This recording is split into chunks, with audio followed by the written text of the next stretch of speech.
sponsor this weekend.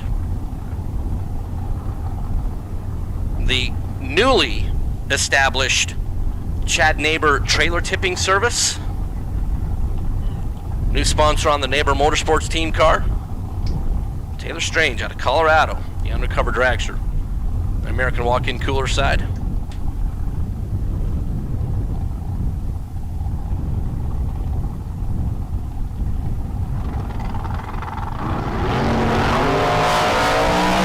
Neighbor is red by 8 thou. Taylor Strange is a little more worser on the red light start, 25 thou in front of green, 499, 139 for Taylor Strange.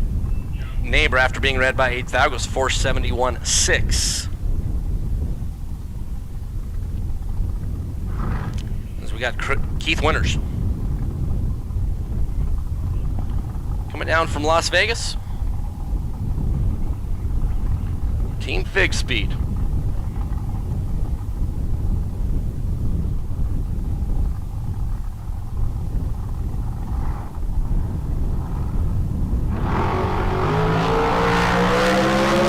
Winters, 37th thou on the green light start for Keith. It's 467. 147 the numbers there for Mr. Keith Winters.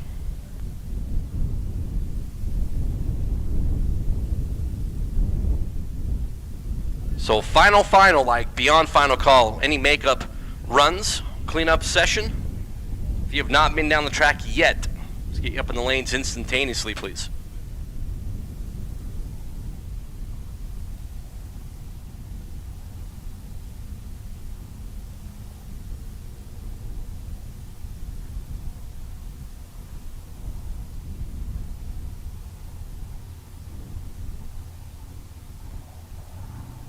So cleanup run. If you have not been down the track yet, let's get you up in the lanes if you would, please. Cleanup run. Get you back up in the lanes, please.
Today we're going to take a closer look at Holley's development truck, a 1999 Dodge Dakota.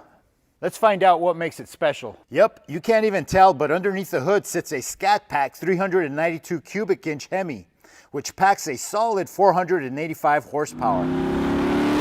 The engine fitment looks factory installed. What a sleeper. A Terminator X Max manages the engine, including the VVT and SRV controls, while a Built Hughes 46RE transmission also takes cues from the Terminator X Max. A huge Holley Pro Dash keeps the driver informed. Aside from the custom badging, you'd never assume what lurks under the hood.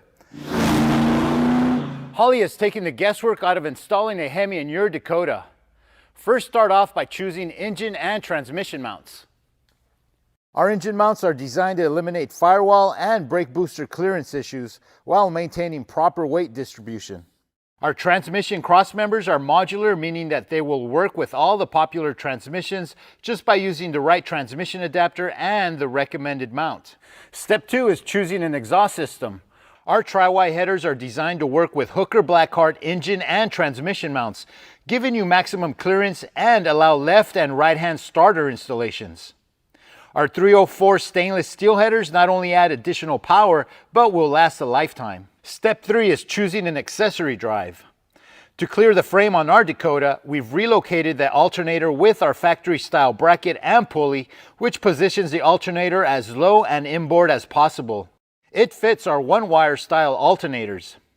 If you're using the stock OEM alternator, use this relocation bracket, which works on VVT and non-VVT accessory drives. Step 4 is choosing a flex plate. You'll only need one if you're using an older transmission. Our dish design flex plate allows these older transmissions to mate with Gen 3 Hemi engines. Step 5 is choosing your fuel system. Upgrade your stock fuel pump to handle the increased power of your Gen 3 Hemi. Or choose from a 255 or 450 liter per hour drop-in fuel pump module. We even have a return style or returnless options and fuel rail kits available. Take control of your Gen 3 Hemi with our Terminator X and Terminator X Max EFI systems. Plug and play right out of the box, or take control of your VVT and SRV with Holley EFI software. Terminator X Max also takes control of your 4.6 RE transmission, so you know you're set with a complete turnkey system. The proven performance from Holley EFI systems means less time in the garage and more time in the driver's seat. With our Pro Dash lineup, you'll have all the vitals at a glance on your Dakota. And it doesn't stop there. There's also universal air intake systems, intakes, valve covers, and custom Gen 3 parts. You can be sure to find what you're looking for. From mild to wild, our entire portfolio of brands has the parts you need for your Mopar. Holley has everything you need to get your project going from start to finish. So head on over to holley.com and start planning your Hemi swap.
Hard enough that my scissor lift is like,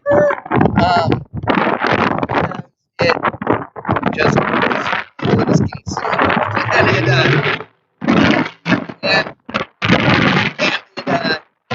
it also just, so anyway, I am lower than normal because like it's impossible and even remotely keep the camera from shaking the reins up. So hopefully the wind dies down later today. This is ridiculous. This is like bad Vegas wind right here. So sorry about that, guys.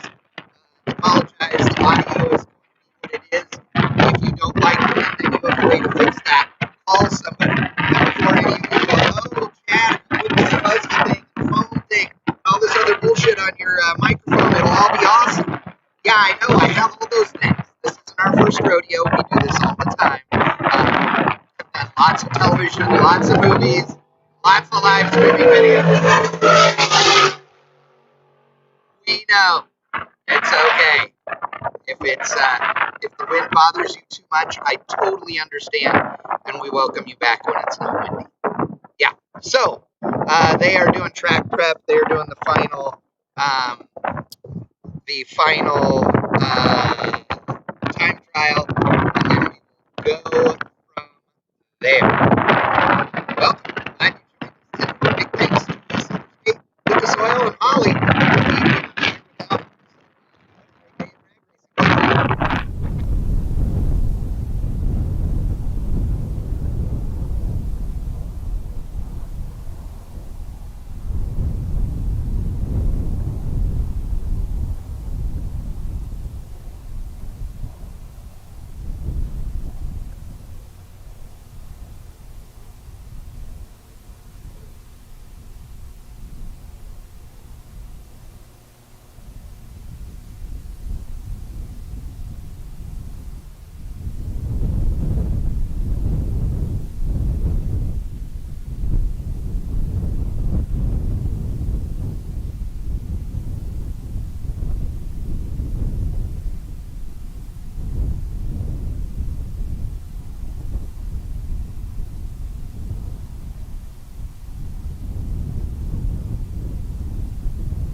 right, so we are in just a little holding pattern. We have a car or two that we need to give an opportunity at the racetrack. They're hustling to get that ready to go. Just like to go over the assignments once again when we get ready for first round of Pro Eliminator. If you are double entered, you will utilize lanes 2 and 4. Double enter Pro cars, you will use lanes 2 and 4 when we call you. Once again, when we call you, double entered Pro cars in 2 and 4. My single entry Pro cars will be in lanes 6 and 8, please. Single entry Pro cars in lane 6 and lane 8. Lane 2 is a left lane. Lane 4 is a right lane. Lane 6 is a left lane. Lane 8 is a right lane. So again, double entry. When we call you, you'll use lanes 2 and 4. Single entry will be 6 and 8. My double entry cars, after you run your first round of eliminations, when you come back around, you will go back in lane 6 and 8 with all the single entry machines. So in a few moments, we'll call everybody up to the lanes. So my pro competitors, be getting ready. In addition to that, remember, just like yesterday, gotta wear your masks, gotta wear them. In addition, we are a left side facility. Make sure you have that dial-in displayed very proudly on the left side of your race car. Jessica, our computer goddess, will be so happy with you if you have your dial-in clearly on the left side of the vehicle. Also, Tucson Dragway is a left lane exit racetrack. The left lane exits first. Left lane has the right-of-way. That left lane is the lane that exits first.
All right, so everybody on property, this is like beyond final call. If you have not been down the racetrack one time, you need to be in the lanes like 5 minutes ago. So if you have not been down the racetrack one time today, you need to be in the lanes like 5 minutes ago. We have one car back there getting ready, Mr. Alacorda, and we'll send him down the track. We'll have our opening ceremonies, and then we'll kick it off with round number 1.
All right, racers, well, it looks like we have just a couple of moments here. We've got one more little cleanup hit to get taken care of, and then we are going to get ready and roll into round number 1 of our Lucas Oil Products $3,000 to win Pro and $10,000 to win Super Pro Friday here at the K&N Southwest Showdown. Racers, we do understand that there may be a couple of folks back there that might be having difficulty here in the PA system. Just want to remind everybody that, of course, we do have the Bang Shift live feed that is sponsored by Silver State Refrigeration, HVAC, and Lucas Oil.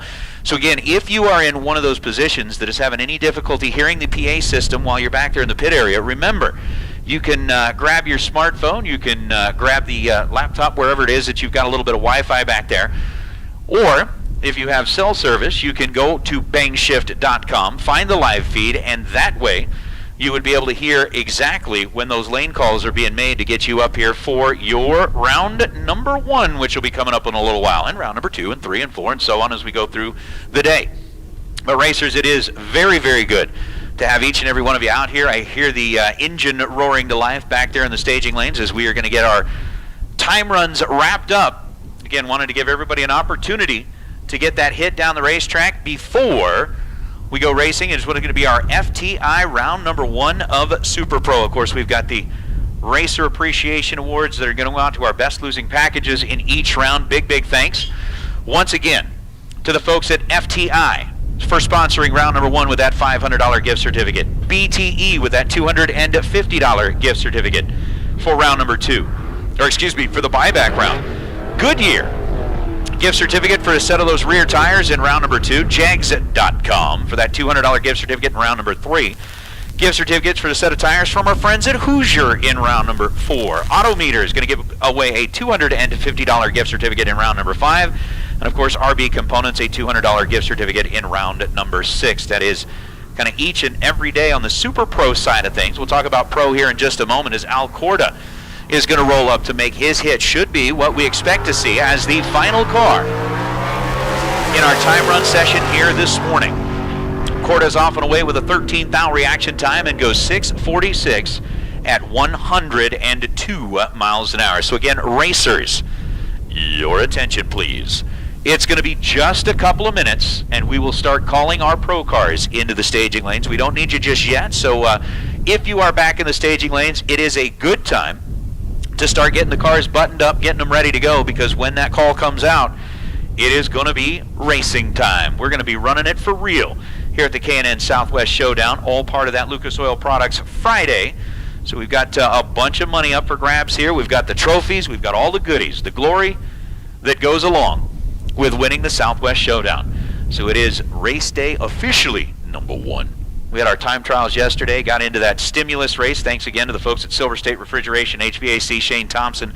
Appreciate all the support that you and your companies throw behind this bracket racing program that you do so well in so many places. And of course, on behalf of all of the racers that are out here, we thank you for that. We thank Lucas Oil Products for being our day sponsor here on Friday.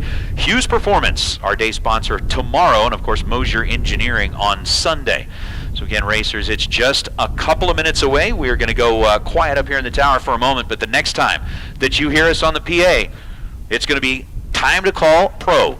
And again, remember, if you are one of our double entered cars in Pro, I think we're going to get you guys up here into lanes, I believe it's 2 and 4.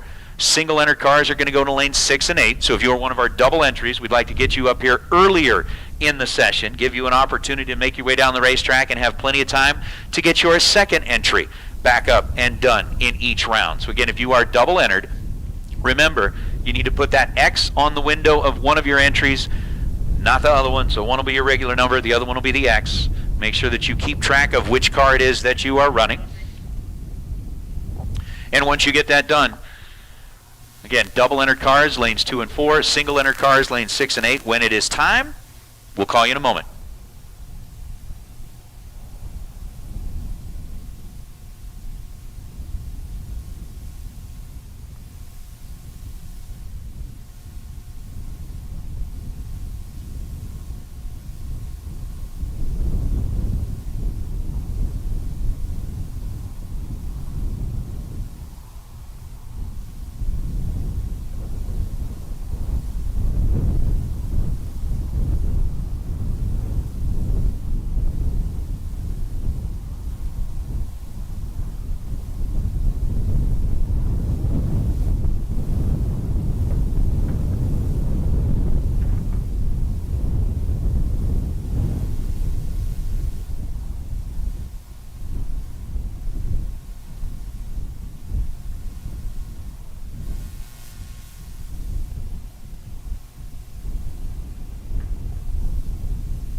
Are you looking to add an in-tank fuel pump to your ride, but you're afraid it's a little too complicated to do on your own?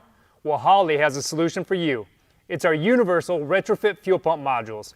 Follow along, and I'll show you how to make the switch to EFI with a retrofit fuel pump module from Holley. With pumps capable of flowing 255, 450, all the way up to 525 liters per hour, Holley's sure to have a fuel pump for your EFI needs. Now you can convert your factory tank or fuel cell to an EFI-style in-tank fuel system with return or returnless setups. The first thing we need to do is to determine the best location to mount our fuel pump module in our fuel cell or fuel tank.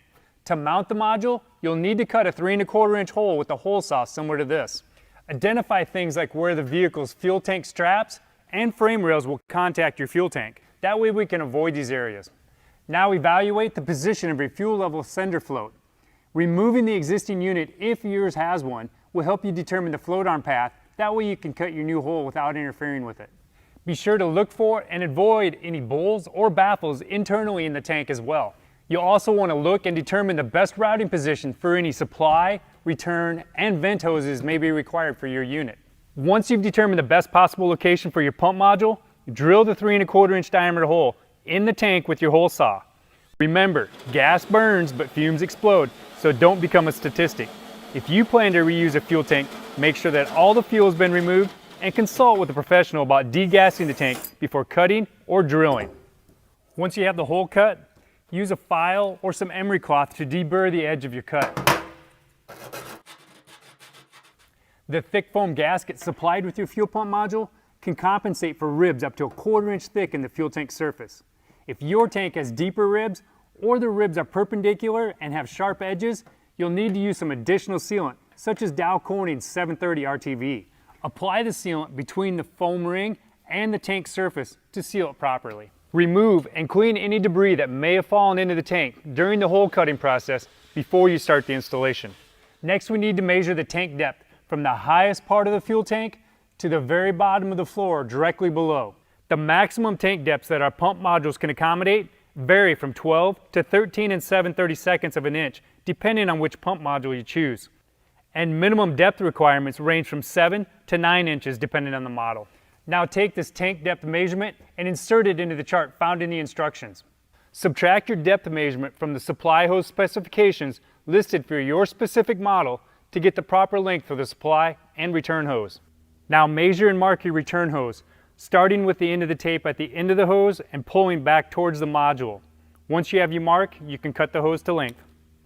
Now cut the supply line that's already pre-attached to your fuel pump using the same method, pulling from the end of the hose back towards the fuel pump, then mark and cut. To determine the length we'll need for our pump hanger bracket, you'll use the same measurements that we used earlier for our return and supply lines. Using your measurement, place a mark on the hanger bracket, then cut the hanger at the mark.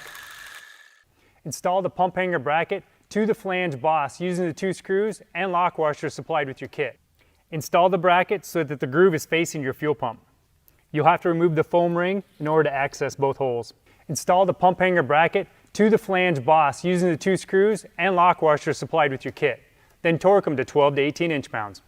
Don't forget to reinstall the foam gasket. Slide the screw clamp over the supply hose and push the hose outlet onto the hose barb found in the pump module body. In order to gain better access to the clamp screw, you can remove one of the clamping lugs.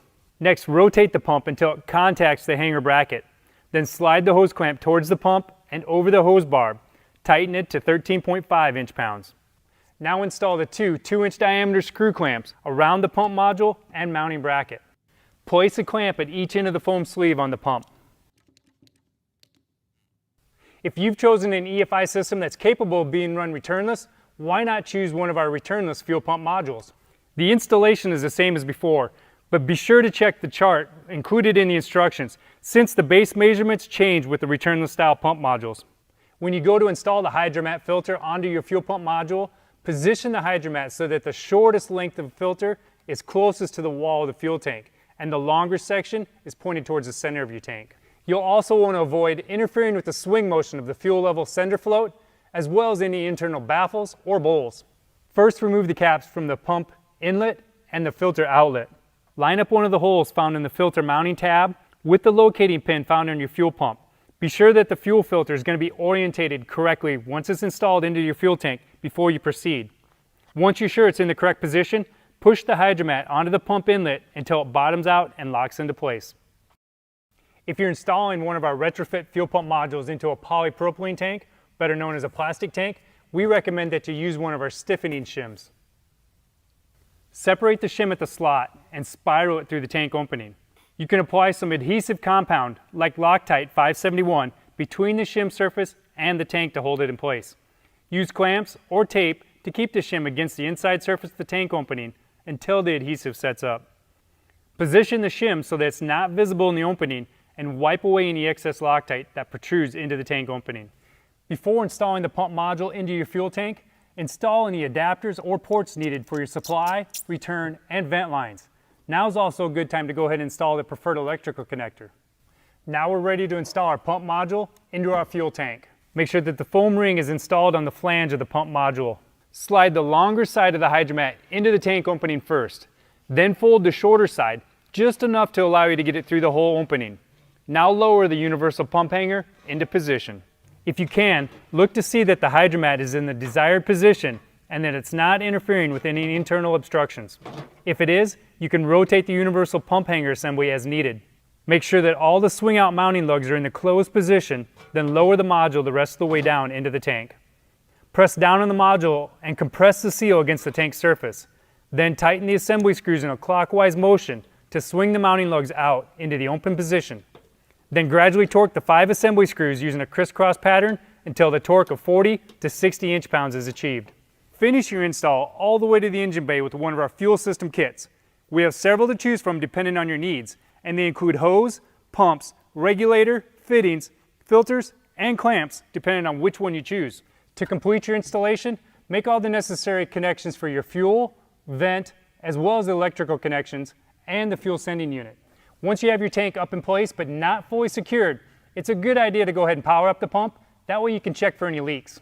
If you're leak free, go ahead and raise it in its final position and secure the tank. Make sure that you don't pinch any wires or crush any fuel lines though. And remember, all vent lines must terminate at least 6 inches above the top of your fuel tank.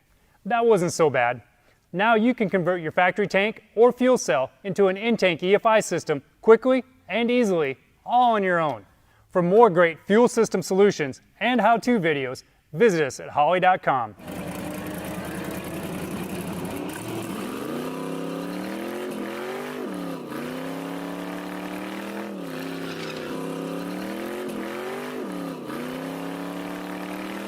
Saturday main event winner, you're going to get an awesome product bundle from the folks at Specialty Fasteners. Of course, Taylor Motorsports Products got a $200 gift certificate for that great stuff that Mr. Taylor provides. I mean, that's the best of the best when it talks about like the safety equipment. Imagine that Customs, our Super Pro Points champion, going to get that Race Quip helmet and custom paint from Imagine That Customs and Race Quip.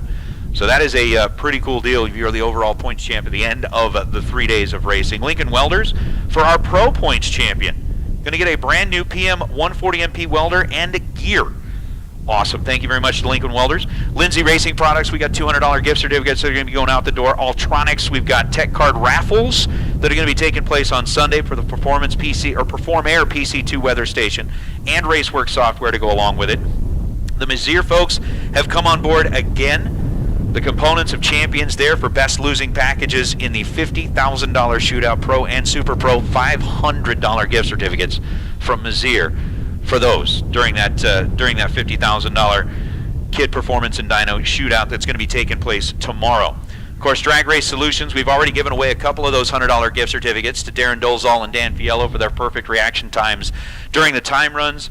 California Car Cover Company, thank you so much to the DeFrank family. Best appearing car, $200 gift certificate and car care products from them. Brodix, Theobald Motorsports, they put together the custom showdown trophies once again, and as always, they are truly works of art. So the Theobalds making a name for themselves in the world of motorsports trophies. I mean, just making a name for themselves overall in the world of motorsports, whether it's drag racing or running motorcycles through the dirt, through the desert, whatever it is. But again, thank you very much to the Theobalds for the trophies that we're going to be giving away this weekend here at the K&N Southwest Showdown. Once again, racers, pro bracket, round number 1. Pro bracket, round number 1, we need you into the staging lanes, please. Double entered cars, need you to lanes 2 and 4. Single entered cars, need you to lanes 6 and 8. It's just about time. So pro cars, please be there now.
Check 1, 2, check.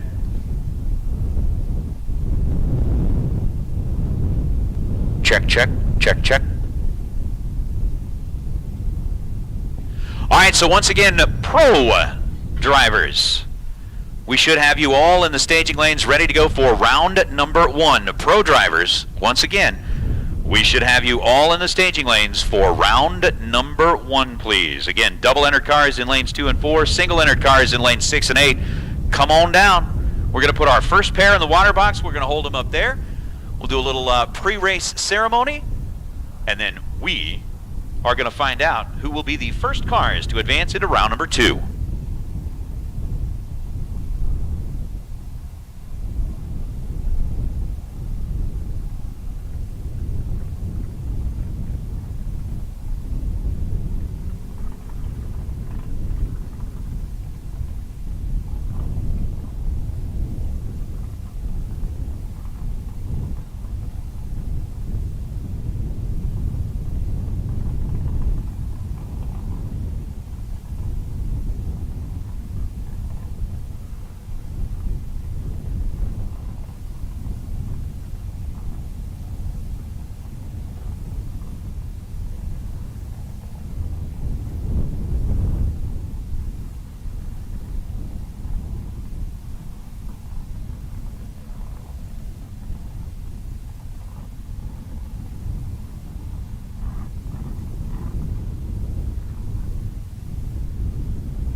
All right, well, racers and race fans, once again, one more time, just a quick little reminder that all of today's action is going to be carried live on bangshift.com. That live broadcast is going out. Chad Reynolds is standing up there in the scissor lift, and he will be bringing you the action from right here at the racetrack. And for those of you that are back in the pit area that may be having trouble hearing the PA, that would be an excellent alternative. If you go ahead and pull up that live feed, you'll be able to hear all of the lane calls and all of the action that's taking place right here on the racetrack. And as we've got our first pair of cars in the water box here at the K&N Southwest Showdown at Tucson Dragway on a Lucas Oil Products $3,000 to win in Pro and $10,000 to win in Super Pro Friday. Racers, before we get underway, we want to kick things off And first of all, thank each and every one of you for coming out to support this weekend's event. On behalf of Chris Forsyth, everyone on the Southwest Showdown staff, and everybody here at Tucson Dragway, we want to express our appreciation for making the drive to come down here and race with us here today. We are truly appreciative of your effort, and we certainly hope that you enjoy your weekend here racing with us. Before we get things underway, we want to start things off on the right foot. We always want to start things off on the right foot. I know that the last year or so has been very, very challenging for many of us. We've had to face some things that have been unprecedented in our lifetimes, but we've all made it through. And we've all got the opportunity to get back here, to get together as a racing family and enjoy this sport that we all love so much. So again, with that in mind, racers, as we do get ready to start the day, I'd like to turn the mic over to Chaplain Rich Trimmer from Racers for Christ, who is going to provide our invocation. Thank you, Nate. Let's pray. Heavenly Father, we thank you that we actually get to go racing again. We've missed it so much. But Father, we thank you for all of the Southwest Showdown staff, the Tucson Raceway staff, everybody that's put this event on. There's a lot of hard work that's gone into it. We know that, Father, but we get to go racing. We thank you for a beautiful day. It's a little windy. We wouldn't hurt our feelings if that calmed down, Father, but today, mostly we pray for just a great day of competition, a safe day of competition. We ask that your hand be upon every car that goes down the track. Father, we also thank you that we live in a country where we can go racing. We got the freedom to be here. We have the freedom to race. We also understand that that freedom isn't free. We have soldiers around the world that are protecting our freedoms and giving us the opportunity to be here. We ask that you bring each one of them home safely. Protect our first responders. Protect our responders all around this world, Father. Let your presence be felt. And we ask all of this in Jesus' name. Amen. Thank you very much. Ladies and gentlemen, if you have not done so yet, I would ask that you please rise and remove your caps.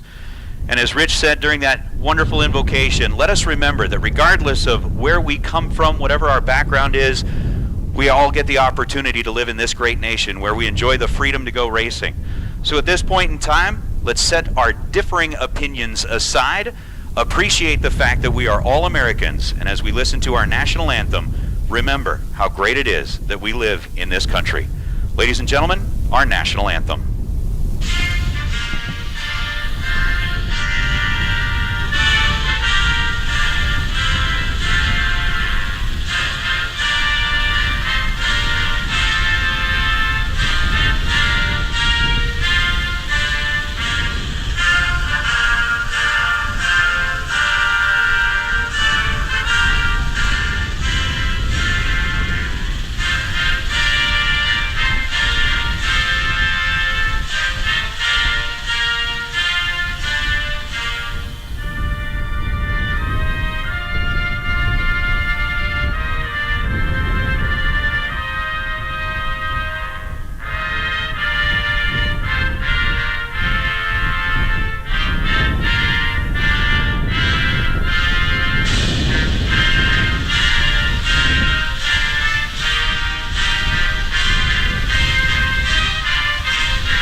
Awesome. Thank you so much. Ladies and gentlemen, let's race. It is round number 1 of the K&N at Southwest Showdown. We are here at Tucson Dragway. We've got our first pair of cars fired up. Thank you very much, Rich Trimmer, for joining us here for the invocation. Racers, remember that Sunday morning, 7:30 a.m. in the trackside grandstands, we are going to have an appropriately socially distanced and non-denominational chapel service. So join us there Sunday morning, 7:30 a.m. Rich, who will be there live and in person with his best biblical impression of those prophets from the day, with the hair and the beard and all of the glory that he has, but it will be a properly socially distanced chapel service. Bring your own bread, bring your own fish. But either way, we're going to have that chapel service on Sunday morning. So our first pair of cars, Donald Preedon and Jeremy Jacobs, are going to kick things off. Jeremy Jacobs, the 71 body Dart, dialed in at 7.28 seconds. Donald Preedon out of Waterton, Wisconsin, dialed in at 6.45 seconds. The first pair of pre-stage bulbs are lit.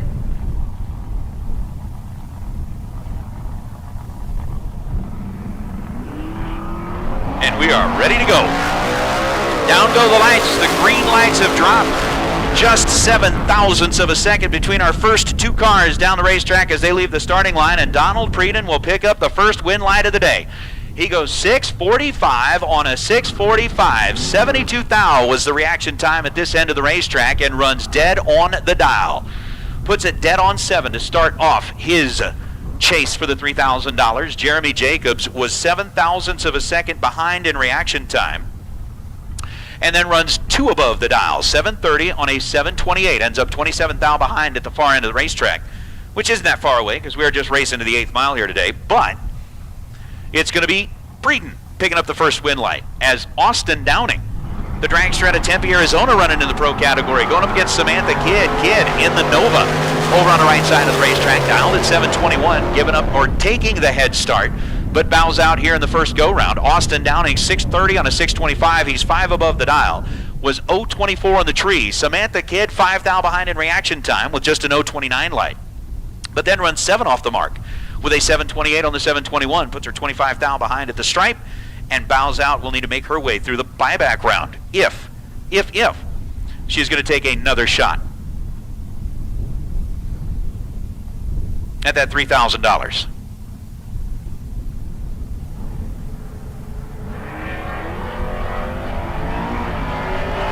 Down the track to go with Chris Silman and Sasha Hofer. Hofer on the left side, dialed in at 760 in the Firebird. Silman in the Barracuda. Win light goes to the Barracuda and Chris Silman.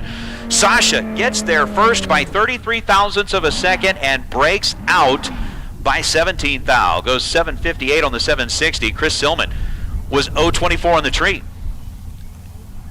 and goes 698 on the 696. Picking up the win light and moving on. Here comes the 78 bodied, almost like Battleship Gray Malibu of Stephen Lakey. Lakey out of Belen, New Mexico, going up against Leroy Duran in the Challenger out of Sun City, Arizona. 614 the dial in for the Challenger, 673 the dial in for the Malibu as the Challenger blinks on that bottom half of the pre-stage bulbs here at the Tucson Dragway. Leroy Duran gets the win light on an American walk-in cooler side of the racetrack as Stephen Lakey mashed the gas 56 thousandths of a second too quickly. Red light illuminates on the left side. Lakey will make his way to the buyback round. Leroy Duran gets the win light, runs 610 on the 614 as now George Matty is going to roll up. Chuck Hawk over on the left side. 685 going to be the dial for the white fox-bodied Mustang, and George Matty coming in out of Las Vegas, Nevada area, Henderson home base for the 74-bodied Camaro with a 496 under the hood. 669 the dial for Matty, 685 the dial for Hawk, and Chuck Hawk jumps early. Goes red by 21 thousandths of a second. George Matty gets the win light. 61 on the tree and 671 on the 669. Chuck had it dialed in where he needed it to be. It was 684 on a 685, just 2 thou under the dial when he hit the stripe at the far end of the racetrack. But 21 thou at this end cost Matty, or gave Matty the win light as Chuck Hawk goes red. Now Brad Hawk and Ryan Johnston. So the Hawk family lining up against the Las Vegas-based cars. Ryan Johnston out of North Las Vegas, 580 the dial for the Camaro on the right side of the racetrack, and Brad Hawk looking strong. Ryan Johnston in deep trouble. And yep, Johnston runs 581 on a 580, but had a 1 as the first number in the reaction time. Brad Hawk, 007 on the tree, runs 5 above the dial with a 797 on the 792 and gets the win lights handily, making his way to the stripe first by 0.08 of a second.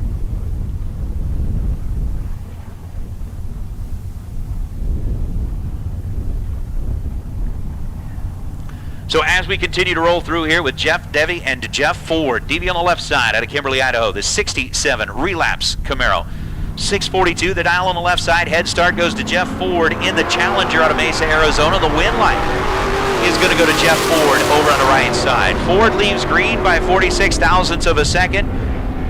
Deavy leaves red by 10,000ths of a second. Ford finishes off the run 791 on the 788 dial. It was Deavy running 640 on a 642, but 10 thou at this end of the racetrack cost him the opportunity to roll into round number 2. Instead, he'll race his way through the buyback round when it's time. And again, when it's time, we'll go ahead and take care of that in the staging lanes. But it's not time yet. We've still got all of round number 1 to go for Pro, all of round number 1 to go for the Super Pro door cars and dragsters. And as it took us in kind of rolling our way through the time trials, it's still going to be a couple hours from now. Rick Reynolds, 599 the dial for the fair lane on the right side. And Kyle Rizzoli, wearing that single digit number 7 on his side of the racetrack. He goes 647 on a 647, dead on 1. Predicted that 647, runs that 647, getting there second. Rick Reynolds breaks it out. Take 20 thou at the stripe and goes 597 on a 599, ends up under 14 thousandths of a second. Was 027 on the tree. That gave him about 5 thou an advantage at this end, but Kyle Rizzoli holds on for the win. As Jeff Accardo and David Beckwith will be our next 2.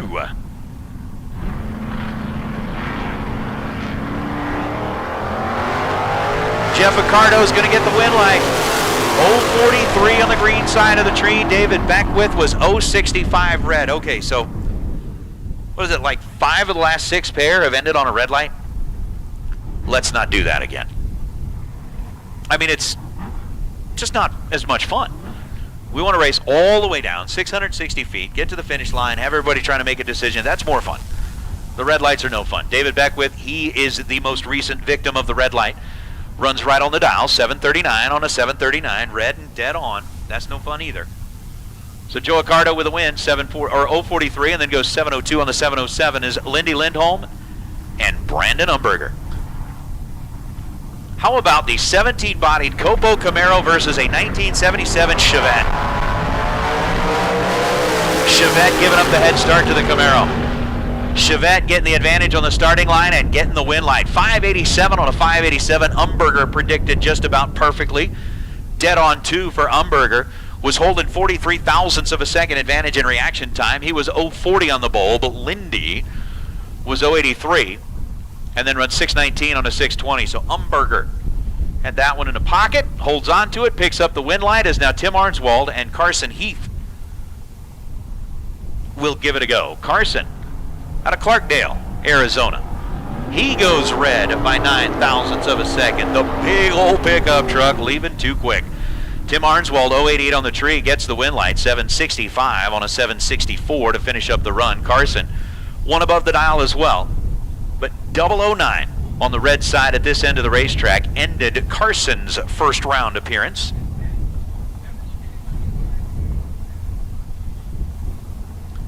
Which that's no fun either. But again, there is the buybacks that are available today, racers, so keep that in mind. If round number 1 isn't quite as pleasant as you would like it to be, you get an opportunity to try again. Paul Coleman, 603 on a 602. Coleman was 033 on the tree, and, well, Alan Abrams from the hit was in trouble. Had given up 7/100ths of a second advantage on the starting line. Had a 107 light. Paul Coleman tightens up the stripe to 2 thou. 2 thou to take the win light. So Coleman moves on, as now Russ Hines, that's W. Russ Hines, in the 95 Firebird out of Albuquerque, New Mexico.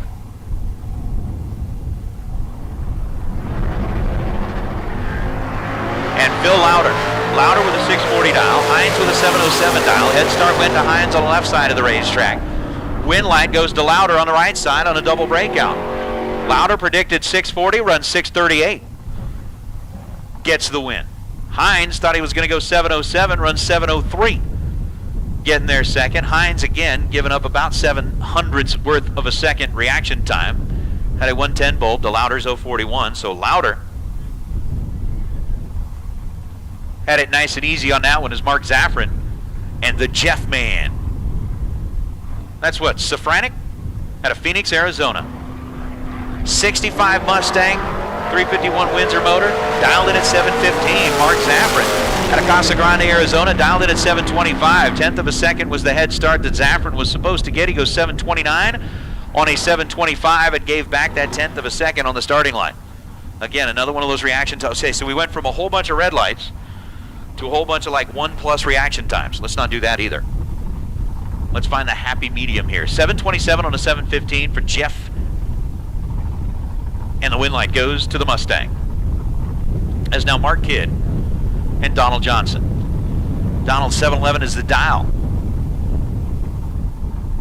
for the flat black S10 on the right side of the racetrack, the American walk-in cooler side, and for Mark Kidd. And that beautiful orange Nova. That's looking a little bit better. Had a little trouble with that thing hooking up in time trials. Not at all here. 582 on a 581, taking 8th thou at the stripe to get the win light. 041 on the tree for Mark. Donald Johnson was 51 thou behind in reaction time with an 092 light, and then goes 708 on the 711.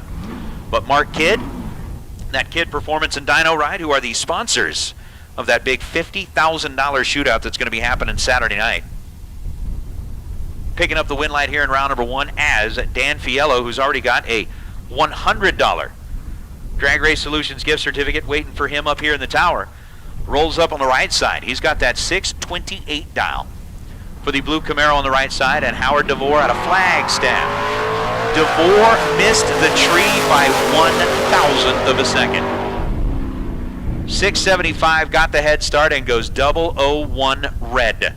Dan Fiello, now he's just like showing off. Was trip zip perfect in reaction time during the time run. This time comes out, dials it in at 628, goes 628 with an egg. Dead zero for Dan Fiello here in round number 1, was 021 on the tree.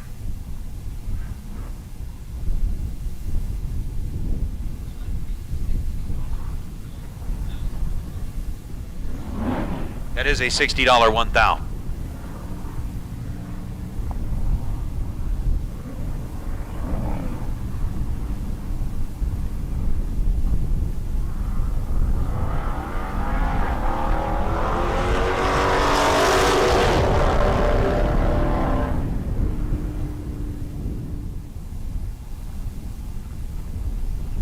Win light this time going to go to Nick Marconi, 003 on the tree, and 818 on an 818 puts up 6 thou total.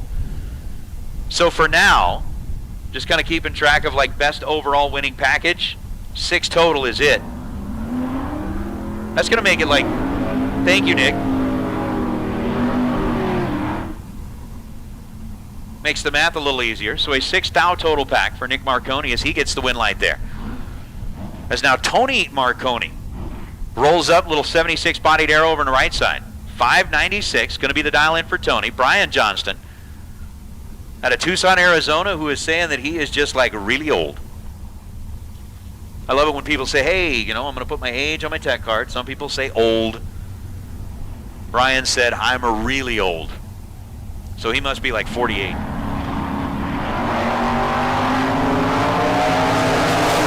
13th thou, the split between them at this end of the racetrack. Advantage went to Tony Marconi. Win light is going to go to Brian Johnston. Johnston dialed 618, runs 619, gets himself a 10 thou stripe to pick up the bulb on his side of the racetrack with an 033 bulb.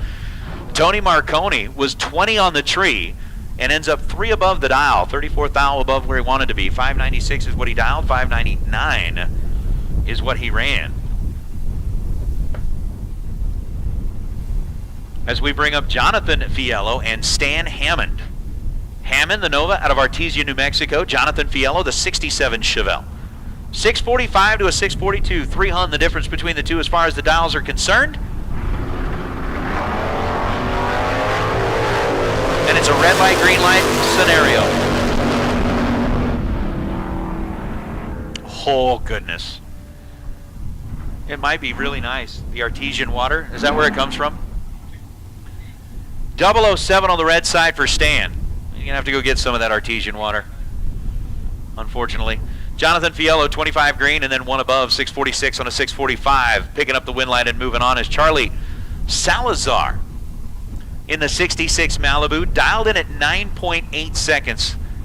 Essentially going to get like a 2.6 second head start over Troy Jackson. Troy's waiting, turns it loose. Charlie Salazar tried to take that 2.6 second head start and extend it a little bit. Tried to stretch it out a little too much. He goes red by 24 thousandths of a second. Troy Jackson gets the win light left side. 38 green, 721 on a 726.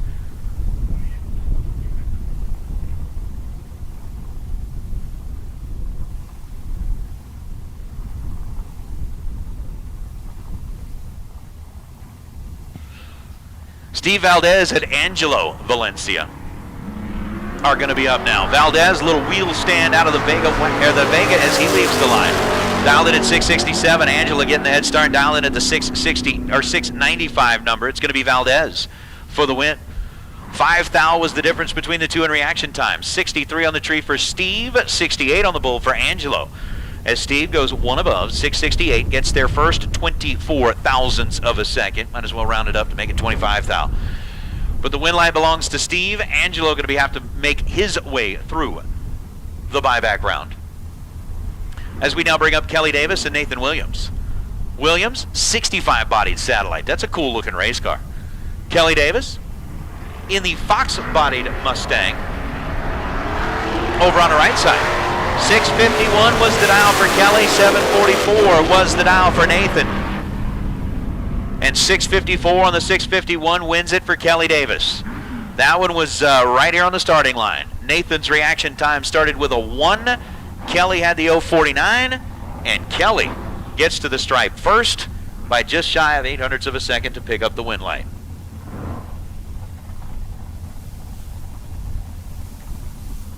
Here now is Jeremy Plyer and Victor Sandoval.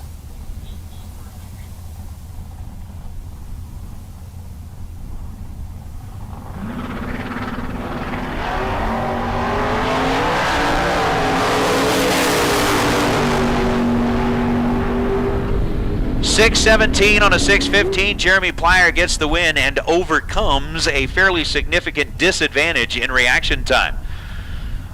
52 thousandths of a second. Victor Sandoval was better on the bull. He had an 018 light to Jeremy Plyer's 70 bull.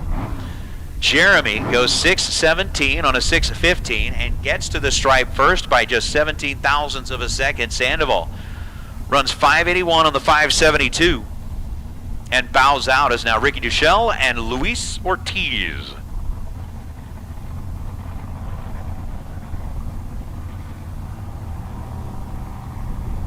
Luis, 68 Valiant, dialed in at 839, getting the head start over Ricky Duchelle. Ricky wheels up, charge out of the 69 Camaro at a Palmdale with that Dustin Lee race engine power plant.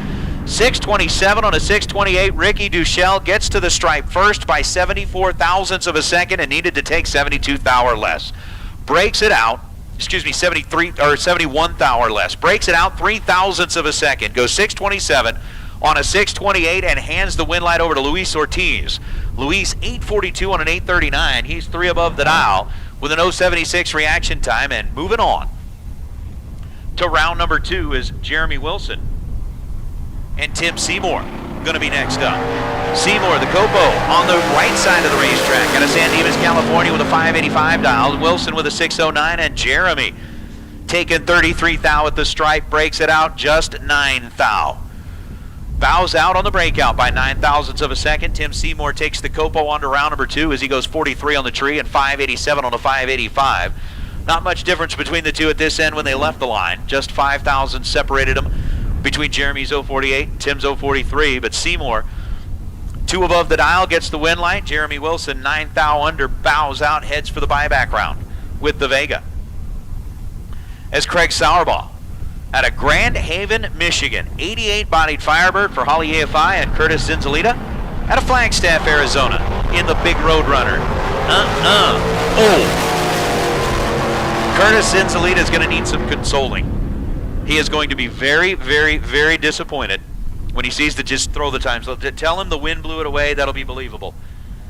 Because Craig Sauerbaugh, with a 308 reaction time, gets the win light as Zinzalita turned it red 28 thousandths of a second.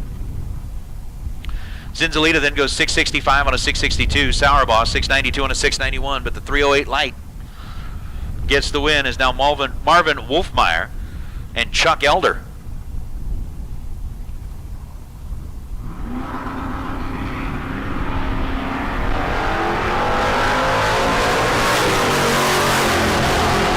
Double 04 red light for Wolfmeyer. Sends him to the buyback round. Chuck Elder, 087 on the tree and goes 734 on the 733. As we bring out Larry Schmidt at a Pine Top, Arizona, the 72-bodied Camaro dialed in at 738. And Justin Lamb dialed in the 5s, 563 for the Cobalt out of Henderson, Nevada. The Silver State Plumbing sponsored ride, the multiple-time national champ. What's he up to, 5 now? 5 national championships under his belt in the ranks of stock and super stock. Larry Schmidt's off and away. Justin Lamb picks him up, sets him down, and away we go. Win light goes to Lamb. 566 on a 563. 035 on the tree. Larry Schmidt was 068, so with that 33 thou difference, Justin Lamb gets to the stripe second as Larry Schmidt gets there first 9 thou and breaks out 11 thou. We now got Baron Barler and Tim O'More.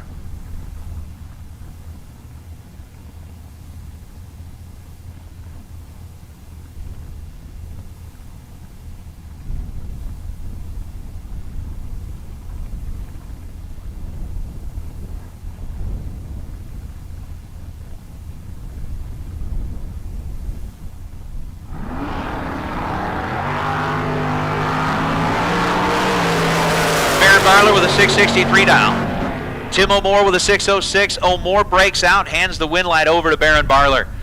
Tim O'More getting there first, 4 thousandths of a second, breaks it out 7 thou with a 605 on a 606. He was 041 on the tree. Baron was better with the 024 reaction time and goes 664 on the 663.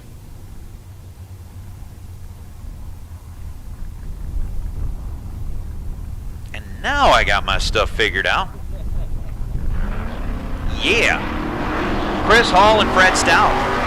Stout on the left side. Turned it red, 3 thousandths of a second. The Rerun, Arizona-based car going to have to be like finding his way into the staging lanes to buy back a little bit later on. Chris Hall out of Brigham City, Utah. 587 on a 587. 71 on the tree. Taking a 6 thou stripe. Gets the win light. And will advance as we bring out Eric Halsey and Mike Heath. And with that, since I kind of got my stuff figured out, I realized that, you know, if you actually go watch it on the YouTube feed, you can see the chat boards. So for everybody that is joining us in the virtual bleachers, hopefully you are all staying socially distanced as well. But we are so glad that all of you are listening in from all over the country. Mike Heath out of Cottonwood, Arizona, the 67 Chevy Camaro, and Eric Halsey, the Trans Am. I appreciate that, Chad, for saying that I did have like technical difficulties. Wow. Eric Halsey's team just like so stoked to see that first round win light come up. I'm sure it is. I mean, when you come rolling up here for round number 1, the nerves are going nuts. Everybody's kind of like disappointed, like just, it's round number 1. It's day number 1. Everybody's nervous, and to see that first win light come on, it's like, all right. We got a roll going on here. It's Carlos Ortiz and Wayne Matthews. Matthews left side in the Nova, the copper one. Ortiz in the right side in the Nova, the primered one. Win light goes to Ortiz, 662 on a 662, was 22 on the tree, 4 thou. The difference between the two at this end of the racetrack, Matthews was 026 on the tree to Ortiz's 022, and by 5 thousandths of a second, Ortiz dead on the money. Runs it with a 6 and picks up the win. Matthews also dead on. Spectacular matchup in that pair between Matthews and Ortiz, the two Novas. What up, Gator? What up, Mr. Doug? Glad to see you guys are joining in online as well.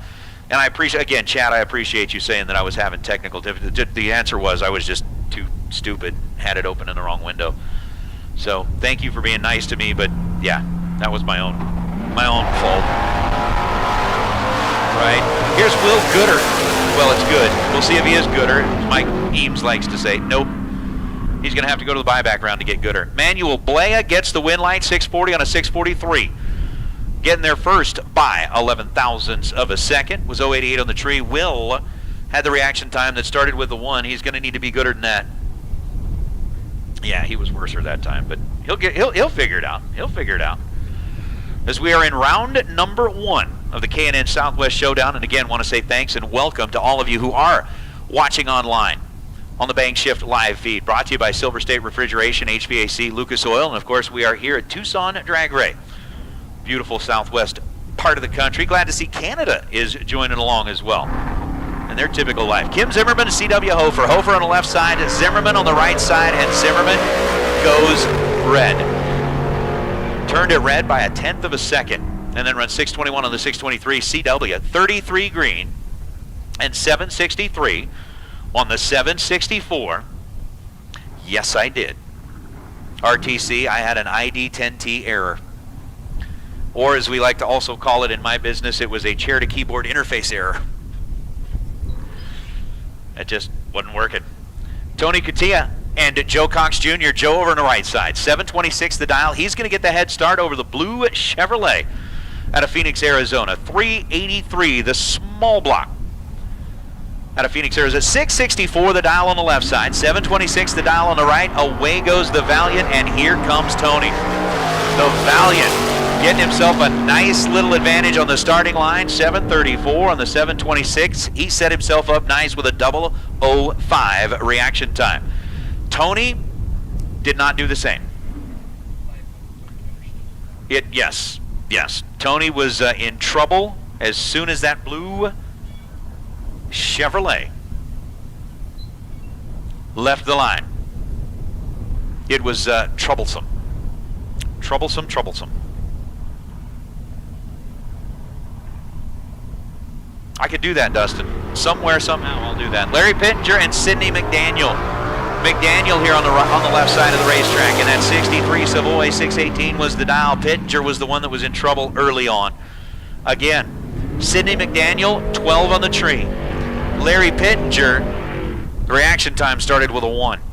He had a 19 in his reaction time. The problem was it wasn't the last 2 digits, it was the first 2. So Pittenger will have to come back, and let's go Jamestown, Ohio. Glad to see you are warming up. Mick Campbell, the weather here is nice. It's definitely breezy. As you can see, there's a little bit of a wind crossing the racetrack. It's a crosswind kind of coming up from behind the racers. But the weather is nice. Very nice. Ken Gorman and Joe Kidd. Kidd in the pickup truck, Gorman gonna get the win light. 002 and 683 on a 682 for Ken Gorman. He takes that big old 6.2 Hemi into round number 2. Joe Kidd 059 on the tree, 57 thou behind at this end of the racetrack, and runs 630 on a 631. He just wasn't gonna catch him. Not gonna catch him. As Ken Gorman was like 21 thou total, and Joe Kidd had the 059 reaction time. Wasn't gonna happen. Rennie Reynolds and Steve Johns. Johns the 65 Falcon. Reynolds the 71 bodied Pinto out of San Diego. Pre-stage bulbs are lit. Pinto giving up the head start to the Falcon, and the Pinto of Rennie Reynolds by 5 thousandths of a second will exit in round number 1. Steve Johns 059 on the tree and 649 on a 648 for the W.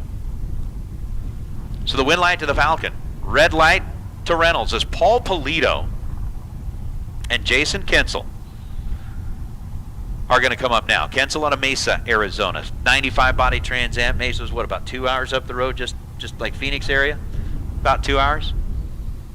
I don't know, last night when I was driving in here, it was dark. It was late.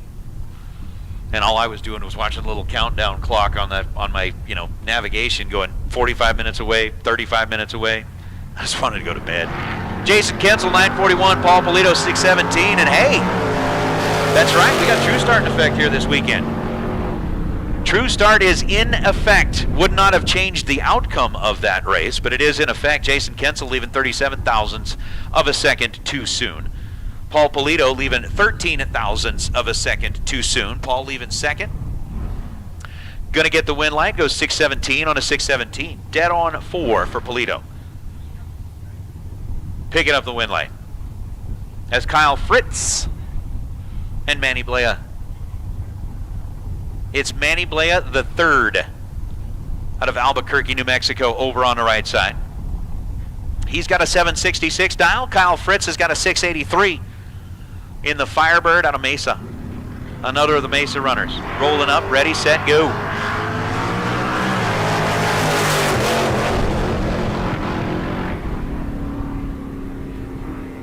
$43,000 the difference between the two in reaction time. Advantage and win light goes to Kyle Fritz. Fritz with an 0.27 reaction time. 5 above the dial gets there first by 9 thousandths of a second. Goes 688 on that 683. For Manny Blea, 768 on the 766. He was 2 above the dial. Kyle was 3 above the dial, but Blea was 43 thou behind in reaction time and 9 thou behind at the stripe. As now Mike Reed and Cal Gordon. Gordon out of Hesperia, California, 646. Another double red light start. And another one that True Start wouldn't have changed. Cal was leaving second, had the less offensive red light. He was 20 thou early, goes 659 on the 646. Mike Reed was leaving first with that 684, runs dead on the money, but had the more offensive red light at this end of the racetrack, and that'll get you a trip to the buyback round, which, by the way, will be available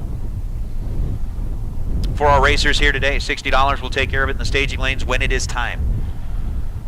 So racers, if you are going to be taking advantage of the buyback round, there's no need to go anywhere. You don't need to go to the trailer. You don't need to go anywhere. Just come into the staging lanes when it's time. That's all. Dominic Blea, Leo Glassbrenner, 43 thou the difference between the two at this end of the racetrack. Advantage to Dominic. Whoa. Dominic Blea, 004 dead zero, leaving like no room for Leo Glassbrenner. Glassbrenner was 611 on the 609, 047 on the tree, and well, as we are looking for that best overall package, winning package of the weekend, Dominique Blea just made it a 4-pack. 004 and dead zero for Dominic Blea.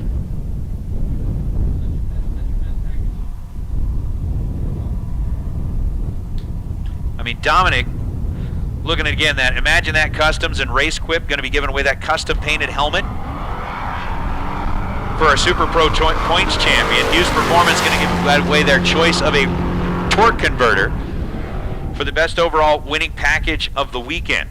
And right now, Dominic has already tightened that up to a 4-pack. Win light this time goes to the right side. 744 and a 741 with 17 thou on the tree. Chris Citro, not 17 thou.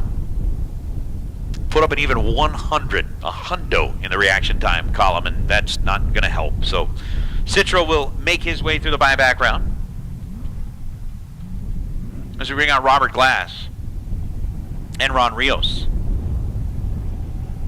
Rios right side, the American walk-in cooler side of the racetrack here at Tucson Dragway as we are continuing on through round number 1 of our pro cars in the K&N Southwest Showdown. Rios dialed 680, Robert Glass dialed 613. Both drivers running too quick at the top end of the racetrack, and it's going to be Robert Glass getting the win. Was just 2 thou under the dial, 612 and a 613. Ron Rios was 32 thou under his dial as he runs 676 on the 680. Rios will buy back. Robert Glass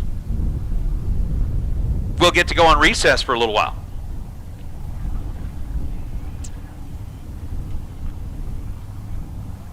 As Lino Cimaroli and Mike Zimmerman. Happy birthday, Mike Zimmerman. Zimmerman, 729 is the dial for Cimaroli, 706. Cimaroli giving up the slight head start, but picking up the win light, 712 on the 706. 6 above the dial, 13 on the tree. Mike Zimmerman was 33 thou behind at the hit, and ends up running 736 on the 729. So the birthday boy is going to have to buy back. That wasn't a very nice thing to do to Mike Zimmerman on his birthday. I'm just saying. Not a really nice thing to do. As now Jeff Deavy, in his second entry, rolls up here. The Kimberly, Idaho-based car. 67 bodied Camaro on the right side, and Steve LaBarber. Big Steve is now Little Steve. Or littler Steve. He's still a tall dude. He had to get that Chevelle so he could like move the cage back a little bit. But he's dialed in at 7:05. Jeff Deavy's dialed in at 6:41. Both drivers leave on the green side. And LaBarber, 7:17 on a 7:05, did himself a huge favor with a 0:05 reaction time at this end of the racetrack. Jeff Deavy, 7:42 on a 7:41. Yeah, he sneezed and let go of the button on time. No, LaBarber, good driver. 0:05, getting the win light there. Jeff Deavy, again, another one of those reaction times, not quite where he wanted it to be, but we'll see. Right? He's been sniffing a little too much starting line paint. Ron Height and Ed Niquette. Niquette, the gorgeous little 05 Cavalier out of Lake Havasu City. The American walk-in cooler side of the racetrack. 5:37 is the dial for Ed. For Ron Height, out of Tucson, Arizona, dialed in at 7:67, gets a almost, what would you call it, like 80-foot head start. And the win light goes to Niquette. 5:52 on the 5:37. Niquette was 0:28 in reaction time. Ron Height was not. Runs 7:52 on the 7:67. Hey racers, your attention please. Super Pro door cars. Super Pro door cars. Double entry cars to lanes 2 and 4. Super Pro door cars. Double entered cars to lanes 2 and 4. Single entered cars to 6 and 8. So Super Pro door cars, come on down, y'all. Double enters to 2 and 4. Single enters to 6 and 8. Win light this time goes to Marcos Ocampo, 661 on the 658 for Mr. Marcos. 15 on the tree. Dwayne Sheitlin had the 063 reaction time and goes 656 on a 650. So the win light to Ocampo.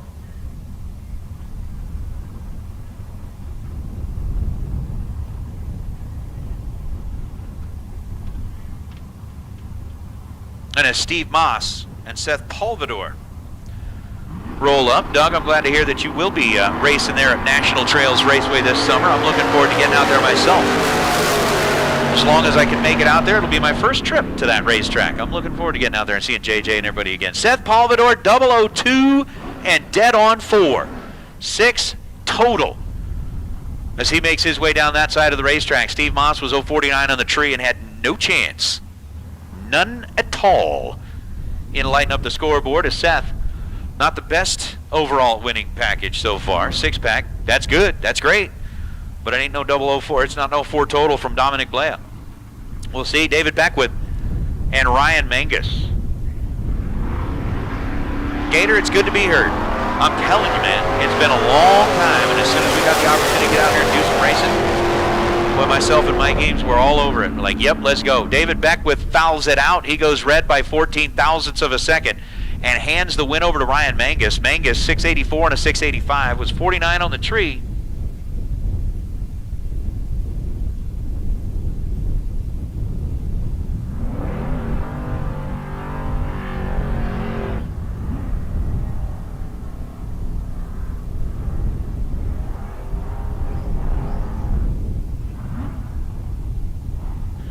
So now Brad Hawk and Tim Arnswald. Brad, the Mustang from right here in Tucson, running at his home racetrack. We get to see the Hawk family running here. They run in, or did run in Fontana for a long, long time. We have seen them in Vegas a lot of times. And he's lined up here on the left side. 699 the dial for Brad, gets him a win line. 705 on the 699 for Hawk was 033. Tim Arnswald was just 10 thousandths of a second behind that with an 043 light, but then ends up running a 772 with 7 above the dial on the 665.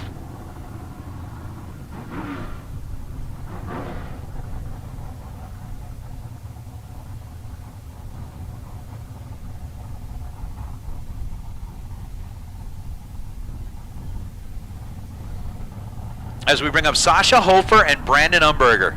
Oh, I like this matchup. Sasha on the left side, 7:57.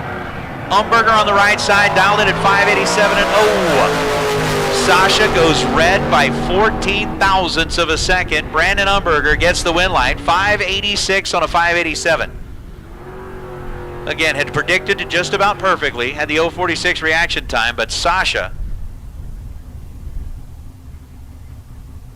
kicked it loose about 14 thousandths of a second too quick. Once again, Super Pro door cars for the FTI, round number 1.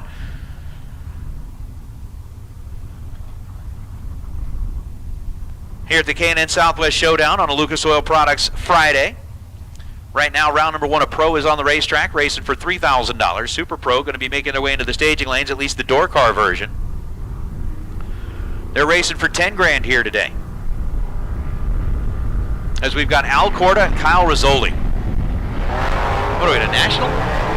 Sounds like we're at a national event. 6:46 to down for Corda, 6:08 to down for Rizzoli, and at the stripe it's 6:08 on a 6:08 and 6:46 on a 6:46. Both drivers running dead on their number. Rizzoli dead on 5, Corda dead on 3. Rizzoli was better on the tree by 9 thousandths of a second, and gets the win light. It was an 061 to a 70 bowl, both drivers dead on the dial, and Rizzoli walks away with a win light on that pair. That's going to bring up Mr. Magoo. John Schur was the provisional buy in this go-round for the Pro cars, and John, dude, 001 on the tree, go 6700. Nope, 669.2, missed it by 8. I mean, can you imagine? Be like, here, first round of Pro, and the dude put, I mean, could have, didn't do it. But again, we are looking for like that best overall package of the weekend, and after Pro round number 1, it's already a 4-pack. I mean, this is supposed to be something that's, it's going to go on all weekend.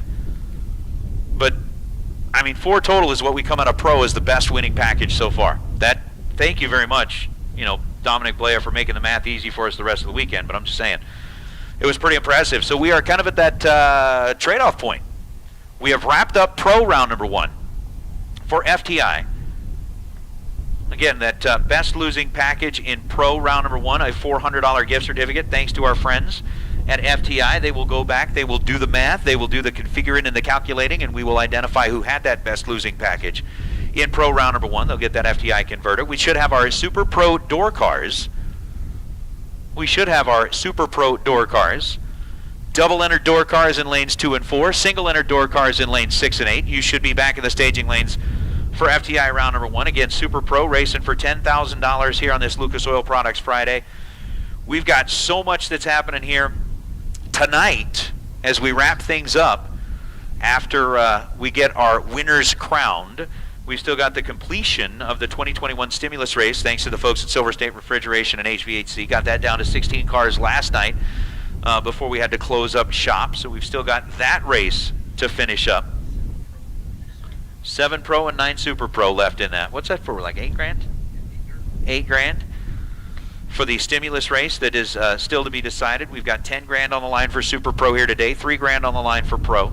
Of course, we got the trophies, we got all the goodies, we got all the round prizes. Again, as we roll into round number 1 for Super Pro, $500 gift certificate from the folks at FTI. Of course, we talked about bounty awards. Whoever ends up winning today, there will be a bounty on you tomorrow, thanks to Specialty Fasteners. And whoever can take you out will get that very nice product bundle from our friends at Specialty Fasteners. We got Taylor Motorsports, $200 gift certificates. Of course, our Super Pro Points champion going to get that. Imagine that custom painted helmet from Race Quip. Of course, the Theobalds put together the trophies, and that is one beautiful, beautiful trophy. You feel like a winner there, Eames? Eames is holding up that trophy, and he's like, man, I feel like a woman. I mean, I feel like a winner. I'm just saying.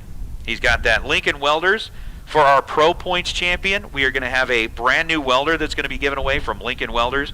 Lindsay Racing Products throwing in some gift certificates. Ultronics with some weather stations. Of course, Mazir, always on board with us here at the Southwest Showdown, and when we're over in Fontana. Thank you so much, guys.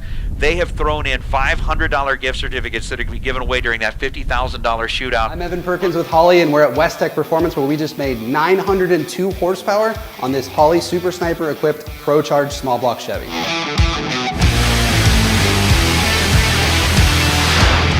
mule for this test is a ProCharger F1A94 equipped Blueprint Engines small block Chevy block that's got a fully forged rotating assembly. It's about 9.5 to 1 compression, aluminum heads, a hydraulic roller camshaft, a Holley strip dominator intake, and it's topped with an 8 injector Super Sniper EFI system. The Super Sniper is really cool because it's got 8 100-pound injectors and a 2.5 bar map sensor, which means it can support 21.5 PSI of boost or 1,250 horsepower.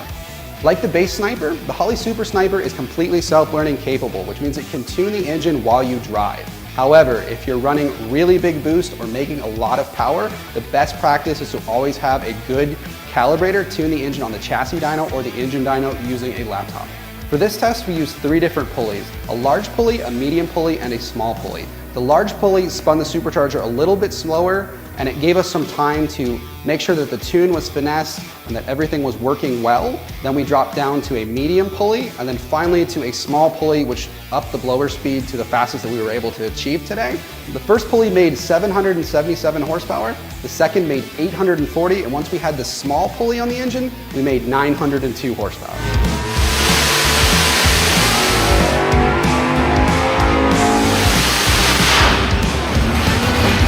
Holley's top-tier EFI system is always going to be a multi-port style system, but what the Super Sniper does really well is it's self-contained, easy to tune, laptop tunable, and it can support really big horsepower by just bolting it onto a 4-barrel flange with a supercharger or a turbo. Learn more about the Super Sniper at holley.com.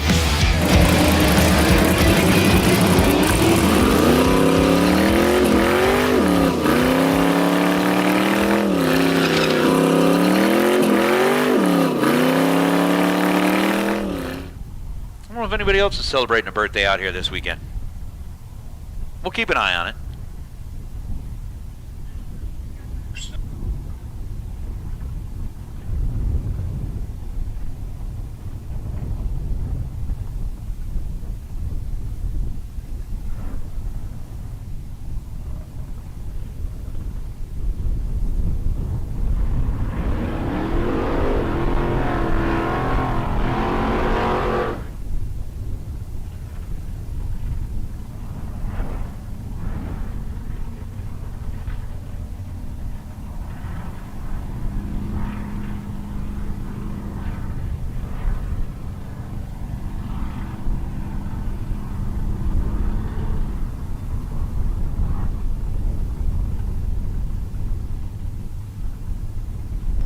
All right, as we make our way into Super Pro door car, I'm going to slide out of the way here, and Mike Eames going to take over on the mic for a little while. Mikey. Thank you, Nathan Hershey. Smoke 'em if you got 'em. So first round, Super Pro door car. Here on Lucas Oil Friday, the K&N Southwest Showdown, Andy Morse, Ken Rader.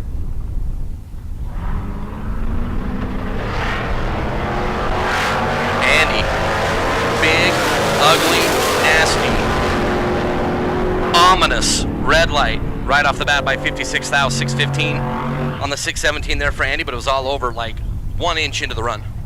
It's Ken Rader, Tucson, Arizona, that black 75 Nova, 42 green, and 602 quick is going to be good enough as Andy's red, as John Lister and Shane Thompson.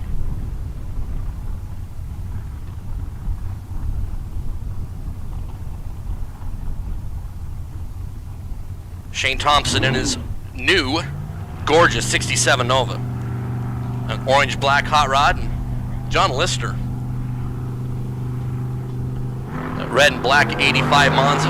Nathan Hershey's like, I just want to drive Shane Thompson's car through the pits. Winlight, Shane Thompson, 5099 on a double breakout, under by 1 thou. John Lister dialed, 598, was 14 green. Shane Thompson was 18 on the tree. Lister got down there and was 300 under the number as he had 598 on the car, 595 on the racetrack. It's Chuck Hawk and Dave Johnston.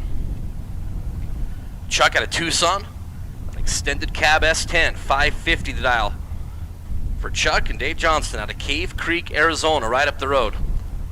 And that blue 896 Beretta. Once again, just a reminder for everybody, buybacks will be done in the staging lanes. Buybacks will be done in the staging lanes. There's no need for you to go anywhere other than when we call buybacks to have cash in hand and up in the lanes is Chuck Hawk. This is 007 and leaves second, but is going to get the win as he's dead on 8. 007 green, 550 with an 8 on the 550. Dave Johnston was 001 and under by 7 thou, was 21 thou in front at the stripe. He had a little bit of room down there, but couldn't toiten up enough. A little too quick. It's Steve Denny and Matthew Larson for Larson Farms. On the throttle stop there for Matthew. Coming up alongside Steve Denny, and Denny is going to get the win as Larson breaks out by 4 hun. Was 12 green. Steve Denny was 47 thou. Goes down there and runs 628.6 on the 628 does Steve Denny. Matthew Larson will be headed to the buyback lanes with $100 in hand. Larson breaks out by 4 hun with 7 hun in front at the finish line. Had some room down there. Couldn't make it pay off. Doug Cash and Phil Garrison.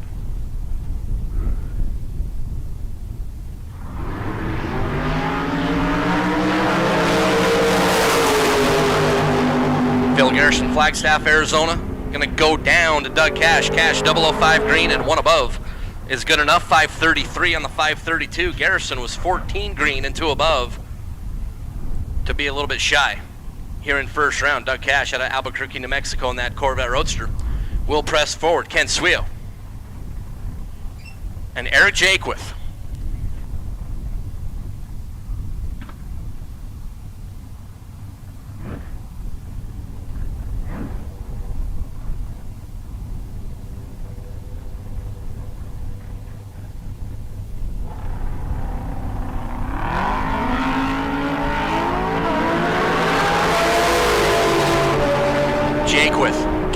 Swio and that Capri just keeps on going forward. 14 green and 2 above for Swio. Jaquith was 52 thou on the green light start on the Hayabusa.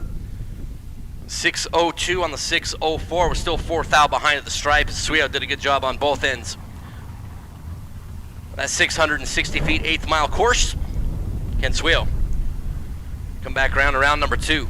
Eric Jaquith. We'll take $100 up in the staging lanes to buy back into the show. Joe Kidd Jr. and Jeff Burke. Joe Kidd Jr., the Outlaw 73 Nova RED by 12 thou. Jeff Burke. We'll get a free look at 691. He looks at 691.1. There for Jeff. 54 thou on the green light start, but it was all over right off the go. As Joe Kidd Jr. is read by a dozen. Curtis Zinzalita out of Flagstaff, and Daniel Fiello. Now Curtis Zinzalita is double entered. 1 on the pro side, and here in the super pro side. Now we don't want to talk about what happened in the first round on the pro side, as he was red, and his competitor in the other lane was like 308. But the first rule about bad things happening on the drag strip is you don't talk about bad things happening on the drag strip. It's Daniel Fiello. Blue 82 Camaro out of Yucaipa. 630 is the dial. Be doing the chasing. Green and green. Didn't believe that big, heavy 68 Roadrunner looking over to the right. Double breakout. Going to go Daniel Fiello's way. It's under by 2 thou. 629.8 on the 630 for Daniel. He was 19 green. Had 100th of a second advantage right down there on the short end. As Curtis was 29 green and 15 thou under the dial. As Daniel Fiello will get a press forward as Dave Eels in the Brogy Roadster and Judd Shoup and the Dodge Dart. So the Dart out of Gypsum, Colorado. 535 is the dial.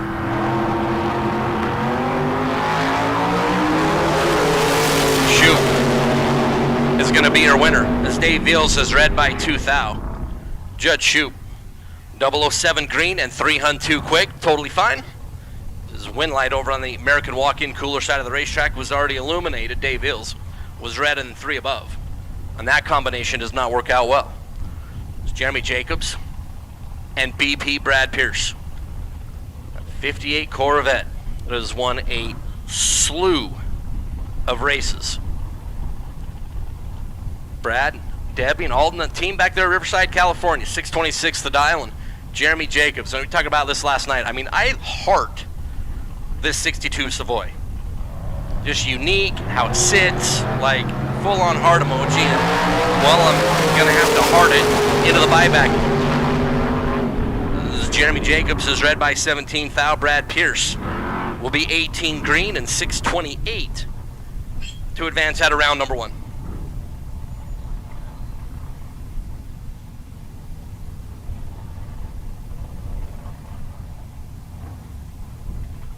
So Scott Sturm and Dan Bain. Scotty out of Tucson, Arizona, 64 Nova over the National Auto Collision Center side. Dan Bain from right up the road in Lake Havasu, 69 Camaro for Mr. Bain. Bain has a little advantage on the starting line, 555 on the dial, is going to get the win. 23 green, 1 above for Mr. Bain, 556 on the 555. Strum's 44 green and under by 6 thou, was out in front by 1 thou at the finish line and had no shot. Vic Spitali, Jonathan Fiello.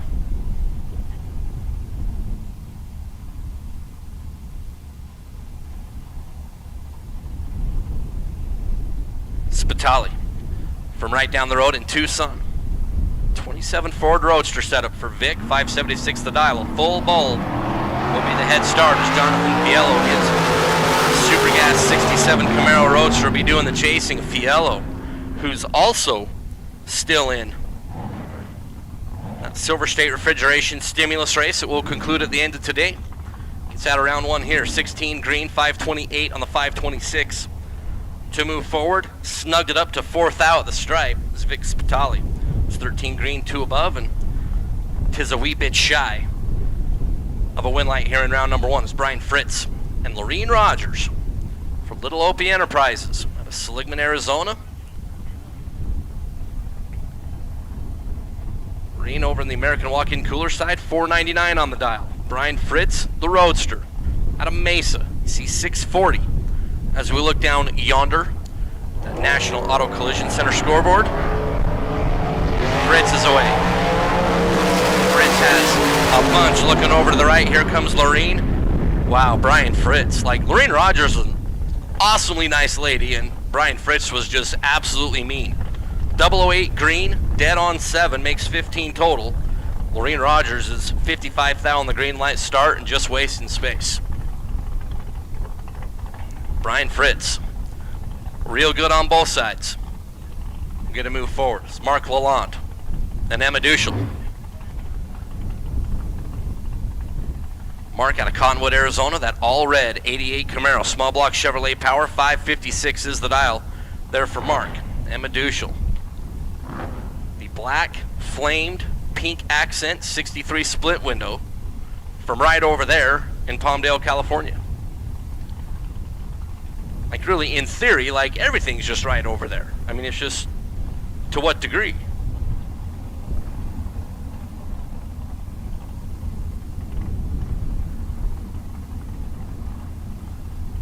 So Emma, 6 flat, will be leaving first. Mark Lalonde, 556. So just shy of a full bulb head start to Emma Duschel in that Corvette. 4 thou, the difference on the starting line. Lalonde with the advantage and Lalonde with the win light. 557 on the 556 for Mark Lalonde was 36 thou on the green light start. Emma Duschel was 40 green and 2 above, and that mathematical combination did not unlock a win light for Emma Duschel. It's Martin Carella and Tim O. Moore. Martin out of Vail, Arizona, that Don Davis Corvette Roadster. Martin is looking at the scoreboard and is like, that is not my dial-in.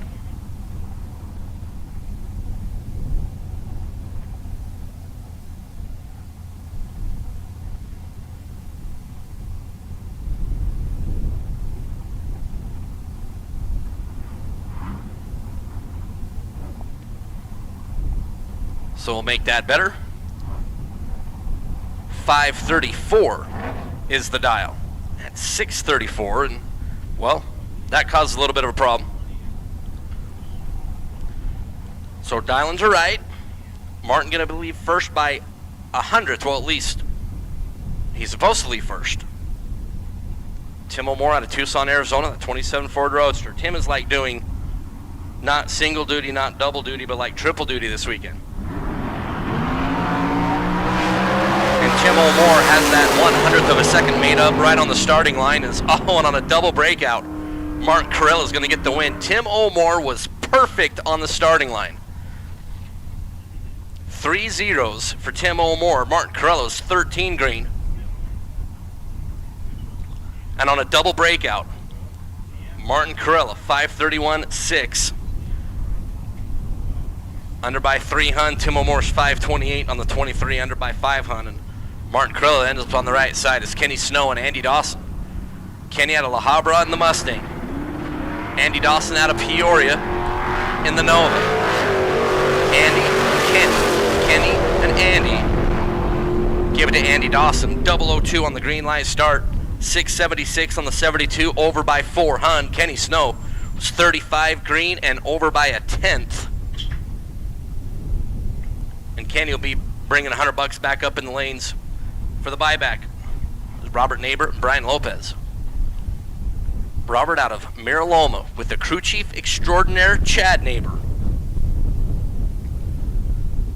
A new sponsor for the Neighbor team this weekend, Chad Neighbor's trailer tipping service. New sponsor for Neighbor this weekend. 505 the dial for Robert. Brian Lopez, Tucson, Arizona, the 84 Camaro. 619 is the number. So 2 full bulbs and a little bit of a third. Will be the head start for Brian Lopez.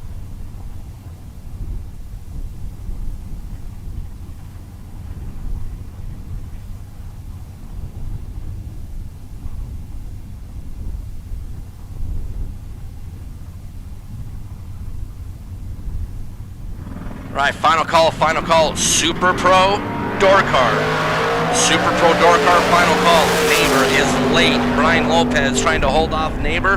Gonna break out as Brian Lopez, under by 16 thou, was in front by 5 hun at the stripe. As Brian Lopez was on top of the finish line like a fat kid on a birthday cake. Neighbor, 59 green, dead on 7, gets away with one there. It's Mike McBrayer and Kevin McClelland. K-Mac in the Malibu wagon. So there's reasons why K-Mac's driving the wagon and Daniel's driving the Roadster. We'll talk about that later. Mike McBrayer in the Pennzoil Tomato. 86 Corvette, McBrayer's late.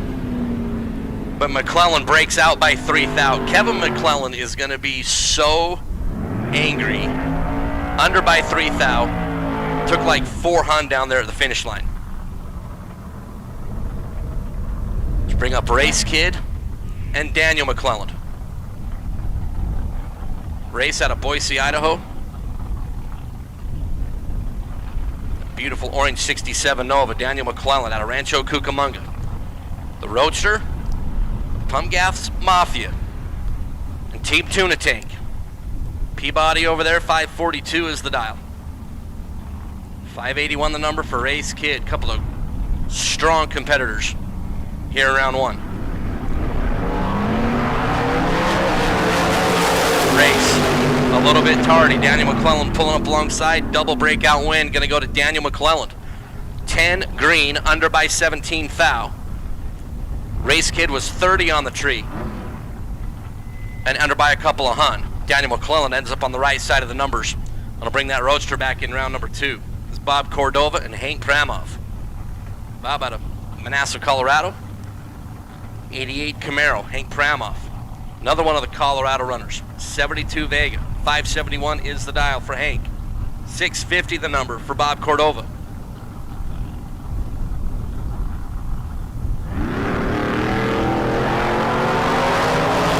Bob's green. Hank is green. Camaro and Vega. Give it to the Vega. Hank Pramov, 27 thou on the start. 572 on the 571. It's 9 thou. Margin of victory for Hank Pramov. Bob Cordova was 19 green and 2 above and short.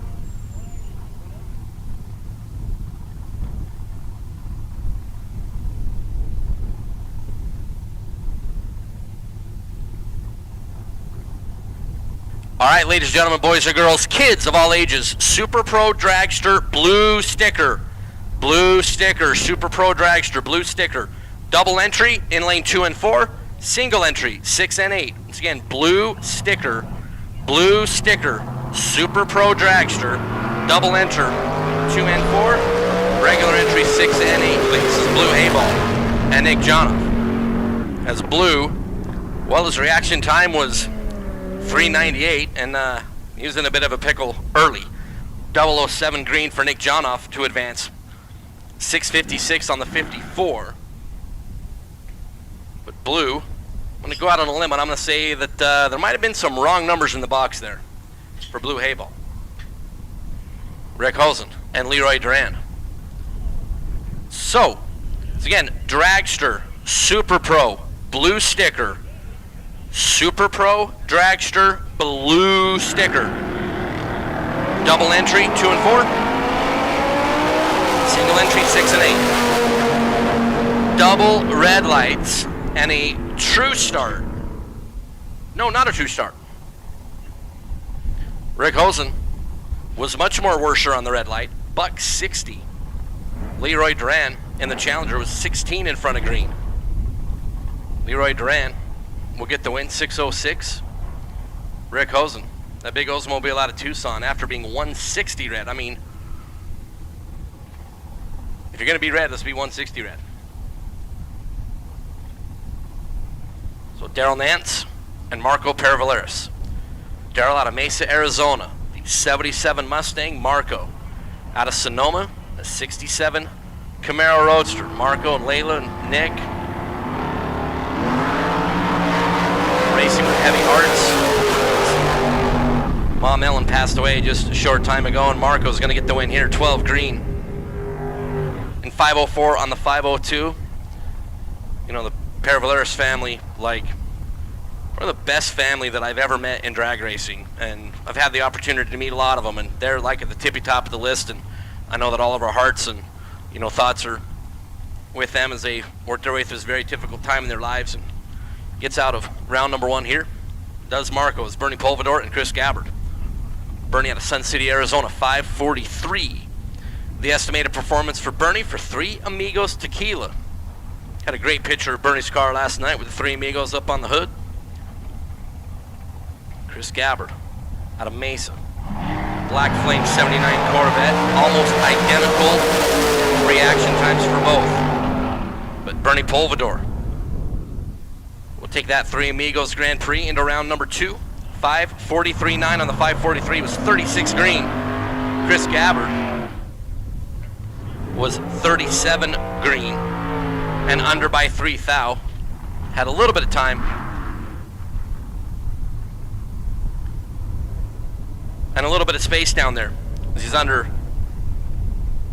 by 3 thou, taking 11 thou at the finish line is Bill Bollock and PJ Giacalone. Bill out of Litchfield Park, 592 is the dial. And that radical 48 Anglia.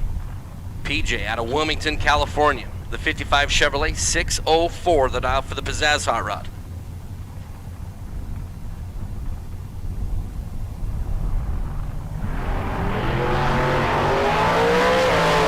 Red light start for Bill Bollock. And he's in the car screaming bollocks.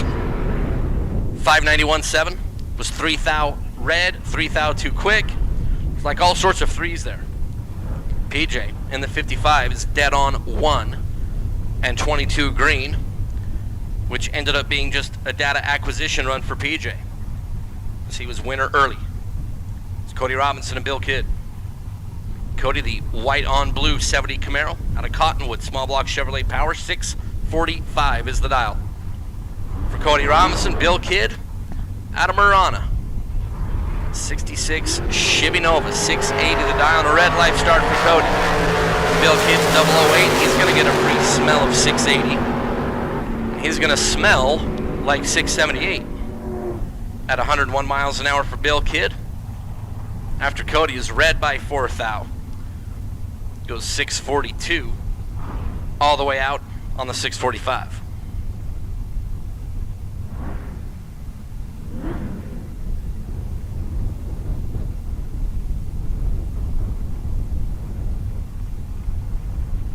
Sammy Franco III and Don Toya.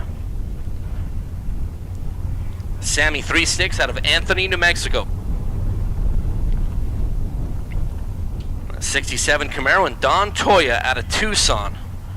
And that roadster for Don's Hot Rod Shop.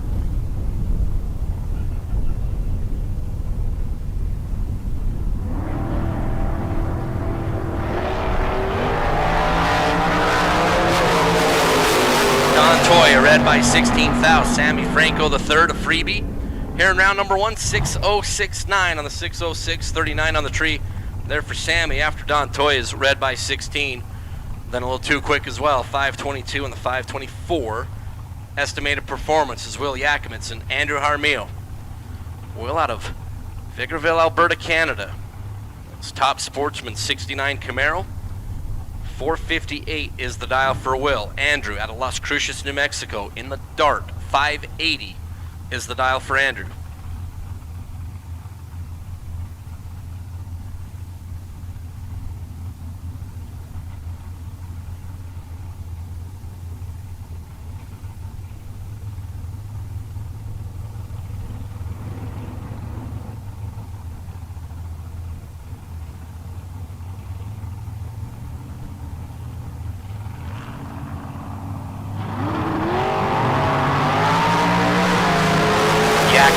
Trying to chase down Andrew Jaramillo, 8th mile finish line, Will Yakimitz. 460 on that 458, 30 thou on the green line start. Andrew Jaramillo was 82 green, 584 at 113 miles an hour as Will Yakimitz drives around and picks up the win here in round number 1. Kelly Harper and James Hartkeson. Kelly out of Peoria, Arizona. Big block Chevrolet powered Camaro there for Kelly, 593. Be doing the chasing by 0.02 of a second. James Hartkeson in the Barracuda. 595 is the dial. Both drivers off and away. James, the Barracuda, is in control and will get the win. 007, one above is good for the Barracuda. Kelly Harper, 58 thou on the green light start, gave up 5 hun right here on the starting line. Was able to not get around Hartkeson and turn on a win. Kelly Harper has bounced here in round number 1. It's Jason O'Terry and Sam Northup. Sam out of Boise, Idaho for Team Guess Who, Northup Racing. Northup, 681 the dial for Sam. Jason O'Terry, Norco. That white 92 Firebird, 705 is the dial.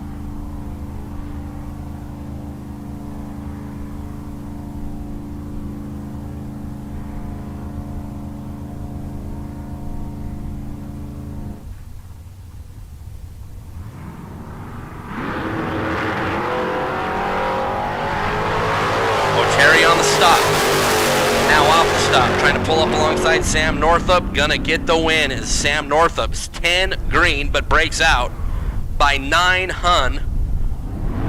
Or excuse me, by 4 hun, was in front by 9 hun at the finish line.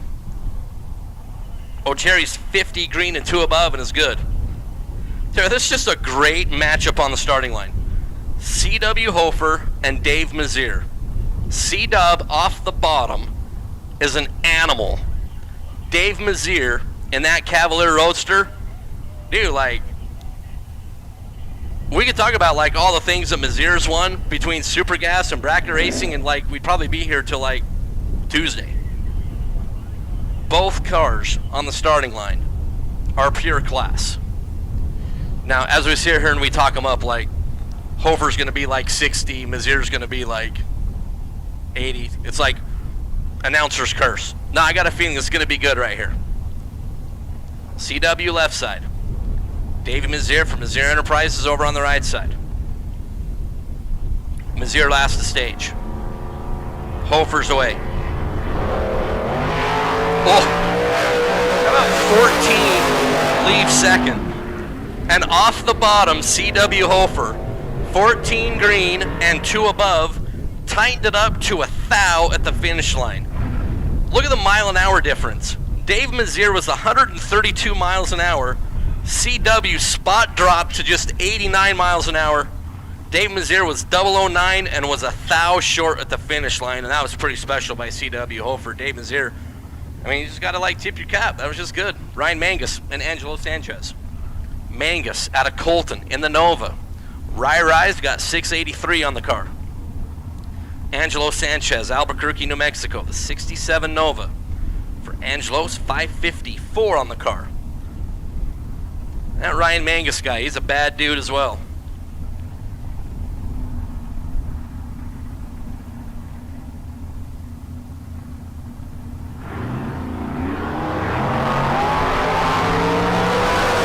Mangus a little bit tardy. Here comes Angelo, and the win to Angelo Sanchez. 13 green, 1 above, good enough for Angelo. Mangus just missed the tree. It was 48th thou on the green light start. Got down there and dumped. Was hoping that Angelo might break out. Didn't do it. Angelo Sanchez takes out Ryan Mangus. It's Darren Dolezal and Andy Morris. Andrew out of Olympia, Washington. 69 Camaro. The Henches Mobile over there. And the American Walk-In Cooler side, 616 will be leaving first. Darren Dolezal out of Chandler. The 91 Trans Am for D squared, 527 is the dial.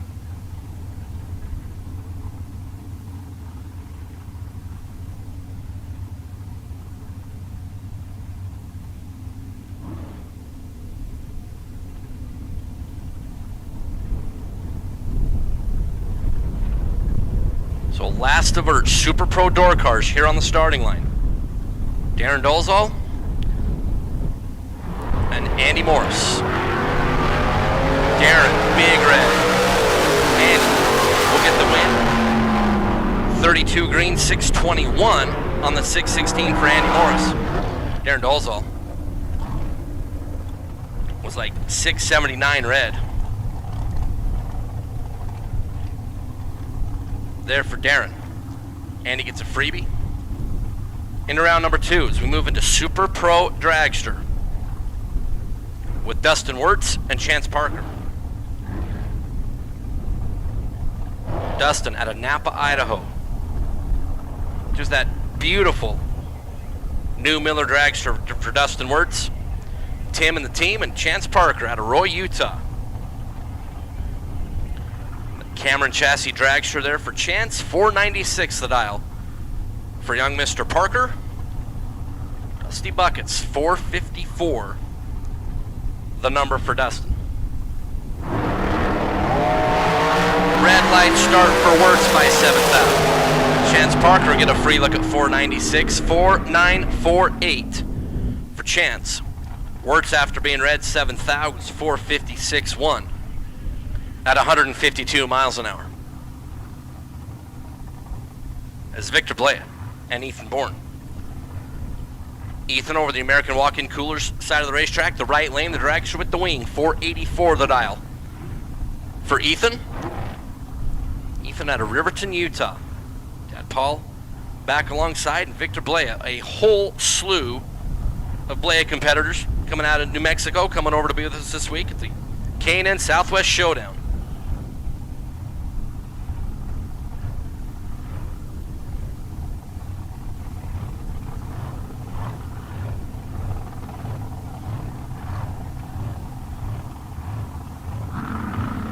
Victor, off and away. Here comes Ethan. Give it to Victor Blea. 29 green, dead on 9 for Victor Blea. Ethan a little bit better on the starting line, was 25,000 on the green light start, but then was 400 above. As he got down there, might have made the wrong decision with that brake pedal. As Ethan Bourne comes up a little shy, Victor Blea will advance. Kevin Heffington and Jeremy Wilson. Heffington out of Washington, the race tag dragster, 451 the dial. Jeremy Wilson, Grand Junction, Colorado. I tell you what, if there's an event anywhere and there's a dragster raffle and Jeremy Wilson is in it, there's no need for anybody else to buy a ticket. I think in the last like 5 years, I think Jeremy Wilson has won like 14 dragsters in raffles. Okay, that's a little exaggeration, however, it's like remotely accurate. Jeremy has 470 on the side of his dragster. 3,000 thou's the difference on the starting line. Heffington, Wilson, Kevin Heffington, 16 green, 2 above is good. Jeremy Wilson breaks out by 5 thousandths of a second, was in front by a quarter at the finish line. Breaks out by a nickel, was in front by a quarter. Jeremy's going to be a little upset with himself when he gets that time slip. It's Jeremy Rapp and Larry Beckner. Beckner in one of the Bear mobiles. Thomas Bear School of Drag Racing, Lucas Oil. There for Larry out of Scottsdale. 505 is the dial-in for Larry and Jeremy Rapp. The prime time player up there at the Strip Las Vegas Motor Speedway. 474 the dial-in for Jeremy. And all of our buybacks today, first round buybacks, that buyback will take place in the lanes. There's no need to go to a trailer, a booth, etc., etc. Buybacks will be in the lanes. Wagner is read by Derek Jeter, 2000. Jeremy Rapp, 33 green, and a free data acquisition run for Jeremy, 476 on the 474. After Beckner is red by 2000, one above, had 505 on the car, 5067. They're on the racetrack.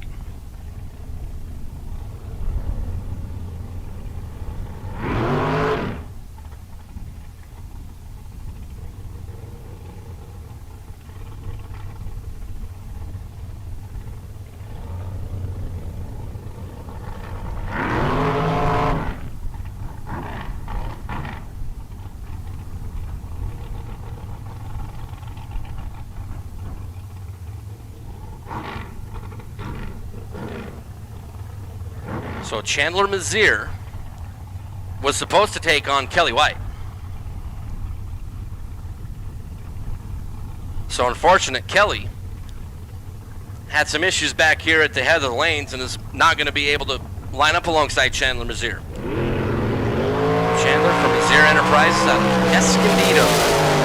The undercover dragster for Chandler, 5079. 508 prediction with 16 green there for Chandler. And he'll move out of round number 1. It's great to see the bank shift feed, Chad Reynolds, up there doing great work as always. Silver State Refrigeration and HVAC, Lucas Oil, here at the K&N Southwest Showdown. Lloyd Salveson, Cortland Carter. Lloyd, left lane. Rio Rancho, New Mexico, the wingless dragster, 499 the dial, Cortland Carter. 501 the dial for C squared over there.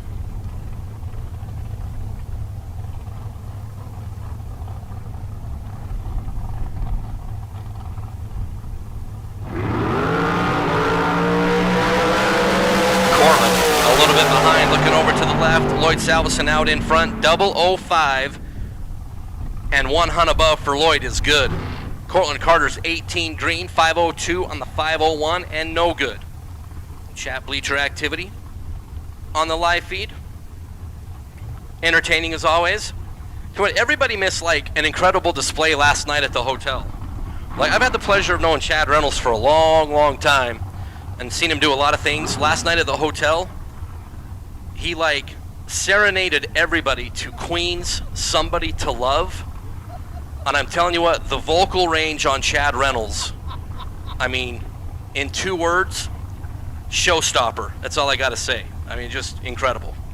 There's Logan War and the birthday boy, Mike Zimmerman. Logan out of Erta, Utah.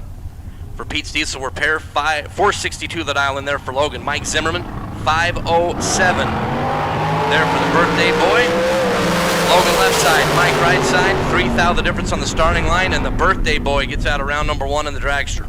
12 green, dead on 5 is 17 total. Logan Orr was 15 thou on the green light start, needed to be dead 1 to flip that win light over into his lane, was 300 above, and he'll be bringing 100 bucks back up into the lanes.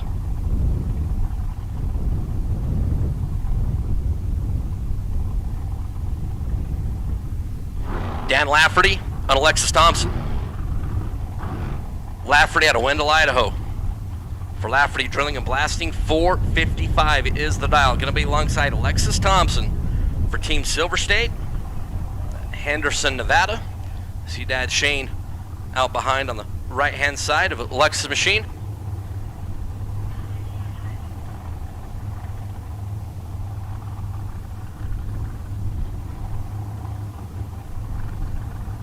All right, green run sticker dragster. Green run sticker dragster. D up in the lanes, please. Lafferty's green. Alexis is green. And Lafferty will advance. 10 green, 457 on the 455.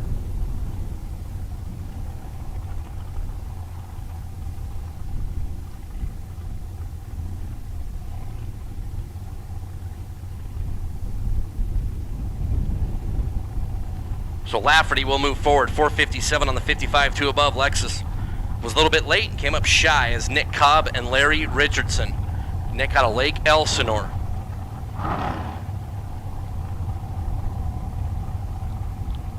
Nick, 482 on the dial. Larry Richardson, 487. And you can't think about Larry Richardson without thinking about Dan Lafferty. That's another story for another day. Larry, 487 right side. Cobb 482 as reprise stage. Larry bumps in first. Nick for Mickey Thompson Tires, Renegade Race Fuels. Red light start for Nick Cobb by 6 thou. Larry Richardson's 006 green, dead on 2. That makes 8 total, which is good. I mean, it's not Dominic Blea. 4 total good.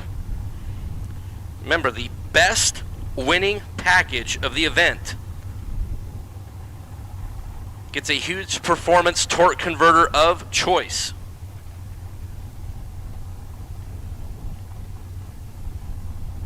So 4 thou is the number for that Hughes package. Sean Page, Mark Darsow. Sean out of Meridian, Idaho. 502 is the dial. Blue Hayball was in this hot rod yesterday. Mark Darsow. In fact, I think Blue Hayball will be in this ride later today. Oh, Sean. That was weird.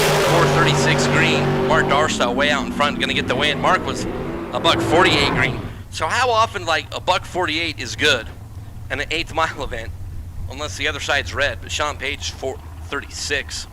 They're on reaction time. There's something weird and wild going on. Blue Hayball shaking his head down there. Same with Rod Page down there shaking the head as well. So they'll go back to the pit area and check everything out and come back up for the buyback round guaranteed. It's Chuck Hawk and Taylor Vetter. So again, green sticker dragster. Green sticker dragster. Need you in the lanes, please. Green sticker dragster. Need you up in the lanes if you would, please.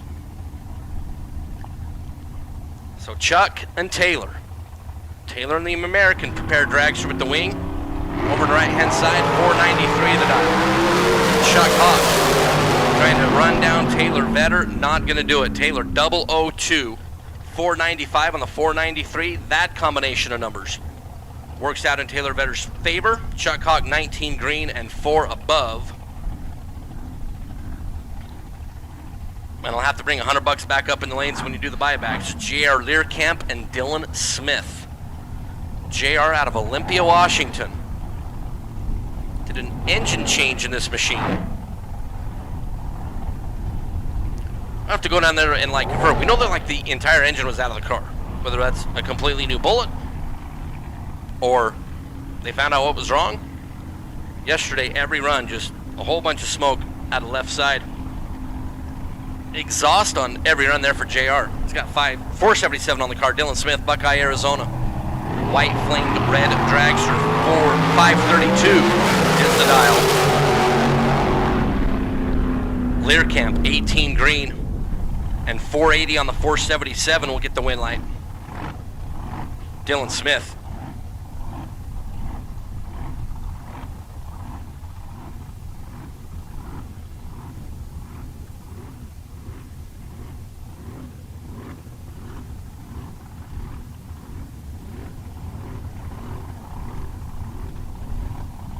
So Learcamp gets past Dylan Smith there, as there was a piece of debris.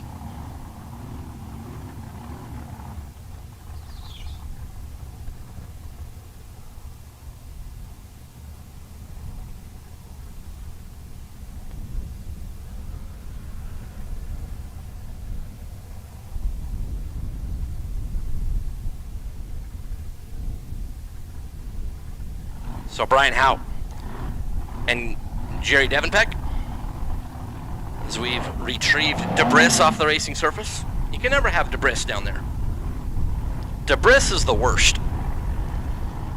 So Brian out of Junction City, Oregon. This machine is a lot longer with a lot more visibility than he's used to driving. Brian, very decorated. Top alcohol funny car competitor. 475 the dial in for Brian. 449 for Devenpeck out of Gig Harbor, Washington. Brian is going to get out of round number 1. This Devenpeck is red by 6 thou. Brian Howe is 96 green. Brian's had a hard time like figuring out that top bulb. But it doesn't matter because the wind light is illuminated. He'll get to come back around for round number 2 without having to see the buyback. Dustin Hinches and Jerry Duffy. Dustin out of Olympia, Washington. Dustin out of Olympia, Washington for Left Coast Racing. You saw J.R. Learcamp get out of round number 1. It's Jerry Duffy. Tucson, Arizona.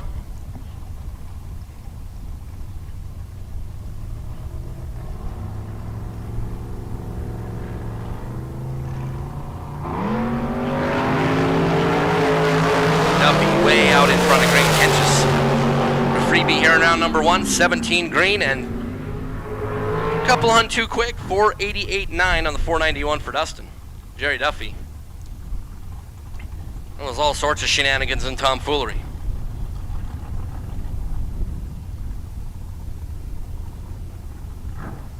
Once again, everybody, buybacks. When we call for buybacks, you pay in the lanes. You pay in the lanes for buybacks. You don't have to go anywhere. Like, there's no trailer. You don't gotta, like, go see it. Like, literally, cash money in the lanes.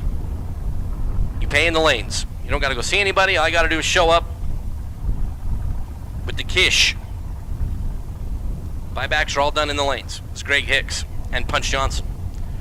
Hollywood out of North Las Vegas, the Mullis prepared dragster, Silver State refrigeration, big speed on the side of Hicks machine, and Punch Johnson for Little Opie Enterprises. That Fender Deanster dragster out of Seligman, Arizona, 587 the dial in for Punch. Punch on the throttle stop. Now off the stop. Hicks up alongside, gonna get the win. 479 on the 476. There for Greg Hicks. 10 green. Punch was 20 green and 2 over. And Punch is on the wrong side of the wind light. That's Dylan Howe and Jerry Denton. Dylan out of Junction City, Oregon. The young man who finished number 5 in Division 6 last year in the Super Comp ranks. Youngster had a pretty good year. 466 the dial for Dylan. 472 the number for Jerry Denton.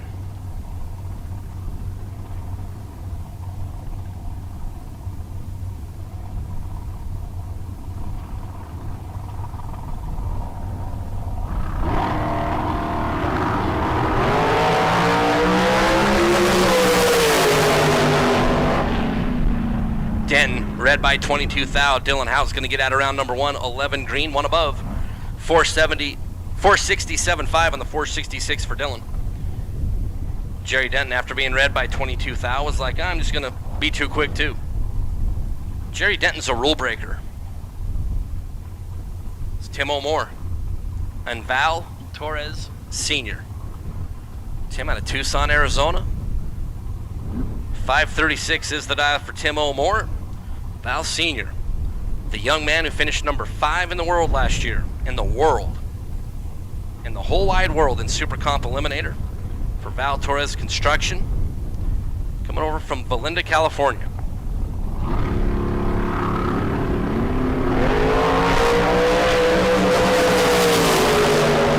Tim O'More is going to move on. 13 green. Val was 23 thou on the green light start. Val Torres was dead on 6, but Tim O'More, just a hunt off the dial, tightened it up to 6 thou at the finish line as Tim O'More gets to press forward is Mark Kidd and Chuck Babcock. Kidd Performance and Dyno team car for Mark out of Twin Falls, Idaho. 462 the dial in for Mark. Chuck Babcock. 517 the dial for Chuckles out of Yorba Linda. Leading first by just over one of those yellow bulbs. Mark Kidd will be the hare. Chuck Babcock will be the tortoise, albeit a very fast one.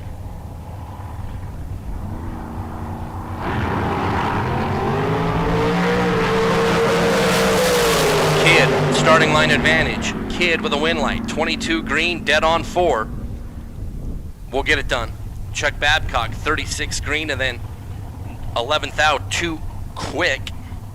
Did get to the finish line first by a thou. However, there was no combination that was going to result in that win light flipping over to Chuck Babcock's side of the racetrack. It's Kevin Johnson and Jack Sadler. Kevin out of Draper, Utah, the American prepared machine, 506 the dial. Jack for Team Fig Speed. Speaking of Fig Speed, love having Les Figueroa and Fig Speed here on property. Just a great asset to all the racers, knowing that if you have something that happens, Les is here to help you out in any way possible. Jack Sadler red by 4th out. Kevin Johnson's 003 green and dead on 1 makes 4 total for Kevin Johnson. So Kevin Johnson joins Dominic Blea.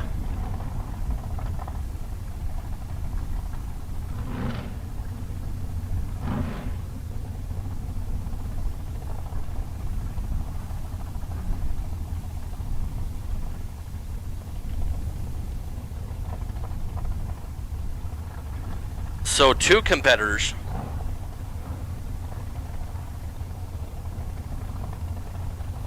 and Kevin Johnson, both 4 total. Is Bailey Neighbor and Bruce Briscoe. Now Bailey Neighbor just completed her licensing yesterday. This is Bailey's first round of official competition in the big car. Bailey for Neighbor Trucking, and you see crew chief Chad back behind, Dad Robert. 2 thou separate Bailey and Bruce. Top end of the racetrack, breaks out, does Bailey. Bruce Briscoe's dead on 0. 52 green for Bruce. Bailey was 50 thou on the green light start. So Bruce Briscoe welcomes Bailey Neighbor to bracket racing with dead on 0. It's Tony Titone and Mark Lalonde. Tony from right up the road in Mesa. 488 the dial for Tony over on the left side, the National Auto Collision Center side of the racetrack, and Mark Lalonde from right up the road in Cottonwood. The Yancer dragster for Mark, small block Chevrolet for Motivation, 523 the dial in there for Mr. Lalonde.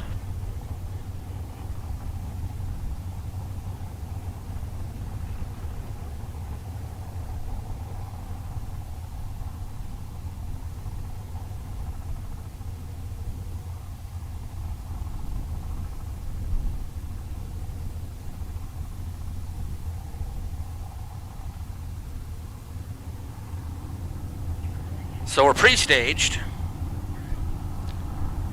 2-tone rolls in.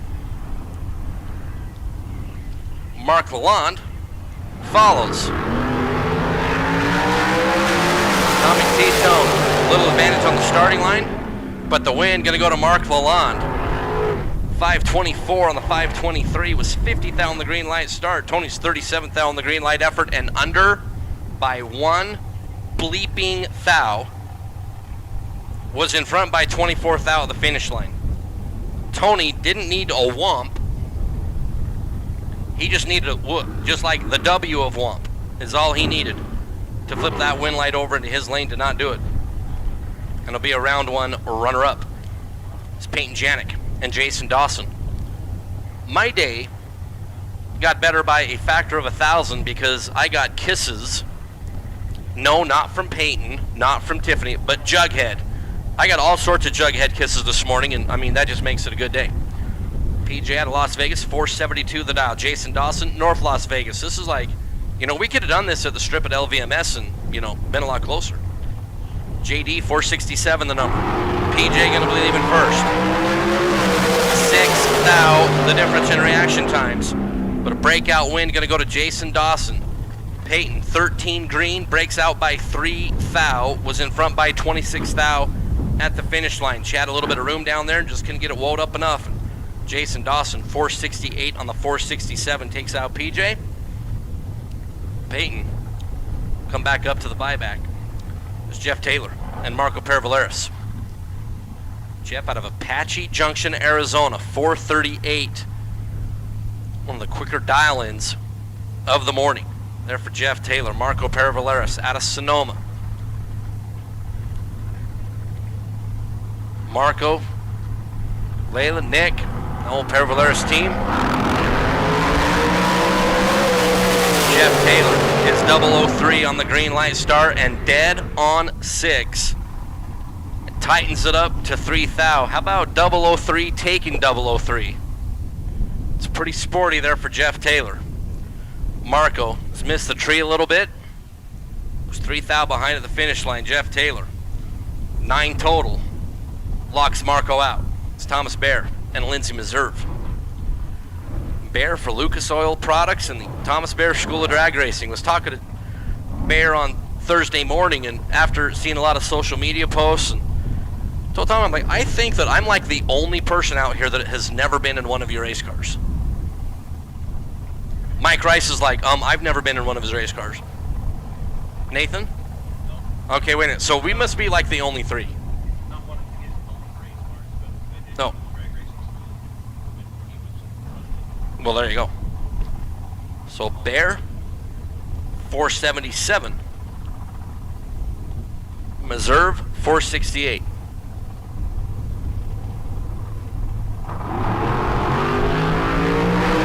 Lindsay turns it red by 1 bleeping thou.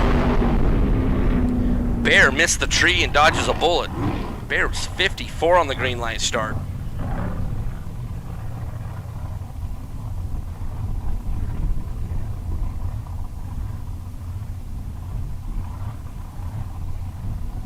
So Thomas Bear takes out Lindsay Meserve.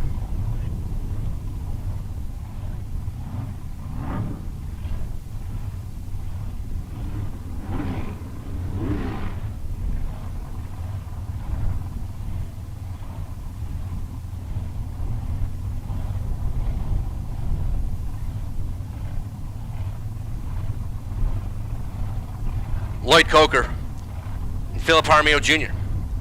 Lloyd out of Glendale, Arizona, 505 the dial. Going to be doing the chasing by a bulb.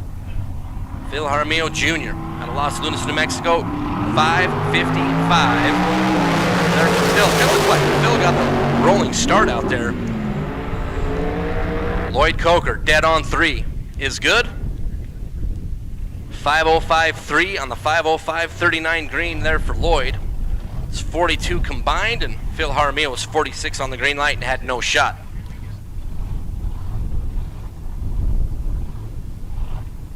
It's Pat Ward Jr. was supposed to be alongside Debbie Dolzel. Debbie is not up on the starting line. So Pat Ward Jr. out of Erda for Pete's Diesel Repair will advance with a free look at 435. 436.6. Out in front of green by 2 thou, but on the solo, it's fine. It's just fine. There for Pat Ward Jr. as Don Toya. And the birthday boy, Tanner Theobald. Don out of Tucson, Arizona for Don's Hot Rod Shop. Tanner for the Fighting Theobalds, St. George, Utah. That machine that Tanner is in is for sale. Now the dragster that Tanner normally raced has been sold and is already down the road. So Theobalds have some new machines coming to them.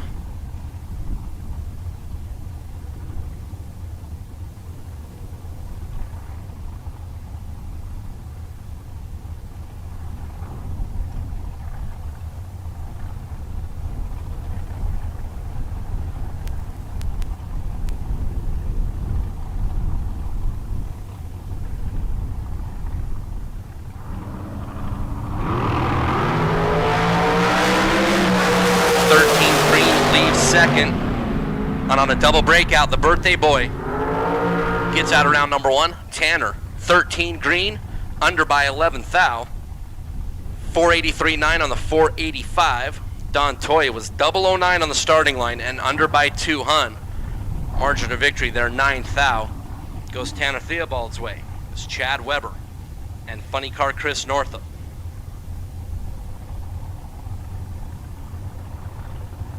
We got a wrong dial in over there for Weber.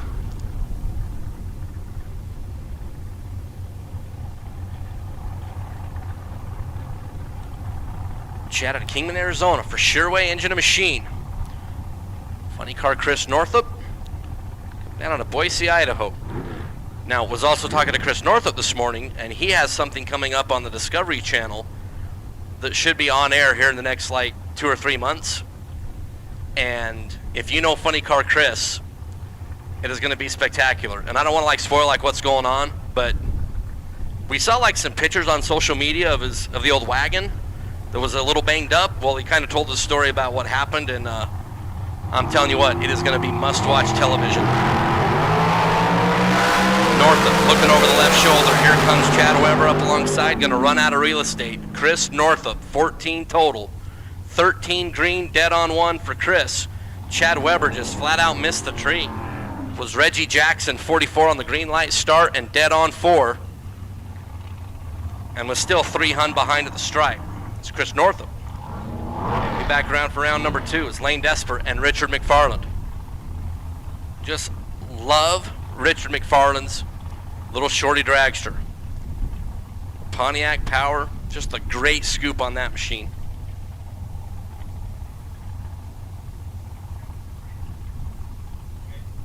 So word from the track officials, another little piece of debris on the racing surface. We hate debris. Debris is the worstest. So Lane Desper out of Lake Havasu City. Lane's Tire and Auto put in an extra $500 into last night's Silver State Refrigeration Stimulus race. So Lane stimulated the stimulus with that added funds. That race will be run to conclusion today after we finish Lucas Oil Products main event Friday. Speaking of Lucas Oil Products Friday, Matt Fishley passed over our best losing package in round number 1 of Pro Eliminator, a $400 gift certificate from our friends at FTI. The best losing package was Wayne Matthews. Wayne Matthews.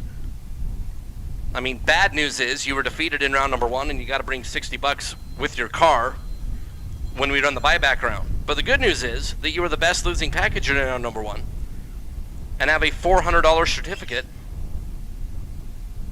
from our friends at FTI Performance. So really, like, at the end of the day, I mean, you're up $340. So come up in the tower and see us.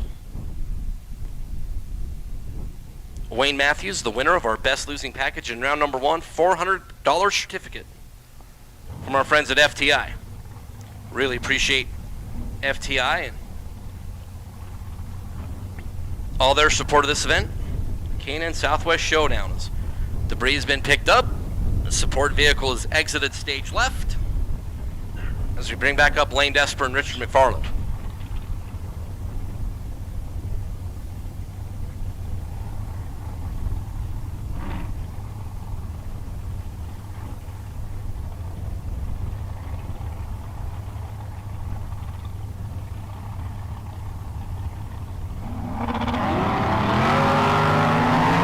Desper red by 8 foul. Richard McFarland going to get the solo here, 39 green.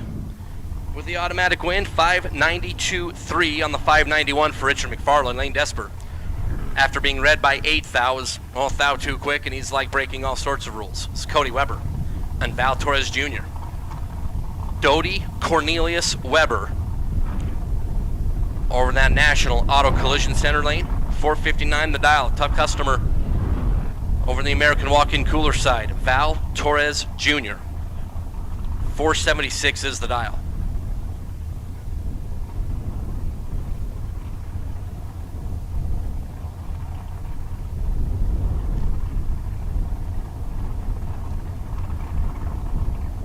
Val Jr. out of Chino.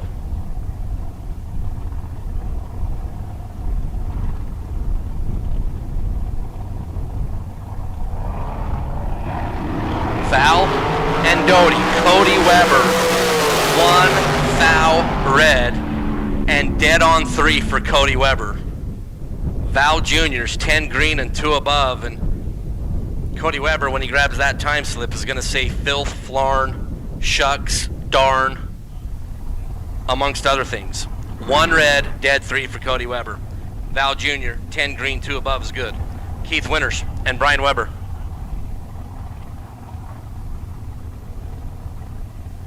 Keith out of Las Vegas, Nevada. 469 is the dial. There for Mr. Winters. Brian Weber out of Maricopa. The Race Tag Dragster, 494 is the number. It's 3 fouls separating the 2 drivers. Keith Winters gonna light up the win light. 470 for Keith on the 469, was 008 on the green light start. Brian Weber was 11 green and 2 above to be shy. It's Keith Winters. Moving around number 2 is Sammy Franco II and Race Kid. Kid for Kid Performance and Dyno. Tomorrow, after Saturday's main event, will be the Kid Performance and Dyno $50,000 shootout. A race out of Boise, Idaho, the TNT Supercar. The dragster without a wing over in the right lane, Sammy Franco II. Los Lunas, New Mexico, the dragster with the wing, 535. As we look down there on the National Auto Collision Center scoreboard.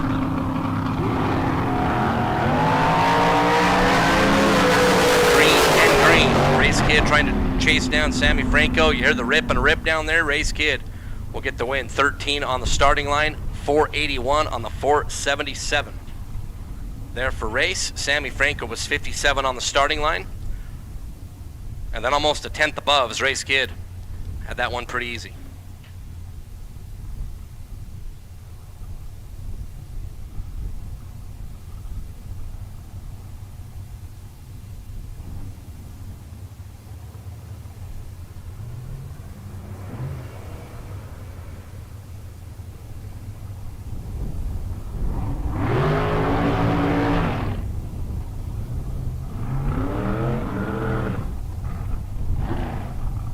Austin Downing and Gary Youngblood. Well, on the burnout scale of 1 to 10, 10 being like old school John Force and 1 being far from it, like Austin Downing was like a 1.7. So final call, all dragsters. Final call, all dragsters. Should be in the lanes, please. Austin, 626. Gary Youngblood, 481 the dial. Gary out of Pueblo, West Colorado. Double breakout win, gonna go to Austin Downing. Gary Youngblood, 001 green, breaks out by 6 thousandths of a second, was ahead by 33 thou at the finish line. Gary just needed, not like a full womp, but like a WHO at least in the tap of the brake. But Austin Downing gets the win light, and we'll move on as Lance Parker and Trevor Harkema. Lance out of Roy, Utah, 484 the dial for Lance. You saw Son Chance earlier in the round.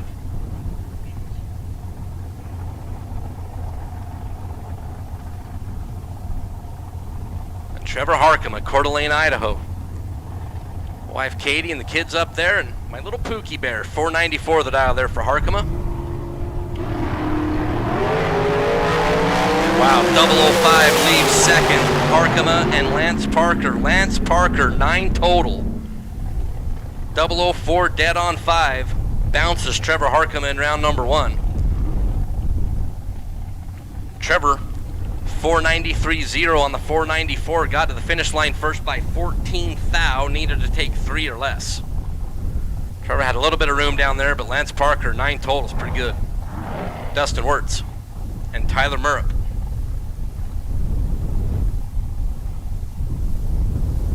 Dustin out of Napa, Idaho, 457 the dial for the Wirtz machine. He's got gorgeous Miller prepared dragster. Tyler Murrup out of Sandy, Utah. Jordan Moore Motorsports team car, Pete's Diesel Repair. Dustin in this entry His first entry was red. This is entry number 2 for Dustin as he's double entered in this machine.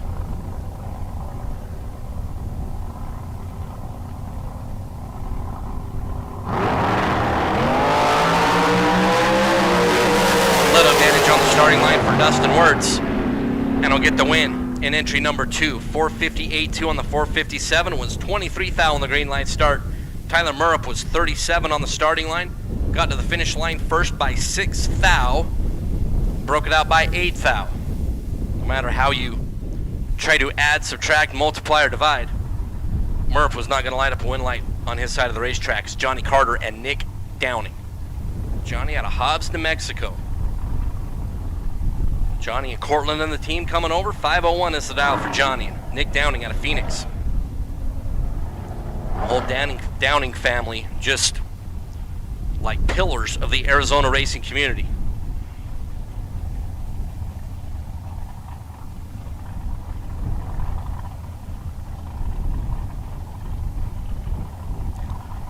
So Nick Downing, by 2/100ths of a second, will be leaving second. Well, in theory anyway.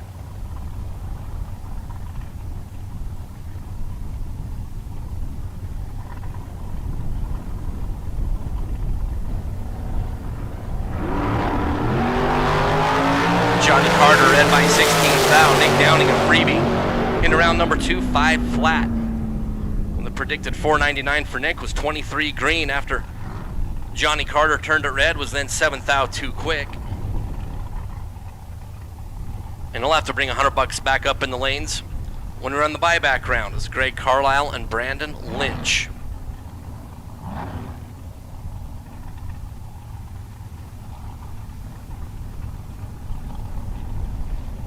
Greg Carlisle, 555 the dial in. For the Lake Stevens, Washington, Mullis prepared dragster, Brandon Lynch out of Roy, Utah. The Wild Ride Racing discount tire machine, 487 the dial in for Mr. Lynch. About a bulb and a half going to be the head start for Greg Carlisle, who will be staging second.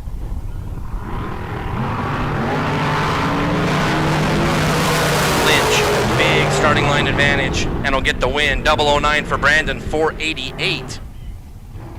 On the 487 for Brandon, Greg Carlisle is 94 green, and just a massive hole that he dug himself right on the starting line and couldn't climb out of it. Brandon Lynch. Come back for round number 2 is Ryan Mangus and Bobby Dye Jr. So we saw Mangus bow out in the Nova.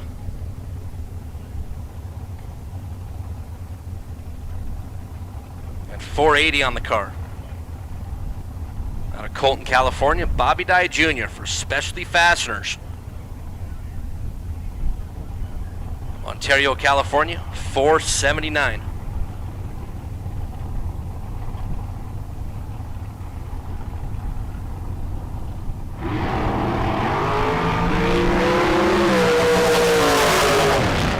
Bobby Dye out in front, and will get the win, 496. So they were having all sorts of trouble with that Jordan Stewart race car. During that first time run today, they were back there working on the pits, thrashing on it. Had some type of hesitation going on. They were trying to troubleshoot, and obviously they did not get it fixed as Ryan Mangus on the wrong side of the win light of Bobby Dye Jr. is Elliot Franco and Parker Theobald. Elliot out of La Palma, California, 548 the dial in. Parker Theobald. See, we have Val Sr., who finished number 5 in the world in Super Comp last year. Parker, the young man who finished number 6 in the world in Super Comp last year. The young man out of St. George, Utah, who told me what his plans are for later on this year, and I'll let Parker reveal them, but I was pretty surprised when he told me what he was doing. I think it's cool, like really cool, and yes, it still involves racing.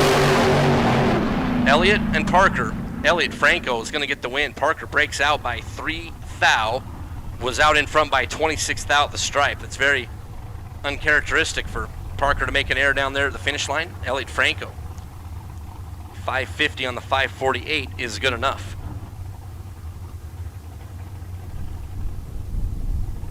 As Morgan Rose and Larry Beckner. As we're going to trade, the old famous mid-class trade. Morgan out of Henderson, Nevada for Team Silver State. 465 the dial for Morgan. Larry Beckner, 496 in the Tom Baer Team Machine for Lucas Oil and Thomas Baer School of Drag Racing. You see the teacher back behind the car on the right-hand side, Mr. Baer.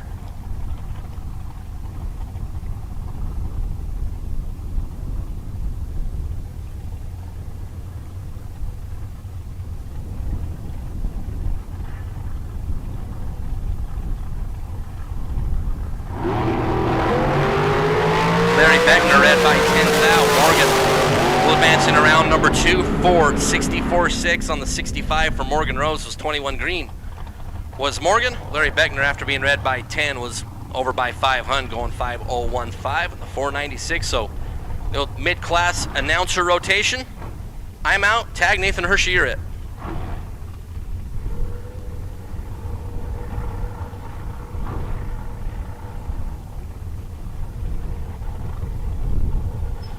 Well, thank you much, Mike Eames. Appreciate that as we are making our way through what is left of round number 1 here at Super Pro.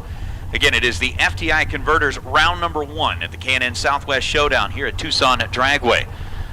As we are underway with the Lucas Oil Products $10,000 to win Friday in Super Pro.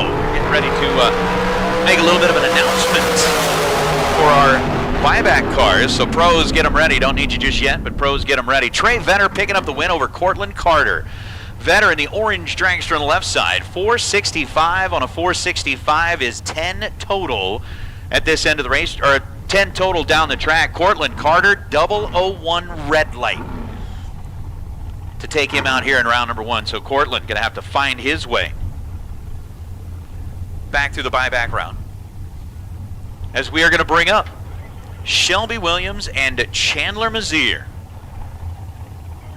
Chandler on the left side, part of that Mazier Enterprises crew.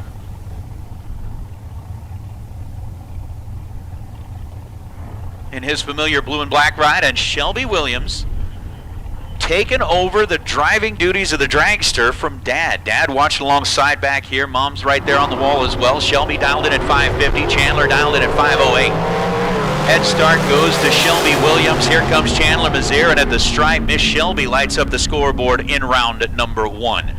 10 on the tree and 1 above for Shelby Williams. 551 on a 550 comes down to just a 1 thou stripe between she and Chandler. Chandler was 13 on the tree and also dead on the dial. 508 on the 508. So Shelby Williams getting the win light. Once again, dragsters. Final call, dragsters. If you have not yet made an appearance in the staging lanes for round number 1, you need to be there now, please. Dragsters, final call. We do need you into the staging lanes now, please. Last chance. If you haven't shown up yet, need you there now. As Pat Marbuck and Dean Bush going to be the pair on the line. Pat and the shorty dragster on the left side. That National Auto Collision Center side of the racetrack, and Dean Bush taking over that American Walk-In Cooler side. Dean survives the round, and I will say survives the round. Pat Marbuck was 30 on the tree. That was 1/10 of a second better in reaction time than Dean Bush. Dean had a 134 reaction time, runs 517 on a 506. I mean, cut Pat loose down there at the finish line, and Pat takes a 2/10 stripe to break out by 1/100th of a second. 519 on a 520. Ooh, Pat's going to be thinking about that one when he makes his way into the buyback round. Again, buybacks will be available in Super Pro. $100 will get you an opportunity for a second shot at that 10 grand. But Dean Bush, like, dodges a massive bullet in that matchup as Logan War and Calvin Locke going to be our next two. Once again, dragsters, absolute last chance. If you've not yet been here for round number 1, you need to be here. Calvin, 516 is the dial. Logan War on the left side, 464. Head start went to Calvin. Here comes Logan, and at the stripe win light, Logan War, 15 total, 007 and 464 on the 464. Calvin Locke was 22 on the tree, takes a 15 thou stripe and breaks out at the top end. So Winlight goes to Logan. He'll advance into round number 2. Calvin's going to have to fight his way through the re-entry round as Kevin Heffington and Dustin Henches rolling up next. Henches out of Olympia.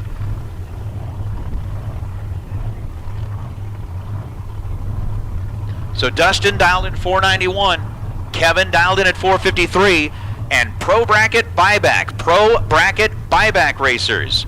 We will take you into the staging lanes now, please. If you are a double buyback, if you are a double entered car and you are buying back, we'll take you to lanes 2 and 4. Single entry buybacks will take you to lanes 6 and 8. And again, racers, keep in mind, buybacks will take place in the staging lanes. Bring your $60 with you. Down to the stripe, the win light on a double breakout is going to go Heffington's way. He was 13 on the tree. Dustin Henches was 4 thou better than that with a 009 reaction time. Henches gets their first 10 thou and breaks out 9 thou. 490 on the 491. Henches bows out. Kevin Heffington will advance into round number 2 as Ethan Bourne and Don Sefton are making their way back from the burnout. Sefton out of Bremerton, Washington, and Ethan Bourne out of Riverton, Utah. There's a little Bremerton versus Riverton. 487 the dial for Ethan Bourne. Don Sefton dialing in a couple of thou quicker than that, or a couple of hun quicker than that with a 479. Both drivers staged up set. Sefton left, Bourne right. Bourne goes red by 9 thousandths of a second, and Don Sefton, now looking at the 474, runs 515.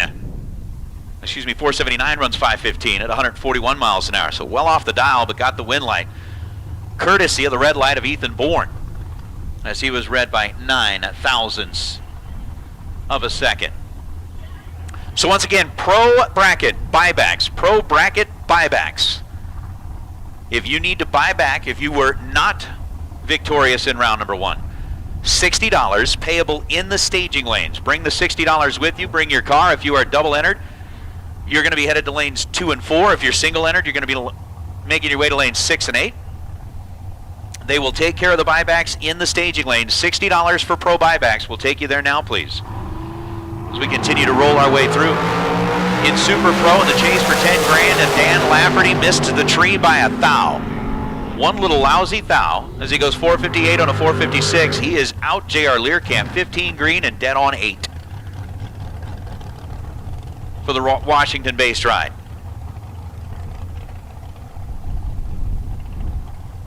So Learcamp lights up the board courtesy of, well, I guess I should say Lafferty lights up the board for Learcamp by missing the tree 001. Didn't we see this a little bit earlier? A couple of Vegas racers got together on the starting line here in Tucson. It's like, we could have just solidified this at home. Saved ourselves like I don't know what it is, towing the trailer, but it's probably, I know it was like 6-something hours for me. I'm sure it's closer to 8 or 7 for them. But Greg Hicks and Carl Canavo. Hicks, the realtor out of Las Vegas, Nevada, looking at that left side scoreboard, that National Auto Collision scoreboard, dialed in at 479, and Carl Canavo, the pizza man out of Vegas, dialed in at 492. Hicks is in deep trouble, and Canavo takes care of business. 003 reaction time for Carl Canavo. He's 3 above the dial, getting there first by 15 thousandths of a second. So a 495 on a 492. Did I say? Yeah, 3 above. 003, 3 above. He gets the win light. Greg Hicks, 54 on the tree, and then goes 478 on the 479.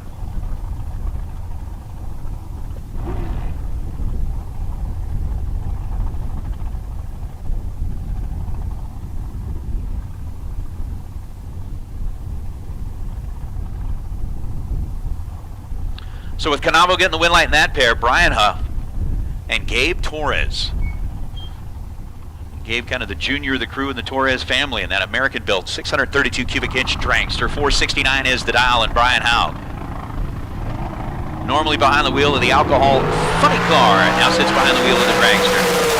Gabe Torres is showing Brian what bracket racing's all about. 003 on the tree for Gabe, to Brian's 071 reaction time, as Brian runs 472 on the 473, bowing out here in round number 1. But Gabe Torres, 003 at this end of the racetrack, gave him plenty room.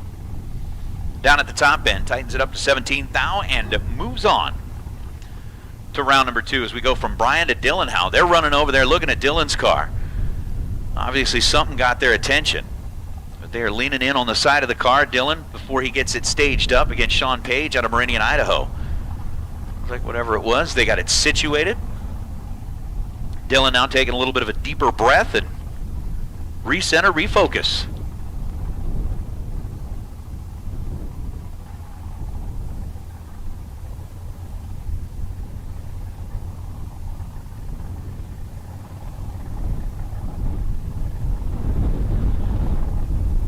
So 502 the dial for Sean, 466 the dial for Dylan.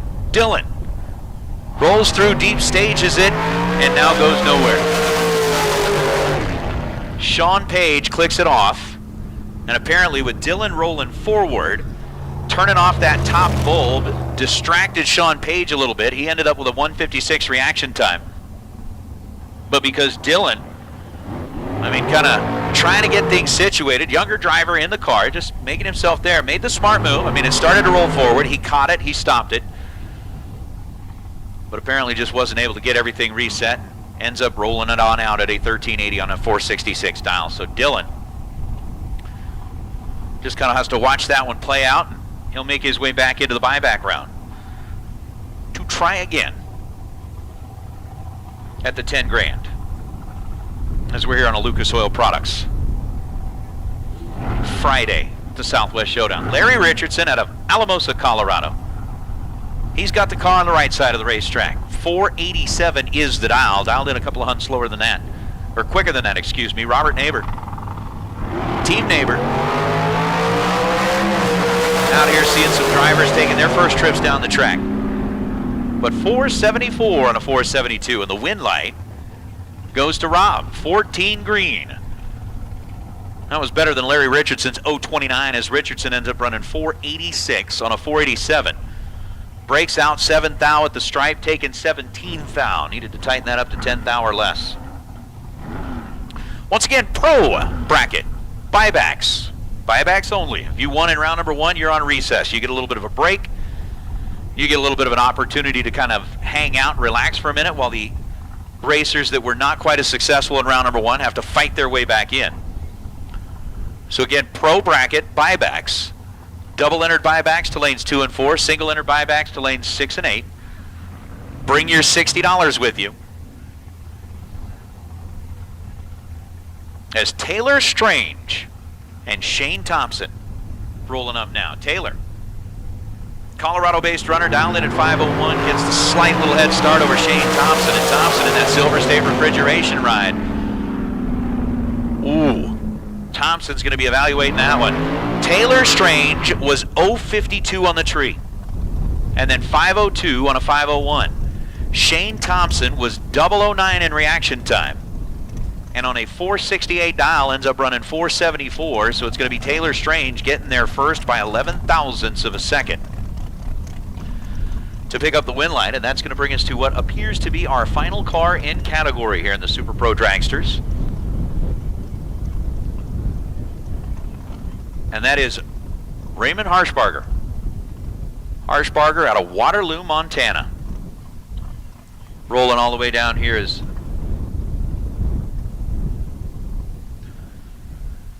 so Harshbarger gets the solo shot. Dialed in at 504, he basically just gets to play match game at this point. And once we get through this final Super Pro Dragster, we're going to be headed into our buyback round for our Pro category. So again, if you are one of our Pro cars that is looking to buy back, make your way into the staging lanes, bring $60 with you, they'll get you all taken care of there. Harshbarger 500 on the 504 after he was 12 on the red side, and that is going to do it for FTI. Round number 1 is Super Pro. Best losing package in that round will get the $500 gift certificate to FTI. Thanks again to FTI for your continued sponsorship of the K&N Southwest Showdown. We've still got the DRS, the Drag Race Solutions $100 gift certificate that belongs to Dan Fiello. So you like the looks of a classic carburetor, but you want the benefits of modern EFI. With the versatility of an externally mounted ECU, then Terminator X Stealth was designed for you. Terminator X Stealth is an easy-to-install, standalone EFI system with the option of a 4150 or 4500 throttle body. Stealth throttle bodies give you the old-school carburetor look, but inside, they're packed with all the benefits that today's electronic fuel injection has to offer.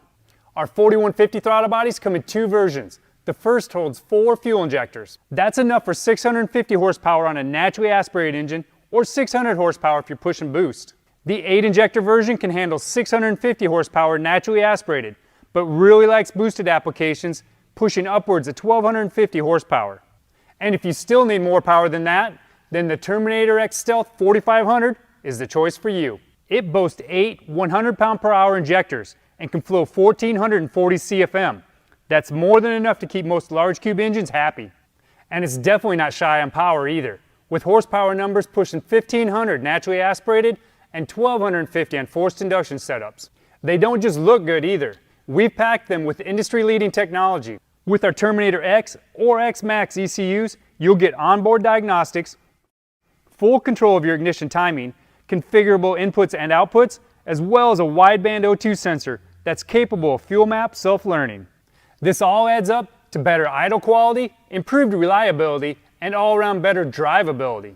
And in our 4150 throttle bodies, you'll find kickdown provisions for GM's TH350 and 400, as well as the 200R4 and 700R4 transmissions. It's also set up for handling Ford's C4 and C6 applications. And Mopar friends, you can always add our throttle lever extension to connect your 904 or 727 kickdown. Put some excitement back into your classic ride. Upgrade it with EFI. For more information on Terminator X Stealth, visit us at holley.com.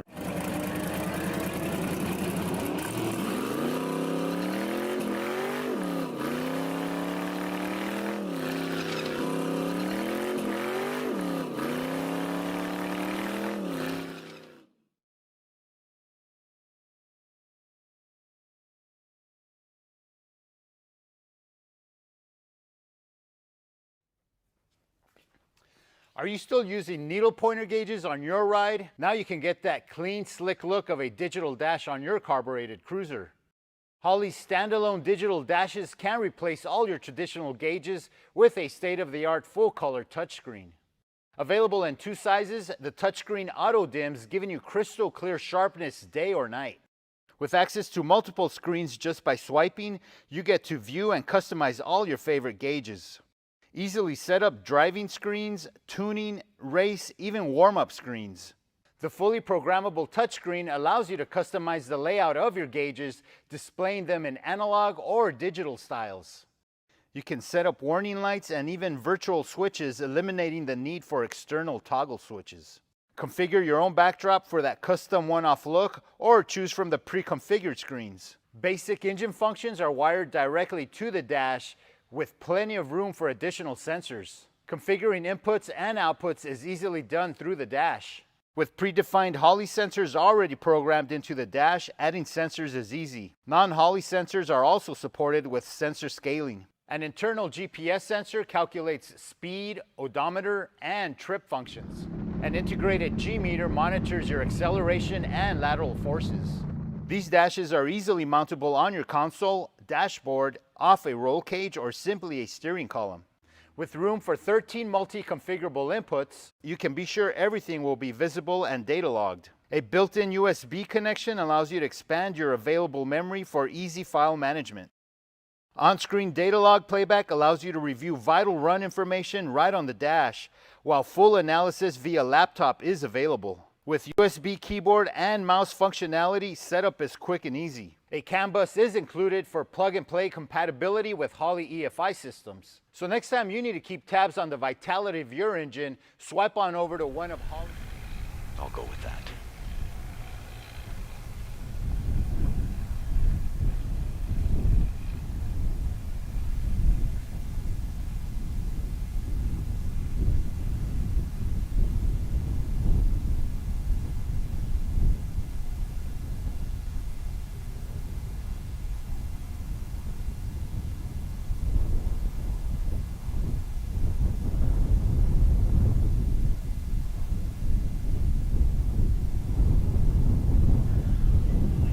Hey, again, while it's quiet, and since it is kind of, you know, the lunchtime hour, or maybe a little bit beyond, want to remind everybody that concession stand here at the track is open and available.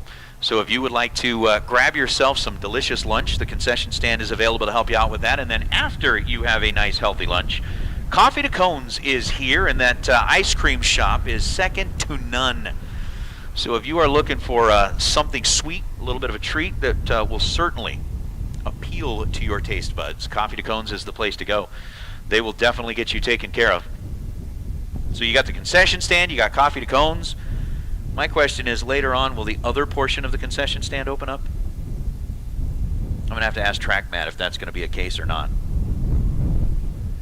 Will the other portion of the concession stand open up later? Oh, are they now? So basically, if you lost first round and for some unknown reason have decided that you're done for the day, the other half of the concession stand is open as well? They'll help you out in both cases. But I don't see why anybody would be done for the day already. I mean, we got the buyback. We got $10,000 on the line.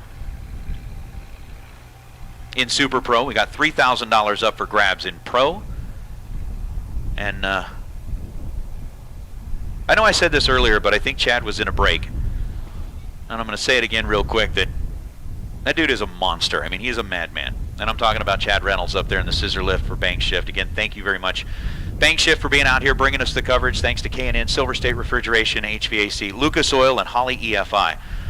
I mean, it is not quite as breezy as it was a little bit earlier. The breeze is starting to die down a little bit. But every time he jacks up that scissor lift and he gets to swaying, I don't know if you took like an entire little sleeve of Dramamine or whatever it was, but I couldn't do that.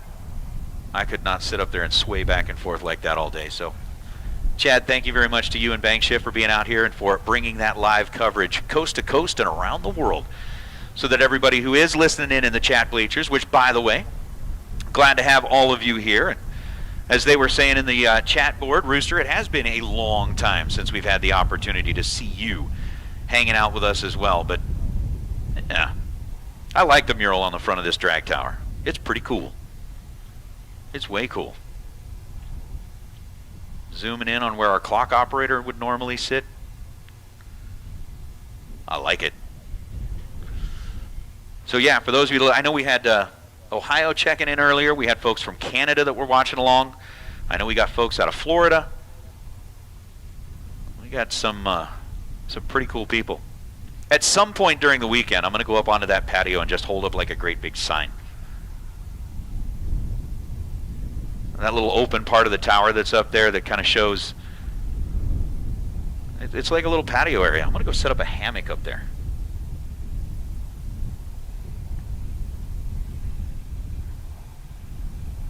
I think that'd be pretty cool.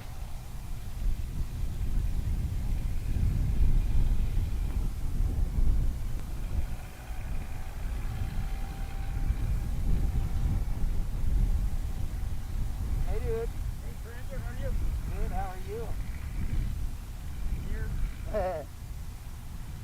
Been crazy, dude. Yeah, I hear you. Sorry, I was getting used to this, last time you guys were here. Yeah, I was going to say. Yeah, one or the other. Yeah. As Chad zooms in on the patio up there, I know we're a little delayed. Yeah. But that's the tower. Jasper, Alabama checking in here as well. And yes, I don't know if that's Awash or 2004. Yeah. They do run quarter mile here, but today we are running 1/8 mile as part of the Southwest Southwest Showdown. He said so clearly. Oh my God. I took like 1,200 pictures. I went home and I was watching it, and I was ready to write down the finals and all. And yes, Rooster, it does kind of look like two holes in the building, but it's actually a nice little covered patio up there on top. Show you what happened. I mean, that's like, Dude. I mean, oh my God. This was not smart, dude. Not at all. So pro bracket, the buyback round. Basically, all of the cars that did not turn on a win light in round number 1 had the opportunity to make their way back into the staging lanes. They paid a $60 in pro category, paid a $60 buyback kind of concession, fee, tax, whatever it is you want to call it. And they get an opportunity to try and get back into round number 2 by running all of the buyback cars separately and against each other. Essentially, everybody that shows up in round number 2 will have lit up at least one scoreboard. So we're going to start things off with Angelo Valencia and Sasha Hofer, and Sasha Hofer is taking no prisoners. 759 is the dial, 764 is the run, and Sasha was trip zip perfect leaving the starting line. Angelo Valencia on a 698 dial ends up running 697, trying to catch up after an 074 reaction time. So the win light belongs to Sasha. She is back into round number 2 and has got a second chance at the $3,000 prize that is up for grabs here in pro on a Lucas Oil Products. $3,000 to win Friday. Charlie Salazar and David Beckwith will be our next 2 as we hold up just a moment. We got a little piece of debris that was found on the starting line. They have trotted out there, have retrieved that, and the yellow Malibu out of Eureka, Arizona for Charlie Salazar is staring down at that 9.80 second dial in on the American walk-in cooler side of the racetrack. And for David Beckwith, that 7.41 second dial for the red Malibu on the left side is showing brightly on the National Auto Collision Center side of the racetrack.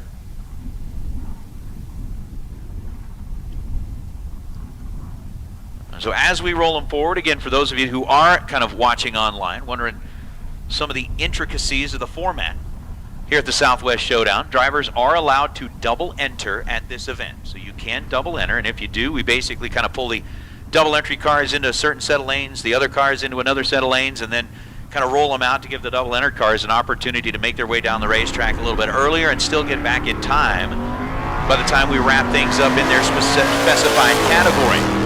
So with Charlie Salazar and David Beckwith off, down, and away, win light's going to come on for Salazar. That Malibu is back in the game. 0:55 the reaction time for Charlie Salazar. He is 1 above the dial, 981 on a 980, and gets to the stripe first by 53 thousandths of a second. David Beckwith on a 741 dial was 4 above the dial, runs 745 after he was 071 on the tree.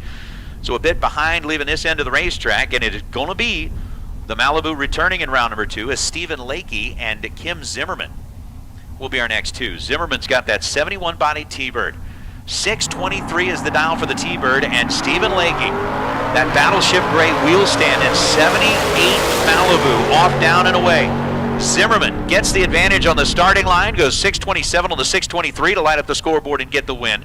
Stephen Lakey had a 1+ reaction time, goes 663 on a 669, got there first, but late at this end of the racetrack, breaks it out at that end of the racetrack, and Kim Zimmerman will bring back the T-Bird in round number 2. Here's Dwayne Sheitlin and Jeremy Wilson. Wilson, that down in the weeds, 73 Vega wagon out of Grand Junction, Colorado. We're talking about, you know, Jeremy Wilson and his luck in dragster drawings. From what I understand, they may actually be like parking the Vega for a little while. They've got some plans for it, got some modifications that they're going to do to it. He'll be focusing on the dragster program, and unfortunately, he can go back and think about what he's going to do to the Vega for the rest of the weekend. He'll be focusing on his dragster program as he goes 606 on a 607. Got to the stripe first by 4 thousandths of a second to break out 1 thou. One lousy thou is what cost him the win light there, as Dwayne Sheitlin was 026 on the tree, goes 658 on a 655, survives the round. As now Chuck Hawk and Jason Kensel. Chuck and the Mustang on the left side, dialed in at 685. Jason Kensel gets the head start with that 937 dial on the left. Kensel, will that equate to about another 75-foot head start? As Chuck begins to roll up alongside of him in the fox-bodied, and it's going to be Chuck Hawk, 689 on a 685, and everybody out there goes, oh great, Chuck's back in, yay. Jason Kensel was 51 on the tree, Chuck Hawk was 52 on the tree, so a toss-up at this end of the racetrack. And the win light's going to belong to Hawk. That's now Tony Marconi and Lindy Lindholm. So apparently to be in this pair, you've got to have kind of like a pseudo-rhyming, somewhat the same first and last name. Tony Marconi, Lindy Lindholm. Lindholm in the Copo Camaro, dialed in at 620. Tony Marconi, dialed in 2100 quicker than that with a 599 little 76 Aero Marconi, who has parked that car in the winner's circle at previous Southwest Showdowns here. A strong player in the southwestern part of the United States, based out of Surprise, Arizona, gets the win light. He's 12 on the tree. That was 30 thou better than Lindy Lindholm's 042 as Marconi rolls it through at a 607 on the 599. Marconi gets the win light. Lindy was 9 above the dial, 629 on a 620. Uncharacteristic miss on the dial in for Lindy Lindholm, but Marconi takes advantage of it, moves into the round number 2, is now Samantha Kidd. Rolls up in the Outlaw. The Nova on the right side of the racetrack, dialed in at 720, and Joe Kidd. Samantha and Joe side by side in the buyback round, and the win light belongs to Samantha. 722 on the 720. Samantha was 041 on the tree. That was 8 thou better than Joe. Joe had the 049 and 4 above the dial to be 33 thou behind at the finish line. Kidd takes the Nova and re-enters it for $3,000 as Carson Heath and Fred Stout. Heath in the big blue C10 pickup truck. 9.12 seconds is the dial, getting him a 2.12 second head start over Fred Stout with that 7-second dial. Stout has got a stout advantage as far as the reaction time is concerned and will get the win light. 708 on the 700 for Fred. 026 on the tree. Carson's reaction time started with a 1, ends up 5 above the dial. 917 on the 912, and Carson's day will come to a close. So now at this point, though we know that some folks' day have come to a close, that's where the other half of the concession stand could come into play. But, you know, only when your day is fully completed. At that point, then you can like head on over to the very nice little beer garden that they have here at the Tucson Dragway. But only when your day is done, and only if you continue to maintain social distancing guidelines. Ricky Duchelle and Rick Reynolds. Somebody's going to get Rick rolled.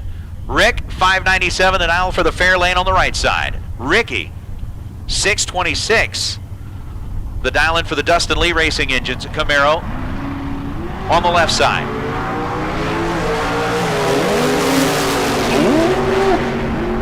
41 thou separated him at this end of the racetrack. Rick Reynolds was 041 on the tree.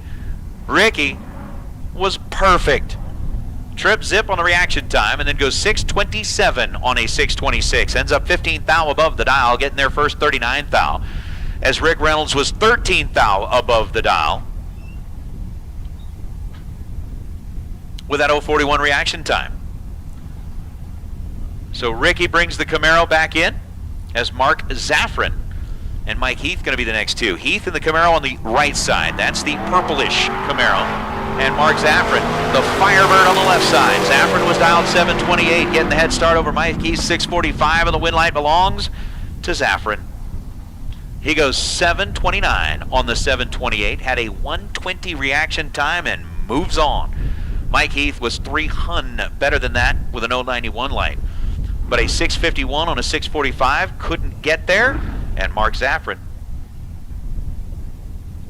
gains a rebirth in his opportunity at that $3,000. Russ Hines on the right side. That's the 95 Firebird. 703 the dial. A little LT1 powered ride. 703 to Tim O'Moore's 6.06 second predicted elapsed time. O'Moore, who's doing like a lot of driving here this weekend. A lot of driving this weekend. Did I mention he's, yeah, I did. 610 on a 606. Tim O'Moore lights up the board. 18 on the tree. Got him the jump at this end of the racetrack. Russ Hines had an 035 reaction time. Ends up 300 above the dial. 706 on a 703. Tim O'Moore was 400 above the dial, and with a 10 thou stripe, the win light belongs to Tim.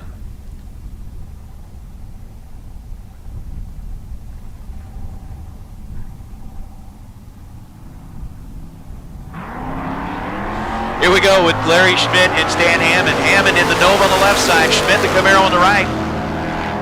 Hammond trying to close in, but it's going to be Schmidt moving on.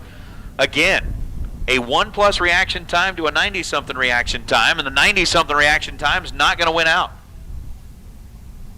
Larry Schmidt, 114 on the tree in 744 on a 736. Stan Hammond just made the wrong choice down at the finish line, unfortunately. Unfortunately. Got there first by a 10th and breaks out by 0.004 of a second. That one is painful. That's going to hurt. That's something to drink about. As Brandon Fletcher and Steve Moss rolls up now. Moss in the extremely, highly, definitely altered. At a Rio Rancho, New Mexico. I like that car. It's cool. It's unique. It's fun. It's a 578 dial, and Brandon Fletcher's dialed in at 7 flat. Fletcher takes the Challenger back into the game. He was 015 on the tree. Steve Moss was not. That was certainly a 1+ reaction time. He's 2 above the dial and bows out. Fletcher 703 on the 700. And as we bring up our next couple of cars, Marvin Wolfmeyer and Manny Blea, we've got our FTI best losing package from round number 1.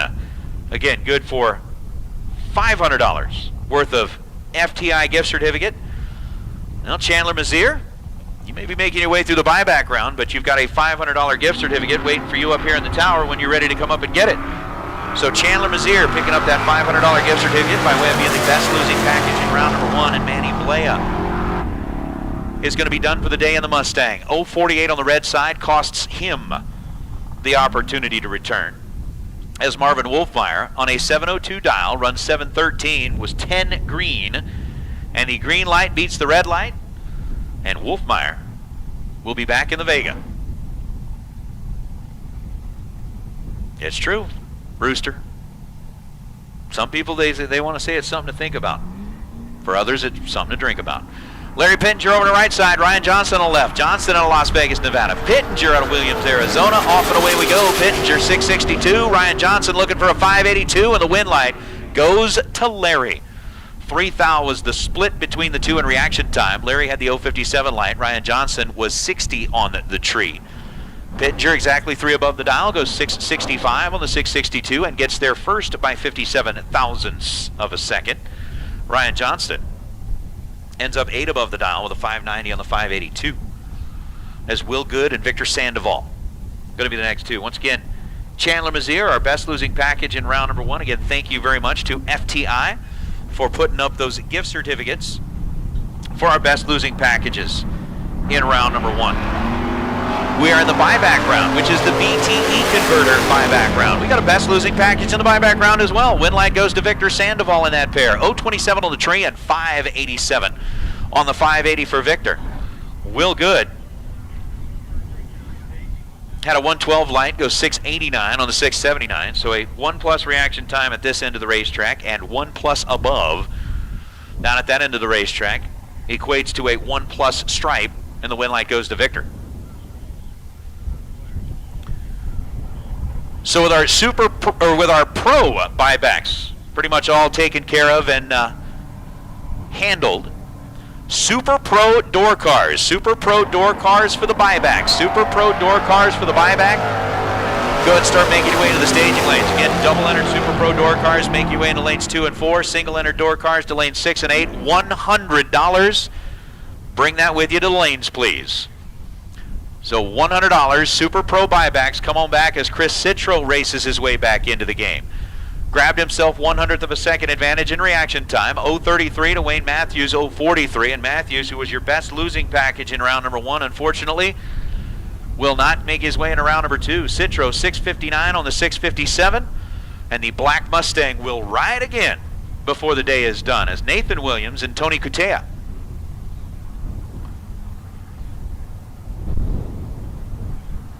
So again, Super Pro door cars, buybacks, $100 payable in the staging lanes. Come on down, we got a double red light. Both drivers leaving early. And it still wouldn't have changed things with the true start. Nathan Williams was leaving first, went red by more, will bow out. Tony Kutea on the 661 dial ends up running 663. After he was 024 on the tree.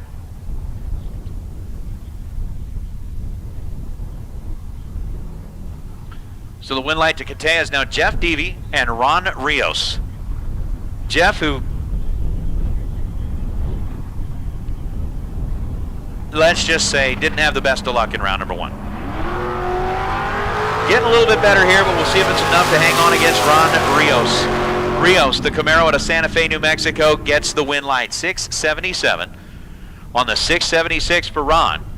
14 on the tree and 1 above the dial, basically 14 thou above the dial, gets him to the stripe first by 67 thousandths of a second. Jeff Devey, the better bulb than what he had before, but unfortunately still giving up 700ths of a second at this end of the racetrack and goes 645 on a 644. So Devey bows out as Matt Hawk and Mike Reed. So Dad Chuck raced his way back in a little bit earlier in the Mustang. We'll see if Matt can do the same against the Dodge D50 pickup truck of Mike Reed. Hawk dialed 791, Reed dialed 684. Head start went to Hawk, better bulb went to Hawk, and by a thou at the stripe, the win light goes to Matt Hawk. 792 on a 791. He's 14 thou above the dial. Mike Reed was 1 thou off the mark, dead on 1. But had given up 14 thousandths of a second at this end of the racetrack. And it's Matt Hawk moving on as Howard DeVore and Curtis Zinzalita. Zinzalita out of Flagstaff, Arizona, the Roadrunner. 665 is the dial for the left or the right side of the racetrack. And for Howard DeVore on a 675 dial, win light's going to turn on for DeVore. DeVore grabbed himself 69 thousandths of a second at this end of the racetrack. He was 30 on the tree. And will light up the board on that National Auto Collision side of the racetrack to get the win. Tim Arnswald, Ron Height. Ron in the, what would you call it, like olive green? I think it's kind of an olive green color for Ron Height in the S10.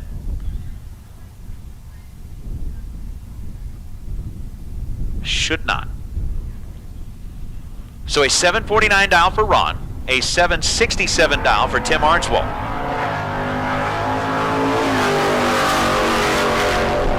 Advantage on the tree big time to Tim, and he's going to just kind of coast through. 776 on the 767 for Tim Arnswald, getting there by over a tenth at just 75 miles an hour. Unfortunately for Mr. Height, the reaction time started with a 3, and that was what finished that one at this end of the racetrack. So now we got Sasha Hofer and Leo Glassbrenner. Good matchup. Leo left side, Sasha right side. Murrieta, California, home base for the Copo Camaro, dialed in at 613 on the left side of the racetrack. And for Sasha Hofer, the 91 Firebird out of Calamasa, Arizona. She's got the 762. We saw Sasha up a little bit earlier. Again, talking about those double entries. When we started things off in the buyback round, she started it off with a perfect bulb.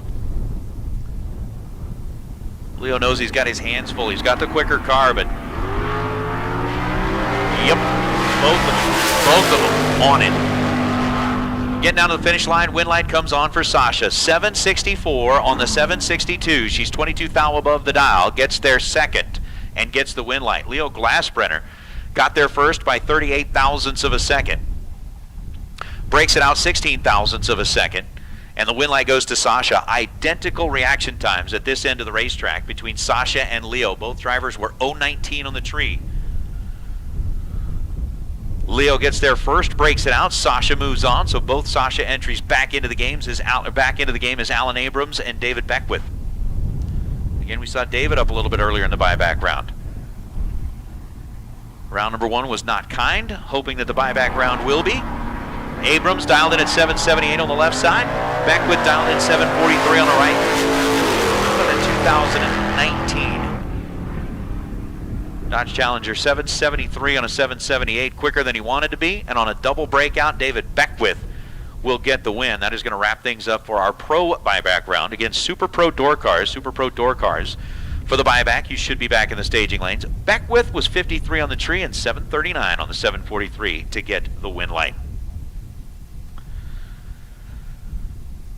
So again, Super Pro door car, buybacks, $100. If you're double entered, you should be in lanes 2 and 4. Single entered will take you to lanes 6 and 8. And Rooster, looking at that whole thing about the true start. essentially that was kind of a combination. It's an idea that's been floated around for a long, long time. But that was kind of a combination of the CompuLink timing system guys. And I know that Peter Biondo and Kyle Seipel kind of worked with him to develop that. We actually got the opportunity to test that first in Vegas, and it was, I mean, it's really kind of an interesting story how that all came together, because when you're talking about True Start, there's obviously a whole lot of extra math that goes into it. The timing system's already set up to do all the math as far as the difference in reaction times and where they're at, calculating all the incrementals, identifying margins of the stripe, all of that kind of stuff. But when you started talking about True Start and the fact that you wouldn't be able to start doing all of that math until both cars have left the line, you'd have to take into account kind of, you know, where they were at. One of the things is, and obviously not showing the actual color of the light before the second car leaves, because you don't want the opponent to see whether it's actually red or whether it's green. So there was a whole lot that went into that. And it was actually the night before we were going to use it in a race. We were out kind of doing the final testing in Vegas. I was lucky enough, and I'm saying lucky enough because I really didn't have anything to do with like all of the engineering and the programming and everything that went into it. But, you know, we had several of us positioned at like different spots down on the racetrack, and the different spots down on the racetrack, like somebody was at the 60 foot, somebody was at the 330, and we started to identify, you know, where it wasn't calculating certain numbers and where it was, and they were sending that back to CompuLink in Colorado and actually like making changes on the fly, and then they would email new code. You download it to the computer, we'd head back out on the racetrack and do a lot of testing, and it was really a lot of fun trying to test that all out. And then that first day that we used it, it worked like a champ. So True Start was a lot of fun to be part of that, and it was really good. No, it wasn't quite Sheldon Cooper that engineered True Start, but it was a big brain like his. Certainly a big brain like his. So it was pretty cool.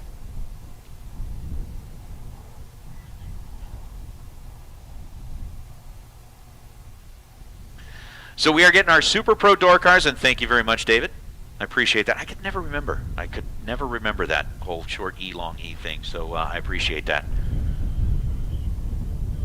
But it sounds like we have got our Super Pro door car buybacks back in the staging lanes. And as soon as they are in, suited up and fired up, we're going to roll them forward. Again, we are in our BTE round, the BTE converter round. Here on a Lucas Oil Products Friday. $10,000 up for grabs in Super Pro, $3,000 up for grabs in Pro. And best losing package, courtesy of the folks at BTE, is a $250 gift certificate in both Pro and Super Pro. Well, I appreciate that. Bracket racing. It's tough sometimes when you're up here and see everybody's screen names. And Naruser, I can take zero credit for it. I mean, I literally like stood down on the racetrack and swung my arm through a beam. That's like as technical as I got with that whole thing. So I take zero credit for it. That's like all CompuLink. That's Peter, Kyle doing that whole thing. None for me.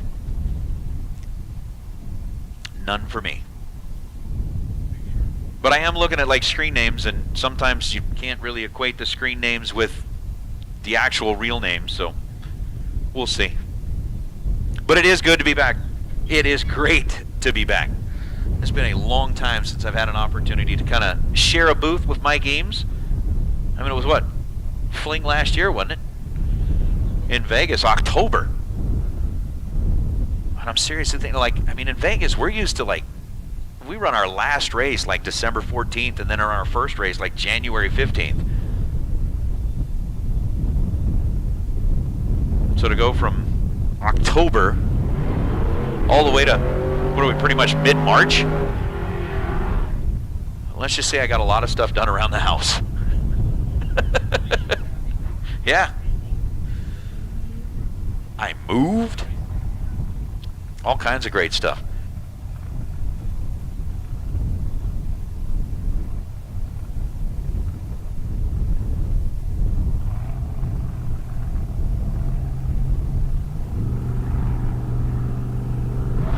Oh, Super Pro door car is underway. Brian Lopez gets the insta win as John Lister turned it red by 32 thousandths of a second. and on a 598 dial goes 596. Lopez 619 on a 617 was 017 green.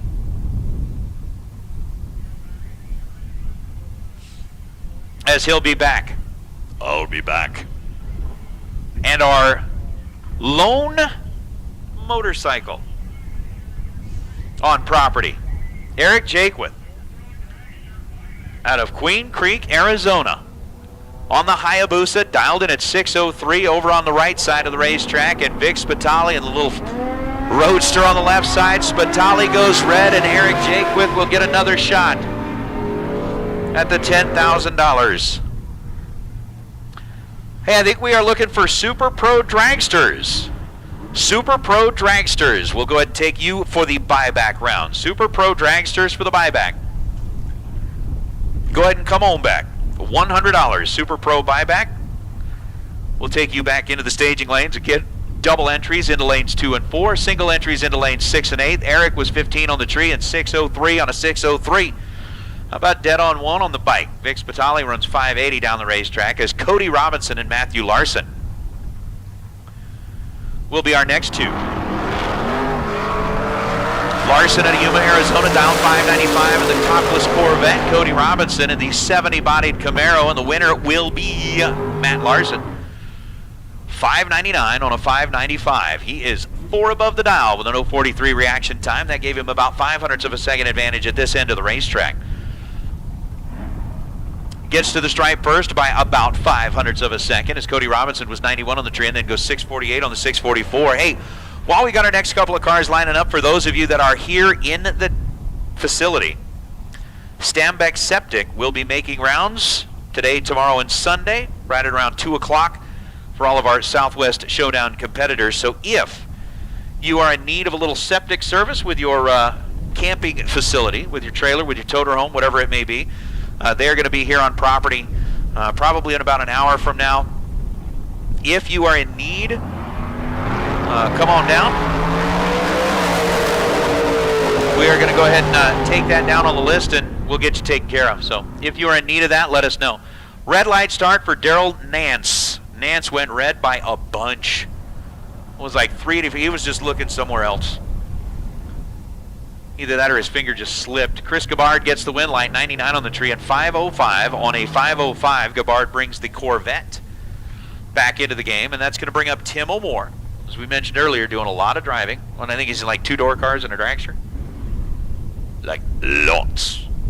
Lots and lots. And Kevin McClellan. McClellan in the wagon. So D-Mac is running the Roadster. 1 in round number 1, so he's on recess, and he's watching Dad like fight his way back in.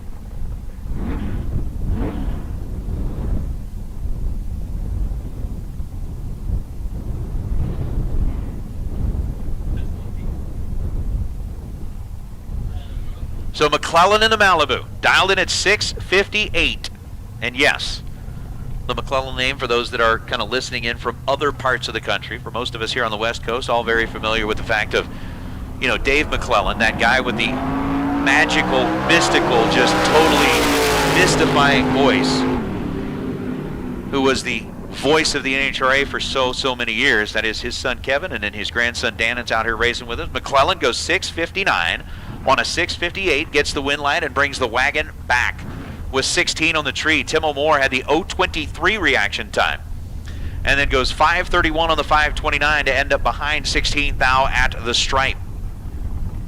So the win light goes to K-Mac as Jeremy Jacobs and Phil Garrison.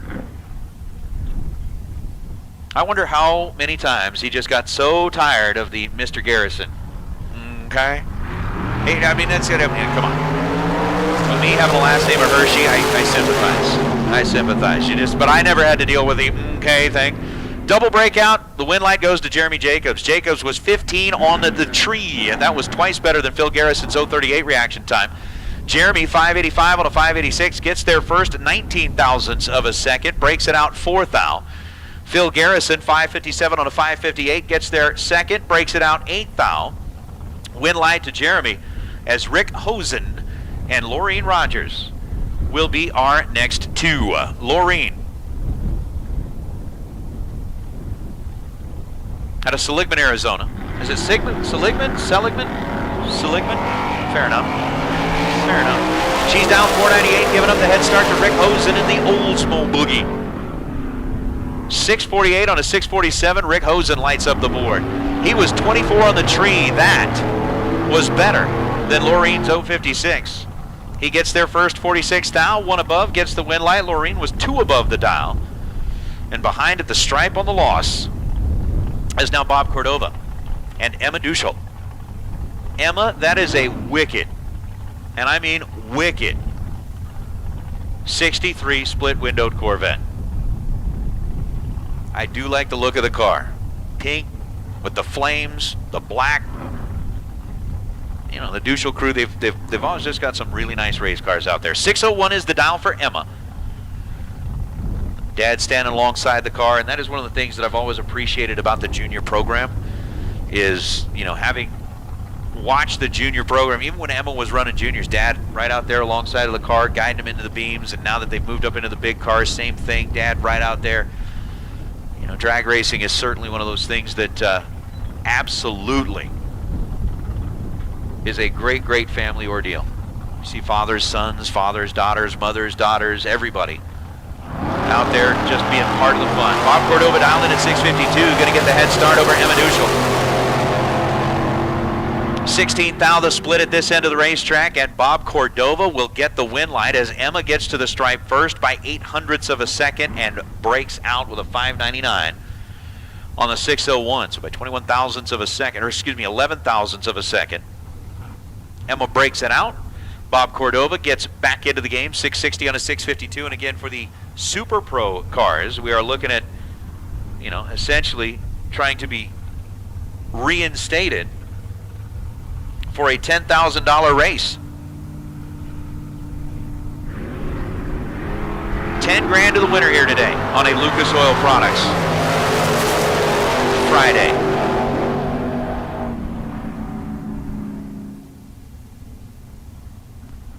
Joe Kidd Jr. getting the win over Andrew Jaramillo. Jaramillo was 78 on the tree. Joe Kidd was 500 better than that with an 023 line and goes 722 on a 721. Winner, winner. With another shot at the 10 grand prize. So here we go. Sam Northup out of Boise, Idaho. Chris Northup standing behind the car, one of the more colorful characters in the bracket racing scene out here. I gotta admit, the mullet is coming along nicely for Funny Car Chris. Gotta admit, that's coming along nicely, and whatever it is he's doing with the long socks and the shorts, trying to work on the farmer's tan, whatever it is, I'm sure that'll work well. 677 the dial for Sam, 509 the dial for Dave Mazier, the Mazier Enterprises ride, gonna get the win light. 511 on a 509, 16 on the tree and 2 above, gets him their first 24 thousandths of a second. Sam Northup had the 059 reaction time.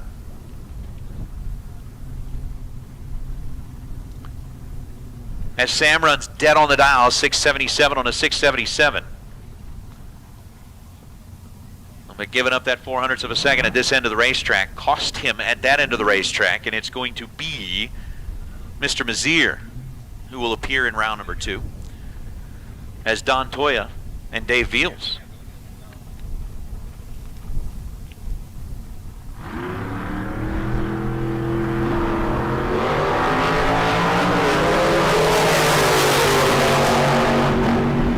Don Toya gets the win line with a 002 reaction time, goes 526 on a 523. Dave Veals turned it red by 7 thousandths of a second, goes 619 on a 619. He's dead on the dial, but a 007 red light at this end ruined the day.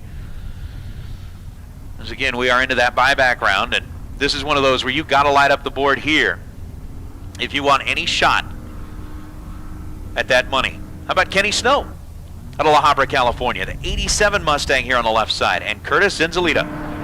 Zinzalita with a 664, Snow with a 664, both drivers looking at the same dial, both drivers off and away, both drivers are green. But only one can win, and it's going to be Zinzalita. or Zinzalita, excuse me. 665 on a 664 for Curtis.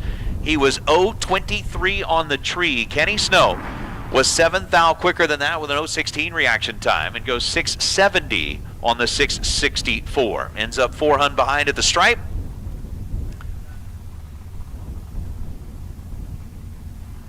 What?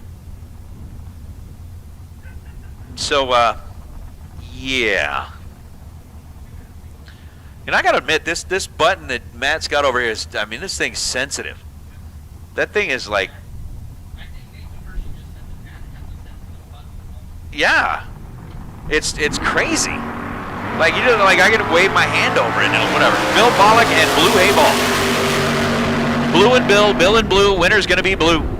628 on a 629 on a double breakout affair. Win light goes to Hayball. The Fort Hall, Idaho car is back in the game. Was 10 on the tree. Bill Pollock was 43 thou behind in reaction time as he turned on that 053 reaction time. 588 on a 591 for Bill. No good. But for Blue, under just 3 thousandths of a second, getting their first 24 thou, he advances. As now Kelly Harper and Ryan Mangus. Kelly, 69 Camaro, left side. Ryan Mangus, 71 Nova, right side. 685 the dial for Mangus, getting the head start over the 591 number for Kelly. In, set, go.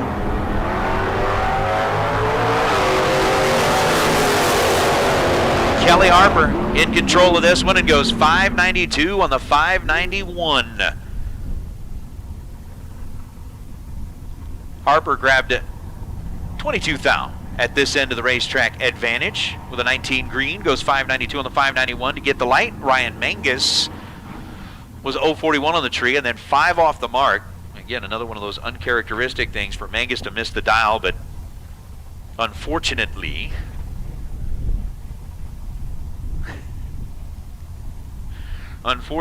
he did. Hey, Super Pro Dragster buybacks. Super Pro Dragster buybacks. We should have you back into the staging lanes, please. Super Pro Dragster buybacks. We should have you back in the staging lanes, please. If not, please allow this to serve as your final call.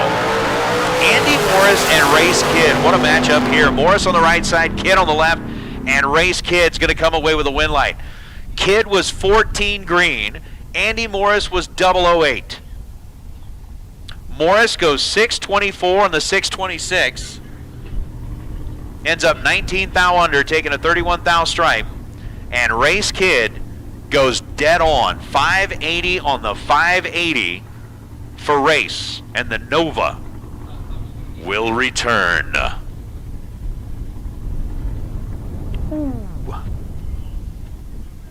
So it looks like we've come down to the end of our Super Pro door cars as Super Pro Dragsters for their buyback get ready to roll into the water box. Again, that format of we run Pro and then we run Super Pro.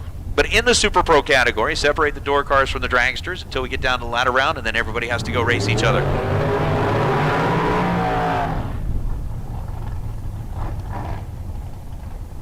Be a total dogfight. Did you see that?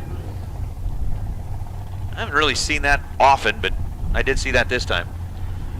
It looks like a time slip that kind of blew out across the racetrack. And what are we waving our hands at here? Gordon Grimes started to back up from the burnout, noticed something, kind of pointed at it. The photographer over there waved his hands, and we're going to go run out on the track with a mop. But what I noticed on Gordon Grimes' car is the time slip kind of blew out onto the racetrack. Oh, it was a screwdriver? Okay, well that's not what I mean, you look at this. Gordon Grimes has got like the time slip on the back that you're pulling off there. It looked like toilet paper hanging off your foot when you walk out of the bathroom. Just saying. Just saying. Jeremy Wilson over the other side. So we talked about Jeremy earlier in his Nova, or excuse me, in his Vega wagon. And the fact that from what we have heard, from the rumors that have been floating around, that the wagon may be parked for a little while and he's going to focus on the dragster for a little while. And we also know that Jeremy, for some reason, whenever he enters a dragster drawing, just like almost can't seem to lose. Jeremy Wilson didn't lose this time. He's got a 20 green light. Gordon Grimes was 077 on the red side. And Jeremy will end up going 471 on the 470 down the racetrack with the win light. Gordon let it go just 77 thousandths of a second too soon. 587 on a 577. Jeremy gets to play again for 10 grand as Larry Beckner in one of Tom Bayer's cars, and Chad Weber in one of Bill Weber's cars. So you got Chad Weber, Cody Weber, essentially nose to tail here on the left side of the racetrack, talking about like family affair. You got Bill, who used to race. I don't know if he still gets behind the wheel. I haven't seen him behind the wheel of a race car in a long, long time, but he used to be out there a lot.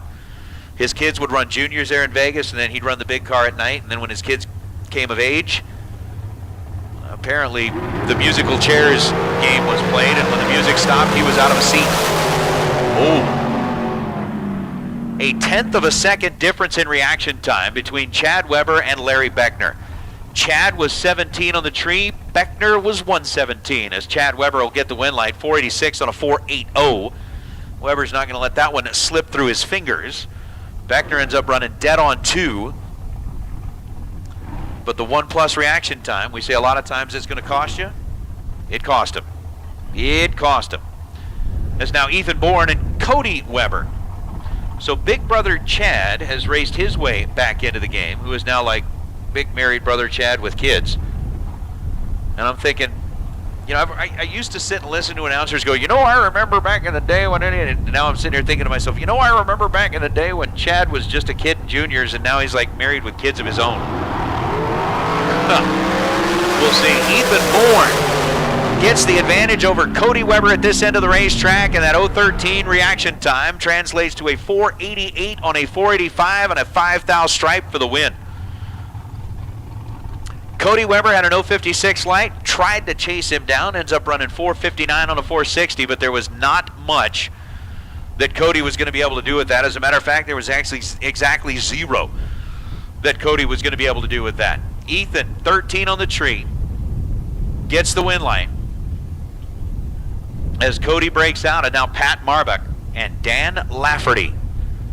Lafferty, who is the demolitions expert up there in Wendell, Idaho. If you want something demolished, he will do it for you in a hurry. And like, pick your poison. You want dynamite? He can do that. I think he can even do like C4, whatever it is. Large barrels of gasoline, he'll probably do that for you too. Just to make it like really impressive. Marback dialed in at 518, Dan Lafferty dialed in at 459, and Lafferty is back. 005 at this end of the racetrack, 13th thou above the dial, puts him on the plus side, gets him the win light. Marbuck was 18 green, took a 31 thou stripe, and goes 514 on the 518. To bow out and be gone. Be gone with you. We really don't like saying that, but we're in the buyback round and somebody's got to go. Sean Page and Cortland Carter. Sitting out there going, somebody's got to go? All right, go ahead. You can go. I'll stick around. Cortland dialed in at 504 on the right side. Sean Page dialed in at 502 on the left side, and Cortland is sticking around. 004 on the tree, and then 506 on a 504 for Cortland. So 22 thou above the dial.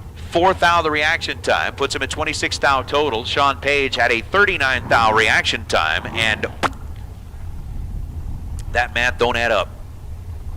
Don't add up. Rooster, to be honest with you, what we got good to eat? I think Eames just finished off a pretty tasty cheeseburger from the concession stand. Got himself a bag of chips and a nice large Coke, and when we swap spots, I'm going to head over that way and see what they've got over the concession stand, and I'll find some. But that's what we got good to eat. Oh, and I do have a bag of homemade jerky. It's right here in the blue bag. But anyway, Lane Desper and Nick Cobb. Cobb left side, Desper right side. Lane's dialed 514, going to get the head start over Nick Cobb with that 483 dial in on the board. Cobb blinks on the bulb, blocks it into position as the tree drops. Away we go. 7th thou, the difference between the two in reaction time at this end of the racetrack, and Lane Desper by 1/10,000th of a second lights up the board. Desper 16 green and 31 thou above the dial. Nick Cobb was 9 green and 38 thou above the dial. And by 1/10,000th of a second, Lane Desper's scoreboard lights up.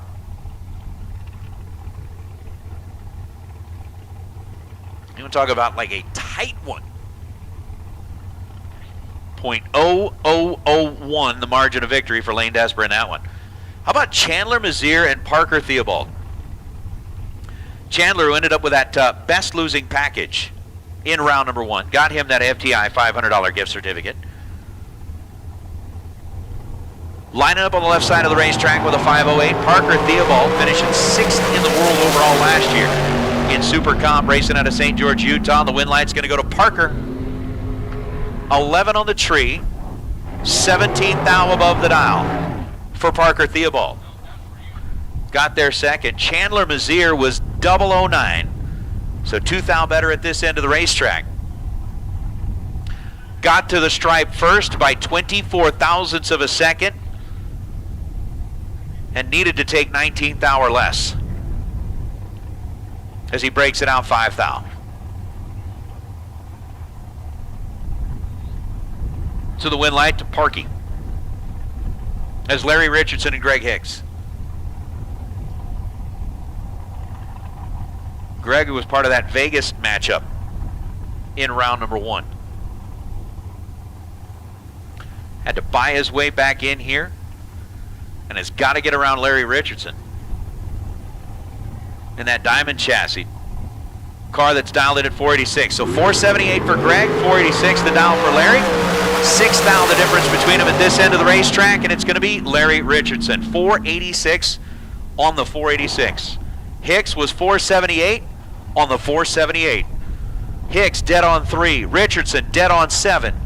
Richardson with an 013 reaction time gets him to the stripe first by 2 thousandths of a second. So Richardson lights up the board as now Greg Carlisle and Gary Youngblood. Youngblood over on the right side, Carlisle over on the left side. 553 the dial for Carlisle in the multicolored. And that is a pretty intricate, very nice paint job on Carlisle's car out of Lake Stevens, Washington. Youngblood at a Pueblo West, Colorado. Win light goes to Youngblood, 008 green. Greg Carlisle turned it red by 54 thousandths of a second. And once again, buyback, dragsters, if you are not there, you are in deep, deep trouble if you needed it. If you didn't need it, you're fine. You're good. Rooster, it was a $60 buyback in Pro. It is a $100 buyback in Super Pro. So West 008 dead on 6 secures his opportunity in round number 2 as Dustin Henches and Bailey Neighbor. You know, we were talking about kind of the family affair thing. Bailey out here kind of making her first appearance. Didn't she just license yesterday? Got her license yesterday. Rolled up in her first round of competition here this morning and broke out. Now it's got Dustin Henches over on the opposite side of the racetrack. The Olympic Washington-based ride. 491 the dial for Dustin. 502 the dial for Bailey. Chad, Rob, everybody watching along as away goes Bailey. Dustin Henches is in control of this one. He was 006 on the tree and goes 496 down the racetrack. But for Bailey, first couple of trips down the racetrack, I would say a successful day. Didn't quite light up the scoreboard, but 504 and a 502, got some experience. And Rooster, do I know the most important part of building a drag car? The most important part of building a drag car?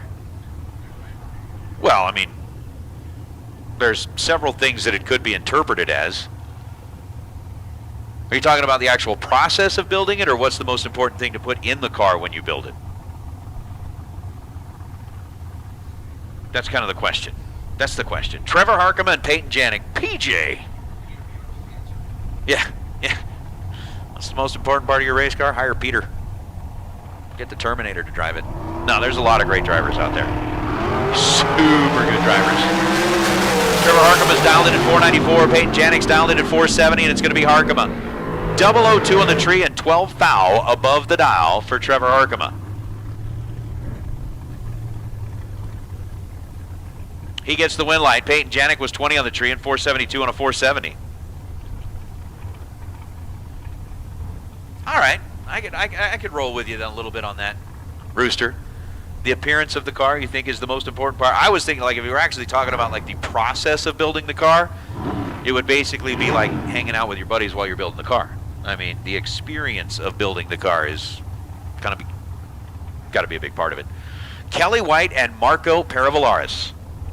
We all know kind of the very sudden and devastating loss that the Paravalaris family has endured recently, and our hearts and thoughts and our prayers are certainly with them, as well as all of the love from the racing family. And it's good to see that they are out here participating with us as Marco trying to get it done against Kelly White. Marco and the dragster on the right side, 464 on a 460. Marco did his job at this end of the racetrack with a 004 reaction time. Kelly White was 18 on the tree, 3 above the dial, and 3 thou behind at the finish line. And I think we are going to do kind of that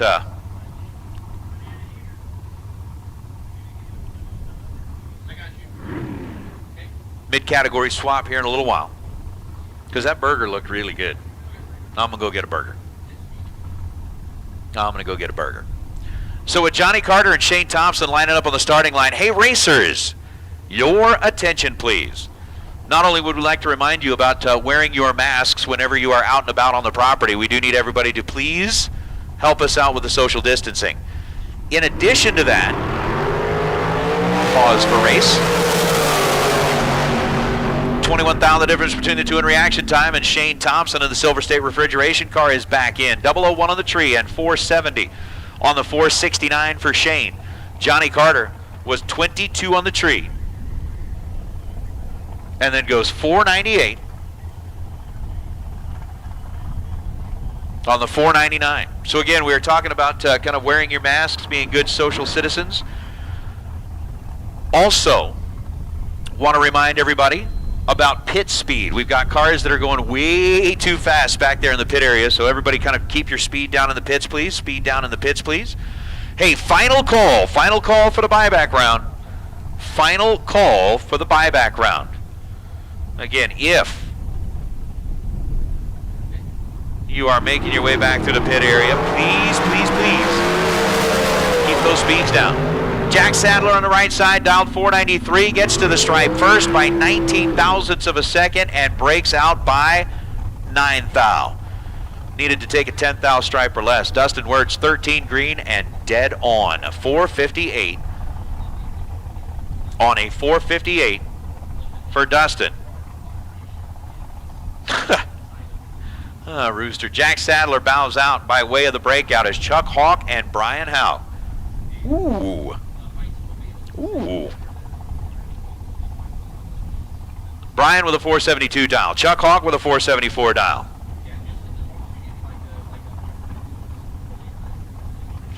So a 200 difference between the two as far as the dials are concerned. Brian on the right side out of Junction City, Oregon. And Chuck Hawk from right here in Tucson. Chuck Hawk with a womp. Was that 3 womps? I think it was a 3 whomper. 482 and a 474. He was 005 on the tree and still gets there first by 9.5 hundredths of a second to get the win light. Brian, 474 on a 472. Had it dialed in where it needed to be-ish, but missed the tree at this end of the racetrack. Had the reaction time that started with the 1 is now Don Toya for Don's Hot Rod Shop.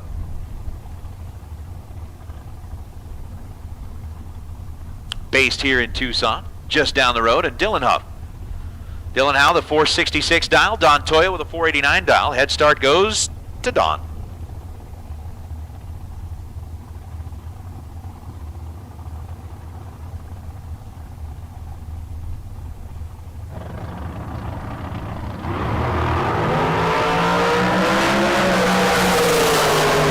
Advantage on the tree goes to Don. Win light goes to Dylan. Dylan with the 035 reaction time. 468 on the 466 dial. He's 29 thou above. Don Toya gets there first, 47 thou. And breaks it out, 12 thou.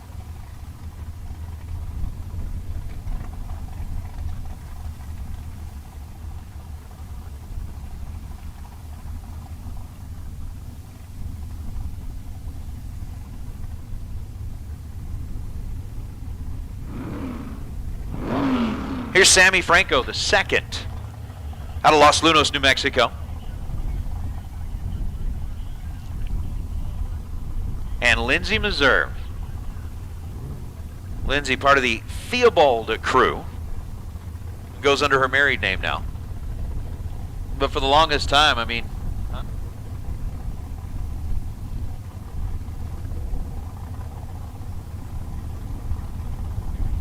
Lindsay, you ended up marrying Trevor and got their beautiful son, now dialed in at 466. Sammy Franco dialed in at 538, and Lindsay, oh. Didn't she miss the tree by like a thou in round number 1? Rolls out this time and misses at 2 thou. Ouch. Ouch. Sammy Franco goes 541 on a 538. Was green with an 011 light to get the win light. As now Punch Johnson and Chuck Babcock. Chuck out of Yorba Linda, the California-based ride on the right side. 515 is the dial. Punch Johnson with a 590 number. Showing up on the National Auto Collision side of the racetrack. And we'll see, we'll see. The buyback round coming down to a close. So again, Pro. Just want to put you on standby. Pro for round number 2, putting you on standby. Letting you know it'll not be too much longer. Whoa. All right, so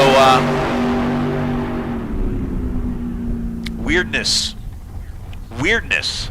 Chuck Babcock was dialed 515. Punch Johnson was dialed 590. Both of them with reaction times like 1+ by a bunch. Punch with a 143, Chuck with a 170. Chuck goes 516 on the 515. Punch goes 592 on a 590, and Punch by 18 thousandths of a second will get the win line. So here's Alexis Thompson and Tyler Murrup, which is like the first time that I've had to say Murrup. I mean, for years. He just let us go along our merry way pronouncing his name wrong, so we appreciate the clarification. Alexis Thompson dialed in at 467. Tyler dialed in at 502.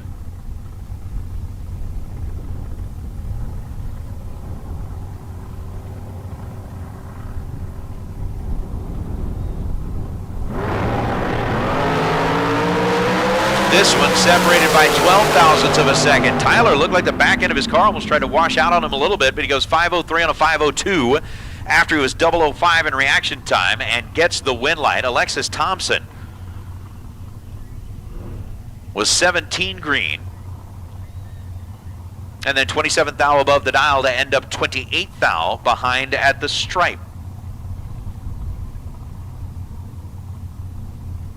As we bring up the, I believe, patriarch of the Torres family, Mr. Val, on the Val Torres construction sponsored ride. 475 the dial on the right side. Talk about, you know, he finished 5th in the world last year. Parker finished 6th in the world last year. So the number 5 player in the world gets the win light. And again, talking about dodging a bullet. How many times? I'm thinking that's like the 3rd or 4th time that I've seen that today. I mean, Val was like 1 something in reaction time and got lucky with a red light on the opposite lane. Oof. Alrighty then. Jerry Denton and Phil Jaramillo. Yeah, lucky. Jaramillo with a 555 dial. 555 the number up on the scoreboard for Phil. And for Jerry Denton, dialing a little bit quicker than that with a 469.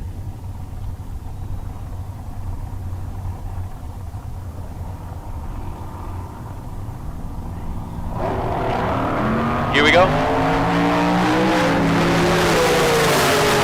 Phil missed the tree at this end of the racetrack. Jerry did not. 008 on the green side. Comes down to a double breakout affair. Jerry 008, 467 on a 469 for Denton and the win.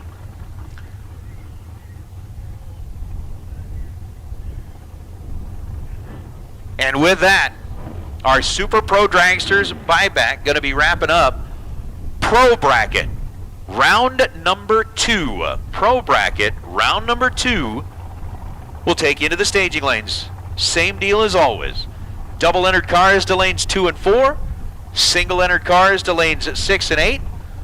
So double entries, pro bracket, lanes 2 and 4. Go ahead and start making your way this direction, please. Pro bracket, round number 2.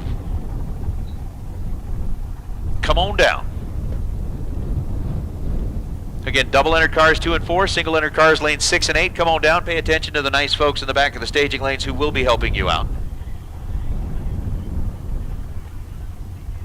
But as Larry Beckner and Cortland Carter paired up on the starting line, got him staged. Cortland 504, Larry Beckner dialed in 2 quicker than that with a 502. A little less than 500 difference in reaction time, and Beckner bows out. Cortland Carter moves on.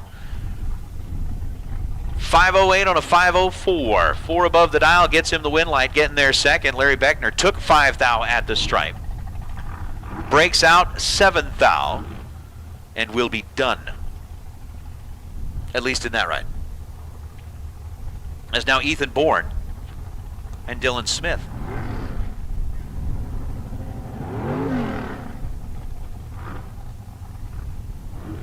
We got to think about it for Ethan. We were talking about last names, earlier, like, Mr. Garrison, my last name being Hershey and all of that kind of stuff. I think when the Bourne Identity film started coming out, how cool did you become? I mean, you became like instantly cool. The Bourne Identity movie showed up, and Ethan Bourne became like the most popular dude in school, I promise you. Jason, right? He's my uncle. I am actually the family that they made those movies about. Dylan Smith, dial 532, the Buckeye, Arizona-based car. And a womp, womp, womp. 486 on a 486 for Ethan Bourne. 3 thou separated the two in reaction time. 17 thou for Ethan, 14 thou for Dylan Smith. Smith took a 25 thou stripe and breaks it out, 14 thou. So Ethan Bourne will move on.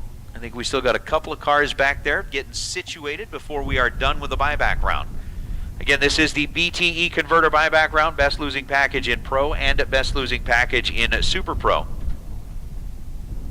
We'll get a $250 gift certificate courtesy of our friends at BTE. And again, Chandler Mazier, just a reminder, we do have your gift certificate up here from FTI.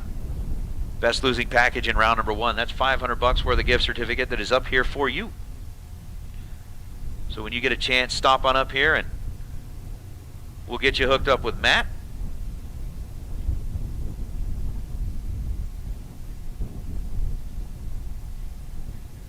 Get that gift certificate into your hands. Also a reminder, Dan Fiello, we've got the Drag Race Solutions $100 gift certificate up here for you as well. And again, we are going to kind of keep hammering on who we have prizes for up here in the tower, because we want to make sure that they go home with you and don't end up going back into the folder because you earned them, you get them, you should take them home with you. That's kind of simply the way that it should work, right? Right.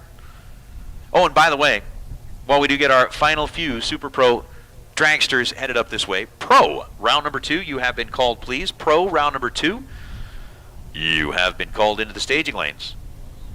Again, double entered cars, lanes 2 and 4. Single entered cars, lanes 6 and 8.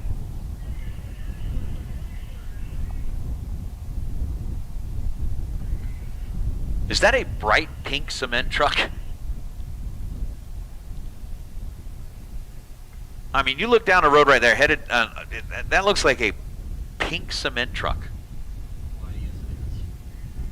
Sorry, I was just like looking across the way there, and I mean, you know, from where we're at, you can kind of see that there's a road over there. You see cars traveling across from our view in the tower, and then all of a sudden this bright pink cement truck goes like cruising by, tootling by on a 2-lane road. Yeah, apparently.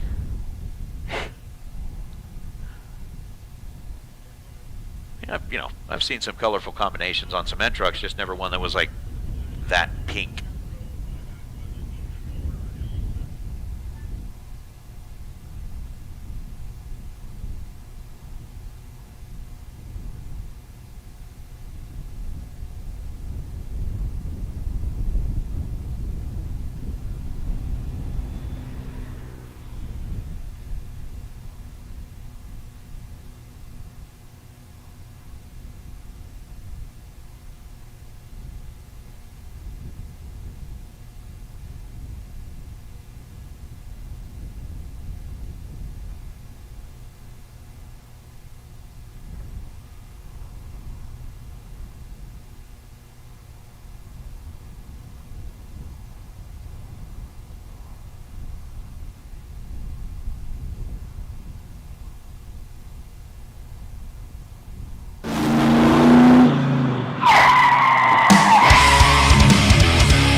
We are making our way into the California Car Cover Company.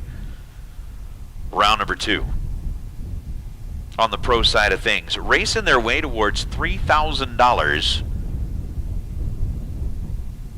here at Tucson Dragway as part of the K&N Southwest Showdown. When we get into our Super Pro category, it's going to be the Goodyear. Round number 2. And again, before Mike and I swap spots, I'll do this so he doesn't have to. Again, just a reminder that while we are here on the property, we have essentially received direction, guidelines, requirements, regulations from local authorities that while we are allowed to have the race, we must continue to wear masks whenever we are on property. So we do need those masks to be on at all times. I know it's a little bit of a pain. I know it's kind of frustrating in many ways, but because of the fact that they have been nice enough to allow us to have the event, they have asked that we follow specific guidelines, and we do appreciate your cooperation with that. Thank you for everybody that's on property.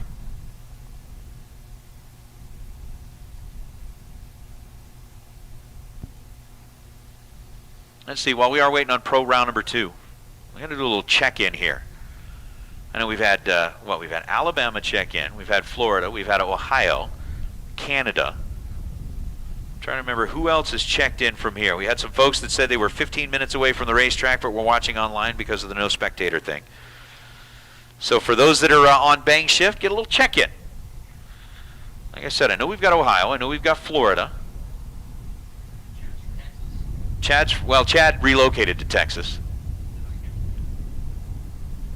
Little Tejas. We got Utah. We got Nevada represented. Utah. Where else?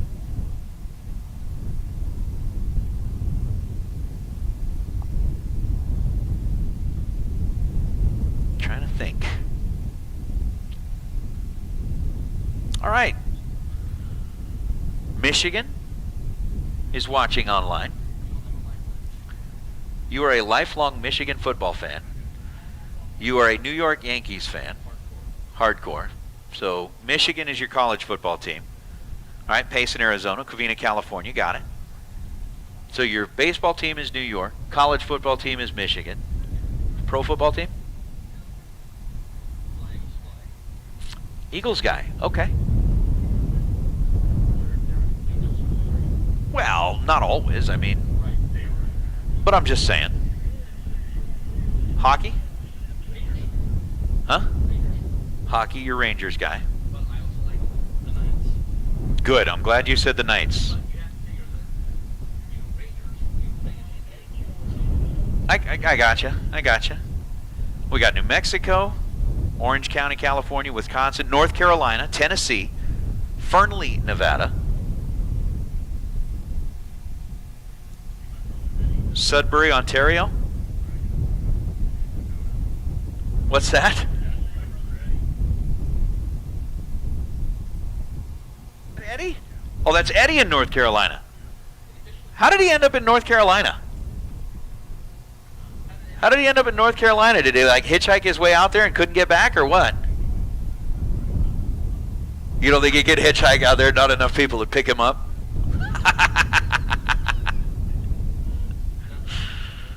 Oh, Cordova, Illinois, Albuquerque, New Mexico.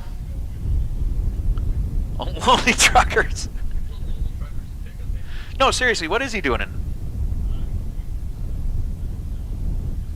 Oh, okay. All right. So Eddie's out there in North Carolina with Lucas. Got it. It is Lucas Oil Friday.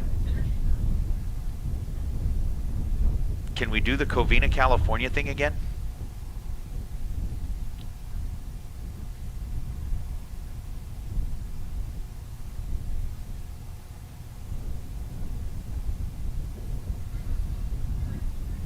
BC here, is that like British Columbia? Is that like Boulder City? Is that like beyond consolable?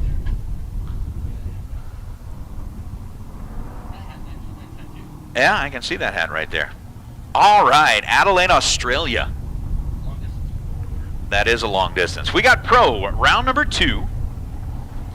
Rolling here into the water box. We're going to do an announcer swap. I'm going to head on over to the concession stand, and Mike Eames is going to roll on over here to the microphone. Hey Keith, K&N Engineering, because it is the K&N Southwest Showdown.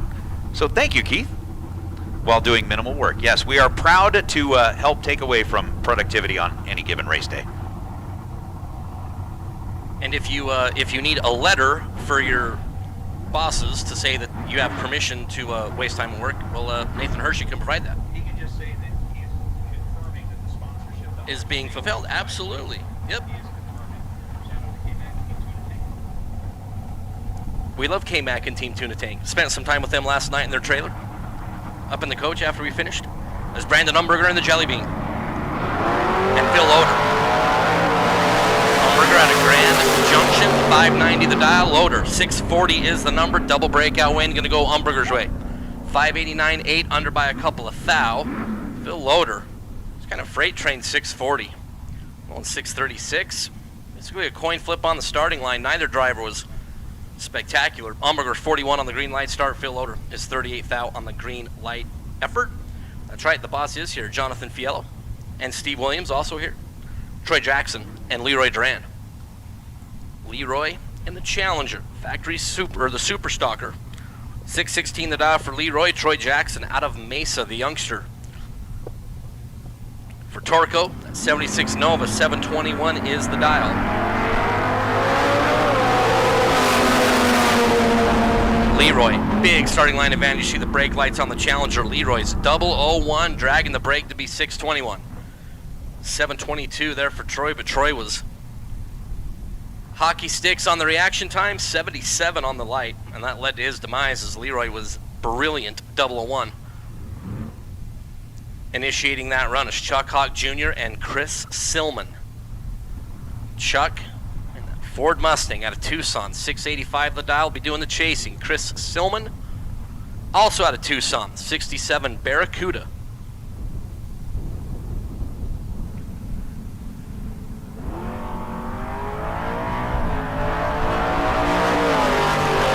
Side-by-side red lights here. Not a true start situation. Chris Silman was much more redder. 29 thou in front of green. Chuck Hawk Jr. also red, but 12 red. Chuck Hawk Jr. going to be the winner. 681 on the 685. Silman misses 7 flat, going 6.999. It's Matt Hawk and Luis Ortiz. Matty out of Tucson, another one of the Hawk family Mustangs, 790 the dial for Matt. Luis Ortiz out of Tucson in the 68 Valiant, 22-year-old from right over there, like literally right over there. So Mustang Valiant, Matt, Luis, rip down there. Matt Hawk gonna get the win, 799 on the 790. 2,000 separated him on the starting line. Mr. Ortiz didn't run the number. A couple of tenths over. Hawk got around. You heard him rip it down there. Out in front getting the win. Brad Hawk. Another one of the Hawk family Mustangs. 699 the dial. Victor Sandoval, Tucson, Arizona, the 84 Camaro. The American walk-in cooler side of the racetrack. 574 the dial in for Victor.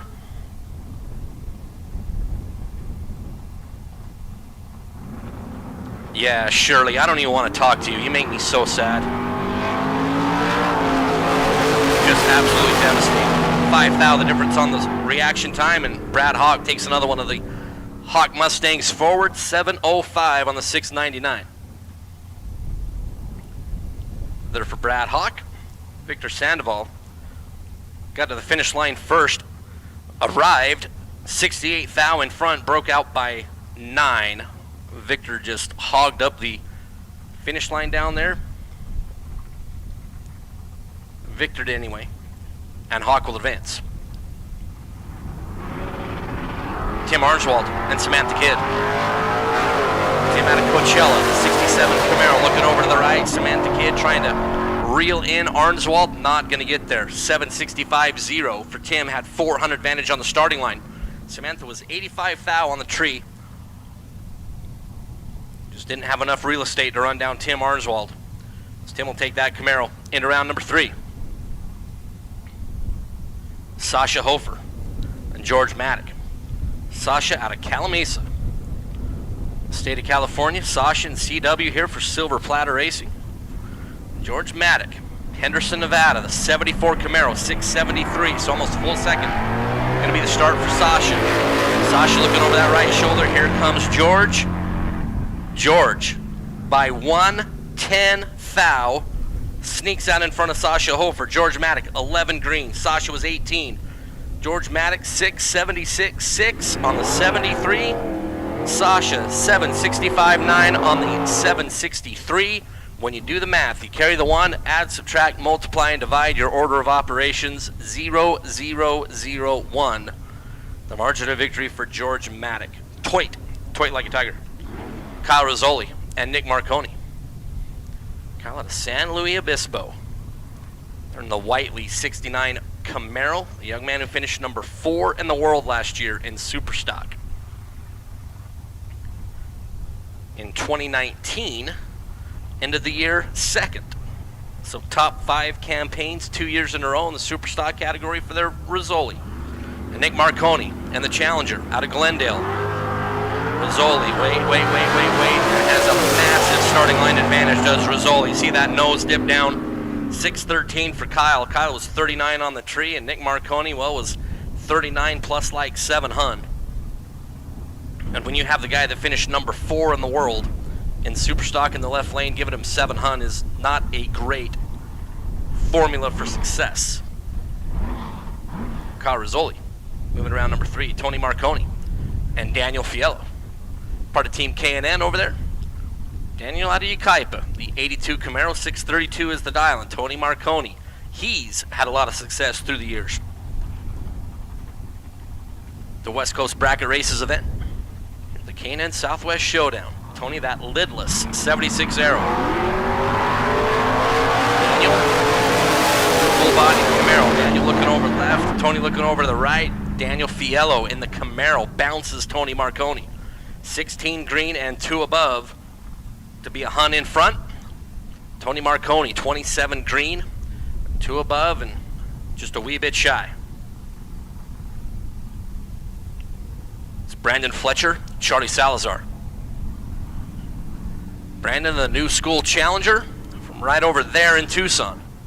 The Rerun machine, 7 flat. This Charlie Salazar, Rio Rico, that yellow, super clean 66 Malibu. Charlie gave up a ton on the starting line. You see the brake lights already for Fletcher. And Brandon Fletcher is going to get the win. 705 on the 7 flat. Charlie Salazar, 984.9, but the reaction time was a $1.71. Which I think a $1.71 is about what Chad Reynolds currently pays for fuel in Texas. Which is a good price for fuel, but a horrible reaction time. So we just saw Sasha Hofer a couple pairs ago. Here's CW Hofer and Donald Preeden. CW and the trusty Firebird. That car has won like a gajillion races. CW's a bad dude off the bottom. Brandon Preeden in the Camaro. CW gave up 300 on the starting line. See that nose dip down, and CW on a double breakout. They're going to eke that one out. 48 green for CW, 764 on the 766. Under by 2 Hun. Preeden under by 3 Hun. CW gave up 0.03 of a second on the starting line, but ended up making it work. And we'll get into round number 3. So Marvin Wolfmeyer and Jonathan Fiello.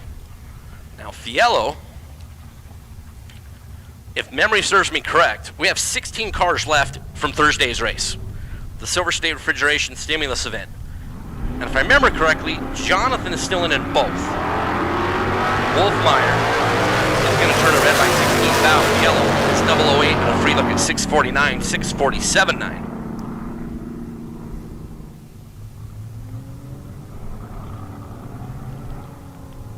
There for Jonathan Fiello, he's going to keep on keeping on. Wolfmeyer in that Vega wagon, 712 on the 708, but was read by 16 is Austin Downing and Joe Cox Jr. Austin off the bottom in the dragster. 626 is the dial. Joe Cox Jr. of Peoria, Arizona, the 66 Valiant. There for Joe. He'll be leaving first by 2 bulbs and a couple of hun.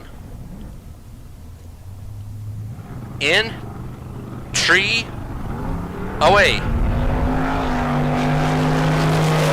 Austin, a couple hundreds behind to the starting line, and Joe Cox Jr. snugs it up to 5th out at the finish line. Cox 31 green, 732 on the 28 is a good combination. Austin Downing 58 on the green light start and 2 above, but was 5 thou short there at the finish line. Ryan Mangus and Jeff Ford. I mean, if your last name is Ford, the question is, should you be driving a Challenger? I'm just saying. 792 the dial in for Jeff. Ryan Mangus 689 in the Nova out of Colton. Mangus missed the tree. Jeff Ford makes him pay. 793 on the 792, was 42 on the green light start. Rai had 689 on the car, put 690 on the track, but that RT number was Michael Irvin 88, and that rarely works out in your favor. So Jeff Ford in the Challenger, which is something of a paradox. We'll be back for round number 3. It's Mark Kidd and Craig Sarbaugh. Sarbaugh, that Holley EFI 88 Firebird. 692 the dial in for Craig, and Mark Kidd for Kidd Performance and Dyno in that just super clean, super nice 67 Nova for Kidd Performance. 579 the dial for Mark. Mark is in a dominating position. 23 green for Kidd, and 8 hun above is easily good enough, as Craig Sarbaugh was a $180 on the starting line, and well, if you have Mark Kidd in the other lane and you're 180 on the Christmas tree, well, I'm not saying that your goose is like all the way cooked, but it's starting to get pretty crispy. Marcos Ocampo and Mark Zaffron. Marcos and Marcos in the Mustang out of Glendale, 658 the dial. Mark Zaffran 730. The predicted performance for the Firebird over in the American walk-in cooler side. Zaffran 400 advantage on the starting line and a win light for Mark Zaffran, 733 on the 730. Marcos 65 green, gave up 400 right off the bat, 661. And is shy. It's Tim O'More and Dominic Blea. Now in round number 1, Dominic Blea was 4 total.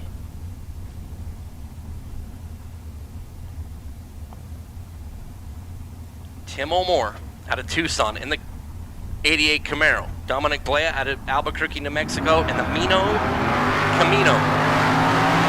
67 model year. Domino looking over his left shoulder. Tim O'More is going to sneak around. 606-3 on the 606, dead 3 for Tim O'More. 33 thou on the green light start. Dominic was 36 green and under by 18 thou. He took 18 thou at the stripe. If he would have been dead 0, he would have been your winner by 210 thou. He did not. And Tim O'More. Background for round number 3 is Ricky Duschel and Carlos Ortiz. Ricky out of Palmdale, California, the white on black 69 Camaro, 627 the dial. Carlos Ortiz in the Nova, Tucson, Arizona, stroke small block Chevrolet for Carlos. Ricky Duschel, 001 green, 631 on the 627 to get it done. Carlos Ortiz, 667 on the 663, but he was 61 on the tree, which led to his demise in round number 2. It's Fred Stout, Baron Barler. Baron in that Flame 67 Chevrolet, Peoria, Arizona, 665 will be leaving second. Mr. Stout out of Marana, Arizona, 703 the dial. For the Vega,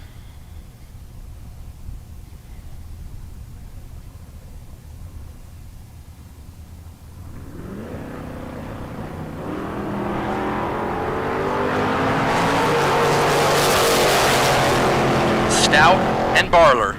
Give it to Baron Barler. 41 thou on the green light start. Was 7 thou better than Fred Stout.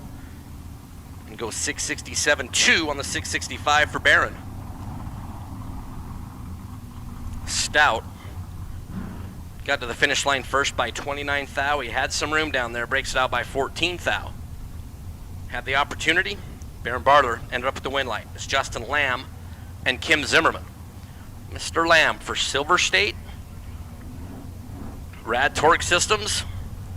5-time NHRA World Champion between stock and super stock. Kim Zimmerman. Phoenix, Arizona in that big, heavy Thunderbird.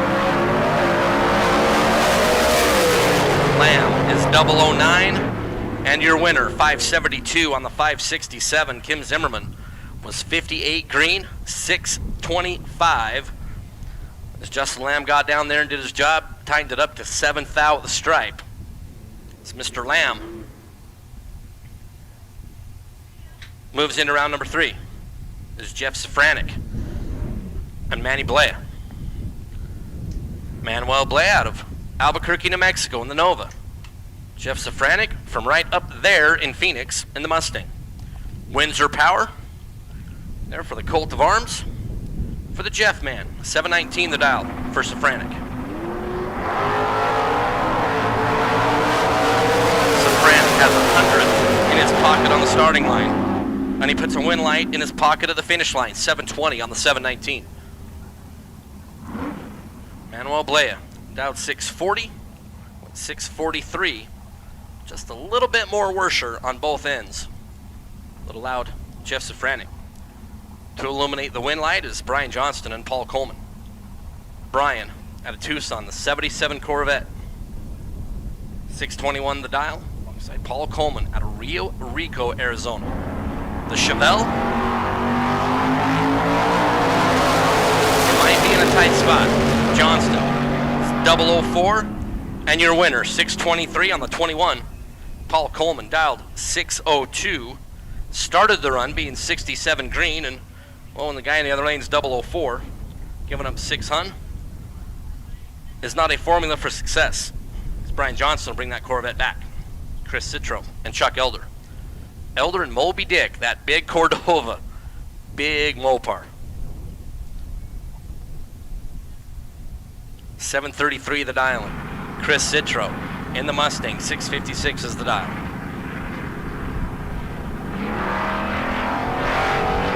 Chuck, red by a bunch. Green light there for Chris Citro on the Mustang, and a free look at 656, 655, 2. There for Chris Citro. At 103 miles an hour for Citro, he gets to move on. Chuck will be done for the day. Larry Schmid and Sidney McDaniel. Sitting in that awesome high voltage 64 Savoy with the max wedge power. Out of Albuquerque, New Mexico, 619 is the dial. Larry Schmid, Pine Top, Arizona, 72 Camaro.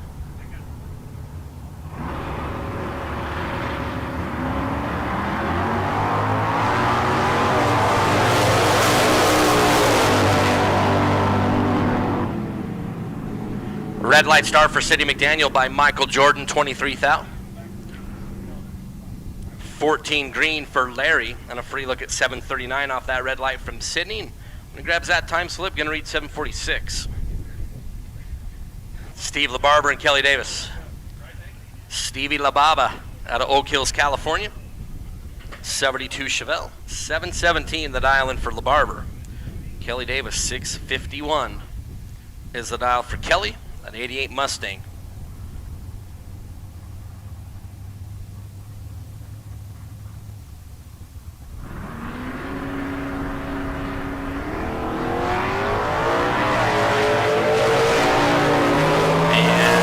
That was something funky there with LaBarber. He was over a second reacting to green.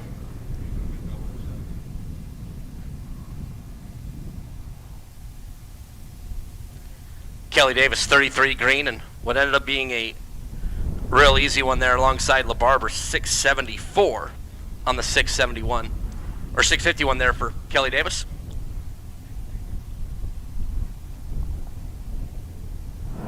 All right, Super Pro door car. Super Pro door cars, get you up in the lanes, please. My double entered machines up into 2 and 4. Double entered into 2 and 4. Double entered in 2 and 4. My single entry Super Pro door cars in 6 and 8, please. Super Pro door car.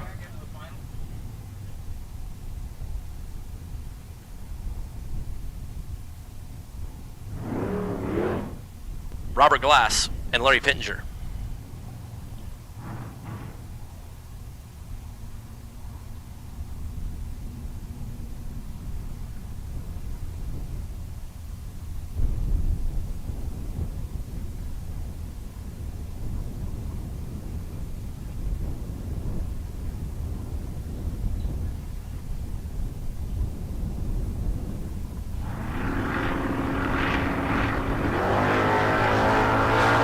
Robert Glass, Larry Pittenger. Glass in the red Camaro. Pittenger in the black Camaro, and Robert Glass, 617 on the 613, will get to come back and play. Larry Pittenger, 88 on the starting line. Goes 665 on the 63. Couple on behind to the finish line. Robert Glass. Bring that red Camaro back for round number 3 is John Schur and Chris Hall. Schur out of Peoria, 69 Valiant, the Mr. Magoo 2 machine. And Chris Hall, the 69 Nova from Brigham City, Utah. Brigham City, about, an hour-ish north of Salt Lake. Nah, let's call it 90 minutes north of Salt Lake if we're keeping track. And Chris Hall going to get the win. Mr. Schur is red by 35,000. Chris Hall, 590 on the 589.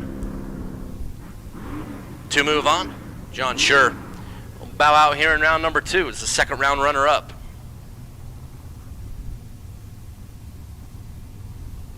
Lino Cimaroli and Bobby Dye.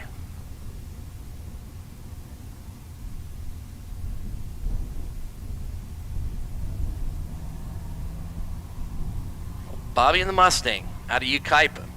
Cimaroli, 66 Mustang, the spoiled rotten machine. Red light start from Lino. Bobby Dye, take that Mustang in round number 3. 737 and 741 up there on the American Walk-In Cooler scoreboard. 92 miles an hour for Bobby.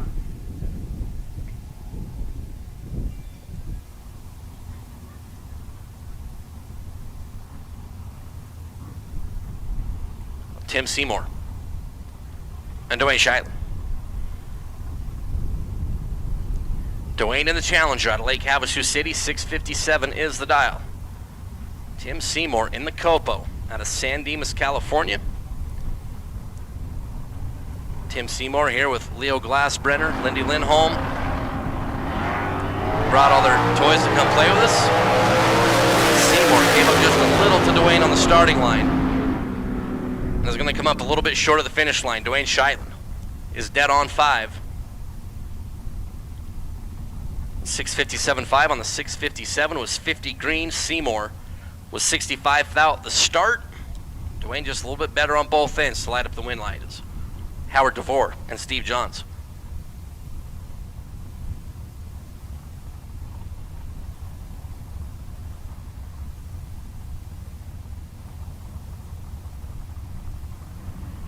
DeVore out of Flagstaff, Arizona, the 69 Nova alongside Steve Johns and the Falcon.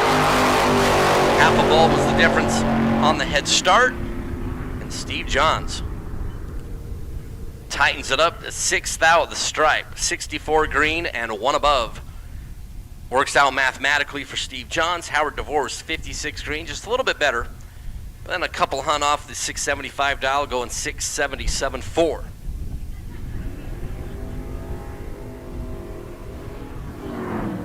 There's Steve Johns.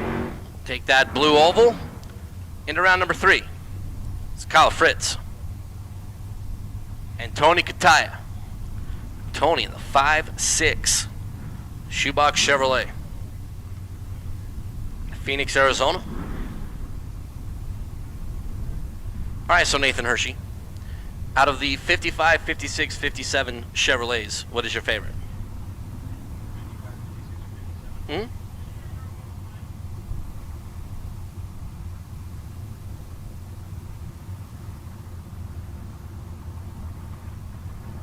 So Nathan Hershey says 55 out of the Tri-5 Chevrolets, and I am in full agreement with Nathan Hershey.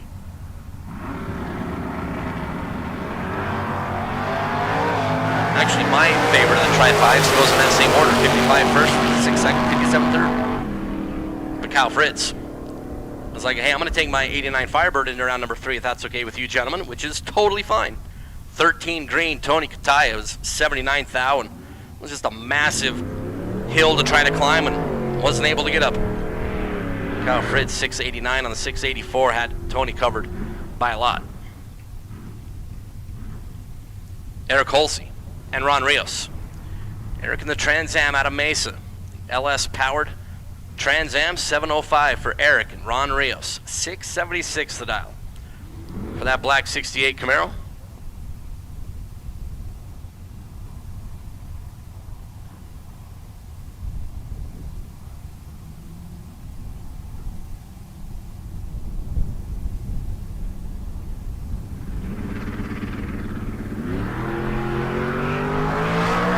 Rios, Halsey, 2,000, separate them on the starting line.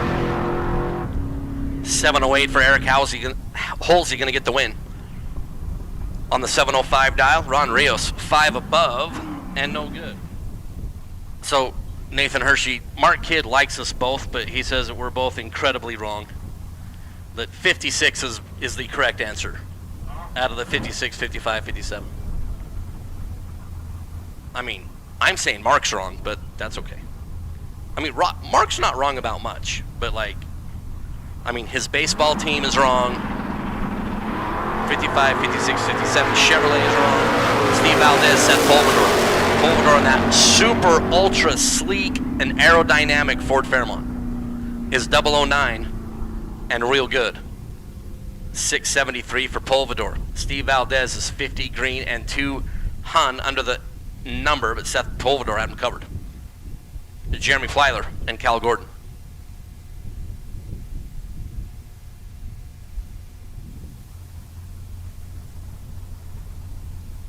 Chad Reynolds doesn't know what he's talking about either.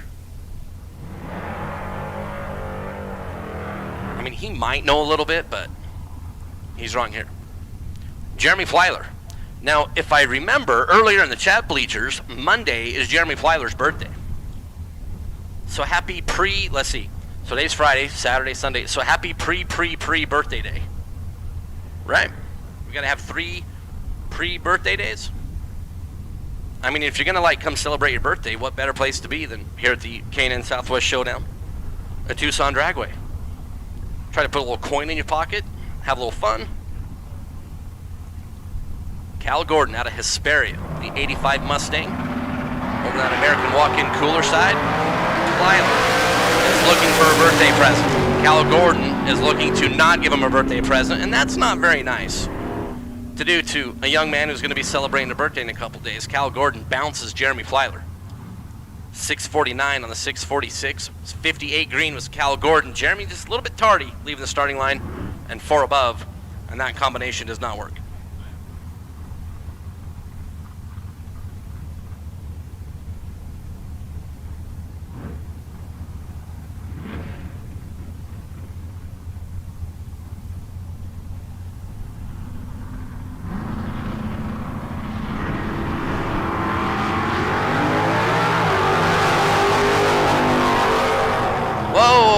Niket.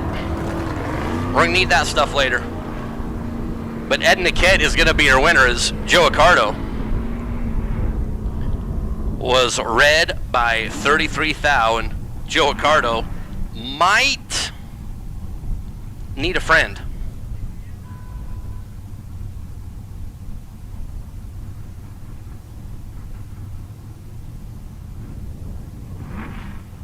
So Niket dodges a massive bullet. Gets to come back for round number 3.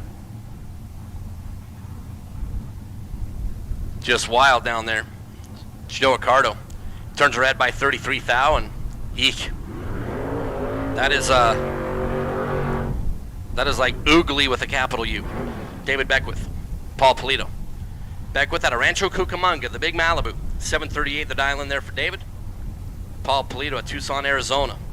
The Vegasaurus, Tucson Asphalt, 618 the dial for P squared. 618 as we look down yonder at that American walk-in cooler scoreboard.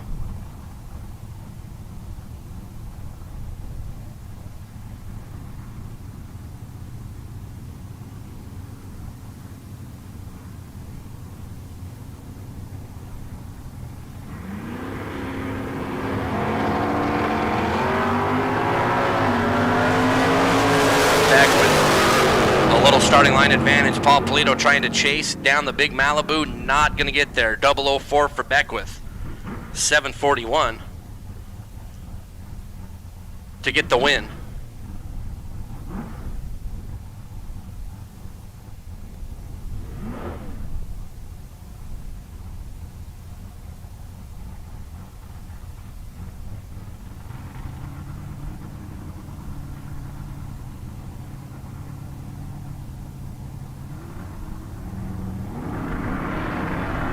Brandon Umberger and Sasha Hofer. Sasha right side, Brandon Umberger left side. This is a great race.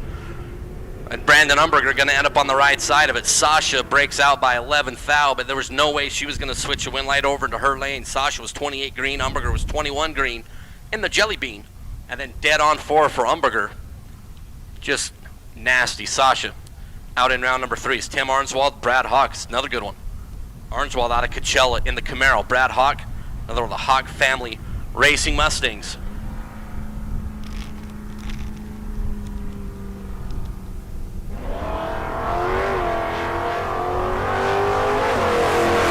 Arnswald, Brad Hawk, not great on the reaction time side of things, but Arnswald going to be dead on 9 to get it done.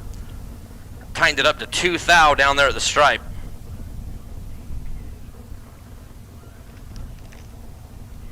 $60 green for Arnswald. Brad Hawk was 75 green.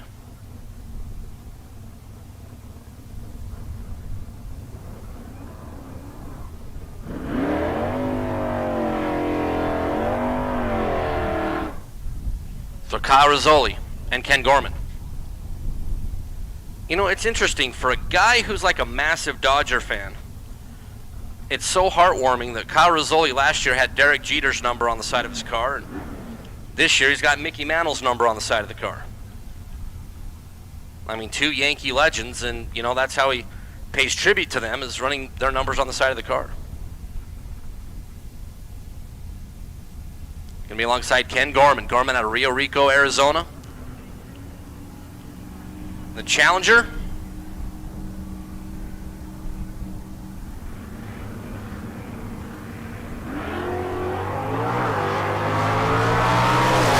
Start for Ken Gorman. Rizzoli will get a free sniff of 680 when he takes a big old whiff of 650 at 101 miles an hour for Rizzoli. Was 27th thou on the green light start as Rizzoli's taking 2 entries into round number 3.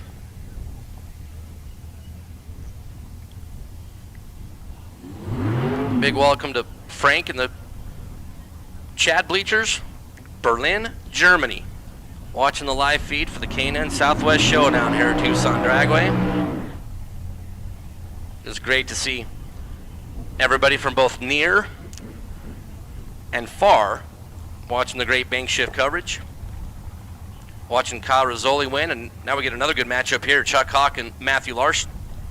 Chuck in the extended cab S10 from right over here in Phoenix. 551 the dial, going to be doing the chasing. Matt Larson out of Yuma, Arizona for Larson Farms. Super Gas Corvette Roadster. See Matthew's car leave that starting line. Throttle stop will take over. See Chuck will actually leave second. We'll go back out in front. And now Matt Larson is doing the chasing. Matt looking over to the left. Chuck looking to the right. Chuck Hawk, 17 total. Bounces Matthew Larson. Chuck 009, dead on 8. 9 plus 8 makes 17. Matthew Larson's reaction time was over 50, which makes him completely locked out. No chance. There's Joe Kidd Jr. and Shane Thompson. Joe Kidd Jr., the Outlaw, 73 Nova for Phoenix, 719 the dial. And Shane Thompson in that 67 Nova that, I mean, it's okay. I mean, if like immaculately gorgeous 67 Novas, orange and black is like your thing. Dude, that car is incredible. Now, that is probably my favorite car in Shane Thompson's stable. Joe Kidd, pretty good on the starting line. Shane Thompson, good as well. How's it going to play out? Joe Kidd Jr. He's going to sneak by Shane Thompson. 24 green for Joe Kidd Jr., 720 on the 19. Shane Thompson was 15 green and goes 515 on the 512. Unfortunately, that'll be the last time we see that Nova today of Shane Thompson. But Joe Kidd Jr. is like, hey, I'm going to bring my Nova back. That's cool. It's Ken Suio and Steve Denny. Ken Suio in that Capri. That's a tough dude. Oregon City, Oregon. Division 6 runner, 590 is the dial. And Steve Denny out of Tucson in the Mustang. Guys made like a bajillion passes here at this facility. Ken Suio, a little starting line advantage. And the win light for Suio, 592 on the 590. Was 10 green. Steve Denny was 22 green and then a bunch above. And if you're going to be 7 hunt over, alongside Ken Suio, you better not have any aspirations of winning that round. It's Blue Hayball and Ken Rader. Blue out of Fort Hall, Idaho. It is so bizarre to see Blue Hayball in a door car. Like, it's almost like seeing the Yeti, like sunbathing on a beach. That's how weird it is to see Blue Hayball in a door car. Ken Rader, Tucson, Arizona, in the Nova. Hayball looking over to the right, trying to sneak up alongside Ken Rader. You hear Blue down there, rip, and gonna get the win. 639 on the 29 as he was 21,000 on the green light start. Had a 10th plus some. As Ken Rader was a $143 green, and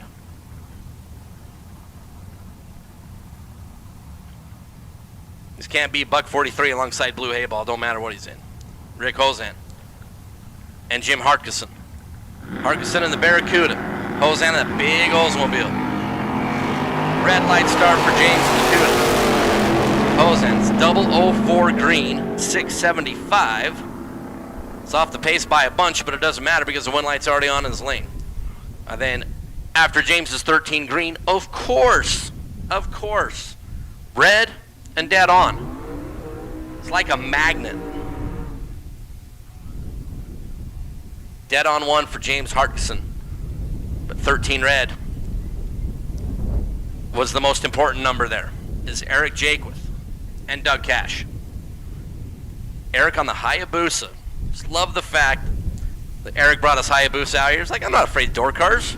It's all good. I got you. 603 the dial for Eric. Doug Cash, Albuquerque, New Mexico. 534 the dial-in on that topless roadster. 61 Corvette vintage. And Eric better be looking over his shoulder because Doug Cash, whoa, oh, Eric Jaquith, that was almost like level 10 silly.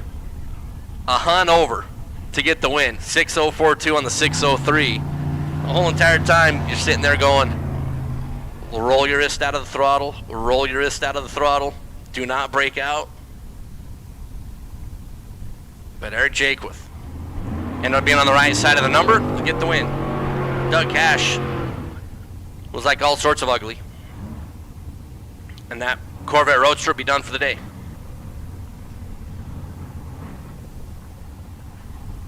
Again, we are Super Pro Door Car round number 2. Super Pro Door Car round number 2. It's Martin Carilla and Jeff Burke. Martin out of Vail, Arizona, a Don Davis prepared Corvette Roadster. Jeff Burke, JB out of Mesa.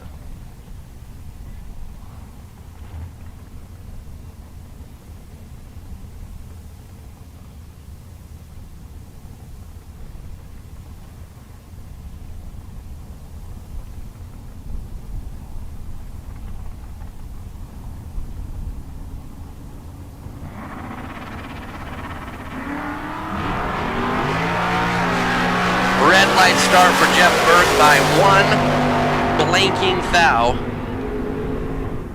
Martin Carella is 003 green. The other numbers are inconsequential, as the wind light is already on, as Jeff Burke was red by a thou, but at least Burke didn't go red and dead on. He was red in a 10th over. It's Jeremy Jacobs and Andy Morris. So I love Jeremy Jacobs Savoy. It's just unique. I love how it sits. A different color. I just love it. Andy Morris. I mean, I love Andy Morris. I mean, don't tell Andy that I said that, but Andy Morris is a good dude. Olympia, Washington, and the Dustin Hinches Camaro. Andy Morris is like, well, you don't have to make it any more awkward, because I just turned it red by 9th out. Jeremy Jacobs, 20 green and dead on 4. So we're going to see that 62 Savoy back in round number 3. This is Bob Cordova and Marco Pervaleris. Marco out of Sonoma, California, and his Camaro Roadster. Again, last call, Super Pro door car, final call, Super Pro door car. If you won in round number 1, or if you lost in round number 1 and were victorious in the buyback round, you should all be in the lanes for round number 2, Super Pro door car. Bob Cordova in the Camaro, 88 full body machine. Marco's going to get the win. Bob Cordova's red by 6,000. Marco, a free look at 503. Layla had it dialed pretty tight, 5042. For Marco, 137 on the speed. This is Mike McBrayer and Brad Pierce. Mike in the Tomato. A Pennzoil Corvette out of Goodyear, Arizona, 632 is the dial. Brad Pierce out of Riverside. Debbie, Alden, and the whole group cheering back in Riverside. 629 the dial in for Brad.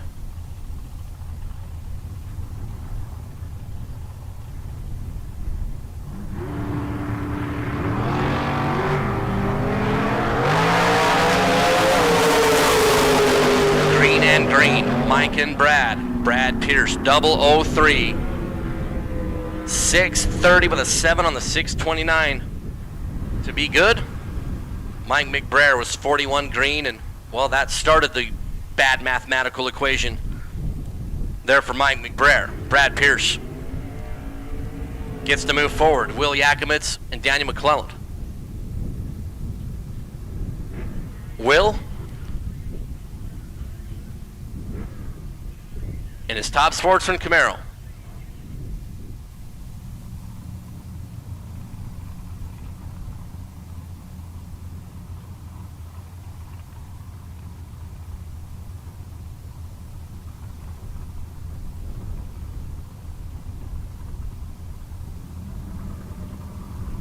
Daniel McClelland out of Rancho Cucamonga for Team Tuna Tank, the Roadster. See 541.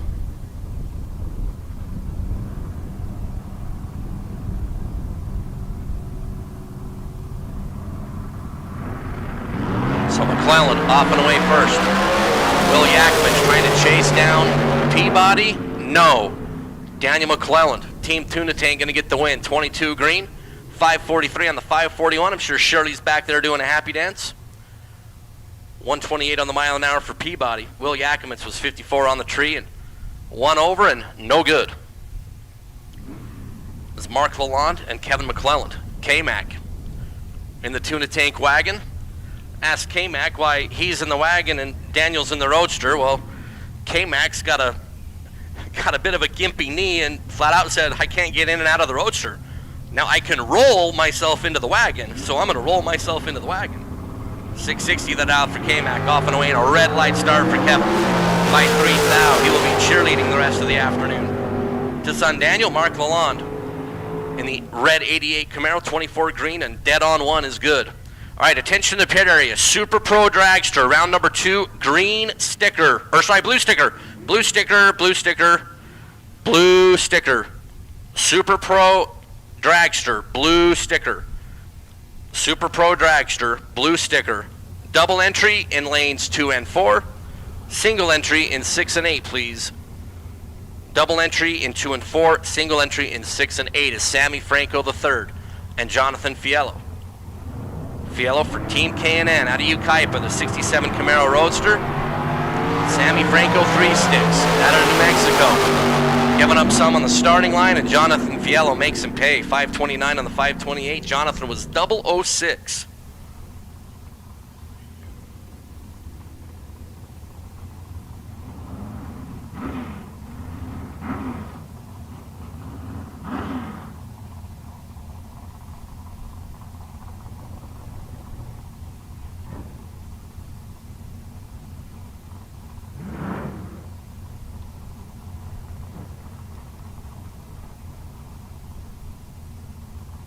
So Fiello for Team K&N, he's still in Thursday's race. We bring up Kelly Harper and Judd Shoup. Kelly out of Peoria, Arizona, 69 Camaro. Judd Shoup out of Gypsum, Colorado. Nathan Hershey, have you ever been to Gypsum, Colorado? I drove through there last year. Gorgeous. Judd is like, yeah, well, I'm 003 on the starting line, and that's gorgeous to me. In addition to Gypsum, Colorado being gorgeous. 536 for Jed. He'll come back around. Kelly Harper. 61 on the tree, and, well, it was all over right there. Jason O'Terry and Curtis Inzalita. Jason out of Norco, 708 the dial. I'm going to be leaving first, and then throttle stop will be engaged. Curtis Inzalita in that big, heavy Roadrunner. You know, if you're not nice the rest of the day, I'm going to make you go wash and hand wax Curtis Inzalita's Roadrunner. That's a lot of car to wash and wax.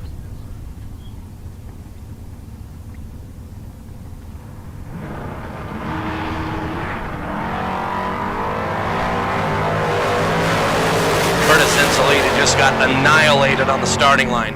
Jason O'Terry's 001. Curtis Inzalita's like, well, my penalty for being 130 on the light is going to be washing and waxing my 68 Roadrunner, eek. Jason O'Terry has dominated Curtis Inzalita both ends. Robert Neighbor and Daniel Fiello.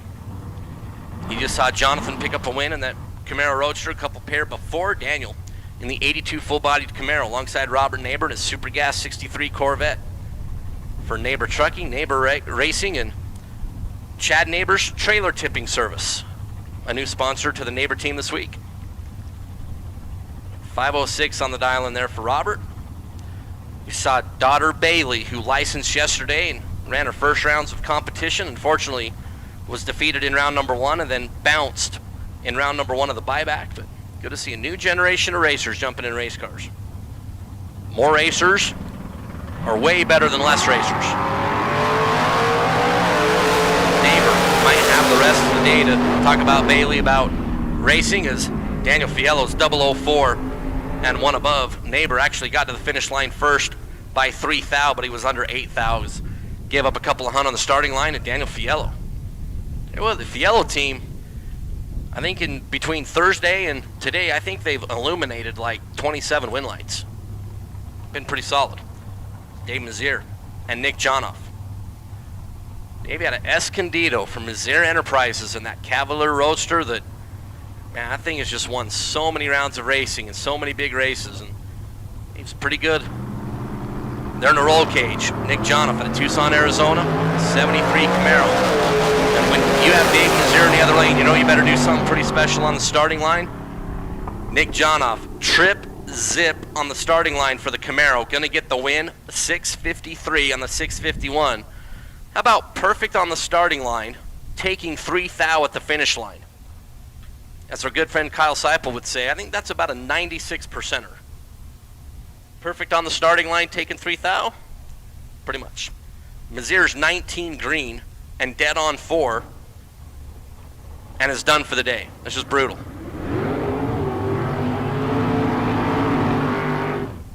Brian Fritz and Dan Bain.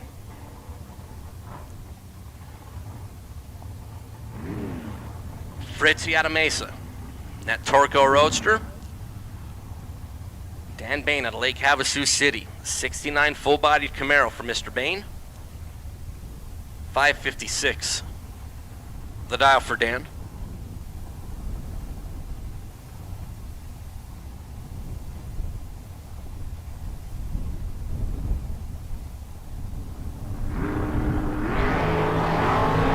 Fred's off and away.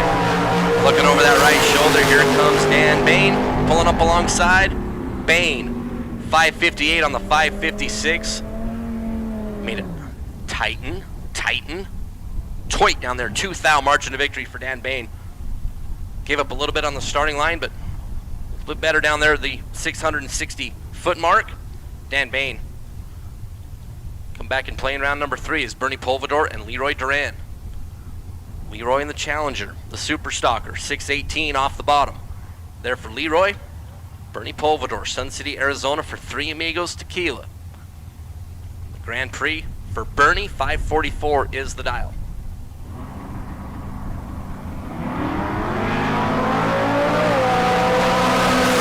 Leroy, Bernie, Leroy Duran by 0.02 of a second. 618.7 on the 618, dead on the number. Leroy gave up almost 3 hunt on the starting line. It was 36 green to Bernie Polvador's 007.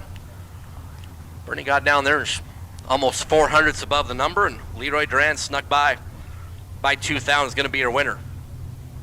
Challenger will be back for round number 3. It's Angelo Sanchez and Bill Kidd. Angelo out of Albuquerque, New Mexico. 67 Nova, the National Auto Collision Center side, the left lane. Bill Kidd, the duct tape. 66 Nova out of Marana. Stealthy black hot rod. Black, dark gray. One of those two. It's dark.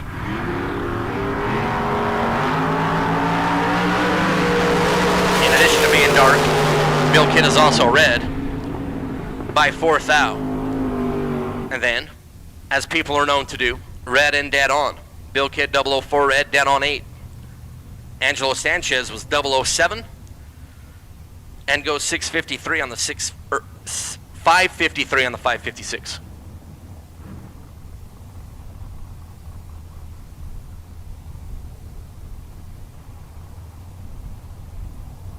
Race Kidd and Brian Lopez. Race out of Boise, Idaho. Just that incredibly clean 67 Nova. For Mark and Race, Kid Performance and Dyno, Brian Lopez, Tucson, Arizona, the all-white 84 Camaro. Identical reaction times for both. 22 on the green light start, but Race Kidd on a breakout is going to get the win. Lopez breaks out by a couple of hun.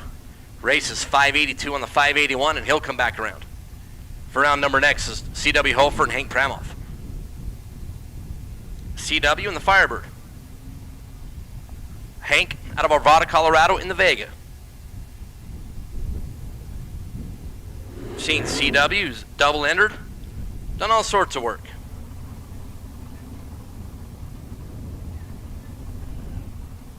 Hank Pramoff, 571 is the dial, so about a 2-second head start, full trees. CW's off and away, and Hofer's 003 and already a winner. Hank Pramoff turned red by 8 thou. CW 762 on the 760. Hank, after being red by 8 thou, it's 5 hunt over the dials. Don Toya did not like that attempt at a burnout.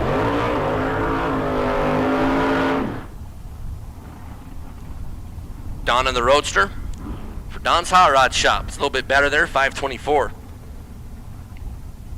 As we're trying to get some information, is the dialing is not right for Chris Gabbard in the Corvette.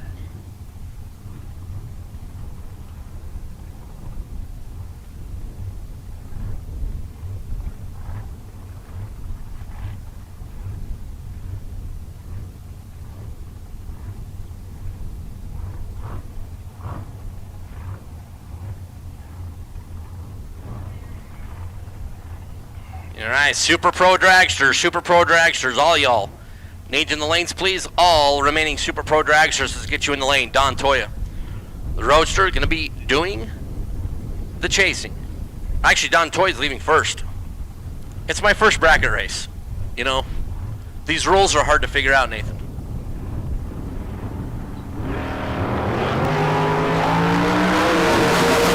Toya out in front. Here comes Chris. Chris Gabbard going to get the win, 5:07. Snugged it up to 6:10 thou to the margin of victory. Chris, a little bit better on the starting line, was 22 green. Don Toya was 40 green. And Don Toya, 6:10 thou behind at the finish line. Chris Gabbard on the right side of a very tight one there with Don Toya. It's Kevin Heffington and PJ Giacalone. PJ in the Pizzazz 55 Chevrolet. Now we're back to the 55, 56, 57 debate. I mean, really, it's not a debate. Nathan Hershey and I settled it. It's 55.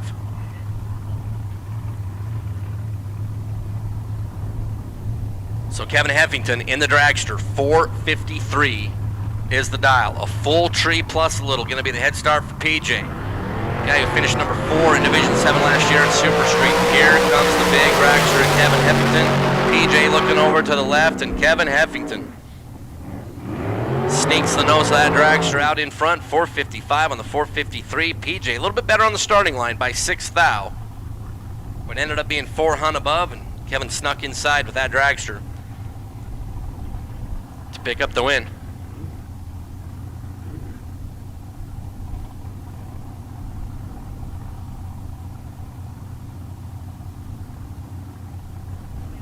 Again, all dragsters, all remaining dragsters need you in the lanes, please, is Victor Blea and Larry Richardson.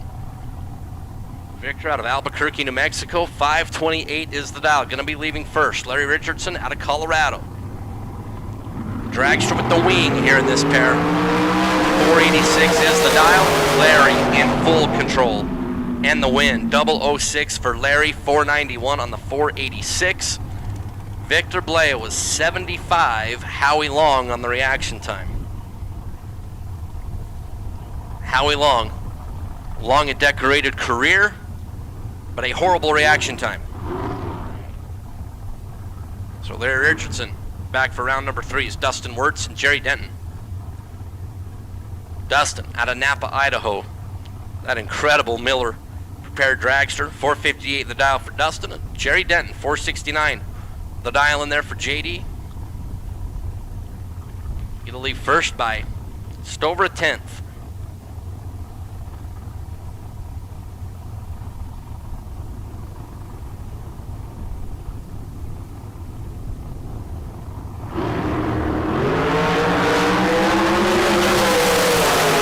Denton behind at the start. Wirtz down there doing work at Jerry Denton. That got all sorts of interesting down there.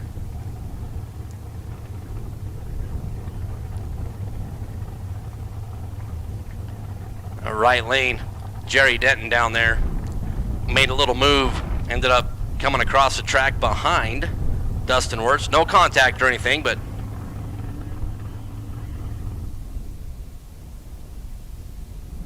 we're going to go down there and take a quick check.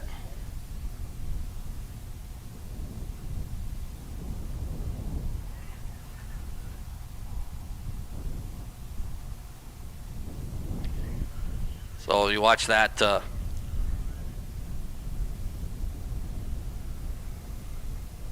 made a little move down there, Jerry Denton. We're just going to go down there and just take a little check.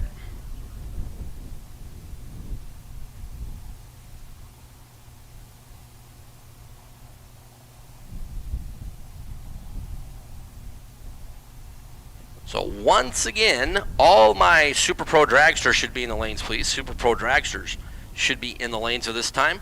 Let's see, do we have a couple? We have a couple other prizes to give away, don't we? I think we're a little bit behind. All right, so our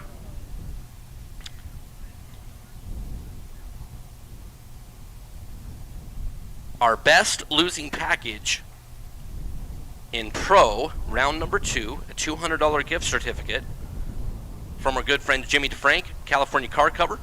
Sasha Hofer. Sasha was our best losing package in Pro round number 2. I have a $200 gift certificate for California Car Cover up in the tower. And Mike Reed, best losing package in the Pro buyback round. The $250 gift certificate to BTE. For the Pro buyback round, Mike Reed, I have that for you up in the tower. And Super Pro, really? Super Pro best losing package was Philip Greg Hicks. Was the best losing package, also getting a $250 gift certificate from BTE. So Chris Forsyth, as I'm looking at Chris Forsyth's name, the event representative, Greg Hicks, we have a best losing package, $250 gift certificate for the best losing package in the Super Pro buyback round. Mike Reed was the best losing package in the buyback round in Pro, also getting a $250 BTE gift certificate. And Sasha Hofer was our best losing package in round number 2, and we'll get a $200 gift certificate from our good friends Jimmy DeFrank and California Car Cover Company. $200 certificate to Sasha Hofer. So we'll have just a couple of moments of quiet time on the racing surface as we go down and do a little work down there. When we come back live, we'll continue round number 2 in Super Pro with the dragsters. And I think I'm going to move out of the way. And Nathan Hershey, after he had something to eat, was very gentlemanly and went and made sure that Chad Reynolds got some food, because that's just what a good guy Nathan Hershey is.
All right, so while we do have a moment with the drag tractor out there on the racetrack, once again, Greg Hicks, Sasha Hofer, Mike Reed, as well as Chandler Mazier and Dan Fiello. If you guys and gals get a chance, coming up here to the tower, and we'd like to get you your gift certificates. Again, the $250 BTE gift certificates for the best losing packages in Pro and Super Pro to Greg Hicks and to Mike Reed. That $200 gift certificate to California Car Comfort Company going to Sasha Hofer.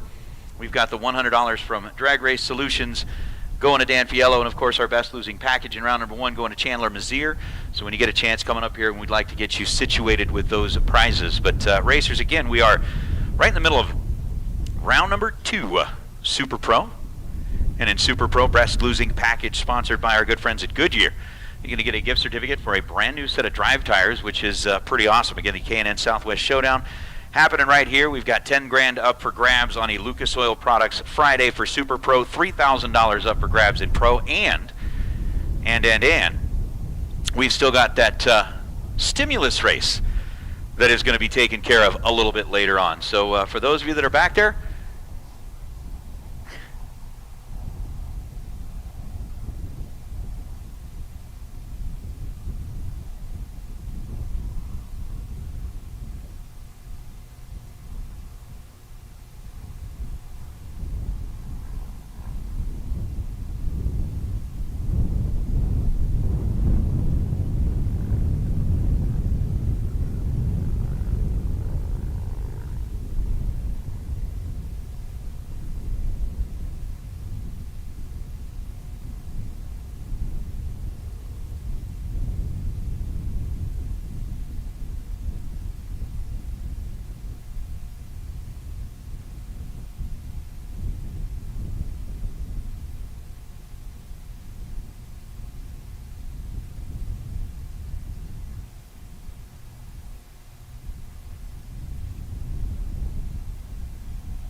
So again, we've got those gift certificates. So I have been asked, now I was not here last night.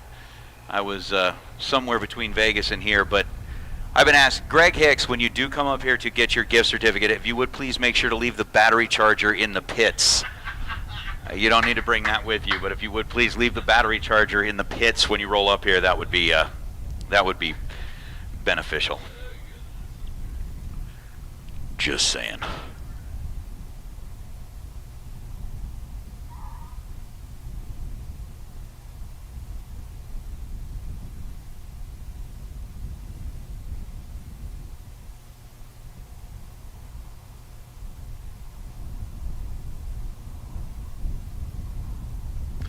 It looks like the tractor's found its way back off the racetrack, and we're getting some water down in the water box. We're getting cars fired up. And here we go. The Identity. Going to be next out on the racetrack on the right side. Big E. It says on the side of the dragster, and then that quick lane. Rich Ford sponsored ride of Lloyd Salveson. Salveson coming in out of Rio Rancho, New Mexico, 498. Dial in on the bottom side of that National Auto Centers, or National Auto Collision Center scoreboard. And Ethan Bourne, with a big E. You know, look at him back there in the roll cage. Looks like he does take up the majority of that space. He's dialed at 486. Over down right lane. So the 540 cubic inch big block Chevrolet.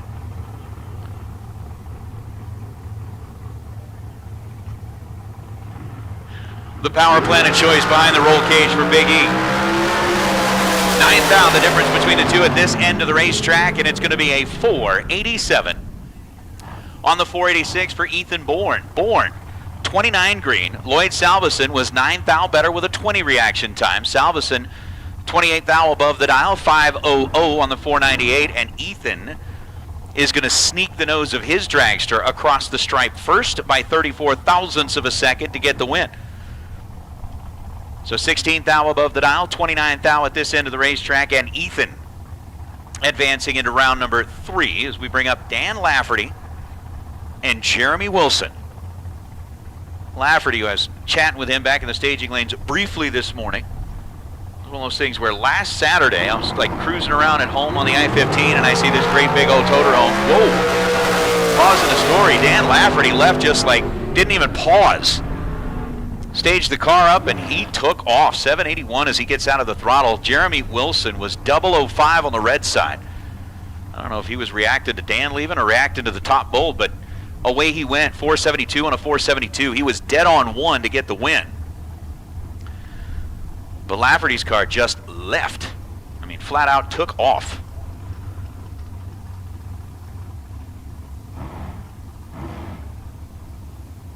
And that's not going to work out for Lafferty, so he will bow out here in round number 2. And as I was saying, they scooted their way down here much earlier in the week, so they wanted to get a little away from some of the snow that was up there in Idaho and found their way down into sun country to spend some time racing with us. As Dustin Henches and Chance Parker already back from the burnout and staging them up. Chance, Roy, Utah, home base for the blue dragster on the right side. 496, the dial for Chance. 493 at the dial for Dustin. These two both 00 at this end of the racetrack, and 493 on a 493. Dustin Henches puts up 10 total, taking an 18th thou stripe and gets the win. Chance Parker was 006. So the 008 light of Dustin Henches leaving second. But the 006 stacks up, ends up being a 498 on a 496. Chance bows out as Dustin Henches goes one more round in his chase towards the $10,000 prize and the trophy that's going to be handed out here today.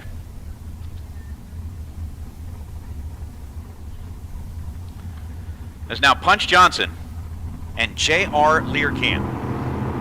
Little Olympia, Washington here on the left side of the racetrack. Punch Johnson out of Sullivan, Arizona. The fendered chassis making his way down the left side, looking for 592. Goes dead on 592.0, and the win lights on the opposite side. J.R. Learcamp. 006 reaction time. Gets to the stripe first by 0.02 of a second. as he's 479 on a 477. Punch had given up 49 thousandths of a second advantage in reaction time with the 051 light. JR slips by and slides his way into round at number 3. As now Mark Darsow and Chuck Hawk. Chuck, the flat black dragster from right here in Tucson, 474. The dial for Chuck and the Hawk family. No strangers to the winner's circle here at the Southwest Showdown. Southwest Showdown. They seem to find their way there, and unfortunately Chuck's not going to find his way there today. Both drivers leaving early. And this time it is a true start. Mark Darsow leaving first was 002 red. Chuck Hawk leaving second was 004 red. And true start reverses that one. Mark Darsow get the win line, and the Tempe dragster picks up the nod as Bruce Briscoe and Dylan Howe out of Junction City, Oregon.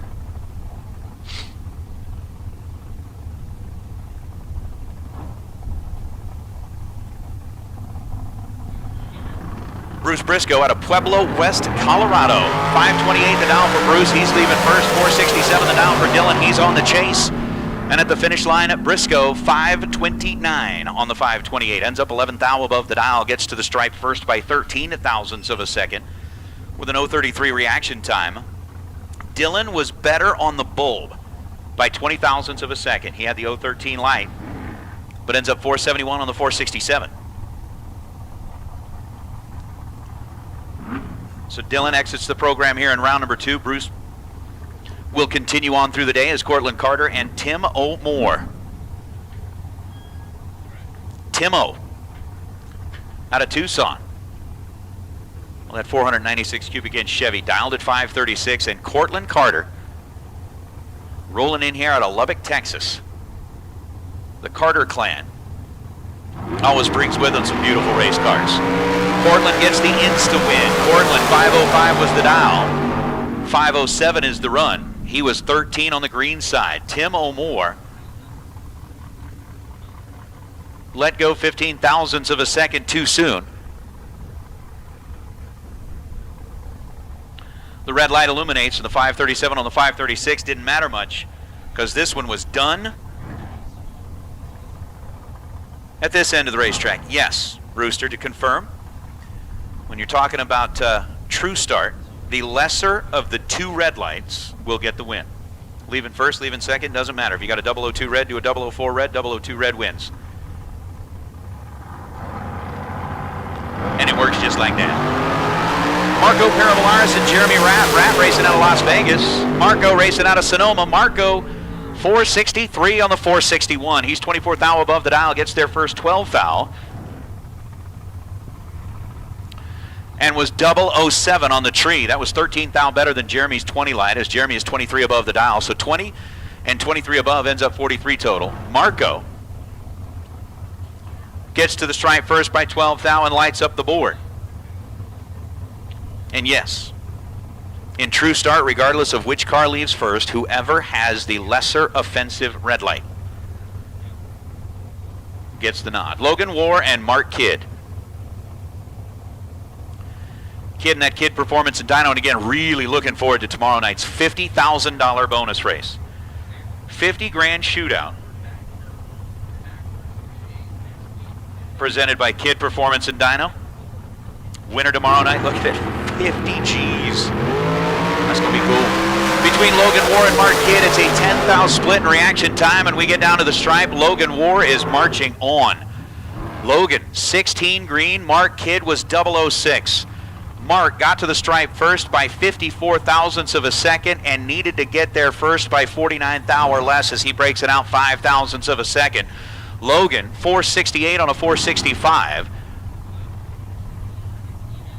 Basically got down there and let Mark have the stripe, made the right choice. And we'll be back as Val Torres and Kevin Johnson. Val, Belinda, California, 476 is the dial. Another double red light start. This time it's Val Torres. getting the win light. Val was 002 on the red side. Kevin Johnson was 14 thousandths of a second on the red side, and it's going to be Torres. 478 on the 476 to finish off the run. Kevin Johnson, 507 on a 507. He was right on the money at the big end of the racetrack. But with both of them leaving too quick, the 002 red light beats the 014 red light. Val, we'll see him again in round number 3 as Mark Lalonde and Jeff Taylor. Lalonde out of Apache Junction, or excuse me, Lalonde out of Cottonwood, Arizona. 525 is the dial on that right side of the racetrack, the American Walk-In Coolers side, and Jeff Taylor out of Apache Junction, 439. The dial in for that ride with the thoroughbred on the side of it. Jeff, who goes all over the place chasing the big buck bracket races. Mark Lalonde didn't move. Jeff Taylor knew he wasn't there, got down to the about speed trap at the 660-foot mark, got out of the throttle, and he'll end up running 460 at 124 miles an hour. Mark Lalonde, not sure exactly what it was, but the car didn't move when the green light was on and ended up with a 2+ second reaction time. And now we've got Shelby Williams lining up over here on the right side out of Cherry Valley, California, taking over the driving duties from Dad in the K&N Dragster.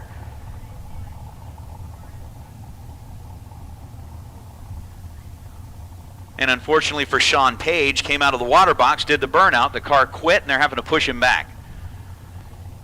So Shelby, who has kind of been getting her feet wet in the bracket categories lately, was running the Nova for a little while, has moved up into the Dragster, got the win to advance here into round number 2. And now in round number 2, she gets gifted another win light.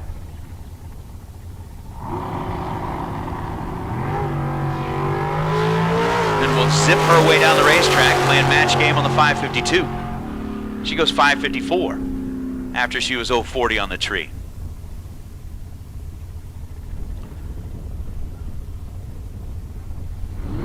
Rooster, that is correct. Without True Start, if the slower car leaves and goes red, the quicker car automatically wins, even if he leaves early. But with True Start, it evens the playing field so that the winner is not determined until both cars leave the starting line. And once both cars leave the starting line, the system calculates whether they both went green, whether they both went red, whatever the case may be. Essentially, right, if we didn't have True Start, if the slower car leaves and goes red, the CompuLink timing system would say, okay, that's it, the race is over, that guy red lit, it's done. But with True Start in effect, it will not do that calculation until both cars have left the starting line. Taylor veteran Chandler Mazier, who was our best losing package in round number 1, raced his way through the re-entry round and is now matched up with this veteran over on the right side of the racetrack. Taylor with a 494 dial was 002 on the tree and 37 thou above, but 20 thou behind at the stripe as Chandler Mazier picks up the win light. Mazier was 15 green and dead on 4 to be 19 total down the racetrack. So as Chandler gets the win on that one, getting there first by 20 thousandths of a second. Taylor Vetter checks out as Mike Zimmerman rolls up here celebrating a birthday. They weren't nice to him in the pro category for the birthday boy.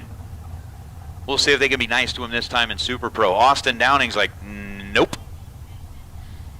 Just because it's your birthday doesn't mean that I'm going to give you a free shot at the next round. Earn it. 628, the dial for Austin. 508, the dial for Mike. Away goes Austin. Here comes Mike.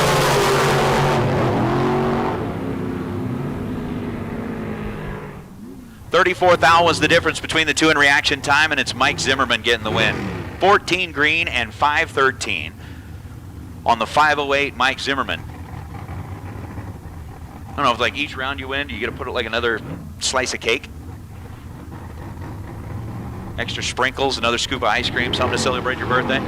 Austin Downing was 0.48 on the tree, got to the stripe first, 43 thousandths of a second, and breaks out.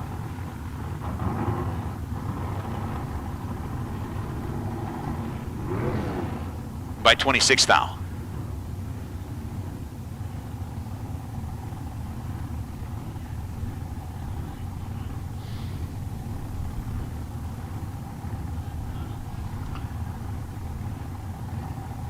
So Jason Dawson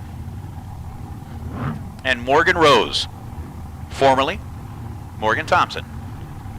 But since then, she's gotten married to a wonderful guy, had a beautiful child, and hey, things are good. Jason Dawson turns it red.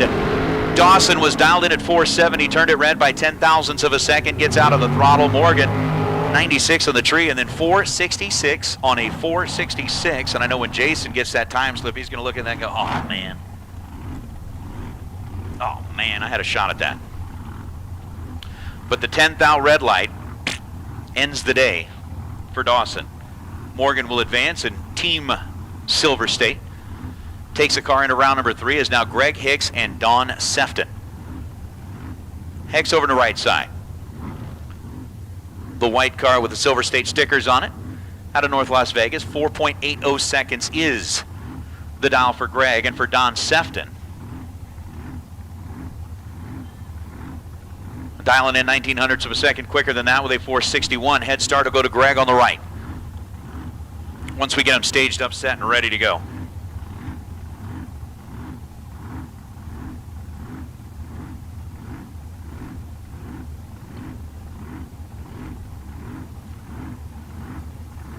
Sefton's in, Hicks is there.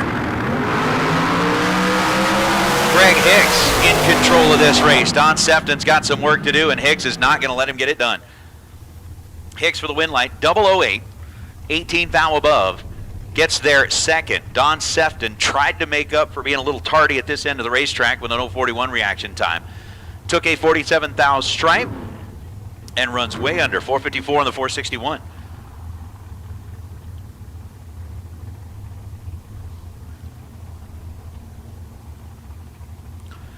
So another of the cars carrying the Silver State livery. We'll move on is now Tanner Theobald. Speaking of another birthday boy. Yeah, I know we got Mike Z, we got Tanner Theobald.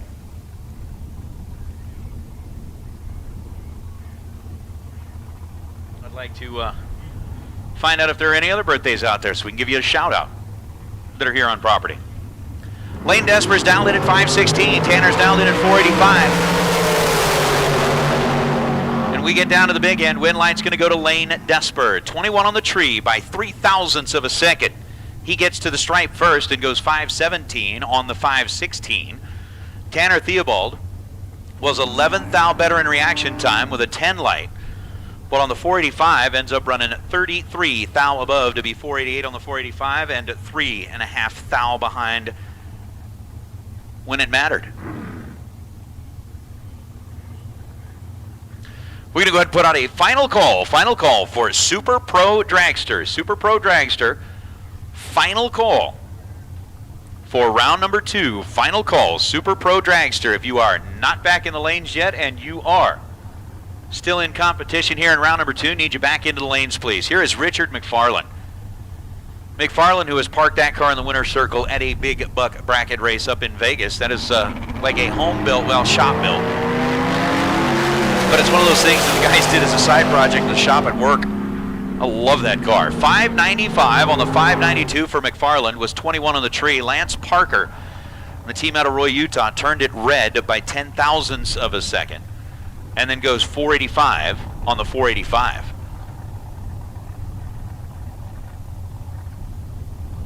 So as we have seen over and over and over again, red and dead on. This is like, adding insult to injury, putting a little salt in the wound. Hate that. Hate that. But it happens. It's part of the game.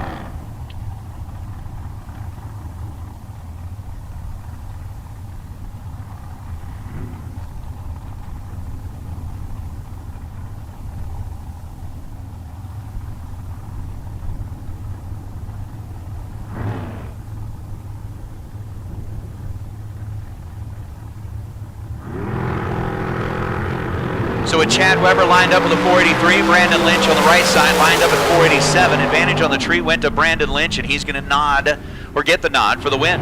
488 on the 487 for Brandon Lynch after he was double 04. Chad Weber, 21 thou behind with an 025 light.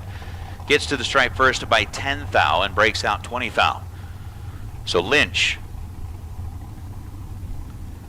makes his way into round 3 as Keith Winters and Parker Theobald. Winters and Theobald both running in kind of super pro categories up there in Las Vegas at the Strip from time to time. Have paired up a time or 2 or 10. Parker over on the right side, dialed in at 504. Keith Winters on the left side, dialed in at 469. Winters part of that HBR and Fig Speed sponsored car. Head start to Parker. Keith will do the chasing. As Keith is in and set, Parker's there, tree drops. Just a foul, the difference between the two in reaction time, and the scoreboard lights up. Keith Winters will be the victor. 470 on the 469, Winters 19 green. And one above the dial, Parker Theobald was 20 green. Got to the stripe first by 22 thousandths of a second and breaks out 13 thousandths of a second.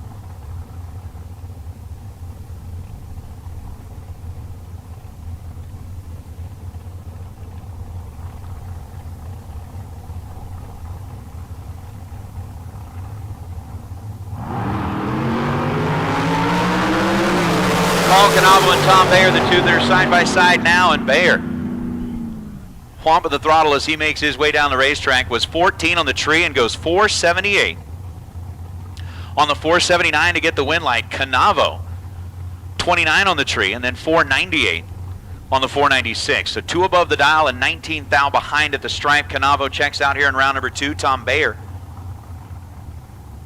the professor of the drag racing school, gets the job done as Tyler Murrup and Shane Thompson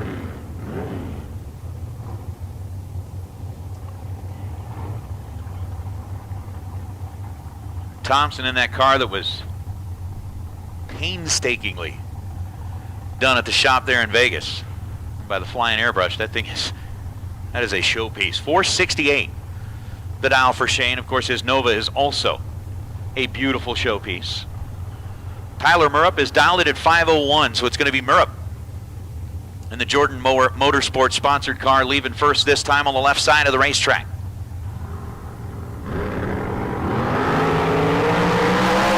Murrup turned it red by 22 thousandths of a second, and Shane Thompson was on it. 001 green, 11 thou above the dial, puts him 12 total to get the win light.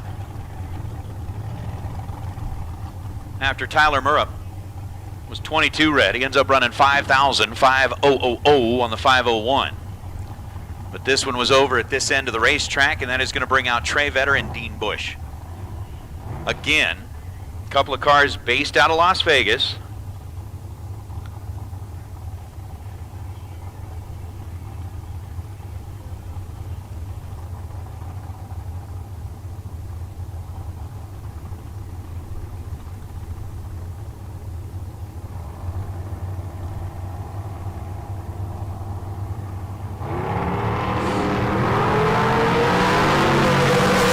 Trey Vetter in a car affectionately called the Carrot when it had that green wing on the back of it. He goes 484 on the 469, was 27 on the tree. Dean Bush, that car just went away on him. He was 16 green, had the advantage at this end of the racetrack, but by the time they got out to about half track, that car was kind of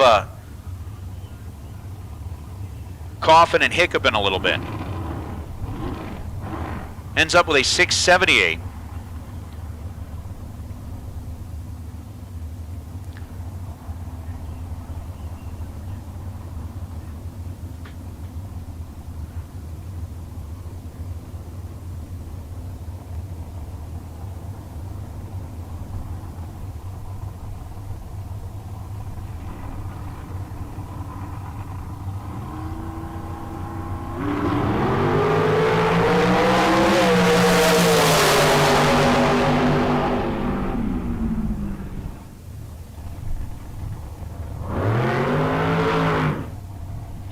Bobby Dye Jr. 002 on the red side, and he checks out.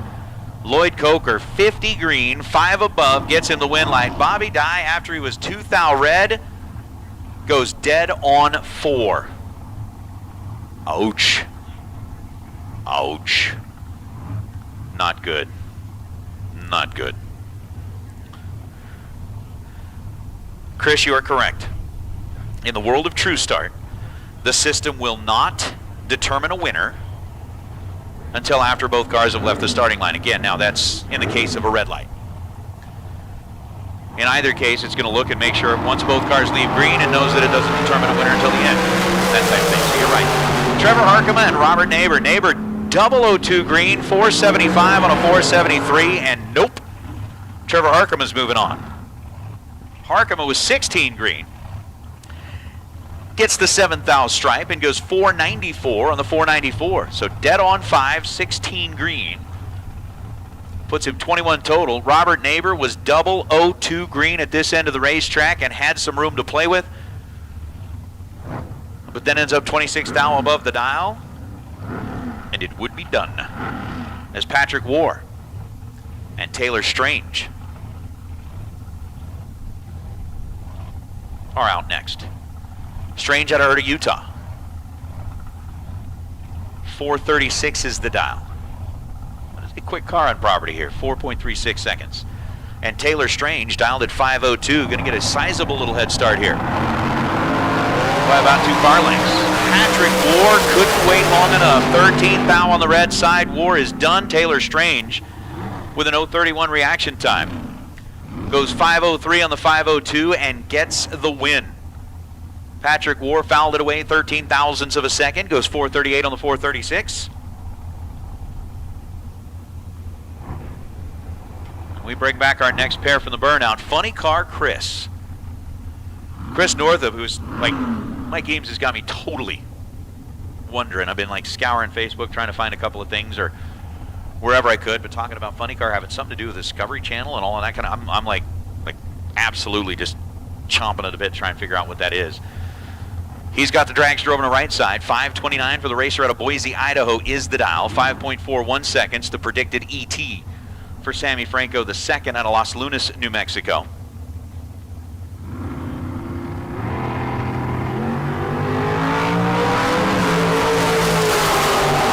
And it comes to a 14 thou split in reaction time, and Sammy Franco will get the win as Funny Car Chris, I would say, makes an unusual error down at the finish line. Takes 30 thou and breaks out 5 thou. Funny Car Chris is done. Sammy Franco, 544 on the 541 was 15 green to Chris's 029 bolt. But Chris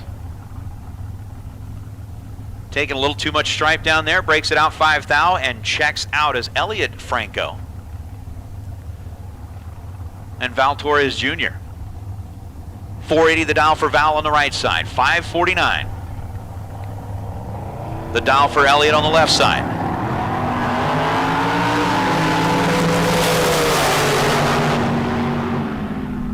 Winner's going to be Val. 24 green and 482 on a 480. Exactly. 200 above the dial. Elliot Franco 551 on a 549.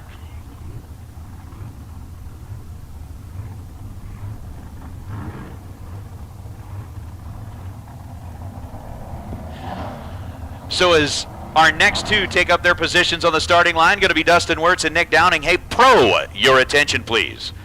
Pro round number 3. Pro round number 3.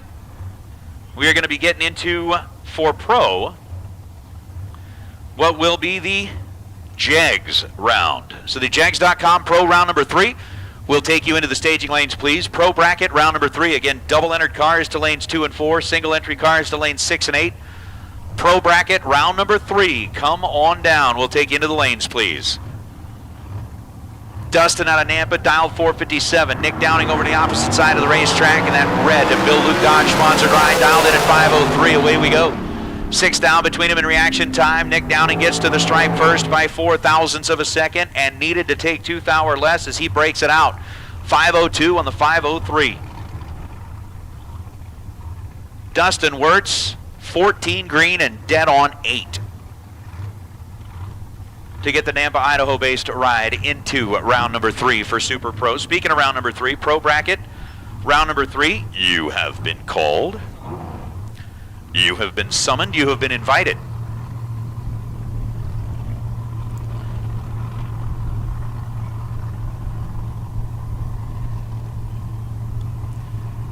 The only thing that we are lacking now are engraved invitations. We don't have those. Instead, we've got a personal summons that comes by way of the loudspeakers here. Gabe Torres now and Kevin Heffington. Heffington out of Washington. One of the D6 players usually running around on the NHRA circuit. And Gabe Torres, big time super comp racer out of Belinda, California. 471 the dial for Gabe, 455 the dial for Kevin, and Kevin gets to the stripe first and does it too quickly. 453 on a 455. He is 13th thou under the dial, got there first 28th thou. Gabe Torres, 472 on the 471.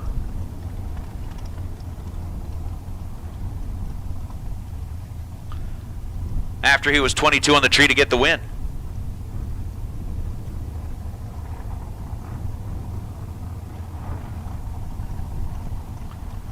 Here now is Raymond Harshbarger.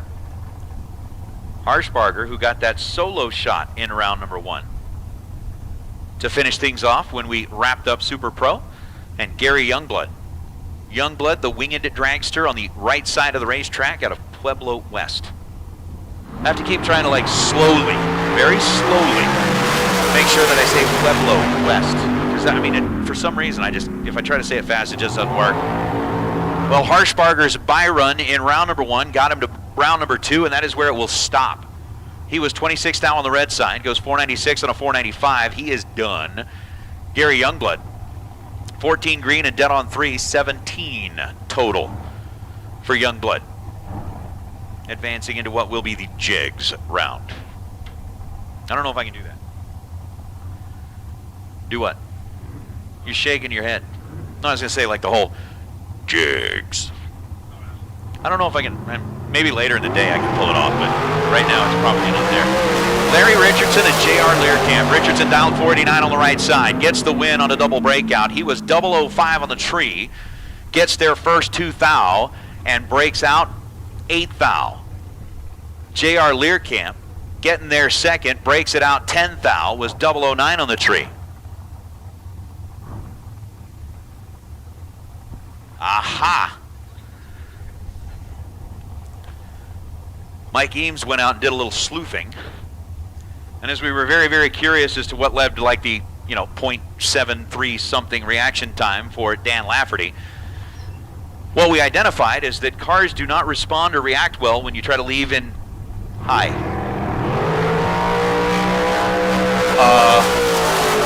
I think it might be a little bit more than that. It might be a little bit more than that. Cortland Carter is going to get the win light here. 507 was the dial. 508 is the run. Was 041 on the tree, and yes, Rooster. Something to drink about. Dan Lafferty is definitely going to have something to think about. That is not something to drink about. I mean, now twice in a row, the car has been uncooperative and is like leaped out of position on the starting line. Last time he missed it by 700ths. This time it's 600 early. Something is not right in the setup for Dan Lafferty, so he's going to be going back there and going to work to try and get things figured out. As Dustin Henches and Ethan Bourne, Big E, rolling around here to take his second shot at it. Last time, what did he, I think he snuck the nose by in like 3 thou to pick up the win light. Dustin Henches here out of Olympia, Washington. 493.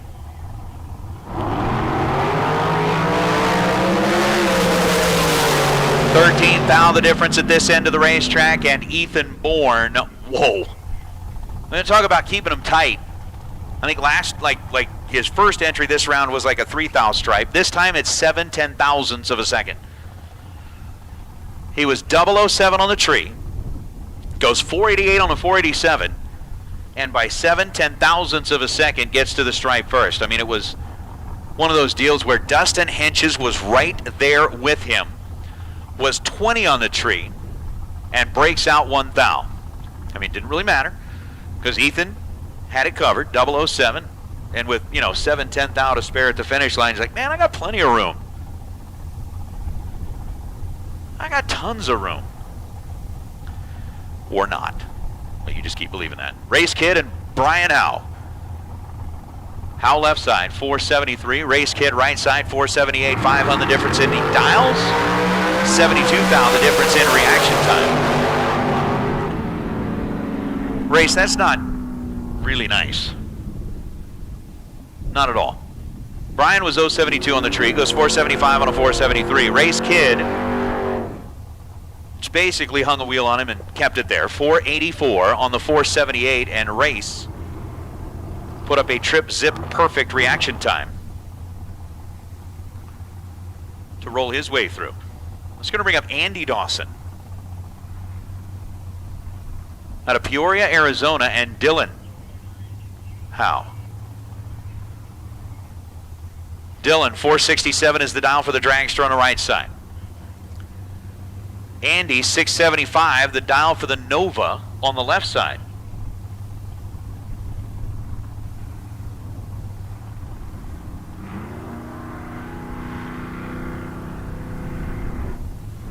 Andy rolls through, turns off the top bulb, is sitting there staged up, and away we go. And he left red by 11 thousandths of a second. The car lurched forward. He was able to get it kind of reset.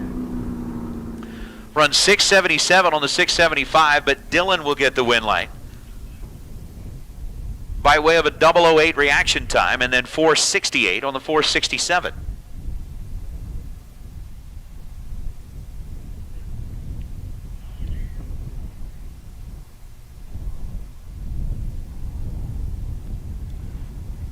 And I believe that means that our staging lanes are empty for round number 2 of Super Pro. So we're going to go back and do a little bit more calculating and figure out our best losing package from round number 2 of Super Pro. It'll be for that set of Goodyear tires. Thank you very much again to Goodyear.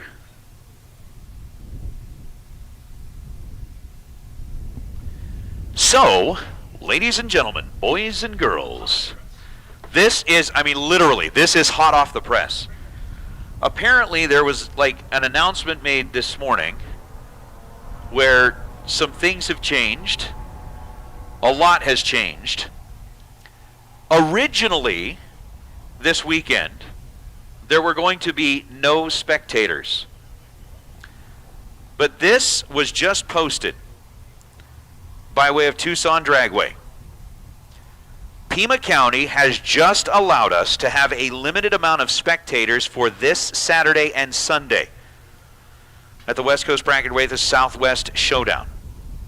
The limited number of tickets are going to be $15 a day and can be bought online at Tucson Dragway. So again, it's going to behoove you to go online and buy your tickets. That way you know that, you're not going to drive out here and find out that we're over or at limit. So again, for those of you that have been listening at home for a little while, I saw a couple of folks that said, man, I'd love to be at the racetrack. I'm only about 15 minutes away, but there's no spectators. Well, that's going to change tomorrow. So for Saturday and Sunday, there will be a limited number of spectators allowed on property. That just changed this morning. So thanks to Pima County, just allowing us to have a limited number of spectators. Again, go online to TucsonDragway.com. Buy your tickets there, because they're not going to be for sale at the gate, because pretty much it's going to probably sell out pretty quick. But again, this just announced that there will be a limited number of spectators allowed on property Saturday and Sunday. Go to TucsonDragway.com to buy your tickets, and you could be out here watching live and in person tomorrow and Sunday, or both. So get out there, buy your tickets, TucsonDragway.com, if you want to come out here and be part of the fun. I mean, that's better than pretty cool. That's way cool. I mean, when is the last time that we had, like, were allowed spectators at a drag race? It was like March? So we're talking like a year ago. That's pretty cool. So again, TucsonDragway.com. If you are listening online, go to TucsonDragway.com. Buy your tickets for tomorrow and Sunday, and then you could be out here to play along. You could also be out here and have one of the fantastic burgers from the concession stand, because they're actually pretty good. Are you looking to add an in-tank fuel pump to your ride, but you're afraid it's a little too complicated to do on your own? Well, Holley has a solution for you. It's our universal retrofit fuel pump modules. Follow along, and I'll show you how to make the switch to EFI with a retrofit fuel pump module from Holley. With pumps capable of flowing 255, 450, all the way up to 525 liters per hour, Holley's sure to have a fuel pump for your EFI needs. Now you can convert your factory tank or fuel cell to an EFI-style in-tank fuel system with return or returnless setups. The first thing we need to do is to determine the best location to mount our fuel pump module in our fuel cell or fuel tank. To mount the module, you'll need to cut a 3 1/4 inch hole with a hole saw similar to this. Identify things like where the vehicle's fuel tank straps and frame rails will contact your fuel tank. That way we can avoid these areas. Now evaluate the position of your fuel level sender float. Removing the existing unit, if yours has one, will help you determine the float arm path. That way you can cut your new hole without interfering with it. Be sure to look for and avoid any bowls or baffles internally in the tank as well. You'll also want to look and determine the best routing position for any supply, return, and vent hoses may be required for your unit. Once you've determined the best possible location for your pump module, drill the 3 1/4 inch diameter hole in the tank with your hole saw. Remember, gas burns but fumes explode, so don't become a statistic. If you plan to reuse a fuel tank, make sure that all the fuel has been removed and consult with a professional about degassing the tank before cutting or drilling. Once you have the hole cut, use a file or some emery cloth to deburr the edge of your cut. The thick foam gasket supplied with your fuel pump module can compensate for ribs up to a 1/4 inch thick in the fuel tank surface. If your tank has deeper ribs or the ribs are perpendicular and have sharp edges, you'll need to use some additional sealant, such as Dow Corning's 730 RTV. Apply the sealant between the foam ring and the tank surface to seal it properly. Remove and clean any debris that may have fallen into the tank during the hole cutting process before you start the installation. Next, we need to measure the tank depth from the highest part of the fuel tank to the very bottom of the floor directly below. The maximum tank depths that our pump modules can accommodate vary from 12 to 13 7/32 of an inch, depending on which pump module you choose. And minimum depth requirements range from 7 to 9 inches depending on the model. Now take this tank depth measurement and insert it into the chart found in the instructions. Subtract your depth measurement from the supply hose specifications listed for your specific model to get the proper length for the supply and return hose. Now measure and mark your return hose, starting with the end of the tape at the end of the hose and pulling back towards the module. Once you have your mark, you can cut the hose to length. Now cut the supply line that's already pre-attached to your fuel pump using the same method, pulling from the end of the hose back towards the fuel pump, then mark and cut. To determine the length we'll need for our pump hanger bracket, you'll use the same measurements that we used earlier for our return and supply lines. Using your measurement, place a mark on the hanger bracket, then cut the hanger at the mark. Install the pump hanger bracket to the flange boss using the 2 screws and lock washer supplied with your kit. Install the bracket so that the groove is facing your fuel pump. You'll have to remove the foam ring in order to access both holes. Install the pump hanger bracket to the flange boss using the 2 screws and lock washer supplied with your kit. Then torque them to 12 to 18 inch-pounds. Don't forget to reinstall the foam gasket. Slide the screw clamp over the supply hose and push the hose outlet onto the hose barb found in the pump module body. In order to gain better access to the clamp screw, you can remove one of the clamping lugs. Next, rotate the pump until it contacts the hanger bracket. Then slide the hose clamp towards the pump and over the hose barb. Tighten it to 13.5 inch-pounds. Now install the 2 2-inch diameter screw clamps around the pump module and mounting bracket. Place a clamp at each end of the foam sleeve on the pump. If you've chosen an EFI system that's capable of being run returnless, why not choose one of our returnless fuel pump modules? The installation is the same as before, but be sure to check the chart included in the instructions since the base measurements change with the returnless style pump modules. When you go to install the hydromat filter onto your fuel pump module, position the hydromat so that the shortest length of filter is closest to the wall of the fuel tank and the longer section is pointed towards the center of your tank. You'll also want to avoid interfering with the swing motion of the fuel level sender float as well as any internal baffles or bowls. First, remove the caps from the pump inlet and the filter outlet. Line up one of the holes found in the filter mounting tab with the locating pin found on your fuel pump. Be sure that the fuel filter is going to be orientated correctly once it's installed into your fuel tank before you proceed. Once you're sure it's in the correct position, push the hydromat onto the pump inlet until it bottoms out and locks into place. If you're installing one of our retrofit fuel pump modules into a polypropylene tank, better known as a plastic tank, we recommend that you use one of our stiffening shims. Separate the shim at the slot and spiral it through the tank opening. You can apply some adhesive compound like Loctite 571 between the shim surface and the tank to hold it in place. Use clamps or tape to keep the shim against the inside surface of the tank opening until the adhesive sets up. Position the shim so that it's not visible in the opening and wipe away any excess Loctite that protrudes into the tank opening.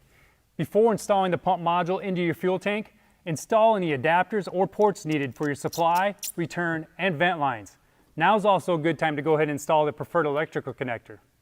Now we're ready to install our pump module into our fuel tank. Make sure that the foam ring is installed on the flange of the pump module. Slide the longer side of the hydromat into the tank opening first. Then fold the shorter side, just enough to allow you to get it through the whole opening. Now lower the universal pump hanger into position. If you can, look to see that the hydromat is in the desired position and that it's not interfering with any internal obstructions. If it is, you can rotate the universal pump hanger assembly as needed. Make sure that all the swing out mounting lugs are in the closed position, then lower the module the rest of the way down into the tank. Press down on the module and compress the seal against the tank surface. Then tighten the assembly screws in a clockwise motion to swing the mounting lugs out into the open position. Then gradually torque the 5 assembly screws using a crisscross pattern until the torque of 40 to 60 inch-pounds is achieved. Finish your install all the way to the engine bay with one of our fuel system kits. We have several to choose from depending on your needs, and they include hose, pumps, regulator, fittings, filters, and clamps depending on which one you choose.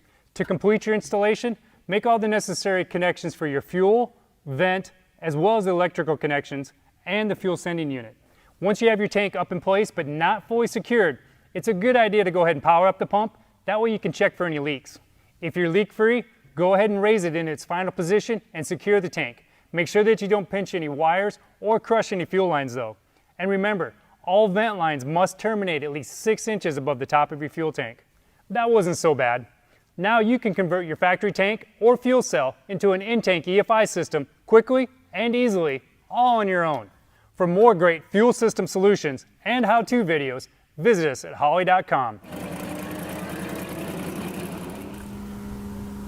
Chris Hall and Matt Hawk. Hall out of Brigham City. 590 is the dial on the right side. Matt Hawk getting a big old head start by 2 seconds as we leave the line. 792 on the 791, Matt Hawk. Wow. 064 on the tree. He was 34th thou behind in reaction time at this end of the racetrack. Goes 792 on the 791. Chris Hall blows by him, takes a 53 thou stripe, and breaks out by 2 thousandths of a second. Something to drink about. Okay, so he doesn't drink, but crack open a cold one. Coca-Cola. Crack open a cold milk. Bobby Dye fouls it away by 4 thousandths of a second. The red Mustang on the right side is done. Larry Schmidt, 738 on the 737. Takes a 79 reaction time and a 19 thou above the dial run into round number 3. As we'll now bring out the old one. And the only reason I would say the old one is because that's what he put on his tech card. I would never just make that up about somebody. But he claimed it. Huh? Well, that's true. Matt DeYoung did say Mike Zimmerman officially dinosaur, but we'll go with that. because that's what Matt said. Joe Cox Jr., the Valiant, out of Peoria, Arizona. Was 11 on the tree, 736 on a 731. 5 above the dial, no good.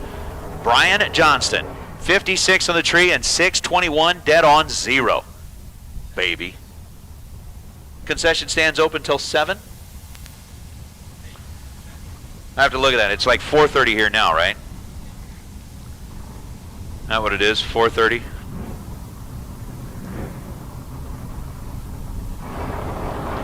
Yeah, it's 4:30 here now. Dwayne Scheitlen and Chris Citro.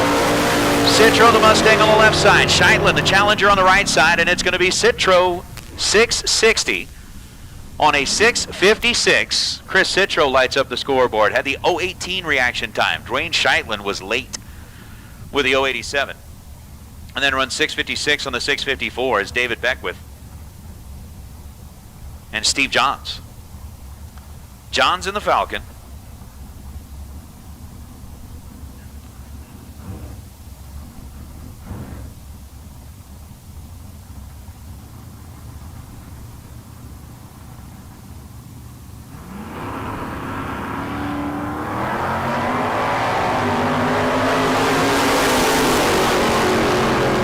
Beckwith and John separated by a thou at this end of the racetrack. And a 650 on a 650 is going to get Steve Johns the win. Johns 046 in the tree. David Beckwith was 045, so just 1 thou separated him in reaction time. David Beckwith ends up 24 thou above the dial. Steve Johns ends up 5 thou above the dial and 18 thou ahead at the finish line to get the win light. Hey, Super Pro Door Car. Super Pro Door Car. Your attention, please. Super Pro Door Car. Going to go ahead and invite you into the staging lanes for your Jags. Round number 3, Super Pro Door Car. Let's get you headed back into the staging lanes, please. So Super Pro Door Car, again, double entered, lanes 2 and 4. Single entered, lanes 6 and 8. As we continue to cruise on through our pro category. Mark Kidd and Cal Gordon. Cal's got the flamed Mustang out of Hesperia, California, dialed in at 6.48 seconds on that American walk-in cooler side of the racetrack. And Mark Kidd, again, we saw what this car was doing kind of earlier on in the day. It's like that it was washing. Something wasn't quite right about it. It just left soft and it didn't work for both Mark and Ray's in time trials. But since then, whatever it was that was creating an issue for them, they have resolved.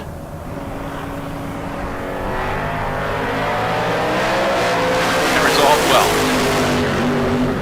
Cal Gordon was late and Mark Kidd is not going to let him get away with it.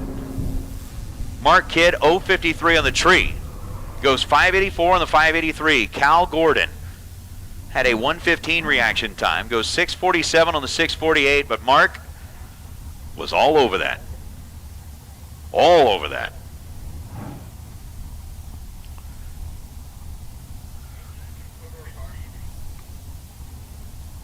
Again, Super Pro Door Car. Super Pro Door Car will take you back into the staging lanes, please. Super Pro Door Car. Make you into lanes, double entered cars to lanes 2 and 4, single entered cars to lanes 6 and 8. C.W. Hofer and Ricky Deschelle. C.W. on the right side. Missed the tree by 1,000th of a second, and Ricky Deschelle is on his way to round number 4. As Ricky was 12 on the tree and dead on 9. Ends up 21 total. C.W. Hofer by 1 lousy thou. Turned on the wrong color bulb and checks out here in the Jags round. 762 on a 766 to finish up the one. But Ricky will happily take the win light. As now Brandon Fletcher and Robert Glass. Glass in the Camaro to Litchfield Park. 613 was the dial on that right side. 615 on the 613 gets him the win. At 112 miles an hour, gets there first by 14 thousandths of a second. Brandon Fletcher was 34 on the tree. A little bit better than Robert Glass's 048, but was 5 off the mark with a 705 on the 700. And Robert Glass continues to charge towards his hopeful $3,000 prize at the end of the day here in Pro. The man Jeff, or the Jeff man. My dyslexia is kicking in.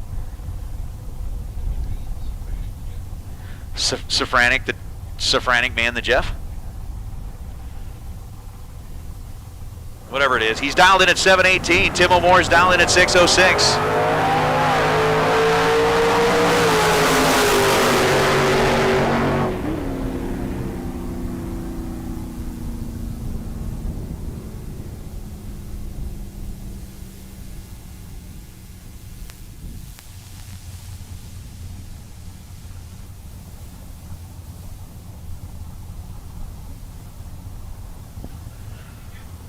The man, Safranic, goes 720 on the 718 to get the win. Fourth out was the difference between the two in reaction time. O'Moore was 021 on the tree, got there first and breaks out. As we bring up Eric Halsey and Tim Arnswald. Halsey in 3x23. I like it. Tim Arnswald dialed in at 765. Oh!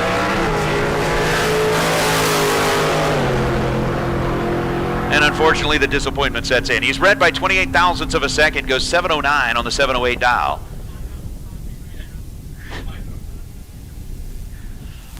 As Tim Arnswald, 763 on a 765, going to get the win, was 40 on the green side. So Arnswald was green, Halsey was red, and that is that. Here is Umberger back in his second entry. And with Brandon Umberger and Kyle Rizzoli, this is going to be a fun one. This is going to be a fun one. Rizzoli dialed in at 649. Umberger dialed in at 591. 10th the difference between the two in reaction time at this end of the racetrack. Down to the finish line, Kyle Rizzoli, 652 on the 649, lights up the scoreboard. Looks like he may have cut Brandon loose down there at the finish line and let the jelly bean roll through. 032 on the tree for Brandon. Gets there first, 24th thou, and goes 590.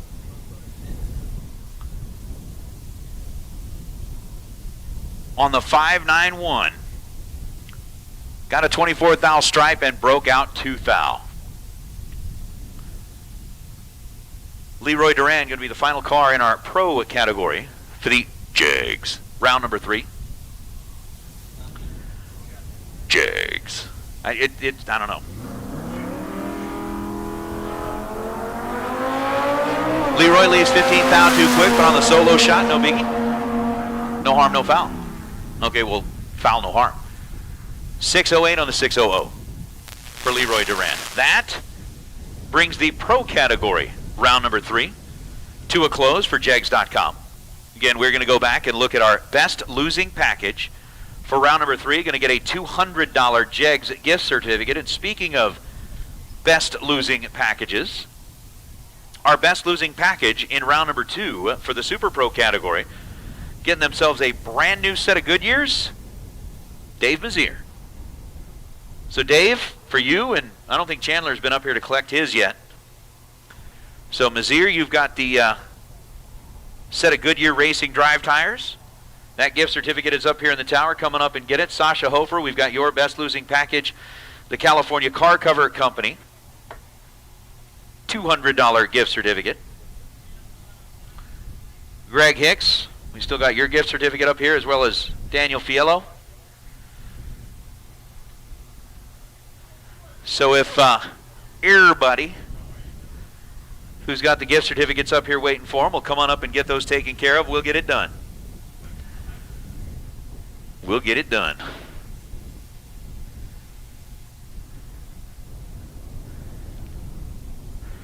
And things are getting a little bit goofy on text messaging. Just saying. It is getting to be that point of the day.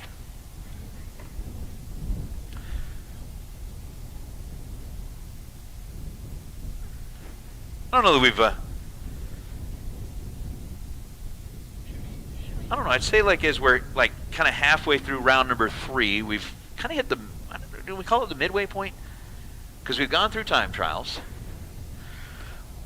We've gone through first round, gone through second round. We're halfway through round number 3. I mean, it's not quite 7th inning stretch type thing, but maybe about halfway, halftime, something like that. I don't know. Hey, once again, just a reminder now that we are, back up live and the Bank Shift live feed. Again, special thanks to Lucas Oil, to Holley, to Silver State Refrigeration and HVAC, all sponsors on this weekend's live feed. Thanks to Bank Shift, and a big thanks to K&N for being a big part of it. But just a reminder, race fans. Again, there were several folks who were saying that they were within driving range of Tucson Dragway and wished that they could be out here, but unfortunately we weren't having any fans. Well, that changed this morning. There were some recent announcements by Pima County, and we are allowed to have a limited number of fans available, or a limited number of fans participate with us here on property. There will be no tickets for sale on property. You do have to buy them online, but you can do that at TucsonDragway.com. Again, it's $15 a day. That's 15, not 50. That's $15 a day. And if you would like to drive out here and be part of the fun live and in action, come on. Come hang out with us. You could sit at the grandstands behind Chad back there on the scissor lift. And if you were to sit behind Chad on the scissor lift, you could wave at him and smile at him, blow him kisses, whatever it is. Kisses. Just saying.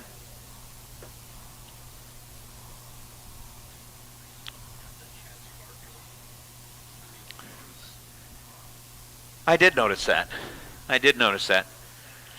I was looking at Chad's rental car for the week, and I was almost wondering, how does he fit himself and the equipment case in the car? I mean, the Toyota Yaris, the next thing I would expect is for him to get out of the car wearing a fez.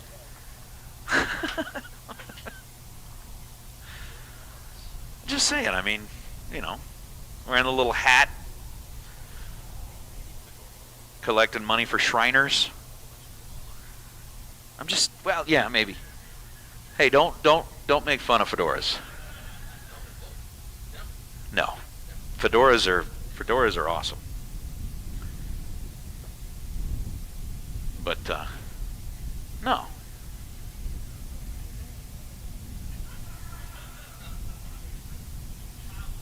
Again, that breeze is going to continue to die down, so it's a beautiful day in the neighborhood. Don't miss it tomorrow. Again, if you do want to come out and join us tomorrow, do not come out here without tickets. Go online first, buy the tickets. That's going to be an important part because we're not going to have them for sale at the gate. Anyway, that's what we got. So with a quick little cleanup bit here on the racetrack, again, our, what are we up to? Super Pro door car? Round number 3.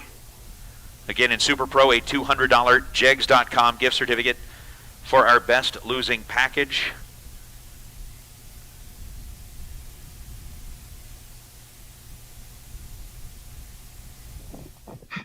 So Nate is talking about my rental car. My rental car this weekend is actually really funny because it's a giant pile.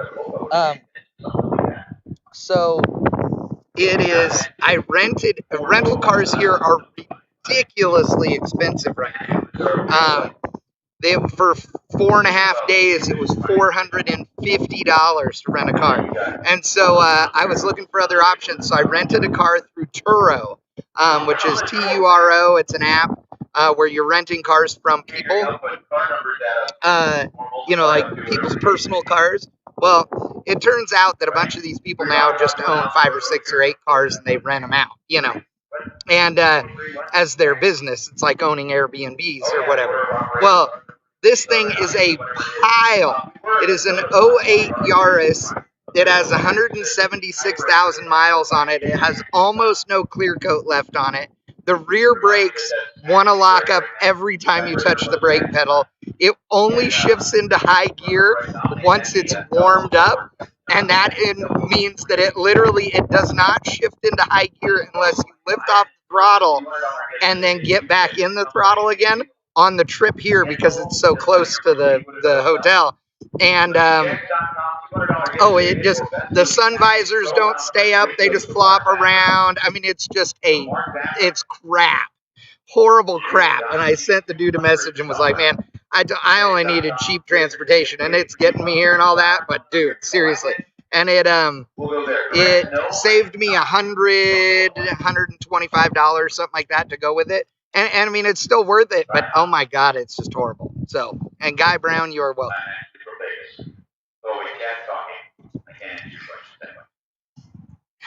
Oh, Nate's trying to answer your questions. Nate is from Las Vegas, so. Yeah, Chrisann. No, Nate is from Las Vegas, Nevada.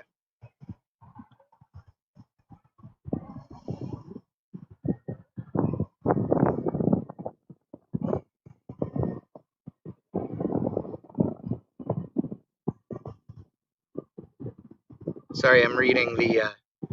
Yeah, Shirley T. The Yaris versus golf cart. I'm not sure, but I think any hopped up golf cart would probably beat this pile. It's horrible. I mean, it sucks, and it's just. It's tiny like every Yaris, and so you put a fat guy in it, and then all my gear, and it's hilarious. But I drive a little Honda Civic as my beater commuter car too, so it's the only foreign car I own, and only the second one I've ever owned. But it's yeah, it's just, this thing is ridiculously shitty. It's hilarious. It has no it's roll up windows, manual locks, all that stuff, which does not bother me at all. That's how mine is. The air conditioning does blow cold. The heat is sort of okay, but not great. And the overall, I knew the clear coat was bad because the dude was like, hey, this thing's cheap. It's $40 a day or $42 a day. So, I just want to let you know that the clear coat is peeling on it, and this and that. And it was like, okay, whatever. But, yeah, dude, it sucks. I mean, this thing is a pile. It's pretty funny. So, Jeff Pearl, more coffee? No, I don't drink coffee. Chris, I saw your message. Yeah, that's awesome. I talked to Lyle just a little bit ago, texting with him actually. Yeah, everything seems to be going good. He's qualified 12th currently, so that's good. And there's more in the car. We know that. So we'll, see how conditions are, but it's been quicker than that with him in it, in the last few weeks. So, Guy Brown, how long to grow your current beard? I assume you're asking that just to be funny, but I've had a beard I've had some kind of goatee or something since the 90s. So, yeah. But like everything, every other hair on your body, it grows like half an inch a month or something like that. So, do the math. I don't know. It's long. I haven't cut it off at the bottom of it in the last month probably, but I trim this thing all the time. Cut it off at the bottom. Literally go like this and just whack it off of there. It's no big deal. It's hair.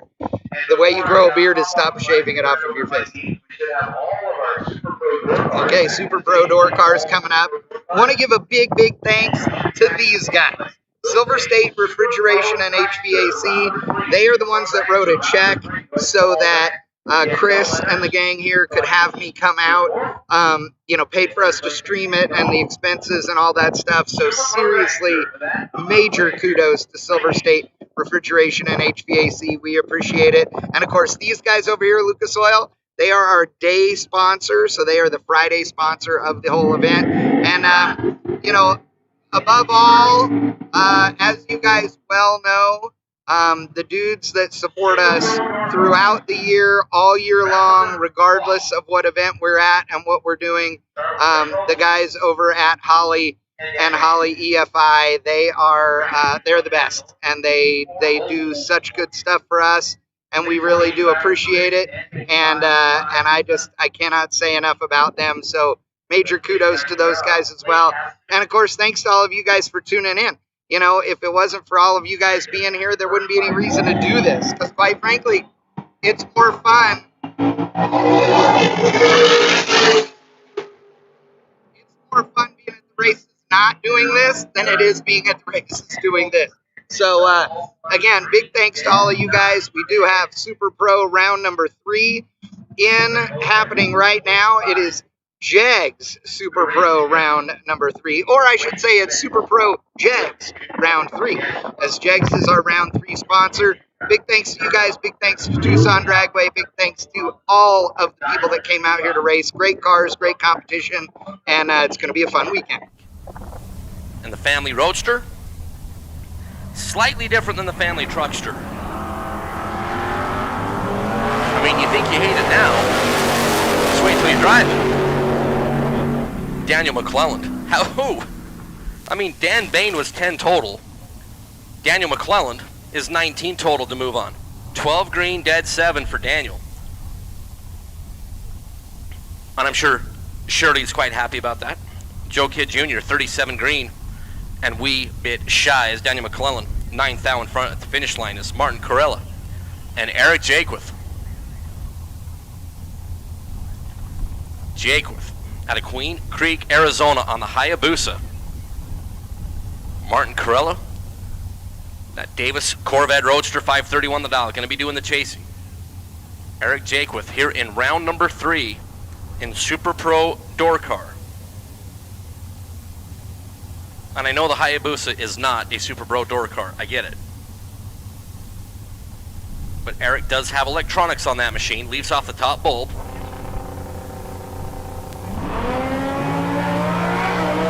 About 10 green is leaving second. Eric Jaquith looking over the left shoulder. Here comes Martin. Martin going to get the win. 10 green, 1 above for Martin Corella in the Corvette Roadster. Eric Jaquith was 004 green. 609 on the 603. The bike just didn't run the number. Martin Corella back in for round number 4 is Ken Suio and Brad Pierce. This is real good right here. Ken Suio, just a terror up in Division 6. 72 Capri, 589 the dial. Brad Pierce, man, that guy's prime time. That 58 Corvette out of Riverside, California.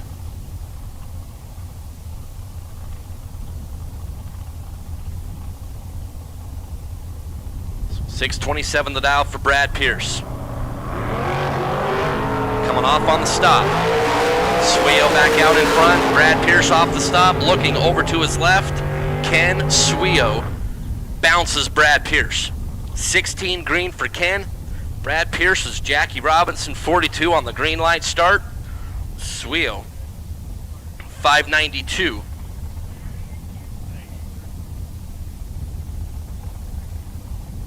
On the 589, Brad Pierce 2 above, but that 42 light led to his demise here in round number 3 is Mark Lalonde and Chris Gabbard.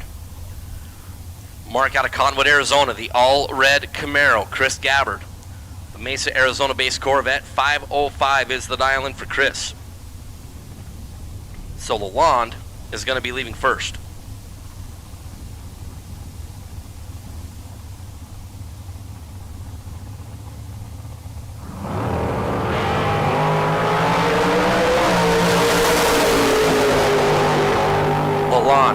Gonna get the win. 004 dead on 6. 10 total for Mark Lalonde, and that'll get it done. Chris Gabbard, 509 on the 505. Is gonna be short. Mark Lalonde, 10 total. Pretty sporty. So we have Chuck Hawk and Marco Pervaleris. Again, Leroy Duran, you need to be in the lanes instantaneously, please. Leroy Duran. We are running your class right now. Got to be up here, Leroy Duran. So Chuck in the extended cab S10. Marco out of Sonoma, California, the Pervaleris family. 67 Camaro Roadster.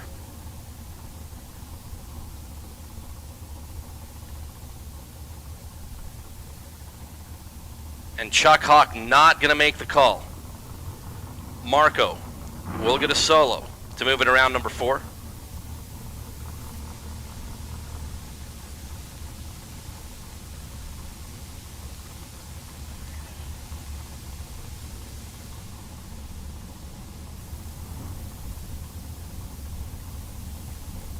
So Marco is supposed to be alongside Chuck Hawk, unfortunately, that extended cab S10 is right down here in front of the tower. Marco will get a free look at 509 and a free rip of the tree. Marco through the 8th mile, 5049 at 137, was 007 on the starting line for Marco. To move forward, it's Blue Hayball and Jonathan Fiello. Blue out of Fort Hall, Idaho in the GTO. I'm telling you, it is just so weird to look down on the starting line and see Blue Hayball in a door car. I said it earlier in the day, it's like finding a Yeti sunbathing on a beach. It's just weird and wild. Jonathan Fiello for Team K&N out of Yucaipa. Is awesome. Camaro Super Gas Roadster. Jonathan will be real busy today. He's also still alive from last night's Silver State Refrigeration Stimulus Race. We'll run that event at the conclusion of Lucas Oil Friday. Jonathan, right side, Blue left side, Blue Hayball, 15 green, dead on 3. Takes out Jonathan Fiello. Blue's 18 total. Jonathan Fiello was 18 green. Fiello actually got to the finish line first by a thou, breaks it out by a thou. So Blue Hayball, GTO will move forward. It's Jeremy Jacobs and Judd Shoup. Jeremy out of Whitman, Arizona, that's 62 Savoy that I've professed my love for all weekend. It's just really unique. Love how it sits. Just like it. 584 for Jeremy Jacobs, 534 for Judd Shoup. In the dark out of Jefferson, Colorado. Judd looking over to the left, Jeremy Jacobs looking to the right, and give it to Judd Shoup. 15 green, taking a thou down to the finish line. And it's 2 above, 536 on the 534. Jeremy Jacobs was 26 green behind a Hun.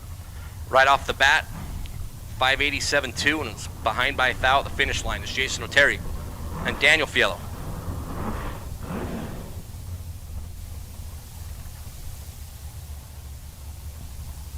Jason on the throttle, stopping the Firebird. 708 is the dial. Daniel Fiello out of Yucaipa in the Camaro. So this will be interesting to watch. O'Terry's car is going to launch, and then Fiello, even though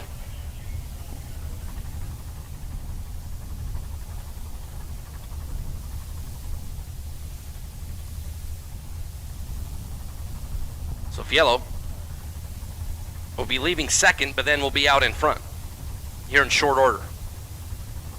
Jason O'Terry will come off the stop and coming from behind.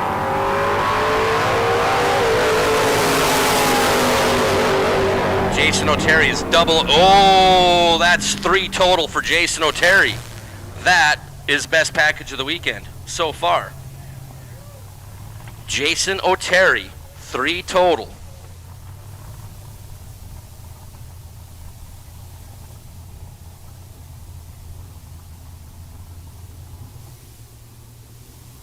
That best winning package of the event, it's a Hughes torque converter of their choice. Once again, that's the best total package. The winning package of the event gets that Hughes performance converter of your choice. Jason O'Terry, now the leader of the clubhouse, 3 total, which is pretty good. And for Jason O'Terry, CW Hofer and Angelo Sanchez. CW and that Firebird, 763. 2-second plus head start for CW. Angelo Sanchez, the 67 Nova. Out of Albuquerque, New Mexico. 554 the dial.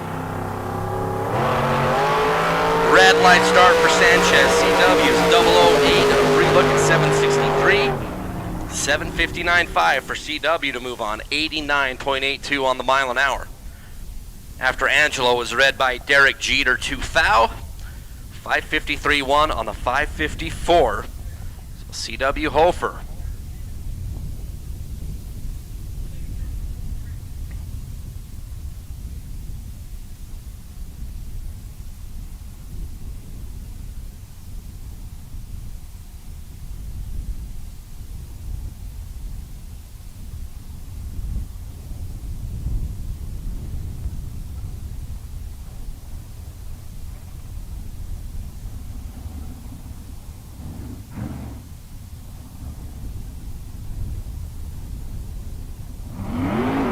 All right, ladies and gentlemen, boys and girls, kids of all ages, let's get Super Pro Dragster, Super Pro Dragster, both colors, all Super Pro Dragsters, so both colors up in the staging lanes, please. Once again, double entry in lane 2 and 4. Everybody else in 6 and 8, please. Super Pro Dragster, get you up 2 and 4 for my double enter, 6 and 8 over on the other side. So Race Kid and Leroy Duran race out of Boise, Idaho. The Kid Performance and Dyno 67 Nova 582, the dial in for race. Leroy Duran in the Challenger. The Super Stalker 617 on the board.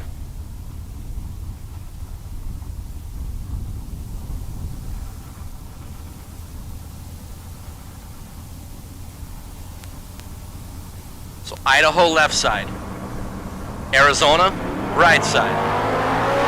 Race Kid in a dominating position. Hear that rip, rip, rip, rip down there for race. 14 green, 3 above is going to be good enough. Leroy Duran, a 65 thou on the green light. And when you have Race Kid in the other lane and you leave the starting line with a 65 thou reaction time, it don't matter if you're dead on 7, which Leroy Duran was, you're going to come up short alongside Race Kid. He's real tough. So Super Pro Dragster, Super Pro Dragster. Super Pro Dragster. My double entered machines in lanes 2 and 4, please. Everybody else, lane 6 and lane 8, please. Again, double entry, 2 and 4. Everybody else, 6 and 8, if you would, please.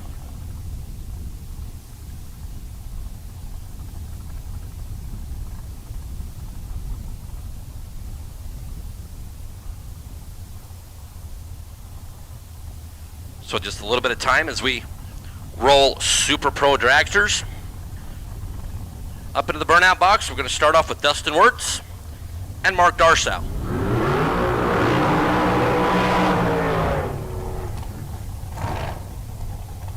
Wirtz out of Napa, Idaho. That's stunningly beautiful. Miller prepared race car coming down out of the great state of Idaho.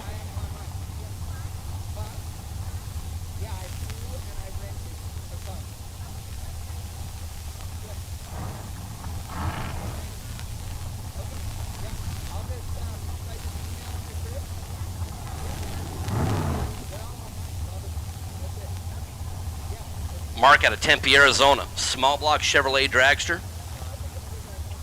Dustin Wirtz. Miller prepared machine. As we are pre-staged. As we are pre-staged. And now we're in. Almost at the same time. 4 thou, the difference in reaction time. Dustin and Mark, give it to Mark Darsow. 20 green, 1 above. 504-1 on the 503. Dustin Wirtz was 24 thou on the green line start, behind 4 thou right off the bat, and 2 above. Decided to cut Mark loose.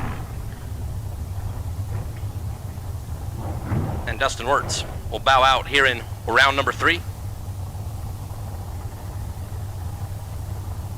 Mark Darsow moving around number 4 is Ethan Bourne and Keith Winters. Winters are on the National Auto Collision Center side of the racetrack. 469 the dial for Keith out of Las Vegas, Nevada. And Ethan Bourne, the youngster out of Riverton, Utah. 487 the dial for Big E. Red light start for Ethan Bourne by 1 little itty bitty stinky thousandth of a second. Keith Winters, 13 green, 470 with a 0. But it was all over like an inch into the run as Ethan Bourne was red by a foul.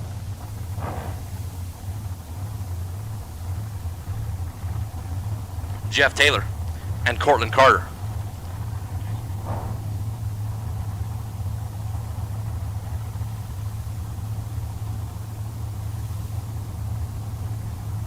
Jeff, 440 the dial. The drag strut of Apache Junction, Cortland Carter.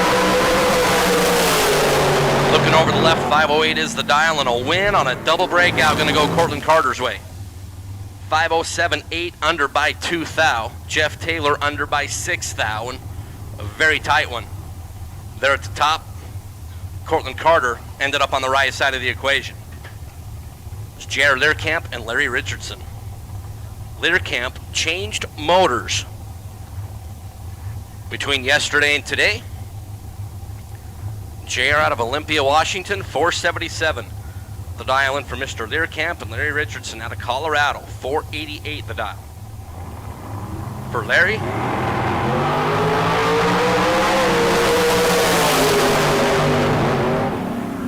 Larry Richardson, 5 total is what he throws at J.R. Learcamp. Perfect on the starting line for Larry Richardson. 488.5 on the 488 for Larry. J.R. Learcamp, 22 green, dead on 0. 22 total, and have a nice night, is what Larry Richardson says to J.R. Learcamp. Just tough. Kevin Heffington and Gary Youngblood. Heffington out of Moxie, Washington, 453 the dial in for Mr. Heffington and Gary Youngblood. Pueblo, West Colorado, 481 the dial for Gary. He's going to be leaving first by just about a half a bulb.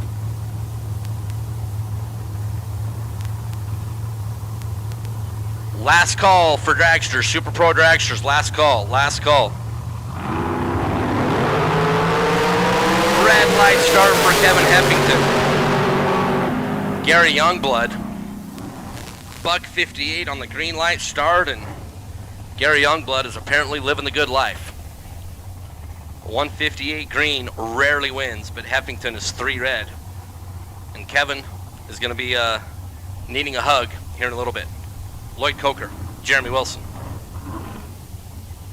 Lloyd, 504 the dial for the young man out of Glendale, Arizona, Jeremy Wilson. Grand Junction, Colorado, the American prepared machine.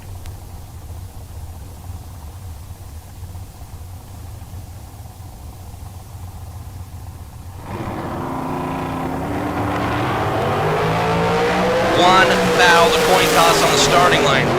660 feet later, Jeremy Wilson gonna illuminate the win light. 472.0, predicted 471. Lloyd Coker, 506 on the 504. Jeremy with a better combination of numbers. And we're moving around number 4. It's Trey Vetter and Logan War. Trey in the carrot out of Henderson, Nevada, 469 the dial in for Trey. Logan War out of Erta, Utah.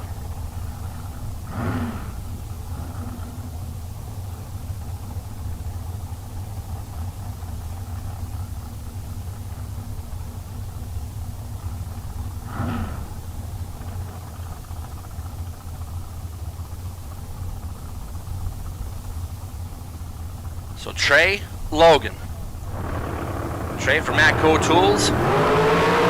Logan for Pete's Diesel Repair. Utah, Nevada. Rip down there. Logan War. By 4th thou will move on. 15 green and 1 above to be 4th thou in front is Logan War. Trey Vetter was 1 thou behind at the starting line. 16 green and goes 470 with an 8.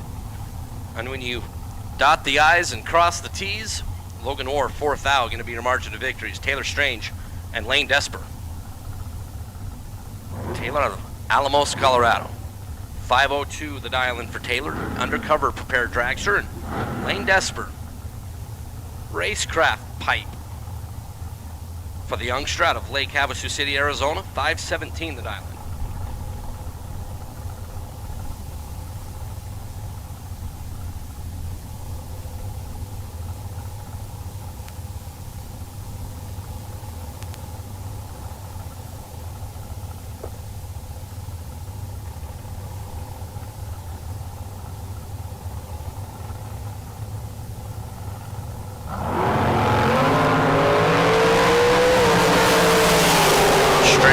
Desper. Taylor Strange, 504.0 on the 502. Snugged it up to 410 thou. The margin of victory for Taylor Strange. Taylor a little bit better on the starting line. 15 green to Lane Desper's 23 light. Lane Desper a little bit closer on the dial-in. But 410 thou, the margin of victory for Taylor Strange. Dustin Henches and Brandon Lynch. Dustin out of Olympia, Washington for Left Coast Racing. 492 is the dial-in. Brandon Lynch out of Roy, Utah for Wild Ride Racing. Discount tire. Brandon, 487. Dad Mark back behind his son.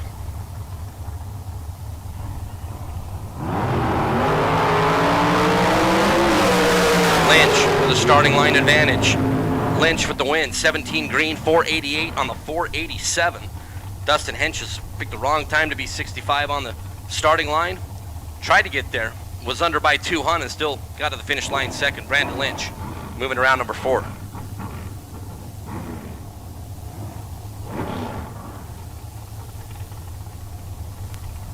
Chandler Mazier and Trevor Harkema. Another real good matchup. Chandler out of Escondido, California, with another great matchup in the water box as the hits just keep coming. Chandler out of Escondido for Team Mazier. Trevor Harkema out of Coeur d'Alene. Jerry Denton's machine. I'm sure Katie and the kids back there watching. Trevor Harkema will advance. Chandler Mazier, 6 thou red, and then dead on 6 for Chandler. I mean, if we can like move the 6s around, I mean, that'd be a perfect run. But unfortunately, well, we don't get to do that. Chandler Mazier, red by 6 thou, gives one over to Trevor Harkema, 19 green and 4 hun too quick. There for Trevor, but it doesn't matter. He's coming back for round number 4.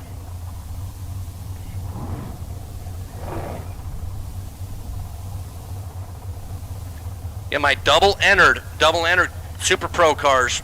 You got to be back in the lanes like right about now, Funk Soul Brother. Like instantaneously. Let's get you in the lanes, please. Thomas Bear, Val Torres Jr. Like, this is really good alongside really good. Bear out of Cherry Valley, California for Team Lucas Oil and the Thomas Bear School of Drag Racing. Val Torres Jr. out of Chino. Val and TNT Supercar. Bear, Mullis Chassis. 475 the dial for Mr. Bear. Val Jr. 480. Torres in second. Rip and away. Bear, 100th in his pocket on the starting line. On a double breakout win, going to go to Thomas Bear, under by 2 thou. 4748 on the 475. Thomas Bear takes out Val Jr. Val was 24 green. Behind by 100 right off the bat, and then under by 100th of a second. Bear snugged it up to 2 thou at the finish line, and Thomas Bear will advance. Nathan Hershey comes back bearing gifts, and by gifts, I mean a root beer float, which is lovely. And what did you get? Chocolate peanut butter banana milkshake for Nathan Hershey. That's a bold choice, my friend. It's delicious. Dylan Howe and Mike Zimmerman, the birthday boy. Oh, identical reaction times. Dylan, Mike, and Dylan. Dylan Howe bounces Mike Zimmerman. He's like, Mike, this is my gift to you. You may now eat cake earlier. Dylan, 11 green. 468.0 on the 467 for Dylan Howe. As Mike Zimmerman, 11 green and 509.2 on the 508, 2 thou behind. At the stripe was Mike Zimmerman, Dylan Howe. We'll move on. Sammy Franco II, Los Lunas, New Mexico. Mike Boss, Prepared Machine. And Shelby Williams for Team K&N out of Cherry Valley, California. You see Dad Steve, Mom Janet back behind, daughter Shelby, 553 the dial-in.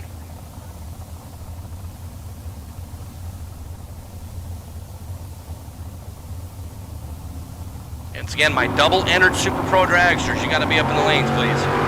Shelby, Big Red. Gonna gift wrap one over to Sammy Franco.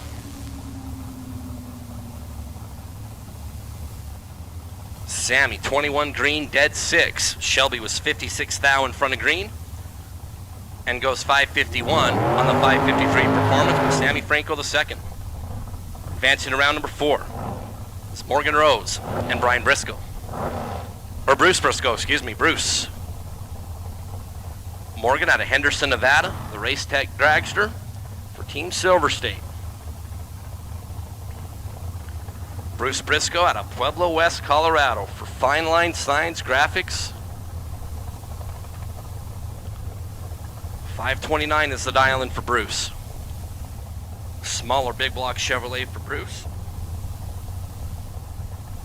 Morgan with 615 cubic inches of big block power.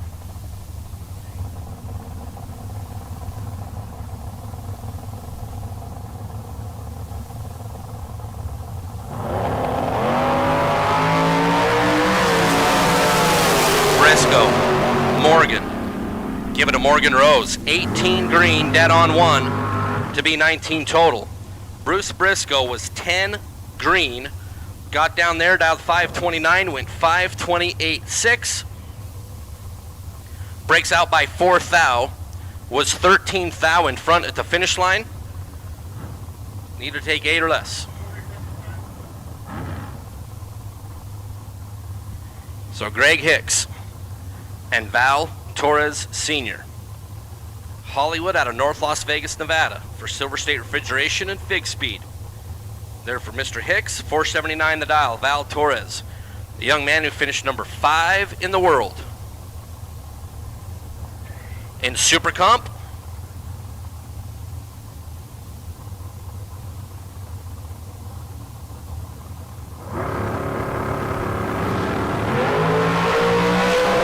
how about 12 green leaves second? But on a double breakout, Greg Hicks is going to get the win. 12 green, under by 2 thou. Val Torres Sr., 8 green, under by 4 thou, and that equated to a very, very good race.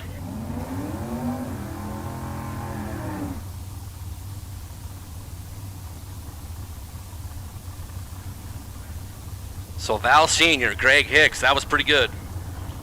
Hicks ends up on the right side of things.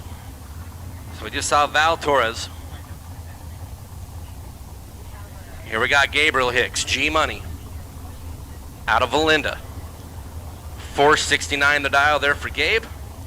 Alongside Richard McFarland out of Yucca Valley, California. That very unique, shorty, built.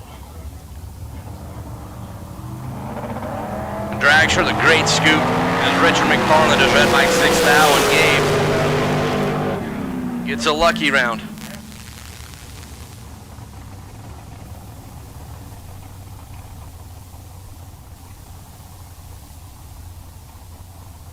So McFarland is read by 6 thou. Gabe Torres will get the win. First call pro, round 4. First call pro, round 4. Need you in the lanes, please. Pro, round 4. We need you in the lanes, please.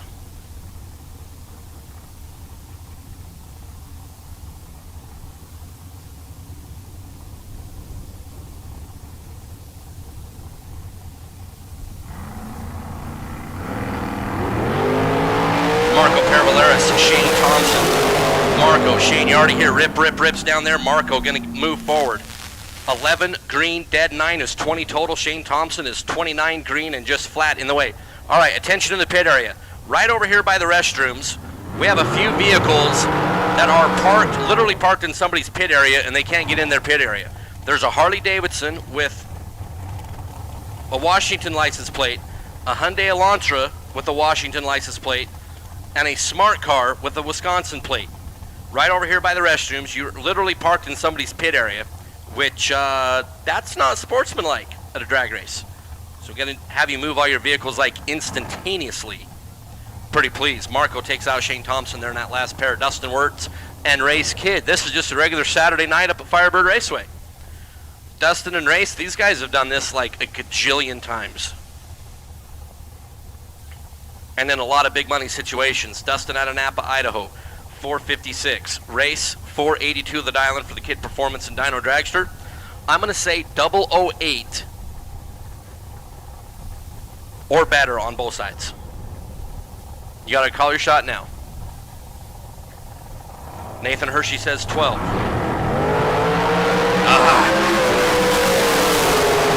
5 thou the difference on the starting line. Dustin Wirtz ends up on the right side of a double breakout. Race Kid was 15 green and under by 6 thousandths of a second.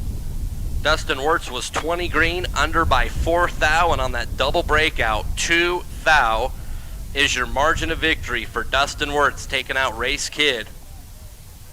Tell you what, the great state of Idaho, man, there's a lot of good racers up there. You know, some of them aren't here this weekend. You know, you think of like Sean Schaefer, Mike Coltrane, Gordy Bolvin. And there's a lot of good racers up there in Idaho. A lot of good ones here this weekend too. Dustin Wirtz, Funny Car Chris, Race, Mark Kidd, Lafferty, Hayball, Page. I mean, there's, that state of Idaho, there's a whole bunch of talented racers up there.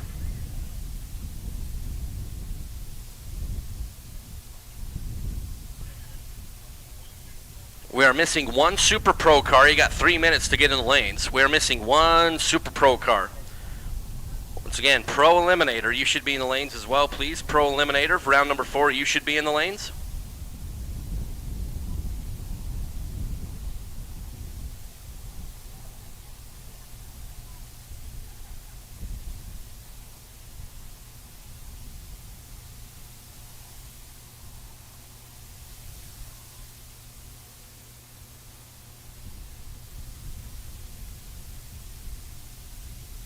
So we are missing one Super Pro car. You need to be in the lanes. Also, Pro Eliminator. Pro should be up in the lanes.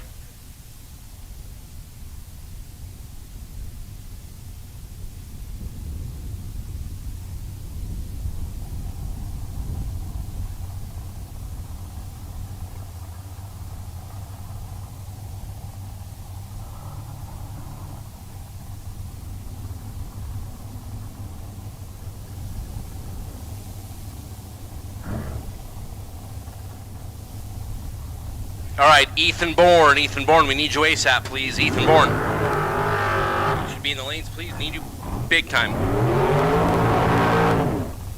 It's Cortland Carter and Larry Richardson.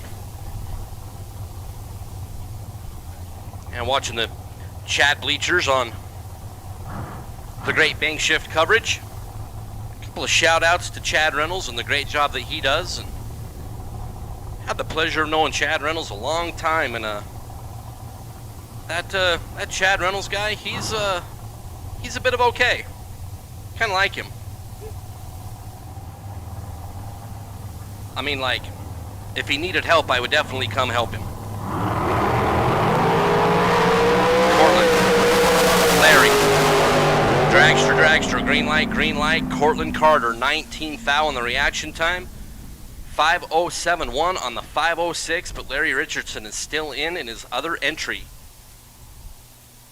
So it's like good news, bad news. Well, the bad news is you got bounced right there. Good news is, well, you still got another chance at it. Cortland tightened it up there at the finish line, was out in front of Larry Richardson by 5 thousandths of a second. There for Cortland Carter.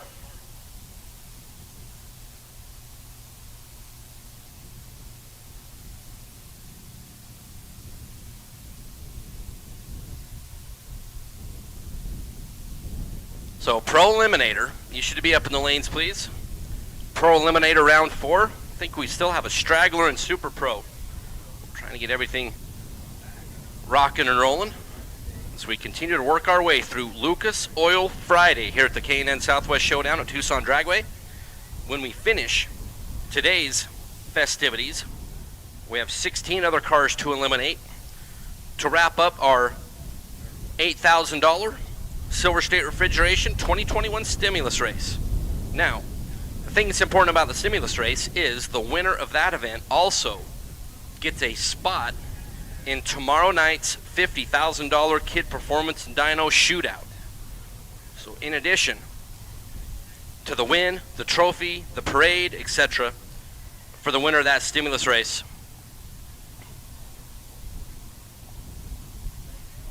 you get a entry into that $50,000 shootout. That stimulus race yesterday was free. All you had to do was be part of the test and tune, and you got to partake in that stimulus race. So technically, somebody could get in that test and tune, win the stimulus race, get into that $50,000 shootout that pays 50 grand to win. That works out pretty good.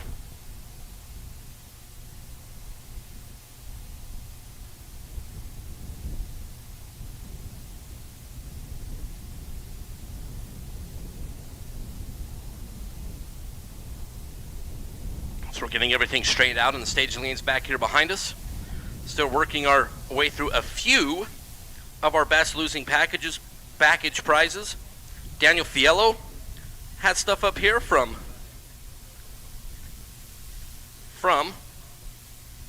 Drag Race Solutions with our first perfect reaction time this morning. So $100 for Drag Race Solutions for Daniel Fiello. Chandler Mazier, Dave Mazier, you both have prizes up here. And that Hollywood Greg Hicks guy has a prize up here too.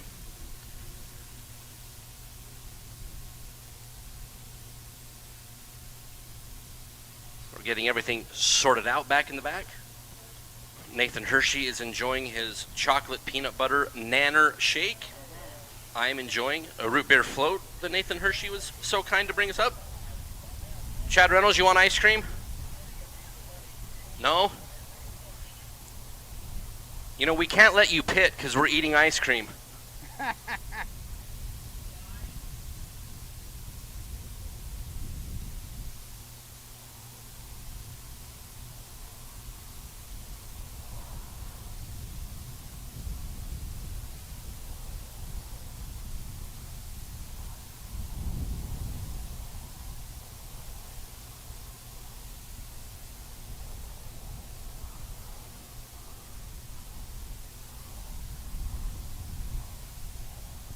So we still have to include round number 3 as Super Pro. We have 20 cars left in Pro Eliminator when we get into round number 4.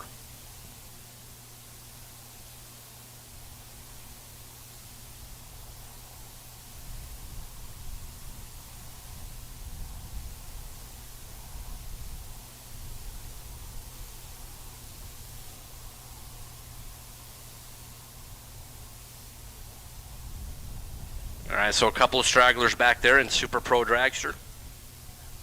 We're getting that stuff tidied up back there.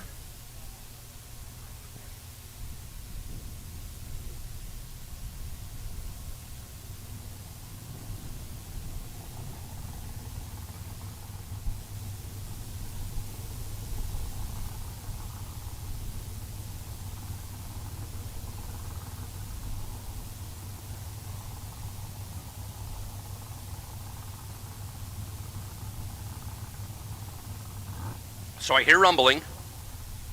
I think it's so great that we get to have some spectators here tomorrow. Once again, go to the Tucson Dragway website. $15. You got to buy your tickets on the website. And there was a lot of people in the live feed that were kind of local that were like, man, we'd love to come out and watch. Well, there you go. Get your tickets. Come out, hang out with us both Saturday and Sunday. It's just great to be able to, A, have races. B, we get to have spectators. Like, maybe I think the only thing that might make it better tomorrow is like if somebody brought me a sloth that I could just like hold all day. And I'm not even really picky. I mean, it could be a 3-toed sloth, a 2-toed sloth, like, it don't matter. I mean, I got kisses this morning from Jughead.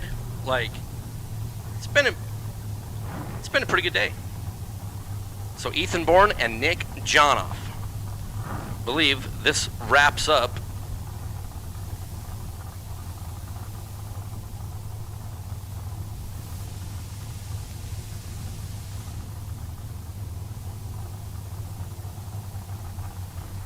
So Ethan Bourne.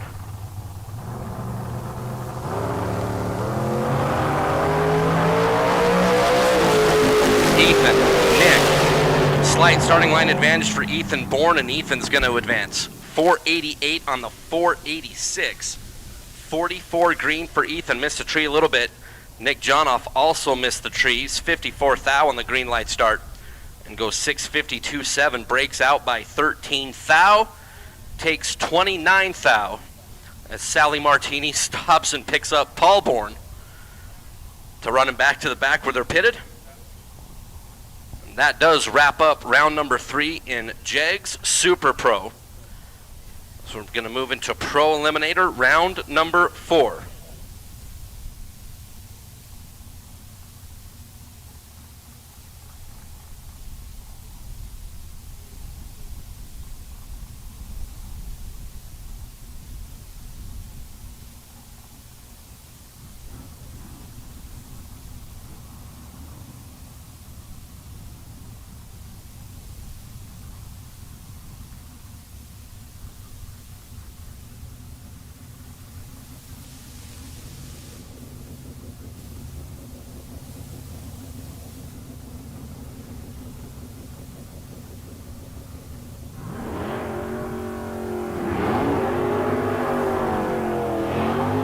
Pro Eliminator, round number 4. And we're starting off with a great one. Kyle Rizzoli, Seth Polvador. Kyle in the Super Stock Camaro, number 4 in the world last year. Seth Polvador out of Peoria, 673, the dial-in for Seth. That's 79 Ford Fairmont. Going to be leaving first. Kyle Rizzoli, and that nose-dropping Camaro will be leaving second.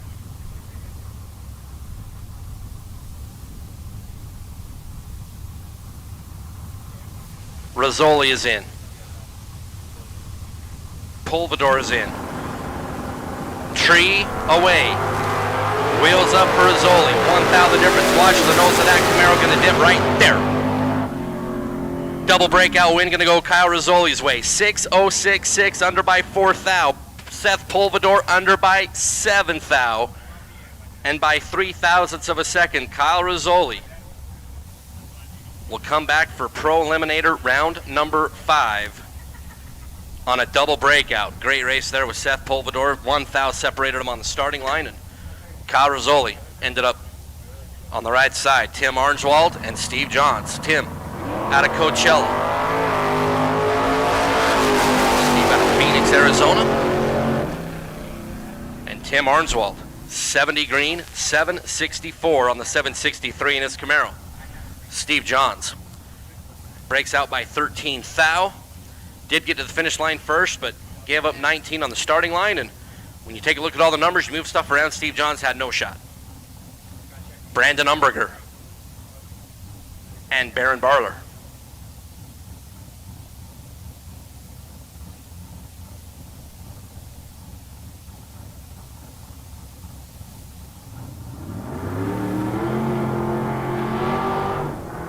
Umberger, Grand Junction, Colorado. The Legal Addiction Racing 77 Chevette that we affectionately call the Jelly Bean. Baron Barler out of Peoria, Arizona. That flamed 67 Chevrolet.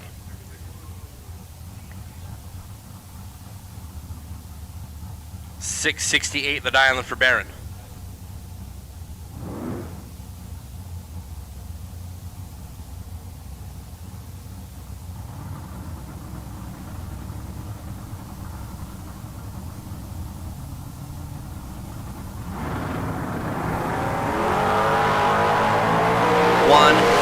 Separate these two on the starting line. Umberger, Barler, big check. Brandon Umberger gets the win. 589 on the 588.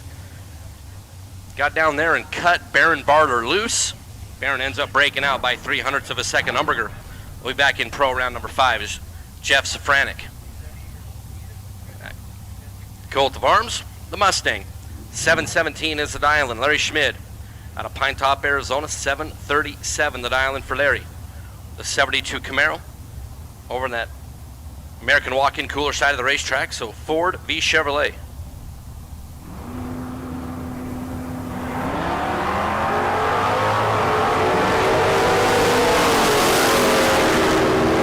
Safranek is going to get the win via the red light. Larry Schmid leaves first in his big red. Safranek left second and was little red. Jeff Safranek in the Mustang back for round number 5. Is Robert Glass and Matt Hawk. Glass out of Litchfield Park. Again, Super Pro door cars. Super Pro door cars. Get you headed up this way, please. Super Pro door car. Up in the lanes, if you would, please. So Robert Glass and Matt Hawk. Tucson, Arizona. In the Mustang. Glass in the Camaro. Massive hole on the starting line. Matt Hawk, see that nose drop down and breaks out, giving a win over to Robert Glass. Matt Hawk was 14 green, took 83 thou at the finish line and broke under by a hun. Ouch. Oucha. Robert Glass, 615 and 69 on the tree. Makes it work. It's Mark Kidd, Brian Johnston. Mark in the 67 Nova out of Twin Falls for Kid Performance and Dyno. 581 the dial. Brian Johnston, 620 the dial for that Corvette out of Tucson.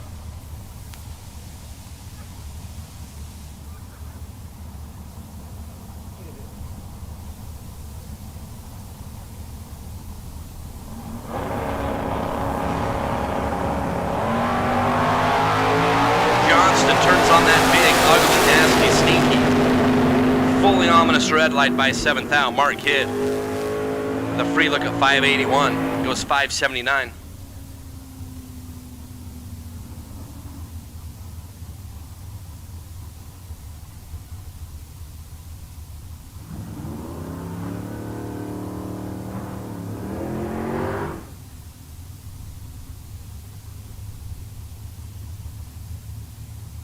So Kyle Fritz and Ricky Duschel.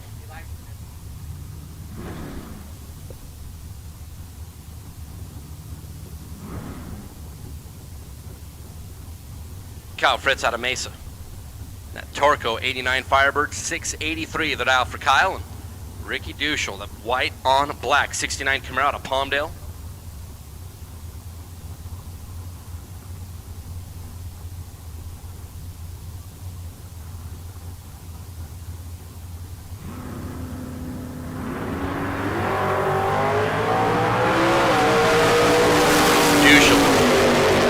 Advantage on the starting line and going to get the win. 628 on the 627. Ricky was 24 on the starting line. Kyle Fritz was 56 and was locked out.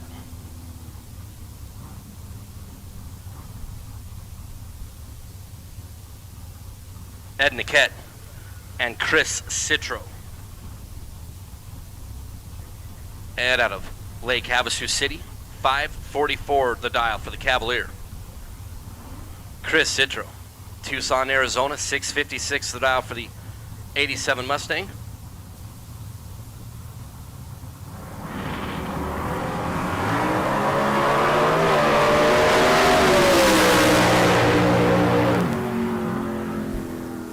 Double breakout win, gonna go to Chris Citro. 654.7 on the 656, under by 13 thou. Ed Niquette, under by 7 hun. Chris Citro.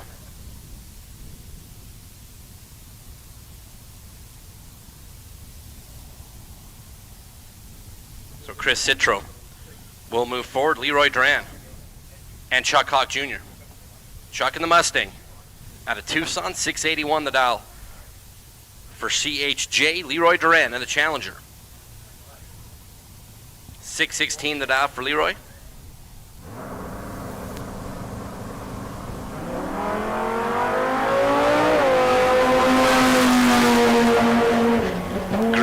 Green.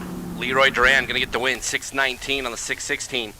Chuck Hawk had a little advantage on the starting line, but ended up being 8 hun off the dial. Leroy Duran will advance out of that pair to Pro Eliminator round number 5.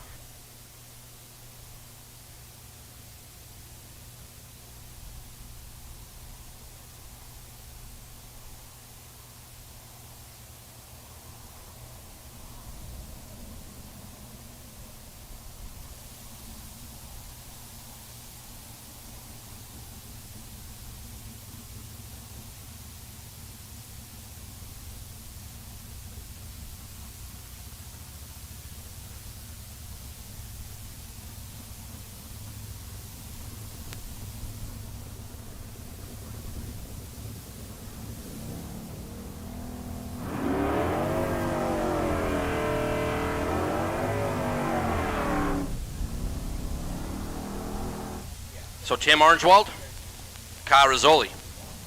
Tim's double entered in this car. Rizzoli is double entered in the Stalker and in the Super Stalker. Super Stalker has already made it out of round number 4. Arnswald made 1 entry out of round number 4. Kyle Rizzoli finished number 7 in the world in Stock Eliminator last year. That Bridgewater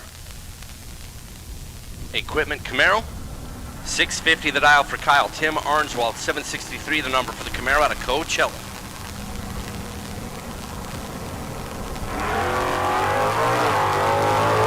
Fourth out separated. Watch the nose drop for Rizzoli right about there. 652 for Kyle Rizzoli. On the 650, Kyle will take 2 separate cars into round number 5.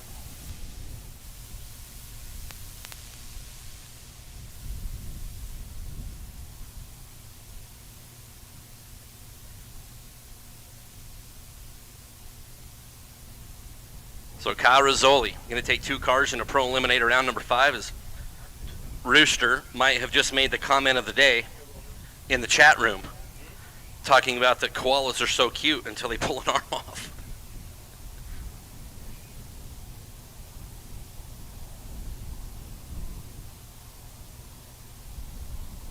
Okay, we need race kit and a door car.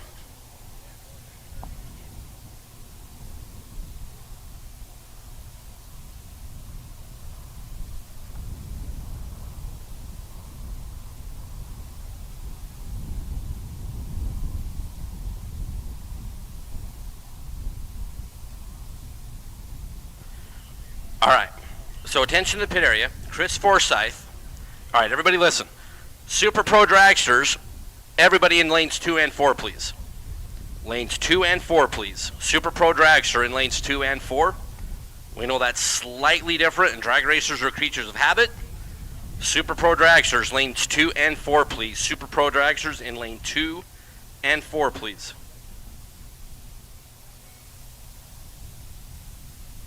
So lanes 2 and 4, as Nathan Hershey pointed out, that's the one that the 2 is a little squiggly. And the 4 looks like an upside down inverted H.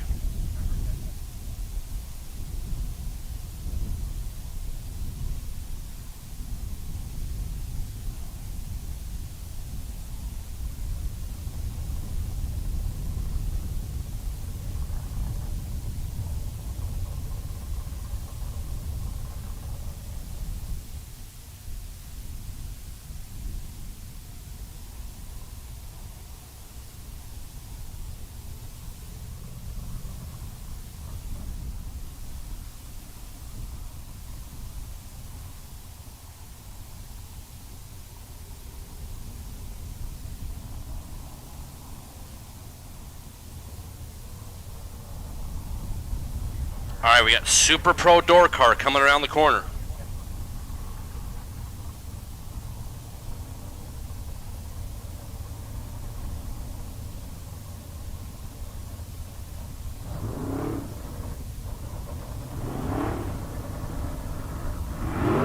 Ken Sweel and Dan Bain are going to start us off in round number 4 of Super Pro door car. Super Pro door car, round number 4. Ken Sweel, Oregon City, Oregon. And Nat Capri, Dan Bain. Lake Havasu City, Arizona, the 69 Camaro for Mr. Bain. 557 is the dial.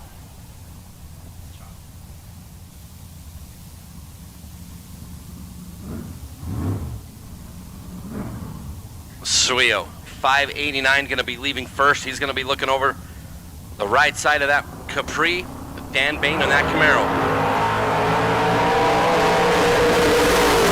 Sweo, little starting line advantage, and it's going to get the win. 11 total for Ken Sweo. Packages up Dan Bain and ships him out. 6 green, Dad 5 makes 11. Dan Bain is 15 total, or 15 green, and had no chance whatsoever. Ken Sweo. He's going to move in around number 5. It's Martin Corella and Daniel McClelland. Martin out of Vail, Arizona, and that Davis Corvette Roadster. And Daniel McClelland, Rancho Cucamonga, and the McClelland Team Roadster, part of Team Tuna Tank. There for Mr. McClelland. Dad Kevin, sitting on the wall behind son Daniel, who we affectionately call Peabody. We know Shirley's watching the live feed, cheering on her guy. Staged, away.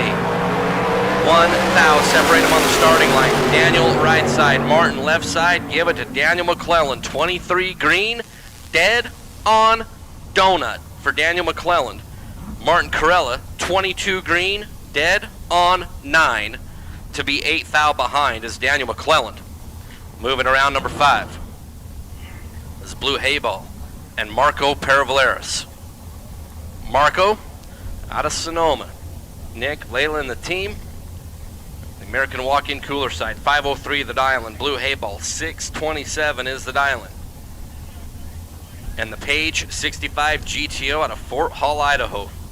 It's just a complete trip to see Blue Hayball in a door car. left side, Marco right side. Marco 5041 is going to light the light, light the light, light the wind light. It's been a long day. 23 green for Marco. Blue hay ball was 25 green, breaks out by a hun. As Marco made the right choice down there. And I'll move it around number 5. They're in the door card, Jed Shoop.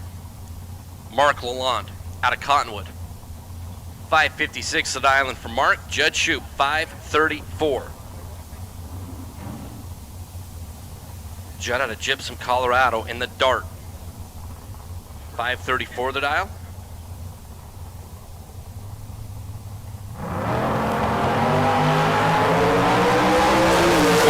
Green leaves second. Judd and Mark. Judd Shoop. 008 green, dead on 9. Beats 14 green, dead on 5. You're 19 total. And 2 thou no good. Judd Shoop. 17 total. Move that dart into round number 5 is CW Hofer and Mark and Ray Skid. CW out of Calamasa, California in the Firebird. 760 the dial for CW. And Race Kid, 579 for the Kid Performance and Dyno Nova out of Boise.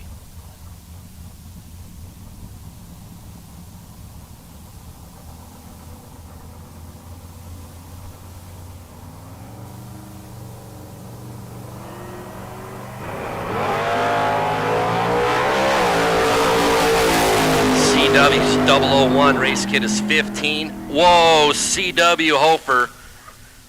Like, what did Race Kid ever do to you? 001 dead on 2 for CW. That makes our second 3 thou package. Jason Oteri was 3 total. And if the tiebreaker is reaction time, CW is 001 dead 2. Jason Oteri was 002 dead 1. Wow. And Super Pro Dragster, we need you up in the lanes. And CW Hofer. That is just DIRTY. Dirty. I mean, races 15 green and, you know, 1 above, and absolutely no shot. Yeah, and Cortland Carter, lane 6 or 8, please. Cortland Carter, need you. 6 and 8, please.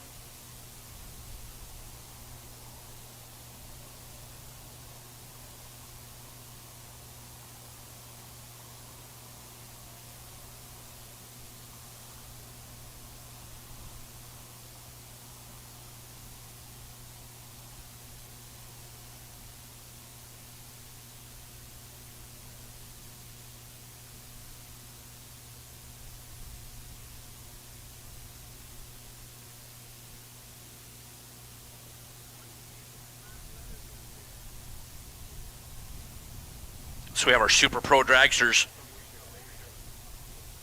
getting together back there in the staging lanes as we are in round number 4 of Super Pro Eliminator. Hoosier Racing Tire. 4th round here in Super Pro.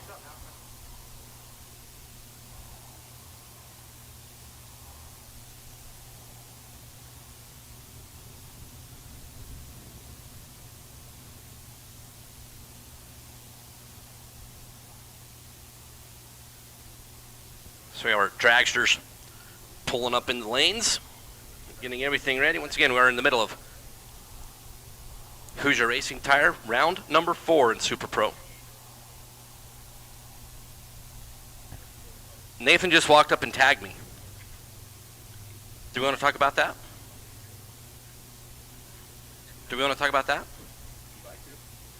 All right, so hot off the press. Here, this will be my last official function for the next little bit. All right, hot off the press, Pro Ladder for round number 5. Ricky Duschel and Jeff Sfranik. Didn't we just see this earlier? Kyle Rizzoli and Tim Arnswald. Well, you get to do it again. Citro and Glass, Rizzoli and Duran, and Kidd and Umberger.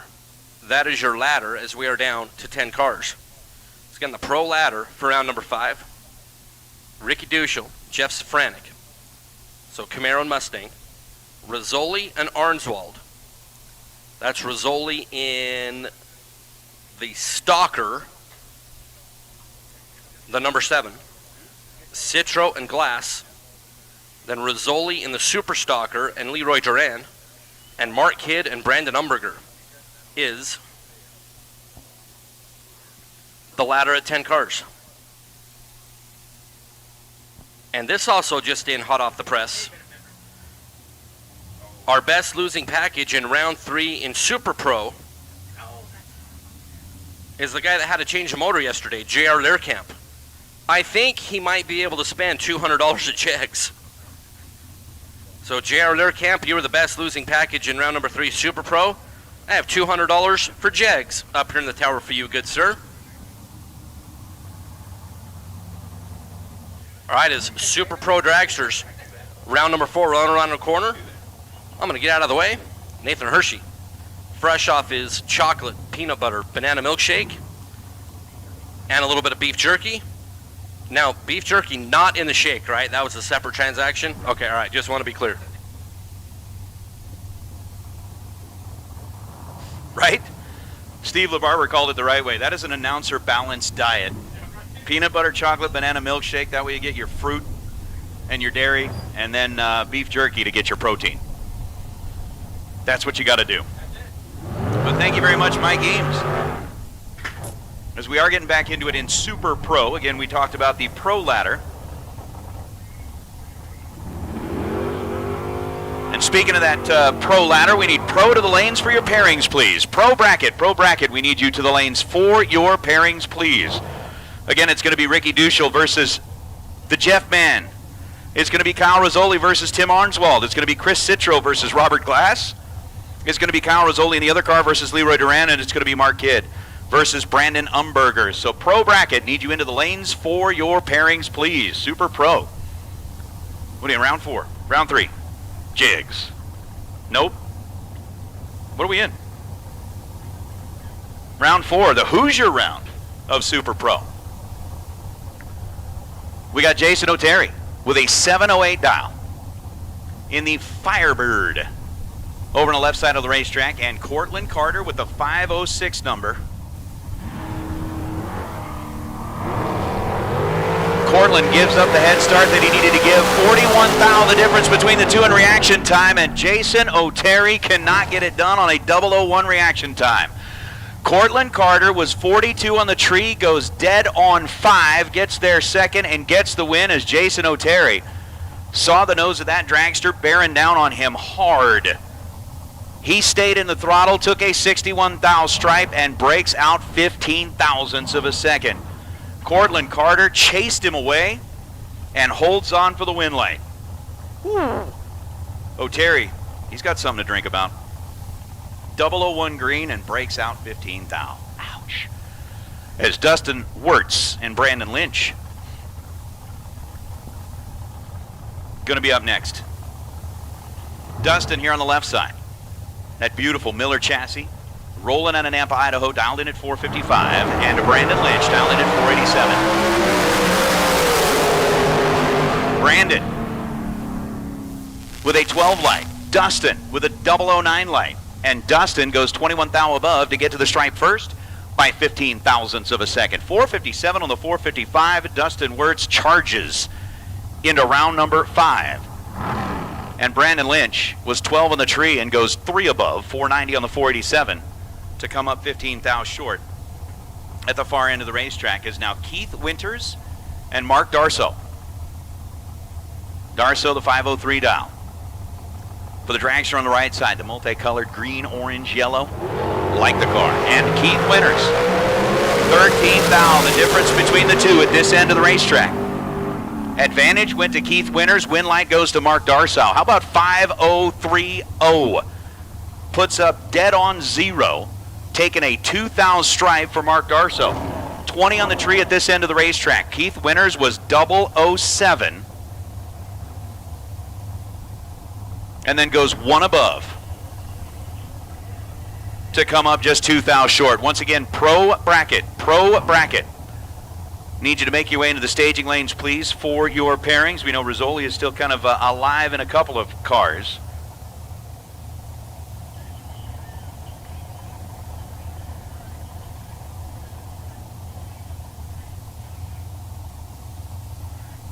As after Keith Winters comes up 2 thou short to Mark Darsell, we got Trevor Harkema and Tom Bayer. Bayer in the Lucas Oil car. On a Lucas Oil Products $10,000 to win Friday here at the K&N Southwest Showdown. Tree begins to drop as they're in and set, and away we go. 10 thou the difference between the two in reaction time. 494 the dial for Trevor Harkema. He takes 24 thou at the stripe, and it was 4 thou too much. 493 on a 494, breaks it out 4 thou. The Coeur d'Alene, Idaho-based car bows out. Tom Bayer was 19 on the tree and runs 474 on the 473. So Bayer, 1 above, 19 green, gets the win light. To Cortland Carter, who was 009, taking a 24 thou stripe and needed to take 20 thou or less.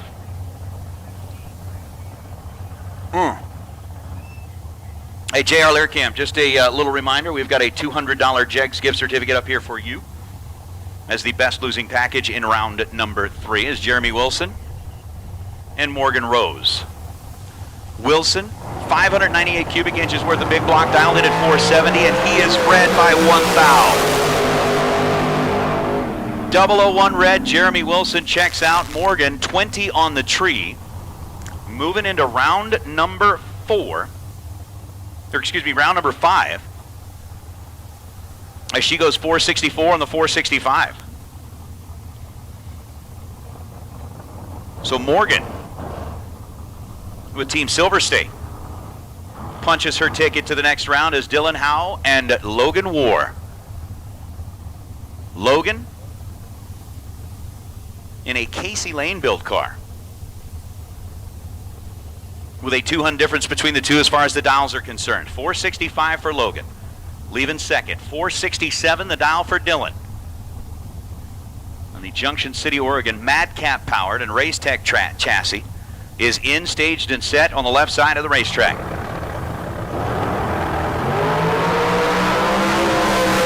Dylan in control this time as they leave the line, and a 17 thou reaction time and dead on 6. Dylan is finding his groove. We'll just say how Dylan got his groove back. Stella, that was a long time ago, but Dylan got his groove back. 17 on the tree and 467 on the 467. Gets there first, 24 thou. Gets the win light. Logan War missed the tree this time, and by missed, I mean he was like 044, which is uncharacteristically slow for Logan, but 465 on a 465, that problem was the let go at this end of the racetrack. As now Gary Youngblood and Sammy Franco.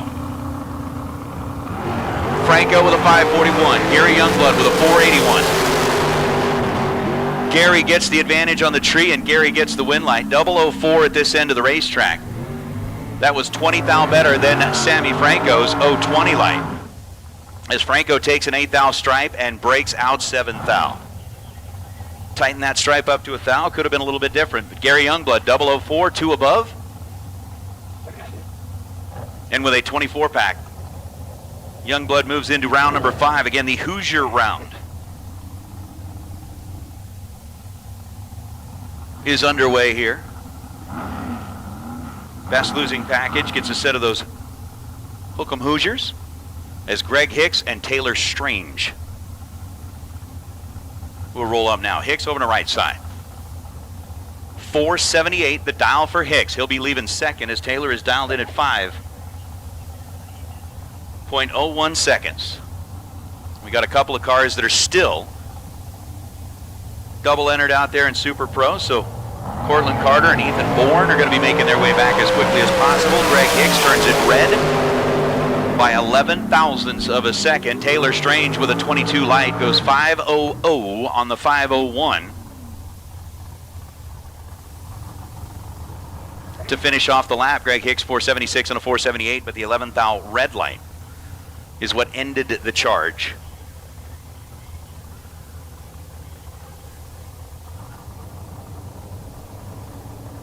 So as Greg Hicks ends the day on the red light, we bring up Gabe Torres and Marco Paravolaris. What a matchup here. Gabe, Marco, two of the best racing out of the state of California. Marco with a 4.60 dial. Gabe Torres dialed in 0.09 of a second slower than that with a 4.69. Just 4th out between them at this end of the racetrack. Marco, Gabe, win light goes to Gabe Torres. Gabe goes 470 on the 469, was 15 on the tree. Marco Paravolaris was 4th out better with the 011 light. Got to the stripe first by 25 thousandths of a second and breaks it out 2th out to be 459 on the 460. So Gabe Torres gets the win. Again, we got a couple of double entered cars that we are looking to get back into the staging lanes. And as soon as we get them back, we will finish things off in Super Pro round number 4. Hey, while it is quiet out there, just a reminder that we did put those sign-ups for the $50,000 shootout on hold a little bit earlier. The trailer is now back open and fully functional, so if you'd like to stop by the West Coast Bracket Races trailer, which is located right here just off to the side of the tower in the pit area. Again, at the West Coast Bracket Races trailer, if you'd like to get back there and sign up for the shootout, finalize your payment, we'll get you all set up there. So those shootout sign-ups are active and ready to go. Stop on by that West Coast Bracket Races trailer. You can also swing by there to pick up your gear, your swag, your merch, your t-shirts, your hats, your good stuff. Your good stuff.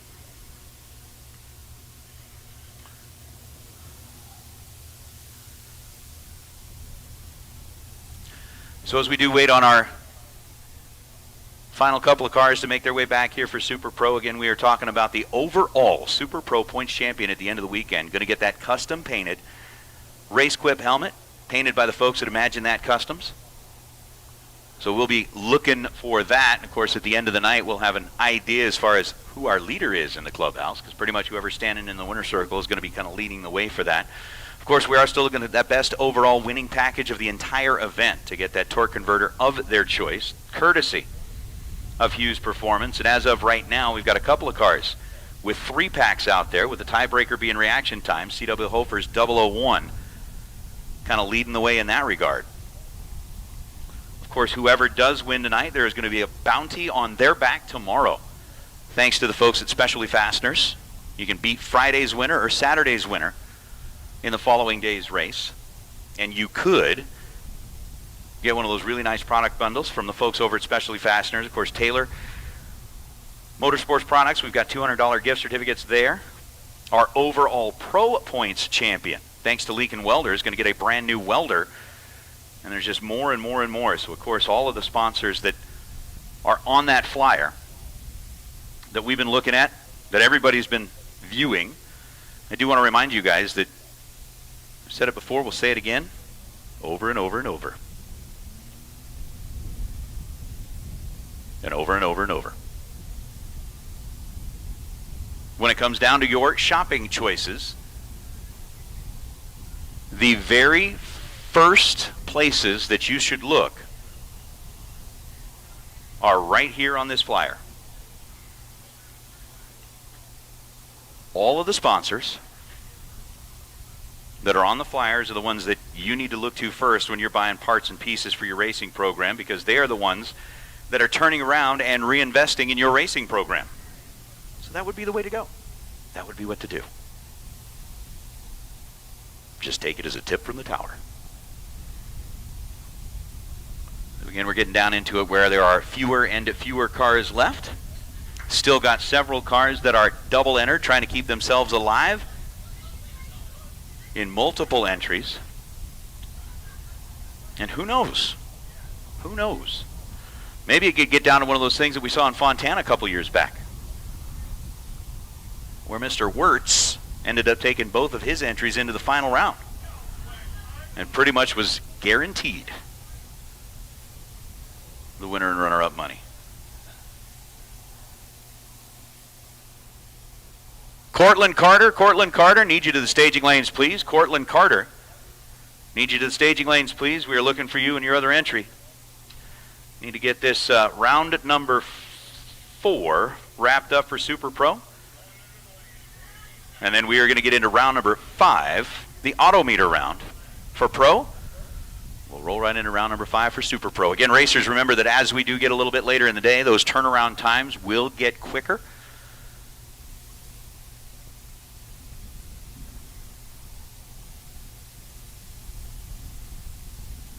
So you need to get them back into the lanes, get them cooled and fueled.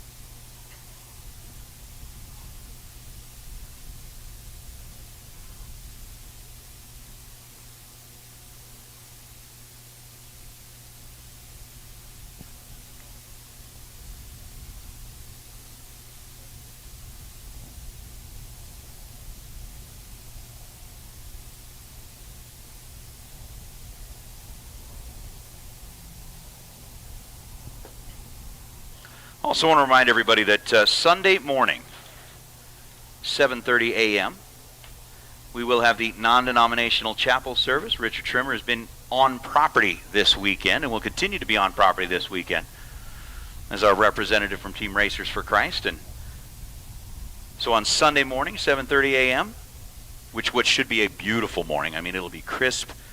I think we're anticipating that the breeze will be pretty much gone by then. It'll be a nice, nice morning to sit in the grandstands. Kind of enjoy the view, enjoy the beauty of nature that is found here in the Southwest. It's definitely a different type of nature that's found anywhere else, but just a great opportunity to sit there, listen to God's Word, and kind of think about what really is the important things in life. So again, 7:30 a.m., Sunday morning, trackside service, socially distanced, and non-denominational. Make sure you're there. So our final pair, here in the Hoosier round, round number 4.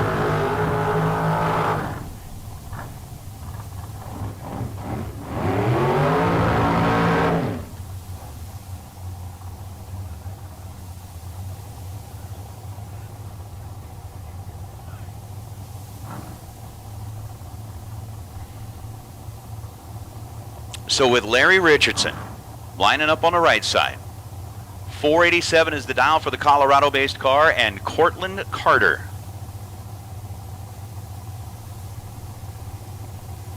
Rolling in here out of Lubbock, Texas, 505. The dial for Cortland. Both drivers set, staged, go. Big advantage on the tree goes to Cortland Carter, and the win light turns on for Cortland. 508. On the 505 for Cortland. He was 17 on the tree, got there first by 33 thousandths of a second. As Larry Richardson was 079 in reaction time. And that disadvantage was something he could not overcome by the time they got down there, even by running dead on the dial. 487 on the 487. So Cortland keeps himself in the game times 2.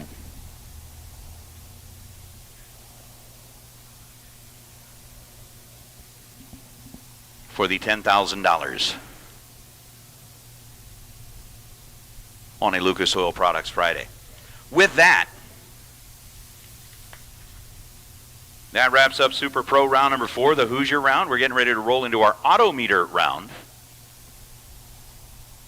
$250 gift certificate from Autometer for the best losing package in Pro, and a $250 gift certificate from Autometer for the best losing package in Super Pro. Which, by the way, Pro, as we roll in here, is on a ladder. Down to just 10 cars remaining in the game. So it's no longer that random pair back in the staging lanes. And we are going to start things off with Kyle Rizzoli and Leroy Duran.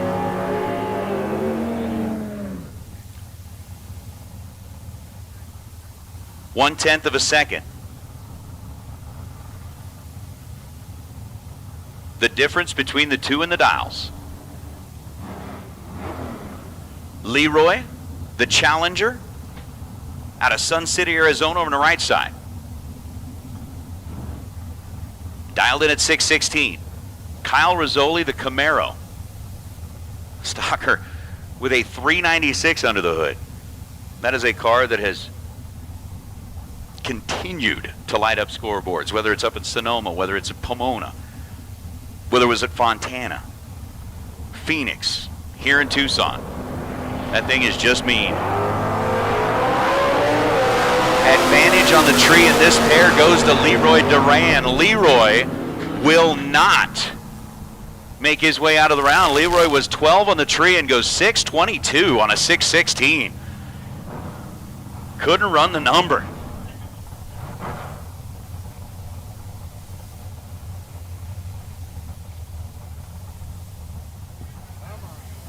Kyle Rizzoli was 055 on the tree and then goes 606 on the 606.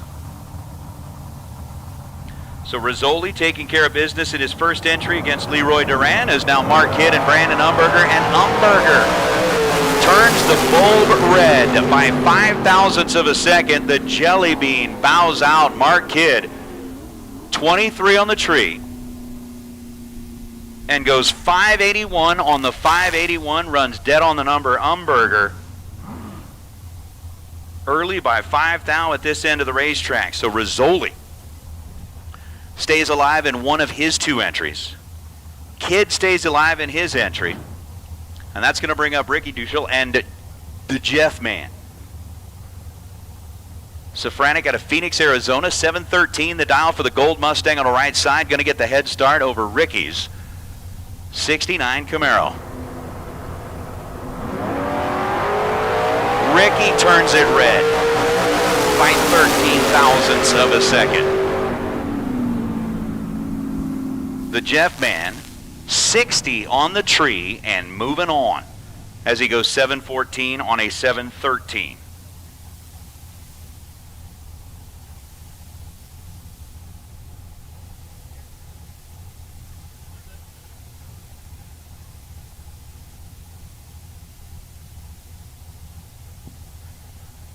So Robert Glass and Chris Citro. Well, we're down to like 10 left in pro. We're into the money, right? Right? Yeah. We're into the money. Chris Citro gets the advantage on the starting line and takes too much at the finish line. Robert Glass, 038 on the tree, 2 above, 615 on a 613.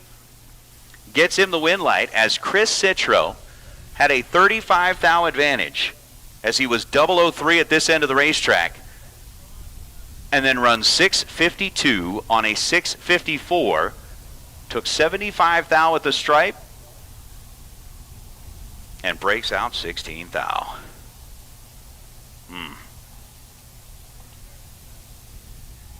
So Robert Glass will get the win there.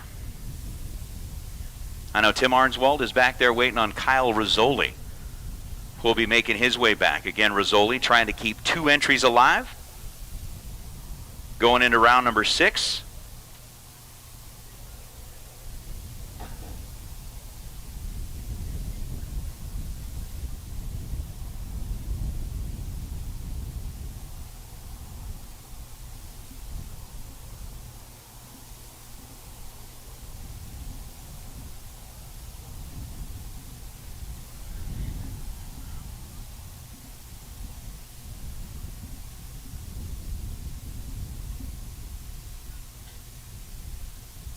So you like the looks of a classic carburetor, but you want the benefits of modern EFI with the versatility of an externally mounted ECU? Then Terminator X Stealth was designed for you. Terminator X Stealth is an easy-to-install standalone EFI system with the option of a 4150 or 4500 throttle body. Stealth throttle bodies give you the old-school carburetor look, but inside, they're packed with all the benefits that today's electronic fuel injection has to offer. Our 4150 throttle bodies come in 2 versions. The first holds 4 fuel injectors. That's enough for 650 horsepower on a naturally aspirated engine or 600 horsepower if you're pushing boost. The 8-injector version can handle 650 horsepower naturally aspirated, but really likes boosted applications, pushing upwards of 1250 horsepower. And if you still need more power than that, then the Terminator X Stealth 4500 is the choice for you. It boasts 8 100-pound-per-hour injectors and can flow 1440 CFM. That's more than enough to keep most large cube engines happy. And it's definitely not shy on power either, with horsepower numbers pushing 1500 naturally aspirated and 1250 on forced induction setups. They don't just look good either. We've packed them with industry-leading technology. With our Terminator X or X Max ECUs, you'll get onboard diagnostics, full control of your ignition timing, configurable inputs and outputs, as well as a wideband O2 sensor that's capable of fuel map self-learning. This all adds up to better idle quality, improved reliability, and all-around better drivability. And in our 4150 throttle bodies, you'll find kickdown provisions for GM's TH350 and 400, as well as the 200R4 and 700R4 transmissions. It's also set up for handling Ford's C4 and C6 applications. And Mopar friends, you can always add our throttle lever extension to connect your 904 or 727 kickdown. Put some excitement back into your classic ride. Upgrade it with EFI. For more information on Terminator X Stealth, visit us at holley.com.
In the envelope, I've got $200 in cash from Clay Smith. Clay Smith Cams throwing up a $200 cash prize for the best losing package in round number 4, and that is going to Kyle Fritz. So Kyle Fritz,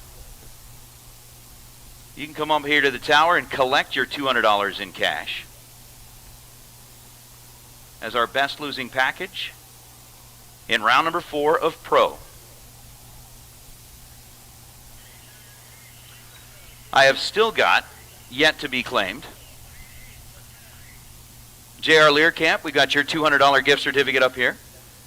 Dan Fiello, we've got your $100 DRS gift certificate. We've got Greg Hicks's $250 BTE gift certificate.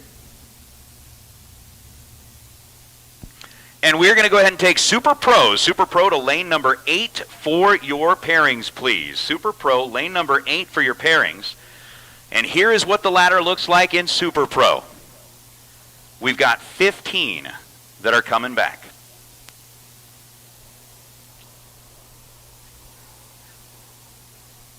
Cortland Carter's got 2 that are coming back, but we'll take Cortland Carter versus Tom Bayer.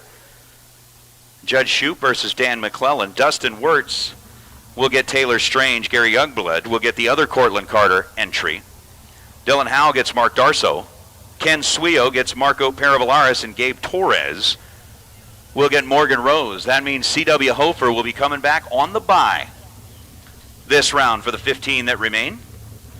So again, Super Pro, C.W. Hofer, you're coming back on the bye. Cortland Carter, your X entry, going up against Tom Bayer. Judge Shoup versus Dan McClellan. Dustin Wirtz versus Taylor Strange. Gary Youngblood versus Cortland Carter, non-X entry. Dylan Howe versus Mark Darso. Ken Suio versus Marco Paravalaris. And Gabe Torres versus Morgan Rose.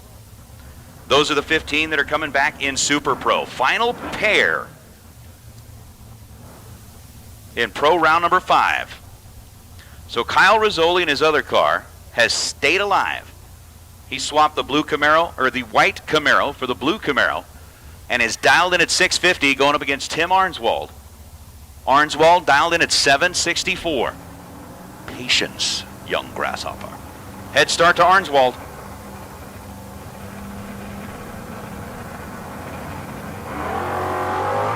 Tree stays green on both sides of the track, and away we go. Tim Arnswald getting a little bit of an advantage over Rizzoli, but Rizzoli, 27 on the tree and dead on 0. 650 on a 650 for Kyle. Tim Arnswald was better on the bulb at this end of the racetrack with an 016 light. Gets to the stripe, takes 23 thou at that end of the racetrack, and breaks out by 12 thousandths of a second. So Arnswald, 12 thou on the breakout, bows out. Rizzoli stays alive in 2. And our 5 that are coming back are going to be the Jeff Man, Kyle times 2, Robert Glass, and Mark Kidd. Once again, Super Pro, Super Pro. We got 15 of you that should be coming back. We've got the ladder back there in the staging lanes. We'll take all 15 of you now, please. Again, we'll have C.W. Hofer. We'll have Cortland Carter in the X entry taking on Tom Bayer. Judge Shoup going up against Dan McClellan. Dustin Wirtz gets Taylor Strange. Gary Youngblood gets Cortland Carter in the non-X entry. Dylan Howe versus Mark Darso. Ken Suio versus Marco Paravalaris. And Gabe Torres going up against Morgan Rose. So again, Super Pro, Super Pro. Round number 5. Go ahead and make your way back, please. So J.R. Learcamp, Kyle Fritz, Dan Fiello, Greg Hicks. You can come up here to the tower and collect your gift certificates. And again, just want to send out a huge thanks for those of you that are watching along on Bang Shift, joining in the chat bleachers and participating from afar wherever it is that you are watching in. But again, thanks to Silver State Refrigeration and HVAC. Thanks to Lucas Oil. Thanks to Holley EFI. Thanks to K&N for sponsoring that and keeping Chad out there on the scissor lift. Which apparently the breeze has gone down because Chad has gotten brave and taken the scissor lift up a little bit higher. Because it would be it would be a total shame to see that scissor lift fall over and just collapse the roof of that Yaris. It would be terrible. It would be terrible.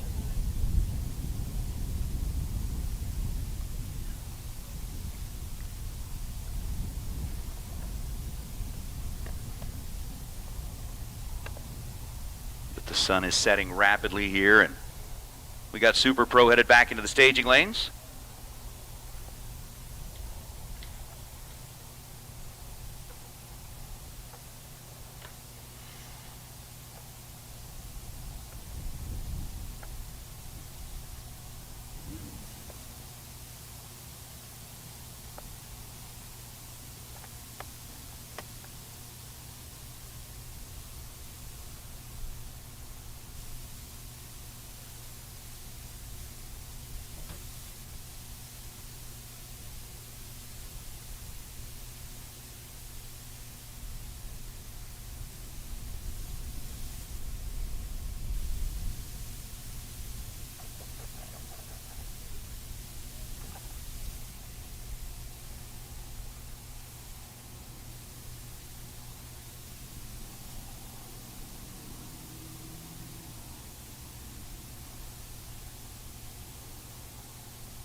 So hot off the press, Pro round number 6 ladder has just been delivered. And as we are looking at the Pro round number 6 ladder, it looks like this. Kyle Rizzoli will be taking on the Jeff Man. Was that Safrana? And Kyle Rizzoli will be taking on Robert Glass. So it'll be Rizzoli versus Glass, it'll be Rizzoli versus the Jeff Man, and then Mark Kidd will get the solo shot in the round of 5. So round number 6, it'll be Kidd on the solo, Rizzoli versus Glass, and then Rizzoli versus the Jeff Man in that gold Mustang. So again, all of our Super Pro cars, you should be back for the round of 15, please. C.W. Hofer on the solo, Everybody else will get you paired up back there in the staging lanes, and as soon as that is ready, we'll roll in to our auto meter round number 5 of Super Pro.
All right, everybody, we are getting there, and it makes me happy.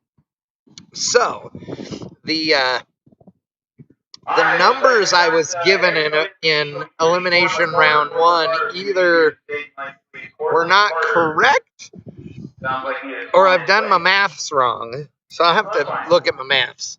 But I was under the impression we would be done at 7 rounds for both, but I believe it's yeah, there you I must have been wrong, so it's 8 rounds for Super Pro and 7 for Pro today. So so I did the maths wrong apparently. But anyway, so we're close, right? We're going into round number 5 of Super Pro now, which will be awesome, and then we'll be good to go. But the remember, we still have 4 rounds, I believe. Now, and I don't know if anybody that's in the race tonight that was supposed to be done yesterday is in still now, but I doubt that they will run a race within a race because the computer has to be changed from class to class. Which, yeah, they should have put a 3rd class in for today. They should have had Pro and Super Pro and Rerun or whatever. But anyway, so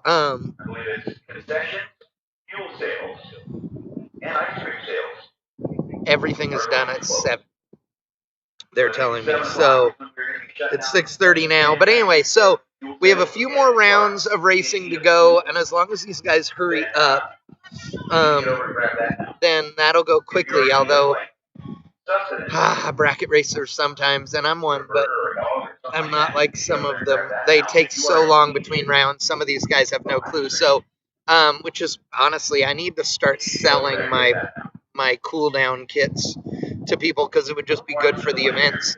But anyway, we're gonna wait for these guys to cool their cars off and stuff in between lanes, and then we will get jamming along. So, hold on, Nate's.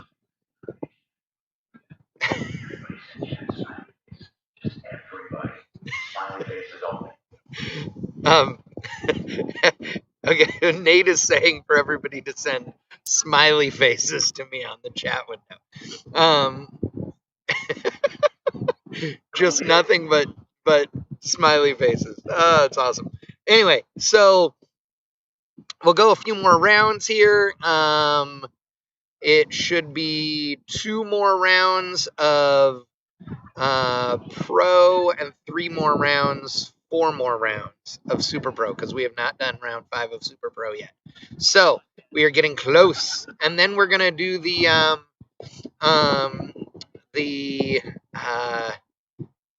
shootout from last night, the stimulus race. We're gonna finish that up as well. So Deuces Wild,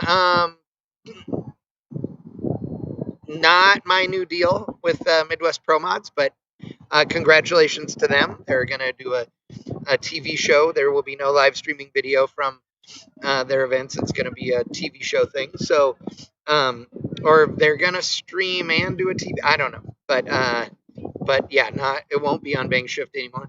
No, Neil, it is not very windy. I mean, we have a breeze, but compared to earlier, it's nothing. The wind has slowed down enough that now it's blowing, instead of all of the crap going by me at 100 miles an hour, now it's like wafting up here and making me sneeze. So I had a sneezing fit a little while ago. I'm listening. I hear cars coming. I see dragsters coming around the corner. That means round number 5, a Super Pro about to happen. No, 5 cars left in Pro will make it a 7-round race, Claude. But I believe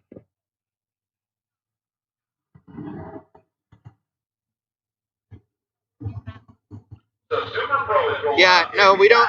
I don't think we have 5. I don't know. Whatever. We'll go until they say we're done. But yes, we had 10, but I believe. Oh, we are down to 5. You're right. I don't know. Then they gave me the wrong numbers earlier because there is no way that I'm off a whole round in both classes. So here we go. All right. I have had my mask on, Neil, actually, because it protects my face from the sun and everything else. I've had my hoodie up and the mask on all day because it has not felt like 80 degrees. Not at all up here. So anyway, going racing, Super Pro, round 5, right here.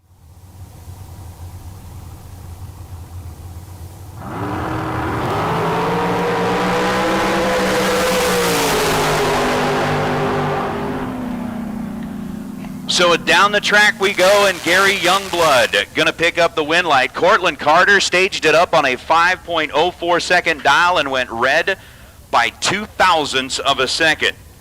So Cortland Carter bows out in 1 entry. Gary Youngblood will advance as he was 20 on the tree and goes 485 on a 485. And Cortland Carter, of course, as we've seen so many do, 002 red and then dead on the dial, 504 on a 504. So Youngblood, the first of our round of 15 to move on, as Ken Suio and Marco Paravalaris are going to roll up now. Hey, racers, I think this is the first time I've said this today. We have a racer in need. We got a parts call.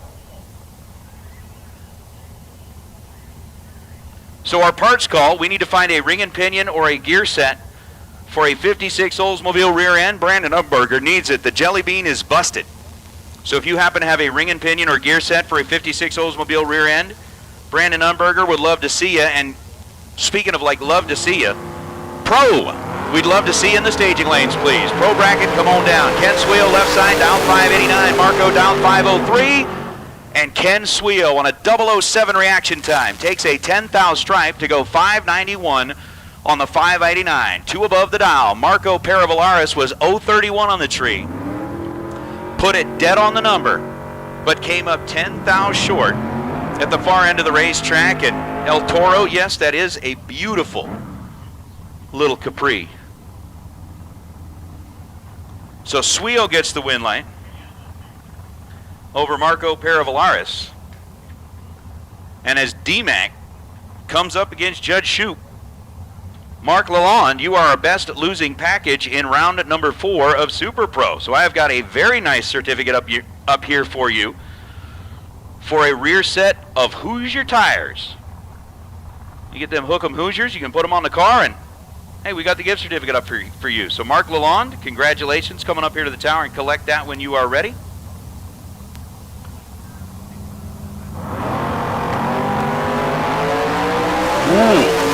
Daniel McLean McClellan slides a little bit outside the groove, but on a 001 reaction time goes 5:44 on the 540 dial to get the win light over Judd Shoup. Hey, Cortland Carter's pit crew, we need you up there to the time slip booth, please. Cortland Carter's pit crew, need a little assistance up at the time slip booth, please. So Judd Shoup, 056 on the tree, goes 535 on a 534, but it wasn't enough to survive the 001 onslaught from Daniel McClellan. McClellan taking a 24 thou stripe, lights up the board and joins Ken Sweo and Gary Youngblood in round number 6 of Super Pro. We're cutting it down from 15 to 8. That's all that get to come back. Gabe Torres now. And Morgan Rose. One of the Team Silver State cars lining up on the right side, dialed in at 464. Gabe Torres over on the left side, dialed in at 469.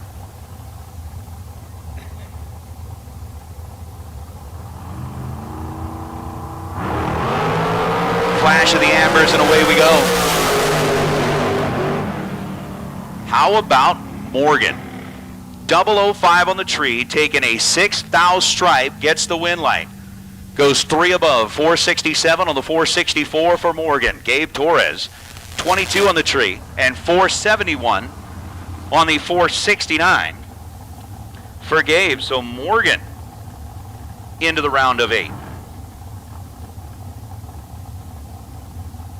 Hey, Leroy Duran, we'll take you up here to the tower as well. We have got a Autometer, $250 gift certificate for you as our best losing package in Pro round number 5. Leroy Duran, we've got your Autometer best losing package certificate up here as Dustin Wirtz and Taylor Strange. Dustin, talking about guys that have like taken care of business.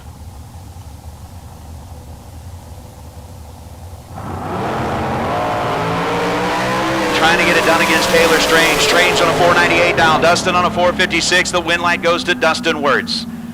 Dustin was 16 on the tree. Taylor Strange was 8 thou better than that with a 008, but Strange runs 2 above. Make that 3 above with a 501 on the 498, and Dustin Wirtz sneaks by 7 thou at the finish line to get the win light. 458 on a 456. That's going to bring up Mark Darso and Dylan Howe. Dylan on the left side, dialed 464. Mark on the right side, dialed in at 501. The Tempe, Arizona-based dragster will get the head start. Dylan will do the chasing.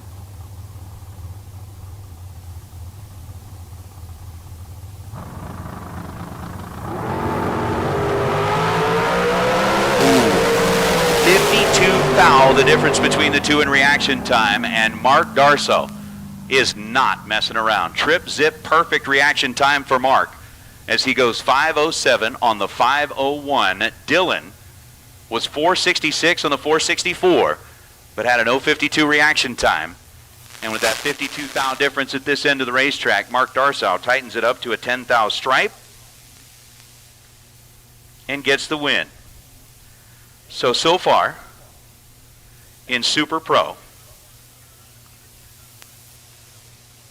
we've had Daniel McClellan advance, Dustin Wirtz advance, Gary Youngblood advance,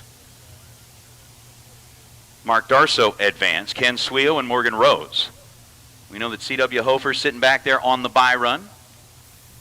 He will join up in that round of 8, and we will make the decision momentarily whether Cortland Carter or Tom Bayer will move forward. Speaking of that, I believe we have called Pro back into the staging lanes for your round number 6. It'll be 5 cars left. Yep. Rizzoli times 2. He'll get Glass in one car. He'll get the Jeff Man in the other. And Mark Kidd will get the solo.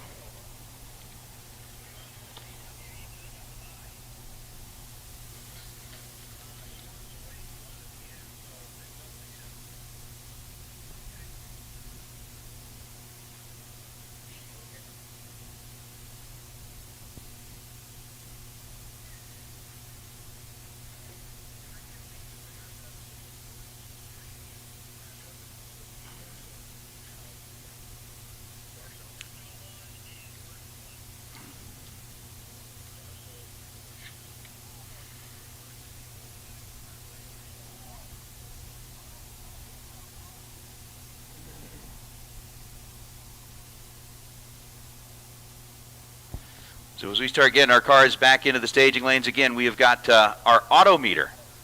$250 gift certificate for the best losing package in round number 5 of Pro.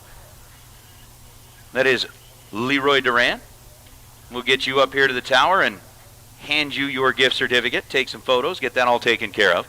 Our best losing package for those Hoosier Racing tires from round number 4 in Super Pro is Mark Lalonde. So Mark, we've got those Hoosier Tire gift certificate waiting up here in the tower for you.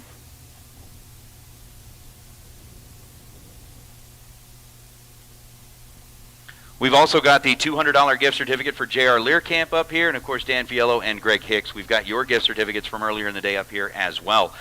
So again, we want to keep hitting on those because we want those prizes to go home with you. We want to make sure that you, I don't necessarily say, I mean, did you earn them? Yeah. Is it really what you wanted to earn? No. But it's better than the alternative of just kind of going back into the pits and going, ah, shucks. Right? Certainly one of those cool deals when you start handing out some of the free goodies, even if you're not moving on to the next round.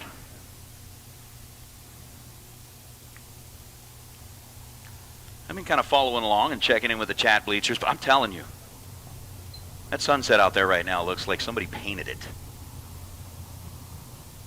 That is nice. I have always been a fan of orange sunsets, and there is like one that goes from almost like burnt umber into orange happening right behind the track right now.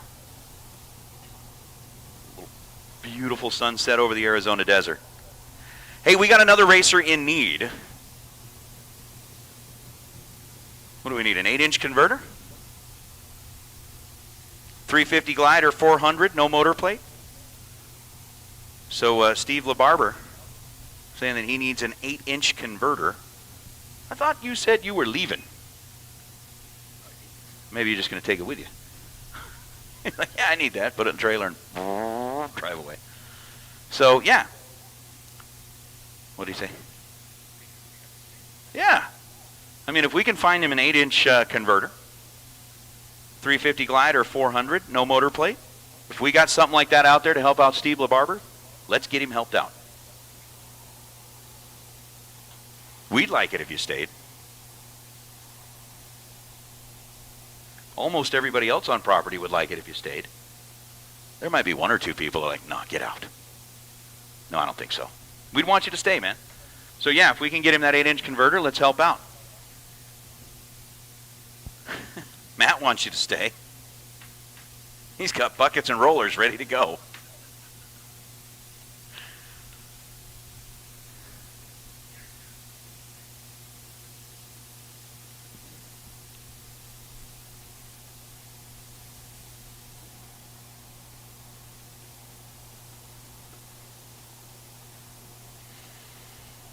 We got our final pair and a solo to go in Super Pro round number 5. I believe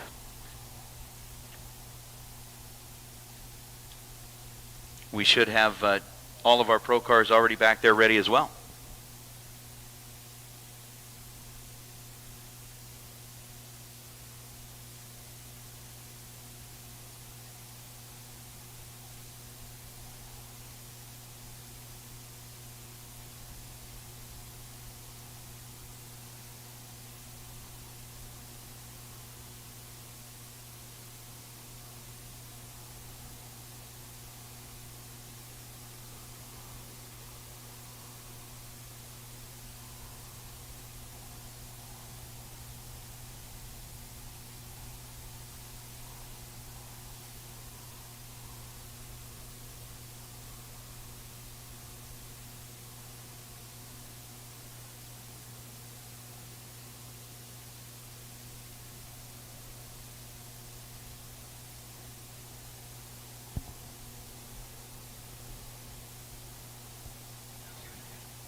All right, Cortland Carter, need you back to the staging lanes, please. Cortland Carter, we need you back to the staging lanes, please. Got to run that final pair and get our solo down the racetrack so that we can move on to our next category. Cortland Carter, we need you back, please.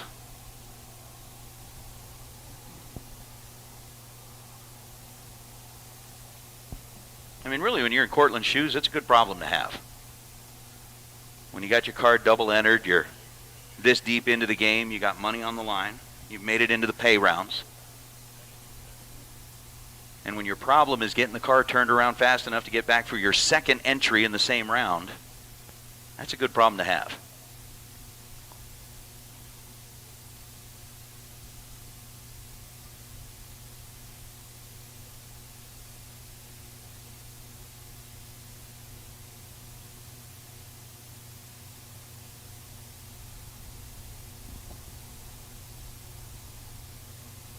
I mean, I think that's certainly a problem I would trade for.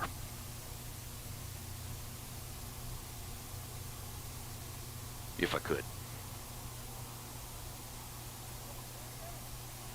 No, thank you. Well, I want one, but no. No, it's all right.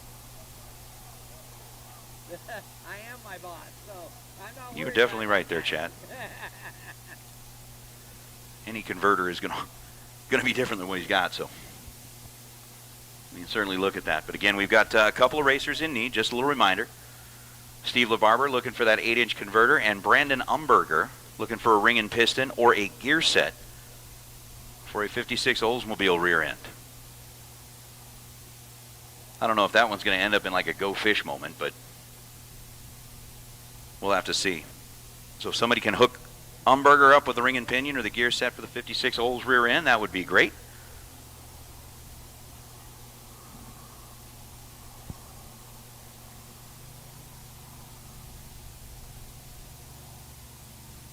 But we'll see.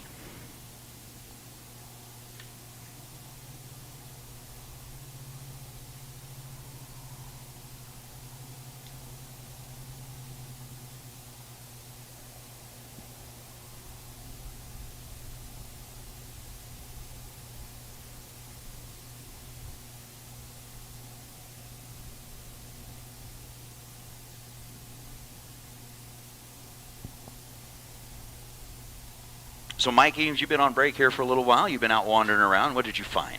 Anything of interest? Anything of spreading goodwill? I wonder if they're going to get the bonfire going a little bit later. Did they have that going last night? Well, that would be, probably a bonus. Because I don't think they want their benches thrown in the bonfire. I'm just saying that's not a good thing, but... Did they have that going last night? You said you were wandering around here during the after-time trials and all of that kind of stuff. No?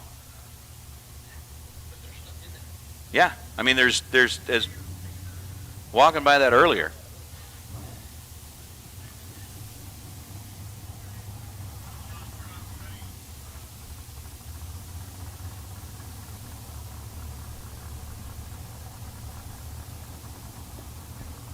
So our final pair in Super Pro.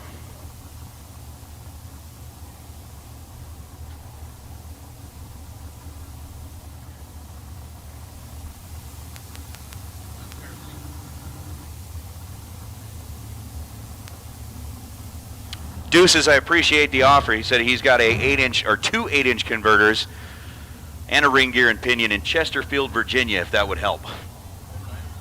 Yeah, I don't know that it would make it here in time, but we appreciate the offer. Certainly helpful. Certainly helpful. So we got our final pair in the round of 15 here in Super Pro. We are in round number 5. And round number 5 is our auto meter round.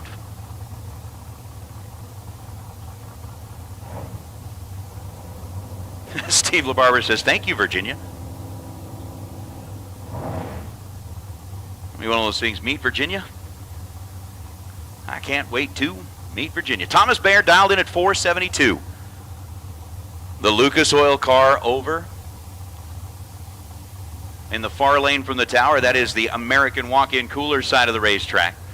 And Cortland Carter rolled into the round with 2 entries. Trying to get out of the round with 1.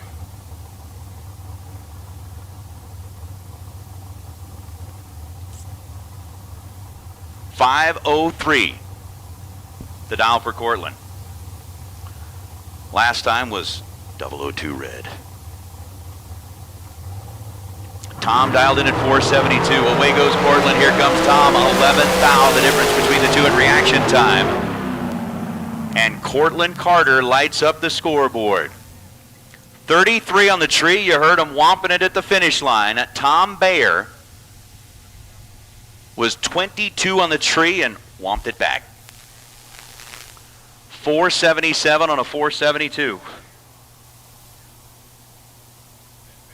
As Bayer bows out, as it looked like he took -3 down there to stripe. Cortland Carter gets the win light by 3 thou and will return in the round of 8. Or at least we'll have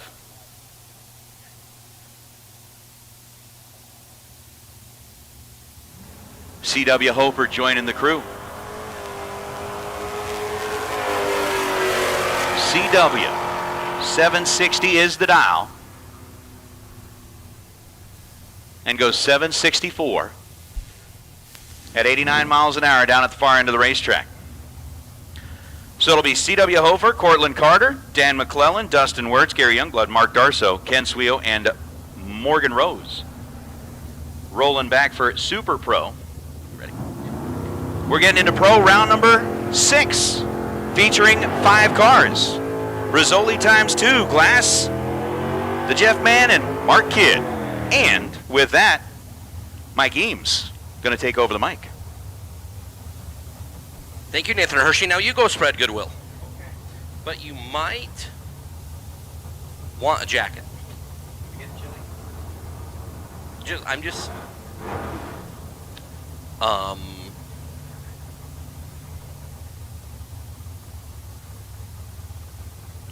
so Robert Glass, Kyle Rizzoli. Rizzoli in a super stocker out of San Luis Obispo. The Whiteley machine, 607, the dial for Kyle. Robert Glass, 614 for the Litchfield Park, Arizona, 68 Camaro. For Robert, like Nathan talked about, Rizzoli is in both entries at 5. Kyle Rizzoli in a dominating position. Watch that nose drop, 610 for Rizzoli, 13 green for Kyle.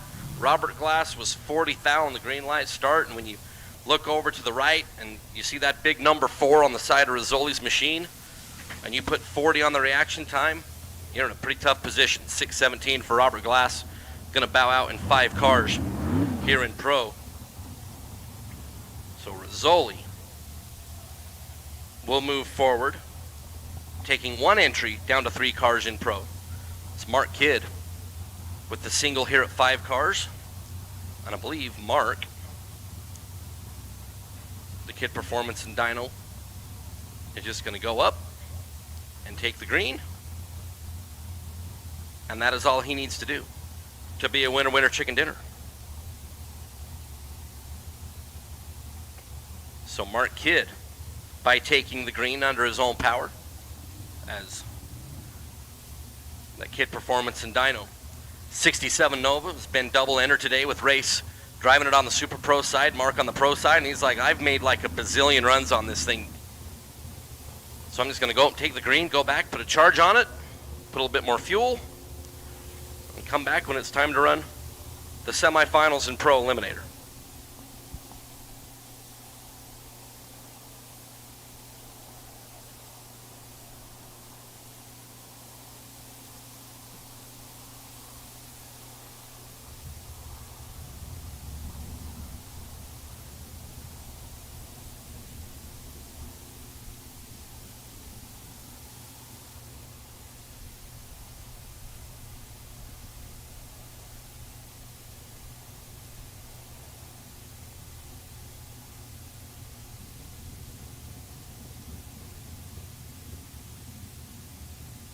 So we're waiting for Kyle Rizzoli to come back around in the Stalker, the Bridgewater Camaro.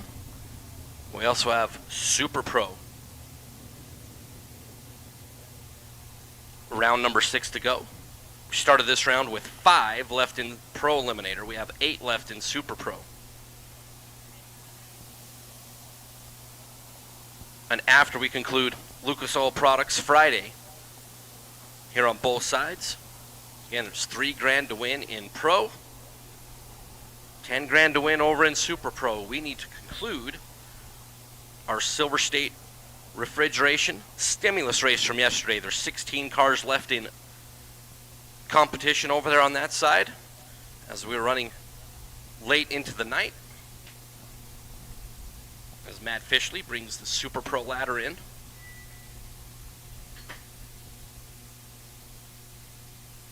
Interesting.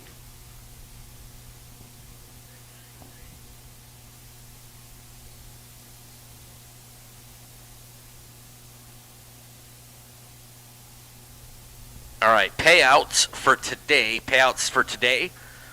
We'll start having those tomorrow, and we'll make an announcement when those are ready. But payouts for tonight, we'll start processing tomorrow. We'll let everybody know when that is going to go down. All right, so hot off the press, Matt Fishley brought it in and dropped it in my greasy little fingers. Super Pro ladder, round number 6. Mark Darsow, C.W. Hofer, Ken Sweo, and Dustin Wirtz. Daniel McClelland and Cortland Carter, Morgan Rose, and Gary Youngblood will be the matchups at 8 cars. It's again, Darsow, C.W.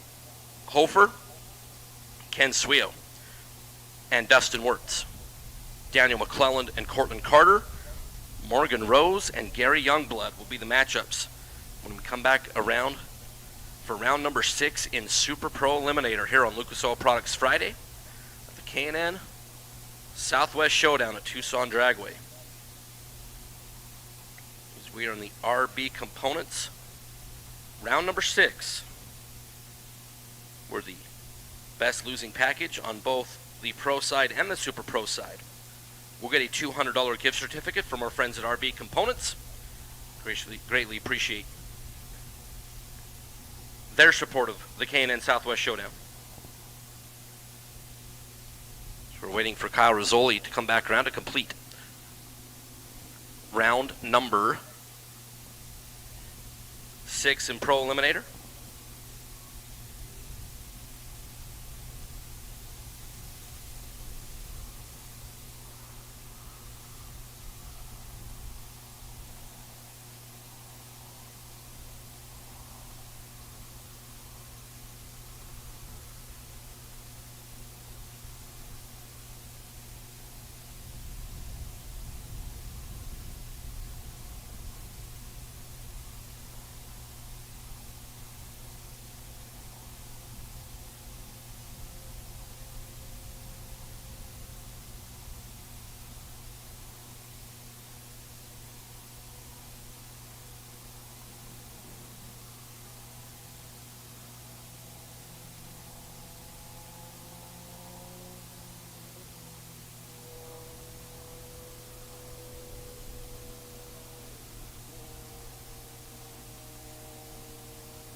All right, so we're waiting for Kyle Rizzoli. We can get Super Pro headed up back up this way as well, please. Super Pro, let's get you headed back up this way. So tomorrow morning, let's talk about the schedule. Parking, registration checks open at 7 o'clock. New entry time runs only at 8 a.m. And that is new entry car driver. There won't be too many of those, but new entry car driver. New entry time runs at 8 a.m. and then we go right into eliminations for Hughes Performance Saturday. After we wrap up Hughes Performance Saturday, we'll go right into that Kid Performance and Dyno $50,000 shootout with 96 Super Pro cars, 32 Pro Eliminator cars, 128 in total, no buybacks, for $50,000 to the winner. And that's the West Coast Bracket Races $50,000 shootout presented by Kid Performance and Dyno.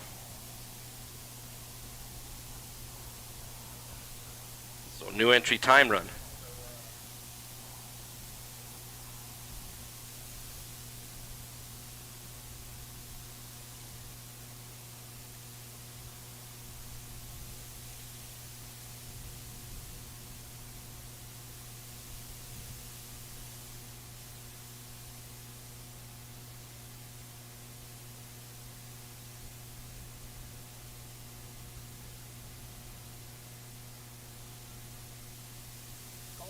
All right, so once again, Saturday, tomorrow morning, we'll start with new entry time runs. New entry time runs only. That's got to be a new car, new driver. New entry time runs. No matter how little it is, it's way cooler up here in the next town. And then right into eliminations. Following eliminations on Hughes Performance Saturday, we'll go right into that $50,000 kid performance dyno shootout. So, whole bunch of money. No, I'm good right We'll go out tomorrow here at the K&N Southwest Showdown, Tucson Dragways. I like that idea. Kyle Rizzoli, they're in Pro Eliminator, had 2 entries at 5 cars. He took out Robert Glass in entry number 1. Idea though, you know, just set up some Gonna have Jeff Safranek in the stalker. As I hear rumbling and grumbling, Oh yeah. I used to bring the cart and do it, but it's so big, it ends up being just so hard to haul it, you know. so Kyle Rizzoli, Jeff Safranek. So when we get down to 3 cars, is it going to be Mark Kidd, Kyle Rizzoli, and Jeff Safranek? Or is it going to be Mark Kidd, Kyle Rizzoli, and Kyle Rizzoli? Jeff Safranek out of Phoenix, the Mustang, 712 the dial. Kyle Rizzoli, San Luis Obispo, California, the 69 Camaro for Dave Bridgewater, 649 the number for Kyle. Guy who finished number 7 in the world in stock eliminator last year. Be coming from behind is Jeff Safranek, that 712 dial-in, done on the National Auto Collision Center side of the racetrack, will be getting the head start.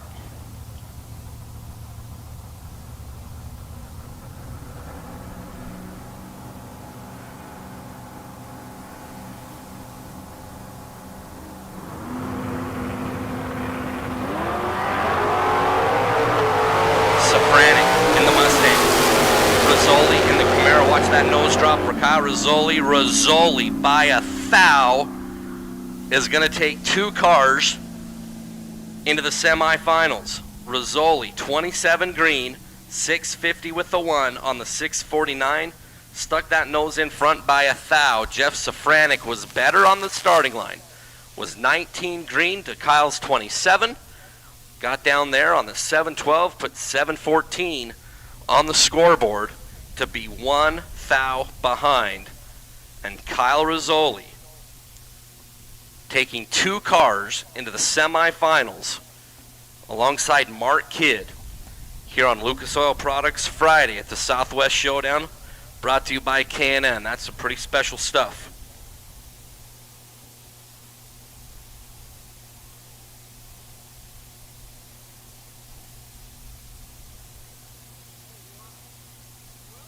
And Kyle Rizzoli will not race himself in the semifinals. So we just have to take a look at the ladder when it shoots out to see which one of Kyle's entries will take on Mark Kidd. Were you dead late today? Dude, everybody's been all over the place it seems like today. So when we get down to 3 cars, it will be Mark Kidd That car. Dude, that's alongside one of the Rizzoli machines. I'm an early Camaro guy. As soon as we get the ladder, we'll figure out who it is, and then the other Rizzoli machine will have the bye to the final. That's been a stalker in Holley. So Deuce is wild. They're in the chat room. What happens if he has to race himself? Well, he's the winner, and he gets all the cash and the prizes. Just like Dustin Wirtz did at a West Coast bracket race at Fontana, where Dustin Wirtz ended up racing himself in the final round. I like it. Oh, okay. I know the car. Yeah. Yeah. Yeah, I love it. It looks awesome.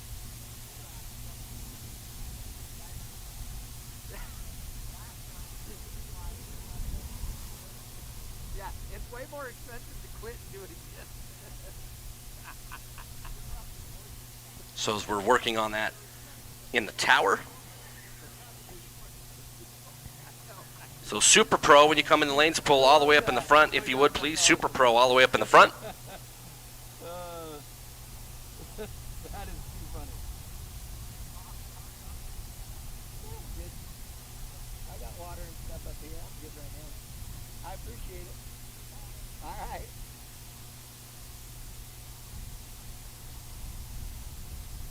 All right, so the Pro ladder was just spit out, literally spit out. It'll be Mark Kidd and Kyle Rizzoli in Rizzoli's Stalker, the number 7 car, the blue one that just beat Jeff's Safranic. The white car of Kyle Rizzoli, the Super Stalker, will have the Solo.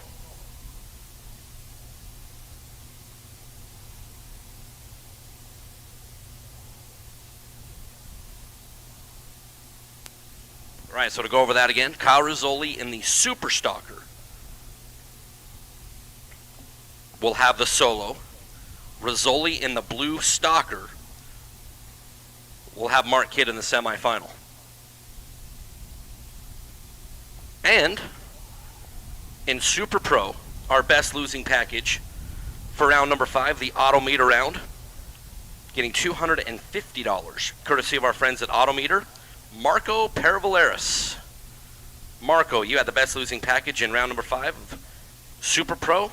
$250 to Autometer is up here in the tower if you'd like to come get it.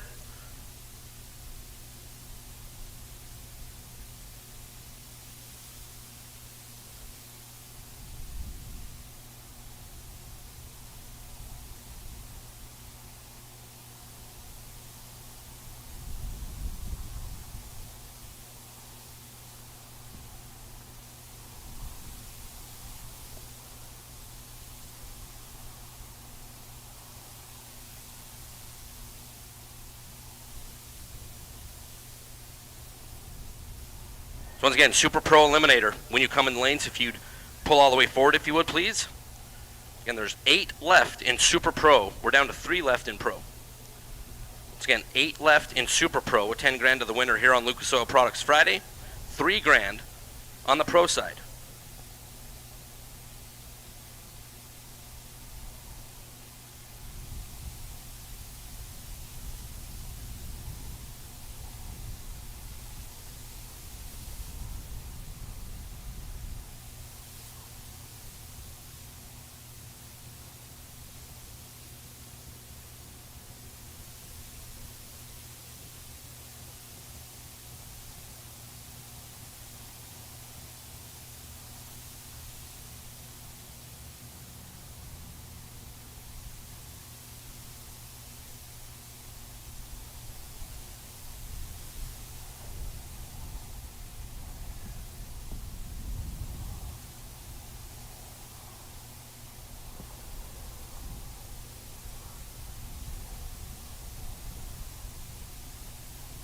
So,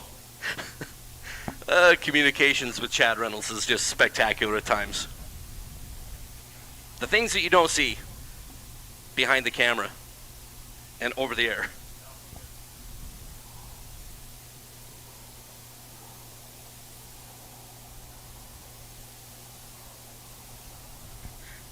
This escalated quickly.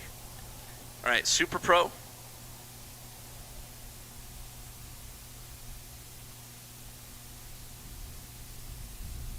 All right, we're missing 2 cars, Cortland Carter and C.W. Hofer. You jump in the lanes.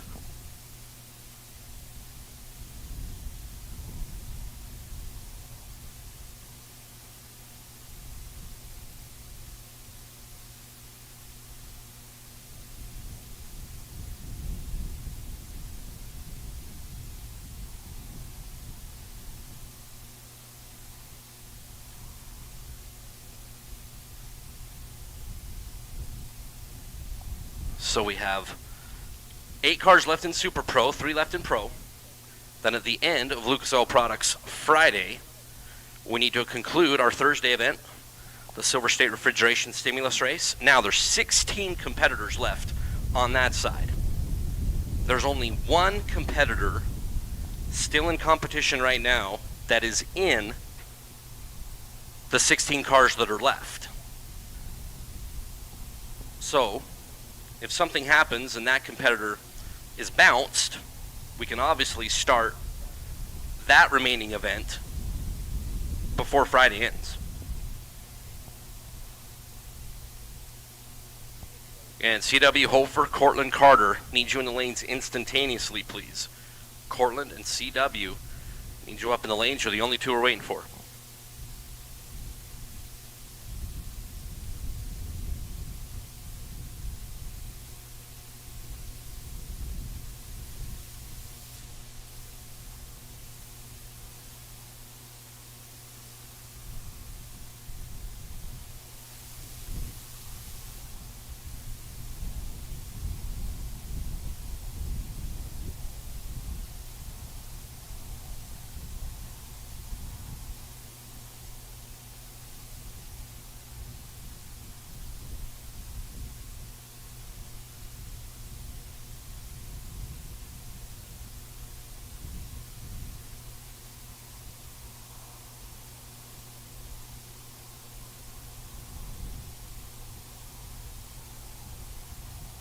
All right.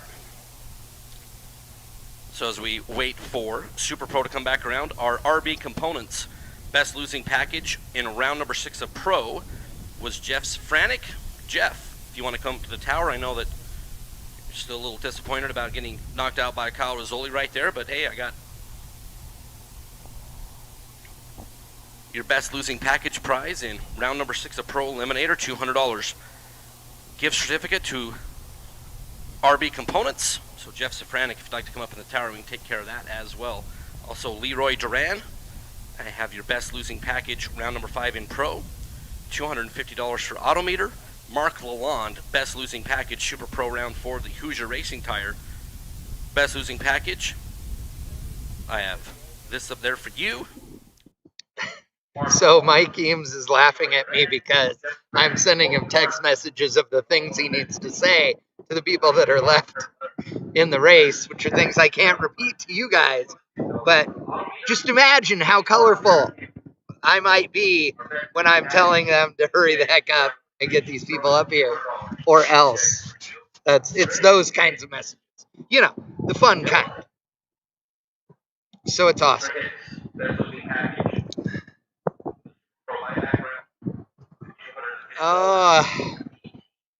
All right, so we have the semis and the final for Pro, and Rizzoli is in 2 cars in the semis, so he's obviously going to just take the beams and with 1 car, the Super Stalker, and then he'll race the Stalker against what's his head, Julio, and then if he wins, if Rizzoli wins, then he's the winner and runner-up. So he obviously can't drive both cars. So boom, we're done, which is awesome. There is 1 guy still left in who is in the shootout from last night. Wirtz is still in. So we can't get our 16 all in the lanes right this second to start on that because Wirtz is still in. So as soon as Wirtz is done, they can get all those guys lined up and start running them as well, and we can jam through this. There's 16 cars there, so we have 4 rounds, and based on the incredible speed with which everybody is coming back up to the lanes, that means we ought to be done sometime today-ish. It's now 7:20, 19, whatever, same thing. It'll be fine. New Mexico Freedom. This track is 1/4 of a mile, but this race is 1/8. Neil, what is up? Neil Sabo, that is okay. That would be the only way that I would allow him to actually do that and waste my time, is because that would be some funny stuff. But the rule would be that he'd have to sprint as fast as possible from car to car. I'm just saying. And he would have to stop both cars within 10 feet of the finish line. In order to do the final swap. It'd be awesome. I love it. That's awesome. Oh my God, you're so good.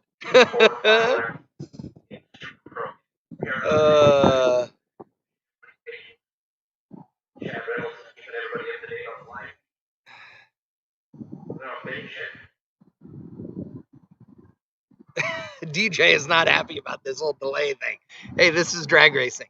At some point, if you get down to late rounds, you got to cool the car off and you got to do that stuff. Some of these guys take it a little too far personally, and I also believe that, well, I know because I build them. There are systems that you can use that literally, if my crew was on the golf cart at the finish line, when I got off the racetrack, I could pull up, they could hook me to it, and this thing would be ridiculously cold by the time the golf cart got me back to the staging lane. So, yes, Steve, when in doubt, burrito me, big boy. I want the same one. It was awesome. Guy Brown, are you guys streaming this weekend? Do you mean the rest of the weekend? Yeah, we're here the whole time. I know, look at all those stars. That's the crazy webcam, like, woo, I don't know, it looks awesome. Let's see.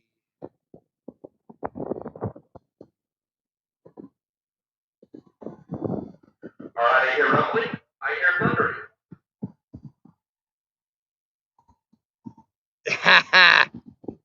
Don't you be trying to jack my burrito there, Neil Sabo. I mean, we're friends, but dude.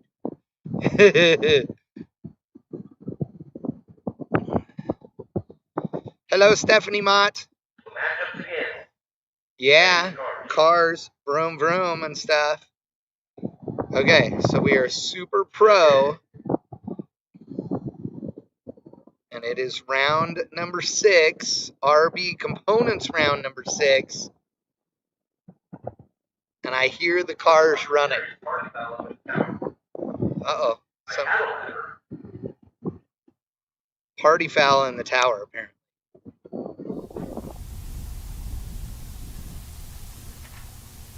And now I found my ladder.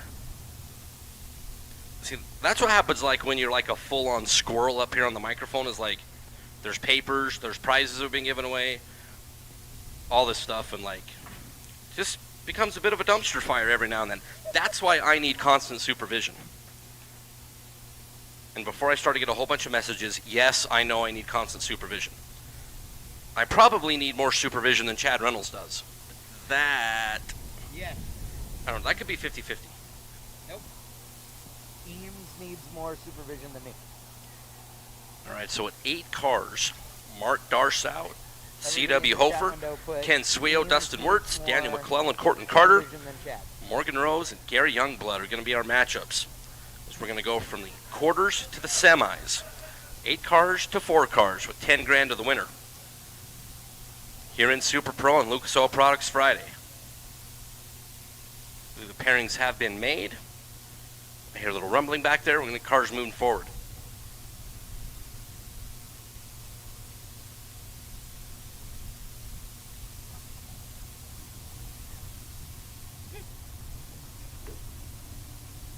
Steve, tomorrow will be your day, dude. Oh, look at that. Race cars have found their way to the starting line. Yay!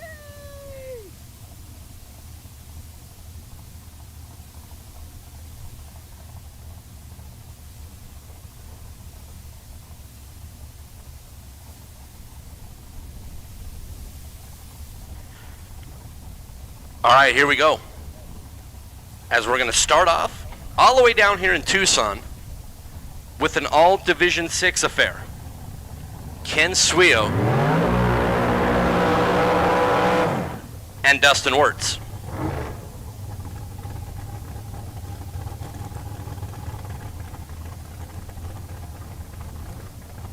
So Dustin Wirtz, at a recent West Coast Bracket Races event over in Fontana, did something that Kyle Rizzoli is attempting to do here in a little bit, and that is race himself in the final round.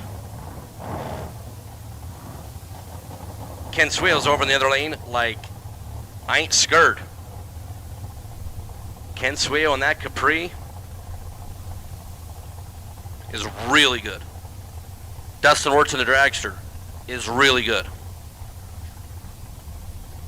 A couple of big time players out of Division 6. Ken Sweo in that Capri out of Oregon City, Oregon, 588 the dial.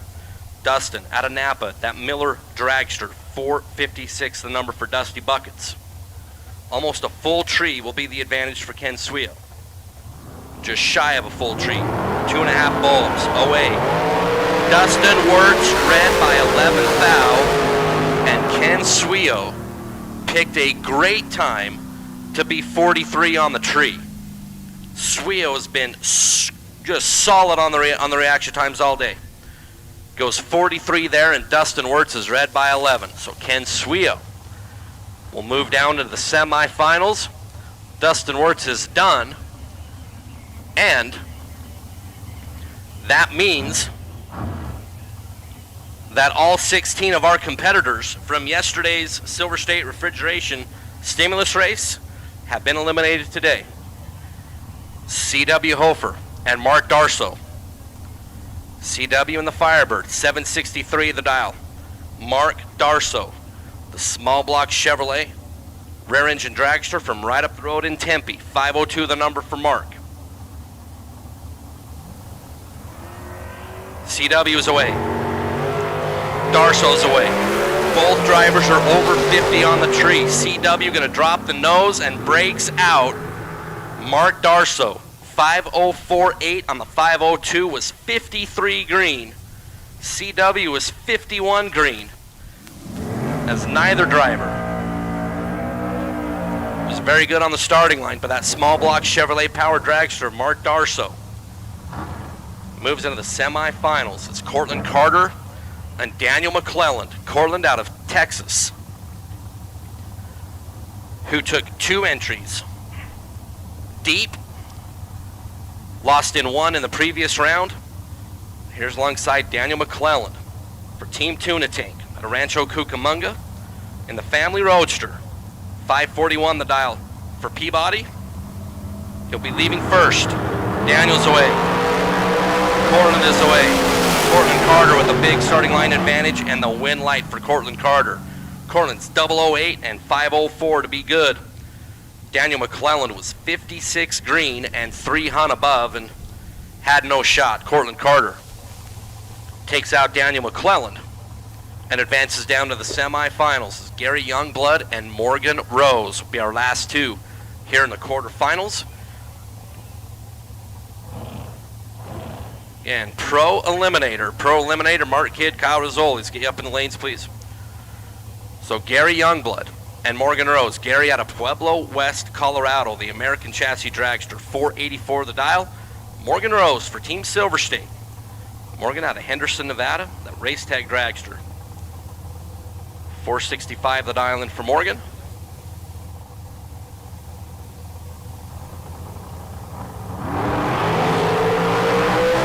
Youngblood, better on the starting line. Morgan, better on the racetrack. Double breakout win for Morgan Rose. Under by 7 thou. Morgan was 41 on the tree. Dialed 465, goes 464 with a 3, under by 7 thou. Gary Youngblood had Morgan on the starting line, was 18 green, had a couple of hun in his pocket. Goes down there and it was 482 on the 484, under by a couple of huns. So Morgan Rose, Cortland Carter, Ken Sweo, Mark Darso. Semifinals here in Lucas Oil Products Friday, the K&N Southwest Showdown. So with Dustin Wirtz being eliminated, our 16 competitors that were left over from last night have all been eliminated. So we also need our pro semi/final into the lanes. So Kyle and Mark, get up in the lanes if you would, please. And then we're working on the details for the 16 cars remaining from last night. We've got to give Dustin Wirtz a little bit of time as he just eliminated himself via the red light alongside Ken Suio. So we'd like to be able to kind of keep the action going, try to sneak in at least one or two of those rounds in between, you know, the remaining action here in Super Pro and Pro. So everybody that was left in the 16 cars last night, hope you have your cars ready. We'll be calling you guys here in just a little bit. Nathan Hershey, what do you got to say?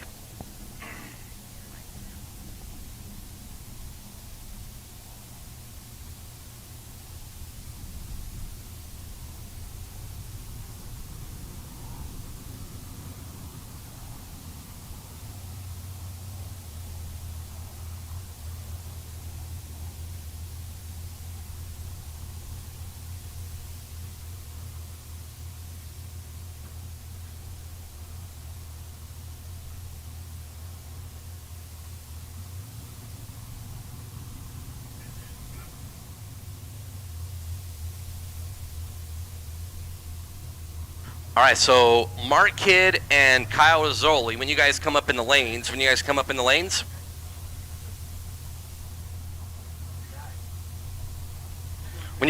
come all the way up to the front of the lanes, if you would please. Mark and Kyle, come up in the lanes. When you come up, come all the way up in the front. After we get our Pro Eliminator cars up in the lanes, we will be making the call for our 16 competitors from last night. So my 16 competitors from last night, left over in the Silver State Refrigeration Stimulus Race, we'll be calling you to the lanes in just a little bit. Everybody, remain calm. Remain calm. Stay patient. We'll call you up in a little bit, but you should be getting ready to head up this way. There's nothing to see here. Remain calm. This makes me think of the Naked Gun. Whole building on fire. Just good stuff. You missed it a little while ago, Nathan Hershey. I'd lost my Super Pro ladder. There was stuff scattered all over the place. It was bad.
All right, so we have our Pro Eliminator semifinal back in the back.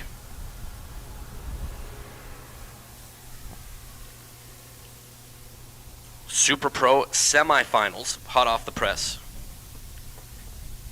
Cortland Carter, Mark Darso will be one side. Morgan Rose, Ken Suio on the other side. So one door car and 3 dragsters.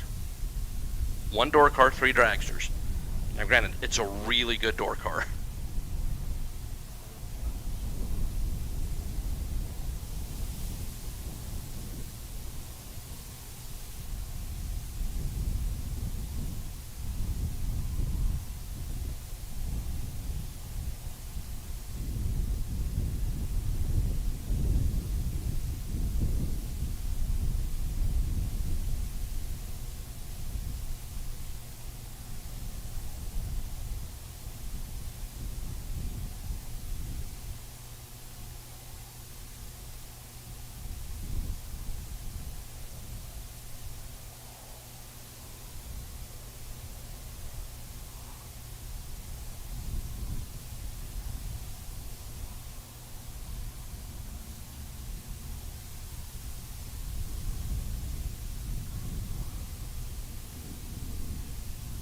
right, semifinal in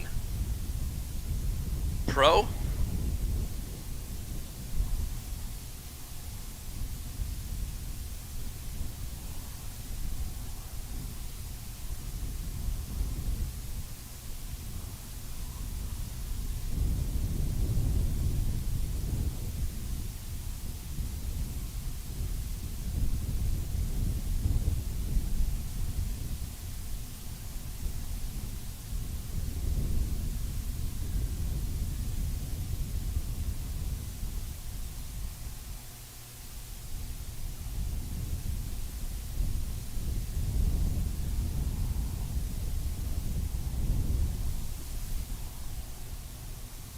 So the scenario in Pro Eliminator is this. Kyle Rizzoli has the single on one side of the ladder. Kyle Rizzoli in the stalker. You know, now that I'm thinking about it, saying that Kyle Rizzoli in the stalker is probably not like Kyle is not stalking, like, that's such a bad term. Kyle Rizzoli in his stock eliminator machine is going to take on Mark Kidd. Now, if Kyle turns on the win light, Kyle will race himself in the final round of Pro Eliminator. Mark Kidd is like, you know what? I want to beat Kyle Rizzoli right here and then come back around and we'll do it again. But in the other car. So Mark out of Twin Falls, Idaho for Kidd Performance and Dyno. 581 is the dial-in. Kyle Rizzoli, San Luis Obispo. Bridgewater Enterprises, 69 Camaro. 648 the dial for Kyle.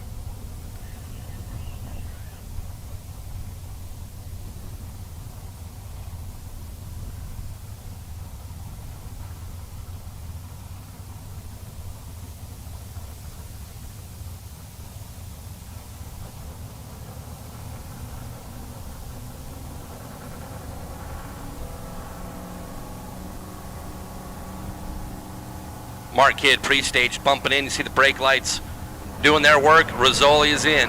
Tree away. Red light start. Oh my Lord. Kyle Rizzoli is 2 red. Mark Kidd was 83 green. Kyle Rizzoli 2 thou red. Mark Kidd 83 green. Rizzoli. I mean, it's a good thing he gets to come back around and do it again because he needs to get that out of his memory. So Mark Kidd is going to take on Kyle Rizzoli again in the final round of Pro Eliminator here on Lucas Oil Friday for $3,000 to the winner.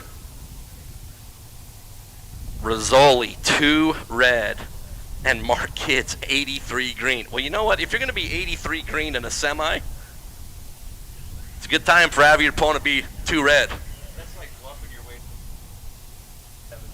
to 7-3. Well, or like 8 deuce. Right.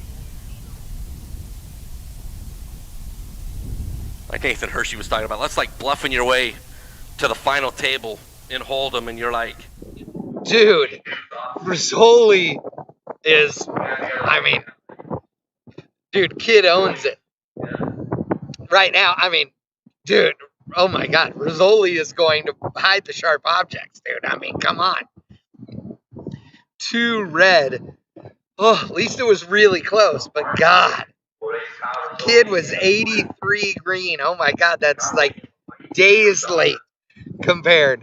Holy crap, that is just a, that is an interesting one right there. Well, you know, Rizzoli's still in it. He's in the Super Stalker, which he did better in this year than he did in the Stock Eliminator card. So,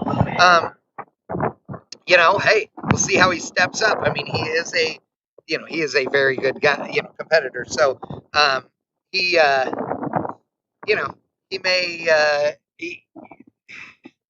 be able to just shrug it off, rock and roll. But dude, wow, I would not be a happy camper in that scenario, and I'm sure he won't be either.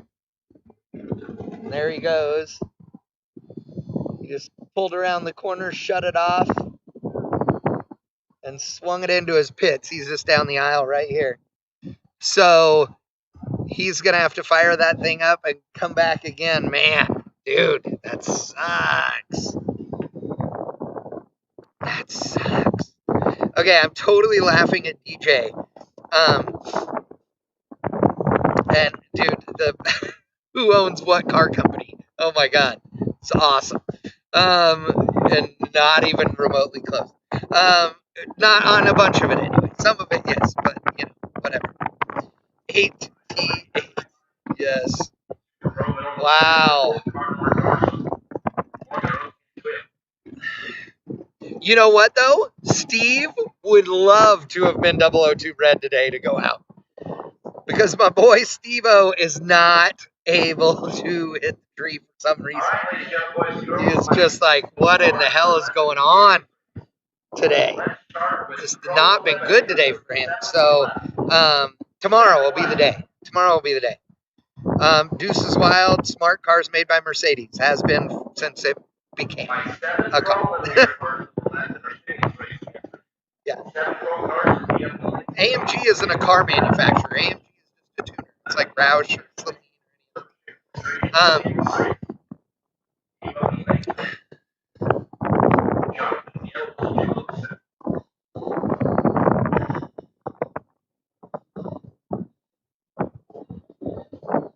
I drove a smart car the first year they came out, which was like 8 or 9 years before they were in the United States. Yeah, Steve, you know what? Maybe you should double enter tomorrow and enter the tow rig. You can enter the truck and see if you can cut a light with that thing. Leave on the middle yellow. It'll be fine. Oh my God, that's awesome.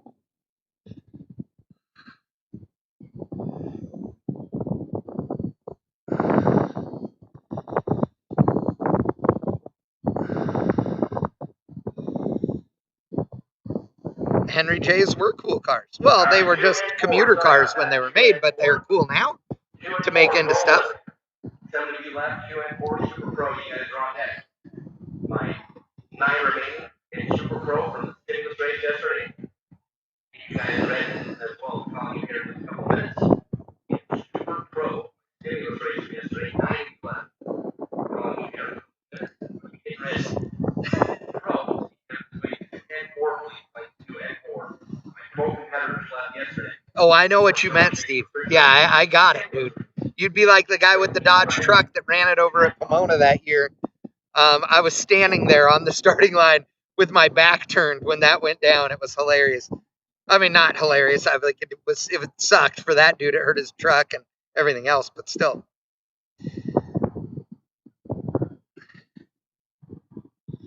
Hello, of course. Everybody remembers when Ford owned Jaguar. That's not, well, I don't know. Maybe. I'm a car guy, so that always was, and in my industry, you just know that stuff. So I suppose if you guys actually looked at the ownership of every car manufacturer, you would be surprised to know some of the companies that Ford and GM have ownership in, or have in the past, I should say. I haven't looked that up in a long time, but, you know, yeah, Mazda and Ford have been together since the 60s. You know, GM and Isuzu, same deal. I mean, that stuff's all happened for a long time.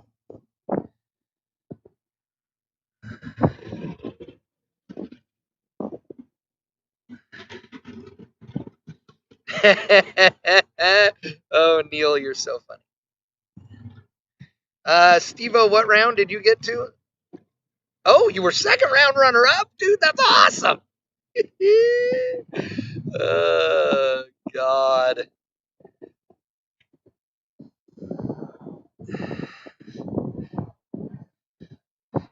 Pat M., you're in Australia, is that right? All right, for our best losing package, Super Pro round 6. It's the same here. I mean, I shouldn't say the same, but it has been in years past. Nowadays, the Ranger, as far as I know, does look different. You know, they just did a facelift, but yeah. Our best losing package, Super Pro round 6. Yeah, Isuzu is Japanese. Yes. Yes, El Toro, the Ford Courier was the Mazda pickup.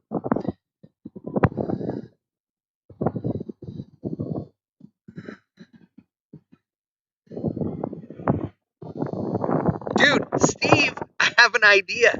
Maybe you should slow your button way down, like make it as slow as possible, and then leave on the second yellow instead of the last. I know, I'm a horrible human being. But we're friends. This is what we do. I'm going to just give you a ration of crap in order to inspire you to be awesome tomorrow. It'll be great. El Toro U66, you are incorrect. The Mitsubishi, was no Mitsubishi in a Chevy Love truck. A Chevy Love truck was in a Isuzu. So, yeah.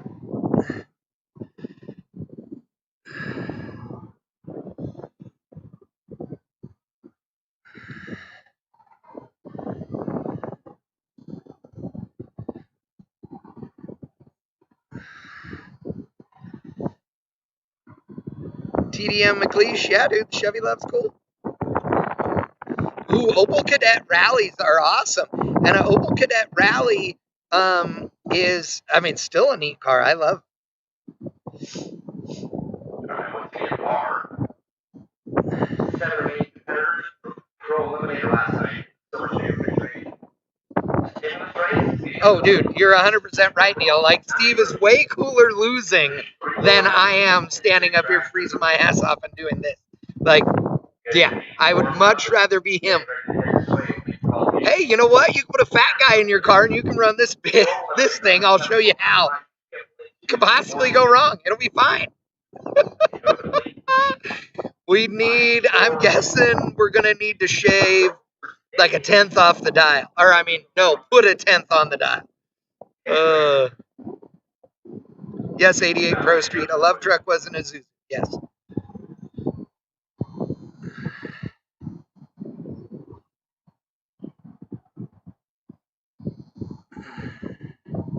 Yes, Pat M, it is hard to know what you're actually buying. That is very true. Fair point, Neil Sabo. Fair point.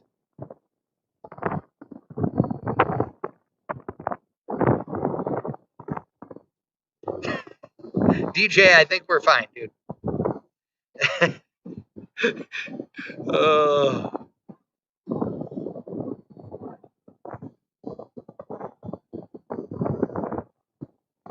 Oh, you're welcome, TD McLeish. It's just now it's the wind died. Now it's coming back up again. Not like it was this morning, but it's picking up a little bit. And of course the sun's down, so now it's gonna get cold. I've been wearing my hoodie all day long. It never got warm enough to want to take the hoodie off. I've had it up the whole day because that way it just protects your face and don't get sunburned. Because it was never hot at all. It may have gotten to 80 degrees, but the wind was blowing so much up here that it didn't feel 80 degrees at all. So. Oh, fair point. Neil Sabo wins against everybody because he has beer. Yeah. The stimulus race. Get your butts in the lanes.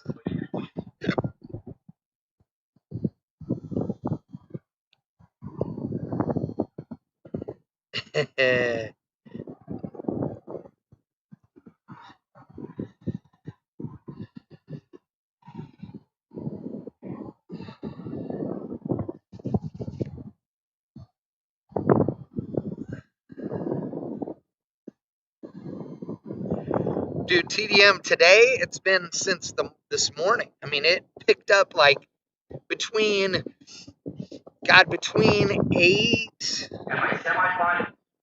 8 o'clock and 10 o'clock, dude, the wind went, I mean, just on, and it blew like a mother until about 1, and then it started to chill out a little bit, and then it was good around 3 or 4, and then it started slowly just picking up. Now, don't get me wrong, nobody's going to hold a telethon for me right now. It is not like crazy Vegas wind right now or anything like it was earlier, but it's still enough wind to make me be chilly.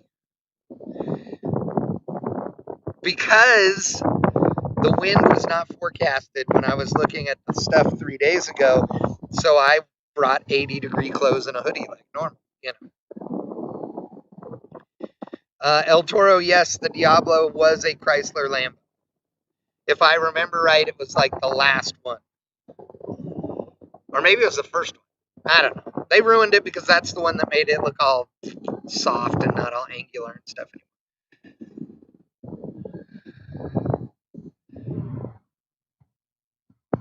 Yeah, we know. Lexus is Toyota's fancy brand. Infiniti is Nissan's fancy brand. That's, yeah. Acura was Honda's fancy brand. Deuce is Wild, are we going to do the 10K drag shootout again? If they asked us to, we might, but I don't know. But no, we're not. I mean, so far, we're not in. I mean, when they do an all-star edition, then we'll do it. But no, we did the 2 week we're allowed to. They won't let us do anymore. All right, Pro Eliminator from yesterday's Silver State Refrigeration Stimulus Race. Oh, here we go. Stimulus race. Yes. Yes. Makes me happy. Start off with Kyle Fritz. This makes me happy.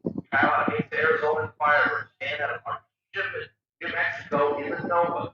It's been a little while. These two people have been on the racetrack.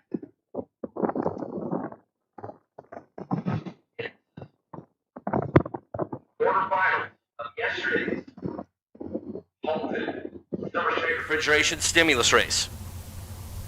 So Kyle was 680 on the National Auto Collision Center scoreboard.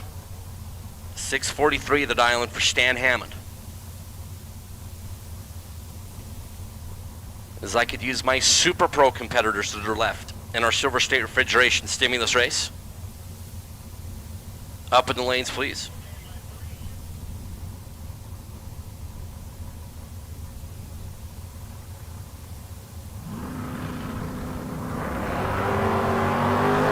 Green and green.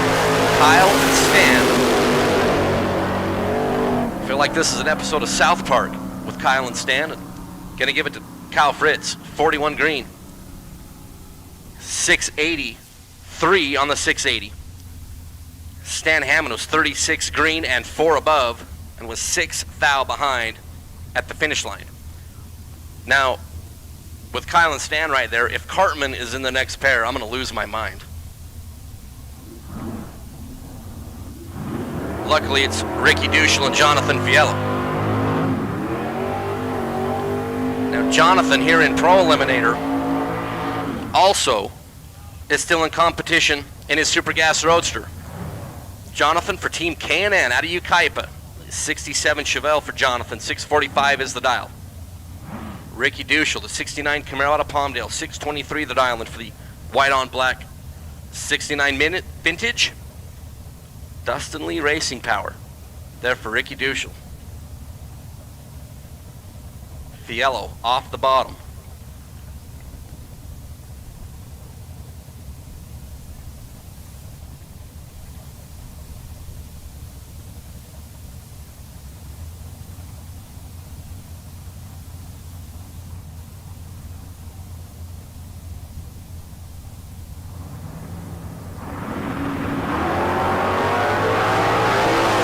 Fiello's green.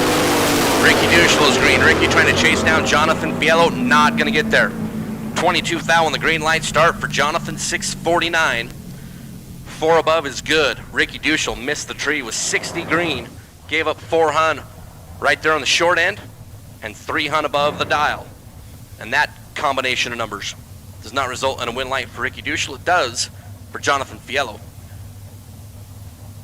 who moves down into the semifinals. On the pro side is Howard DeVore and Joe Kidd. Kidd out of Marana in the S10. Howard DeVore in the Nova. And 105 on the starting line leaves first. As Joe Kidd, 634 on the 631, 105 on the green light effort. Howard DeVore, 110 green in the Nova, 677, and it was 100th short there at the finish line is Brandon Umberger.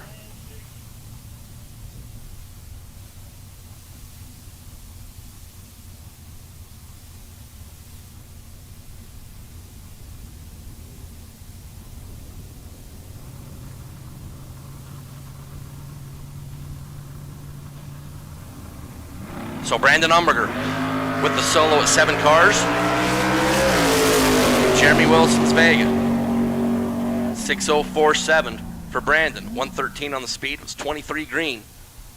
There for Umberger. As earlier today wounded the Jelly Bean. So that wraps up our Pro Eliminator quarterfinals of our stimulus race yesterday. Our Super Pro dragsters from the stimulus race are all back there in the staging lanes. They should be coming up around the corner next. Still need my semifinals in Super Pro for today's Lucas Oil Products 10 grander. Up in the lanes if you would, please.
Okay.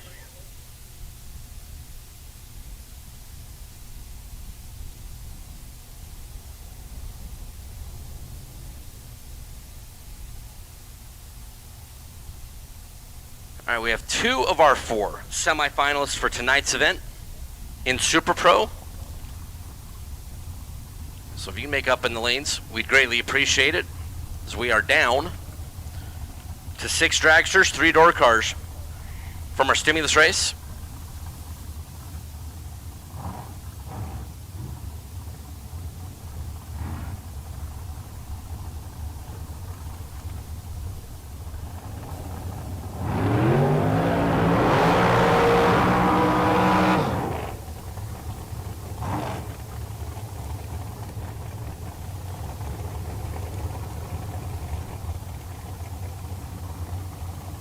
So Dustin Wirtz and Shane Thompson. Dustin is double-entered in this machine this weekend, and I think has made like, I don't know, the better part of like 1,000 runs. I mean, when he gets back to Napa, he's going to have to do a full refresh on the motor. 456 the dial. 467 there for Shane Thompson for Team Silver State. After all, this is the Silver State Refrigeration Stimulus Race. Shane will be given the opportunity to leave the starting line first. Wirtz has 456 on the car.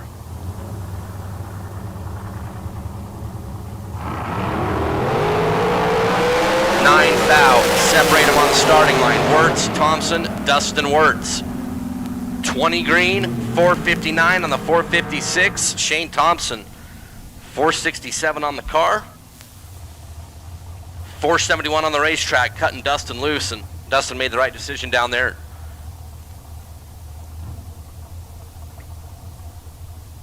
Dustin Wirtz will move forward in the Silver State Refrigeration Stimulus Race. As Rod Blue Hayball, and Val Torres Jr. Val in the Lafferty Mobile.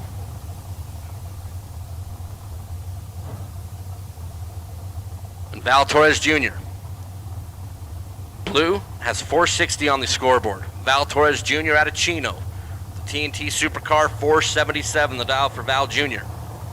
He'll be leaving first. Blue will be doing the chasing.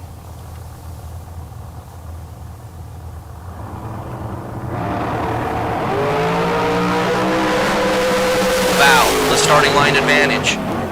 And the win light. 007 for Torres. Tightens it up to 610 thou for Val Jr. 479 on the 477. Blue Hayball just a little bit tardy. 27 green and 461. But Val Jr. will go forward. Race Kid and Greg Hicks.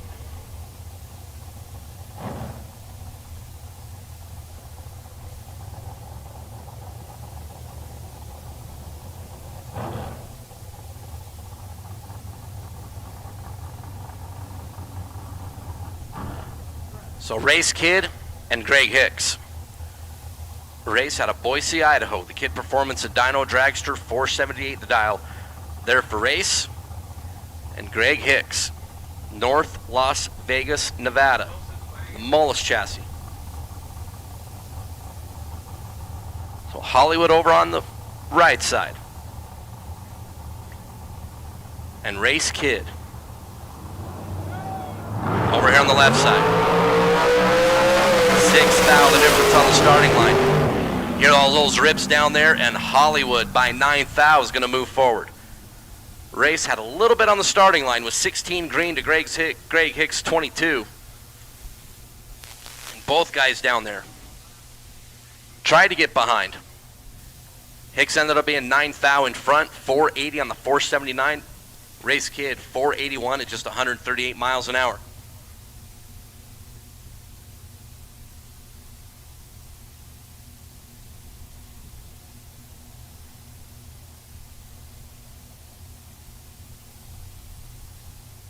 So that's all the dragsters for the stimulus race. We have 3 Super Pro door cars remaining.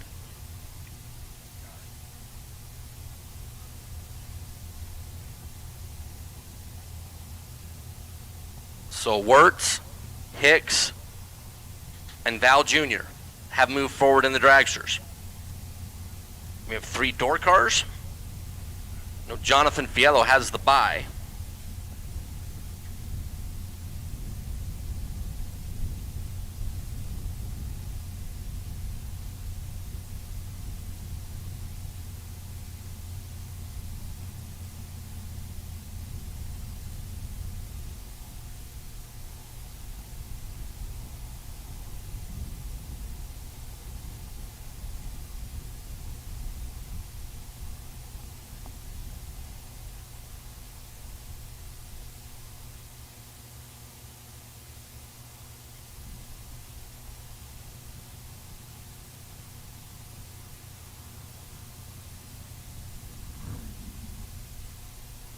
So 3 Super Pro door cars remain in our Silver State Refrigeration Stimulus race from last night. We've ran our dragsters, have that field narrowed down to 3. We have our pro field on that side narrowed down to 4. We still have our semifinals in Pro Eliminator, in Super Pro Eliminator for today's Lucas Oil Friday. Basically, we're dealing with a lot of stuff.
Okay.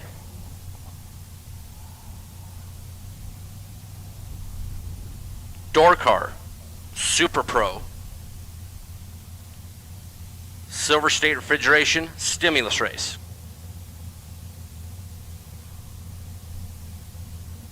It's Robert Neighbor and Sammy Franco the Third. Neighbor, coming out of California in his super gas Corvette Roadster. It's 506 on the car. Sammy Franco the Third, coming over from New Mexico. 67 Camaro for Sammy.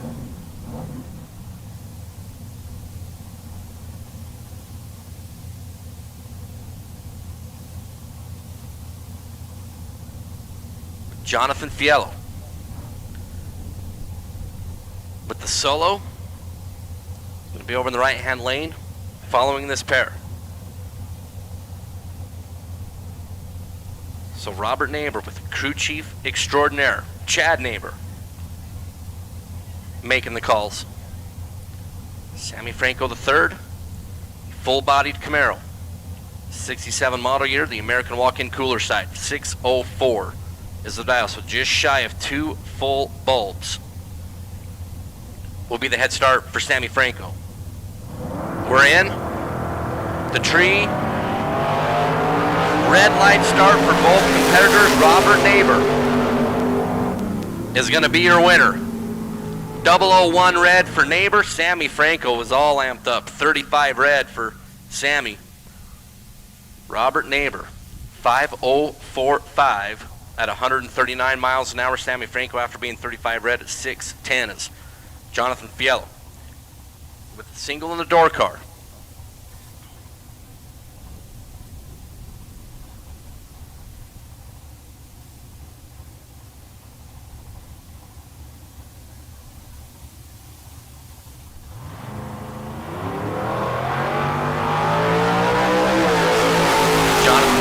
Look at 524 for Team K&N.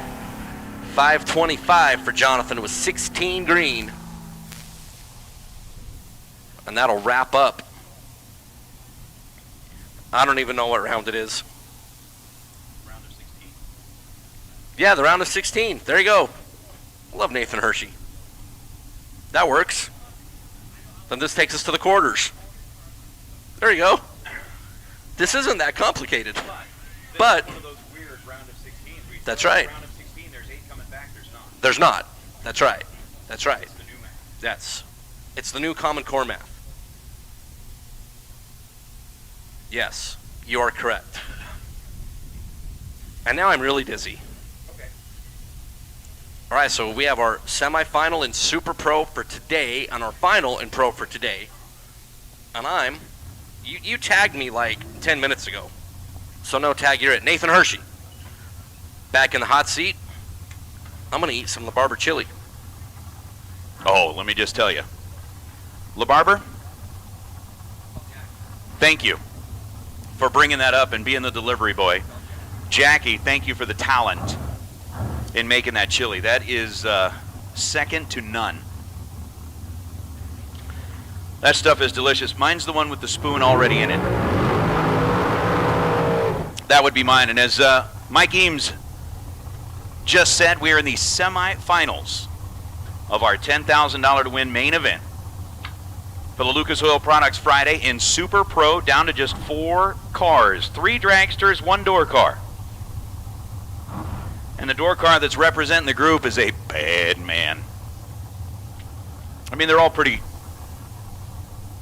yeah, it's late. They're all damn good drivers. Mark Darso over on the right side, out of Tempe, Arizona. He's got a 503 dial. Cortland Carter running on the 502 dial. The pre-stage bulbs are lit. Will the man out of Texas be able to take out the home state runner in Mark Darso? You got Texas, you got Arizona, you got Oregon and Nevada all represented here in the semifinals. Mark Darso leaves in control of this pair, and he's going to go 503 on the 503. Was 15 on the tree and dead on 5 to be 20 total. Cortland Carter, of all the times he's been down the racetrack, Unfortunately, missed on the let go this time. Was 48 on the bulb and goes 503 on the 502. So it is Mark Darso, the home state competitor, advancing into the finals for $10,000, taking on one of these two. Ken Sweo coming in out of Oregon City, Oregon, and Morgan Rose, one of the Silver State refrigeration cars, lining up on the right side. Morgan is dialed in at 464. Ken is dialed in at 588.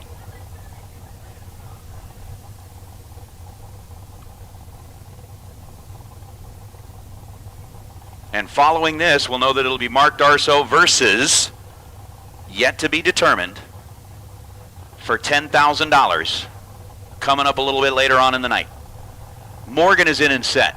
That white Race Tech dragster in position on the starting line. Ken Sweo starting to gently put it into position in the beams. The let go is good, and Morgan goes red by 0.03 of a second. And then goes 463 on the 464. Ken Sweo was 007 and runs 587 on the 588. So Sweo with a 007 light on the green side gets the win light. For Morgan Rose and for Cortland Carter, a nice showing here, racing their way into the semifinals to pick up a nice little payday on a Lucas Oil Products $10,000 to win Super Pro Friday. It was pretty good. Our finals in pro are back in the stage. And right now, with our finals in pro back in the staging lanes, I looked over at Mike Eames, who is eating the chili, and all he can do is stand and point at the bowl of chili like, wow. That is very good. So Jackie, again, thank you very much, and thank you for sending Steve on the delivery mission. We appreciate him acting as the Uber Eats person for the day. So, Jackie, I have bad news for you. March meet, that is now like the May meet. Yeah, you got to replicate this. Just throwing that out there. Like, that's a full request. You're putting in the order. You're putting in the request early. Right? Mike English will just sit there and watch you eat it. Okay. You're saying Couch can get some, English gets none.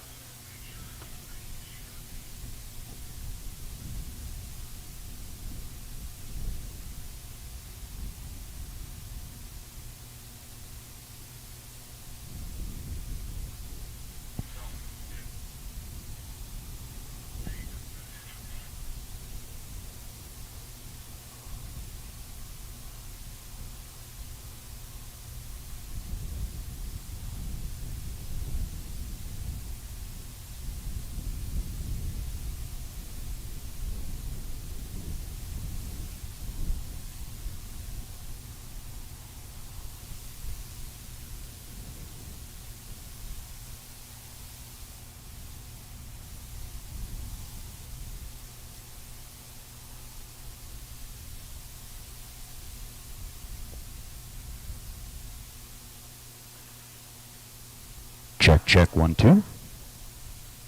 That's good. So we are doing a quick mic check on the wireless because we are getting ready to crown our first winner of the evening. And for $3,000, the Pro Final here on the Lucas Oil Products Friday.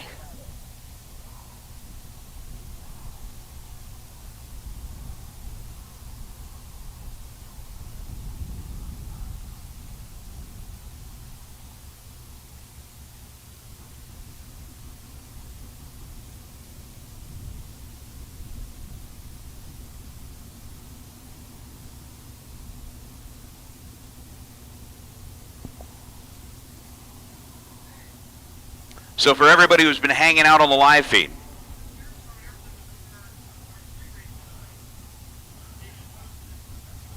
on Bang Shift, thanks to Lucas Oil, thanks to Silver State Refrigeration, thanks to Holley EFI, and of course thanks to Chad, who's manning the equipment on top of the scissor lift. Our first big check, our first Theobald Motorsports prepared trophy is about to be claimed. it comes down to Kyle Rizzoli and Mark Kidd. And if you've been watching, as we've made our way through the day, especially just a couple of minutes ago, even if you didn't watch the rest of the day, a couple of minutes ago, Mark Kidd and Kyle Rizzoli lined up side by side in the semifinals. Rizzoli raced his way to this point of the day, well, that point of the day, with 2 entries. The blue Camaro went up against the orange Nova, and it was Mark Kidd who earned his way into the final round to come back and take on Kyle Rizzoli again. Kyle had the bye on the other side of the ladder, and now Mark Kidd is it's like coming back through the loser ladder, right? When you get like a double elimination tournament. He's like, dude, I just raced you, and now I got to race you again in the final. 607 the dial for Rizzoli, 580 the dial for Mark Kidd. Tree is green, and away we go at the stripe. Win light goes to Kyle Rizzoli. Rizzoli was 048 on the tree. Mark Kidd had the 054 light. And Kyle Rizzoli, getting there second, runs dead on the dial. 607 on the 607 for Rizzoli. Mark Kidd, taking a 2 thou stripe, breaks out by 2 thou. 579 on the 580, got there first 2 thou, breaks out 2 thou, and the win light goes to Kyle. So Rizzoli picking up the $3,000 check from Lucas Oil Products here at the Southwest Showdown. They are going to be making their way back down the return road, and we'll get an opportunity to talk with them. And by them, I mean Kyle Rizzoli.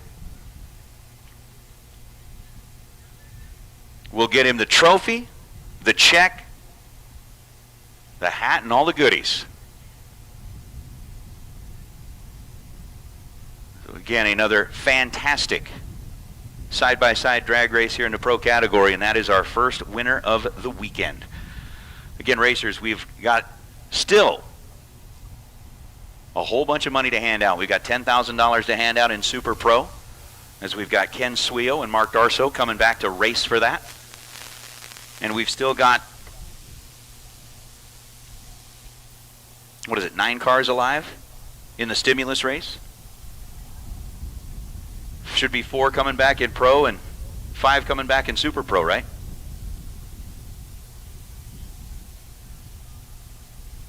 One of those rare occasions where the round of 16 actually doesn't come back as 8, it comes back as 9, because it's kind of running those separate categories. So we've got some winners making their way down the return road, and we are going to head down in front of the tower to talk to them.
Dude, Rizzoli getting the win.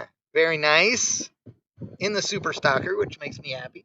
Although I wanted him to win in the Stocker too, just because I'm a stock and super stock drag racing fan. So, yeah. So, Shasta, thank you. No offense, RTC, but it's way cooler when a girl like Shasta says, "You're doing a great job, Chad." Little pat on the head. Makes me feel good. Sorry, dude. I love you, man. But dude, oh my God. I'm cold. I'm not freezing cold, but I'm chilly. That's how I'll put it. And I'm ready. And we have one more final to run. And we have, what do we have? We have one more final to run, and then we have 9 cars in the stimulus race, which means we still have 4 rounds. I don't understand. Why is this happening to me? So anyway, but Nate is talking to Rizzoli, so let's listen to him. On the second attempt, the first one didn't go the way you expected it to, but the second attempt locked it down, and you are now champion here at the Southwest Showdown. Tell me a little bit about your day. Rolling into that second round, you're talking about a little added pressure on that one. Yeah, that was a great day, Nate. First off, Mark Kidd, he's a stud. I mean, I've looked up to him ever since I started racing, so I knew it was gonna be tough no matter what. Obviously, grew up as a kid, you want to race yourself in the final race. I mean, that's just a dream, you know. So I think I did put a little extra pressure on myself that round. A little disappointed to not execute there, but I went out swinging. So and then coming back here, it just yeah, you don't want to be that guy to lose 2 in a row. So then you get in your head there. So great day. I mean, I can't thank my parents enough. Jim and Kay, I couldn't do this without them. My car owner, Jim Whiteley, Hoosier Tire, Chris, for putting on a fantastic race. I mean, this is just awesome. So I appreciate all you guys, and keep it doing all the rest of the weekend. So I just want to ask you, rolling in with 2 cars, do you feel like maybe that does give you a little advantage, a little extra time on the tree, or are the cars different enough that your program has to be different in each car? I have the same spot in both trees, or on the tree with both cars. This was my first race of the year, so I was kind of, you look at my lights, I wasn't that good early. I was kind of stepping up on it, inching up on it throughout the day. So by the end, I felt good. Like I was right where I wanted to be with both the cars. So it felt really good. Well, man, I'll tell you what, you worked your way through the day. You are now the first winner to pick up a big check here on the West Coast, at least. $3,000 is going to get put into your hand right now as Chris Forsyth rolls in, hands you the check, hands you the trophy. Ladies and gentlemen, our champion in the pro category on day number 1, the Lucas Oil Pro winner for $3,000. Let's hear it for Kyle Rizzoli.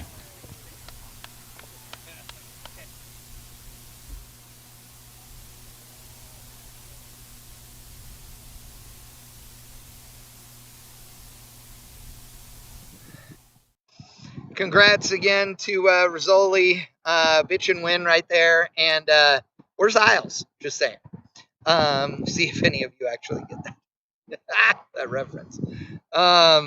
KP, what is up? Pat him. When I grow up, I want to go tea like Chad's.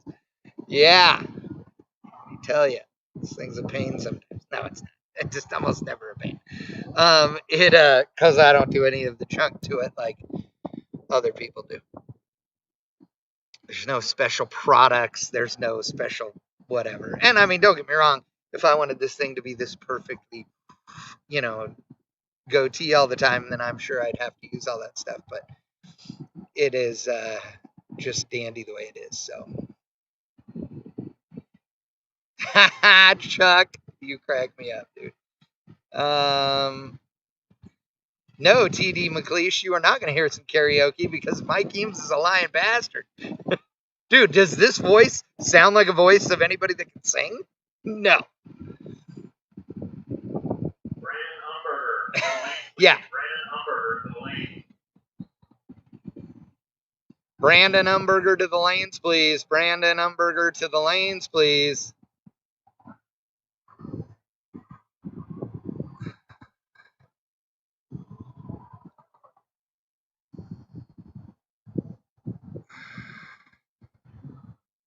Dude, DJ, why are you getting all angry? Chill out, dude. Seriously.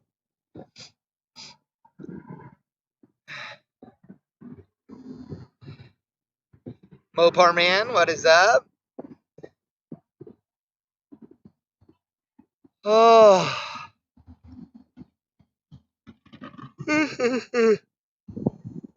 Oh. I did not sleep good the night before last. So I had so much stuff to do and then woke up in Texas time. So it was like, 5 o'clock here or something, 4:30. And then last night I had so much crap to do too. And so I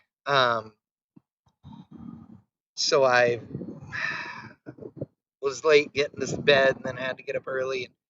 Last night when I left here, I needed to go to Walmart. And of course, Walmart, because of the stupid changed hours, closes at 10, and I was there at 9:56 and like pulled up in front, and I was getting like parking right next to the front of the store to just run in real quick, and there was a dude already there, security guard's like, no more entry. Also, the first person to win a West Coast racket race. I see DJ, but it's chat window on a drag race. Like, dude, chill out. It doesn't matter. You don't know any of these people, and we don't know you. It's all good. Everything's fine. Have our pro cars back in the stadium lane. Super pro cars in the stimulus race. I think we got 5 all stimulus racers. Race, get your ass back in the lane. That's how this works. Come on. Round robin, baby. Let's go. We got 3 of you coming back. We got 2 door cars coming back. Super pro dragsters for the stimulus race. So make your way back into the stadium lane, please. Okay, so this is the time we always refer to as Ask Chat Anything. And so you guys have not had any Ask Chat Anything time in, like a year. So let's go.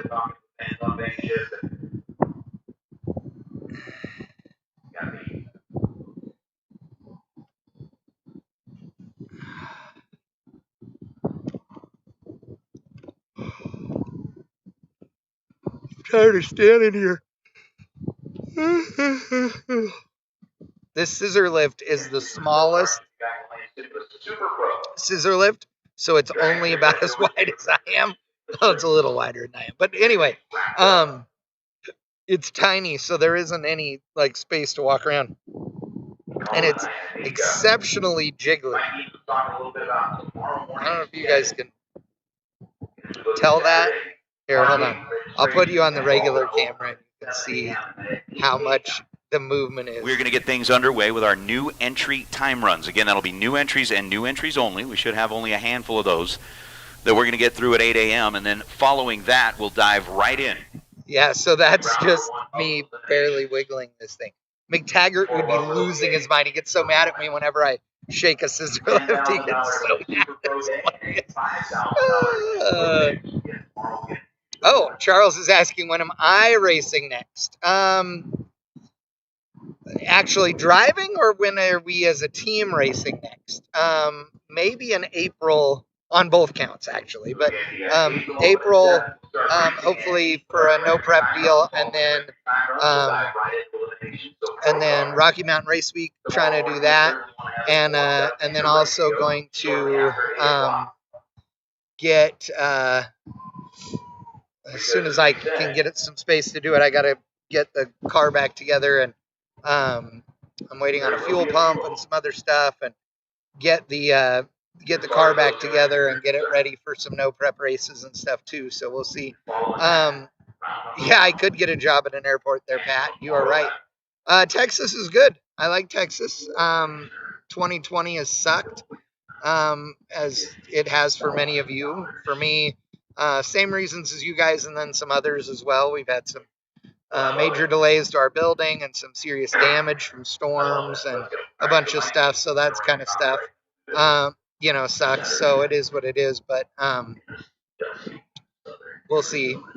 I am actually, and I say when am I racing next, and I was talking about drag racing, but I actually got a call yesterday from a guy who wants me to come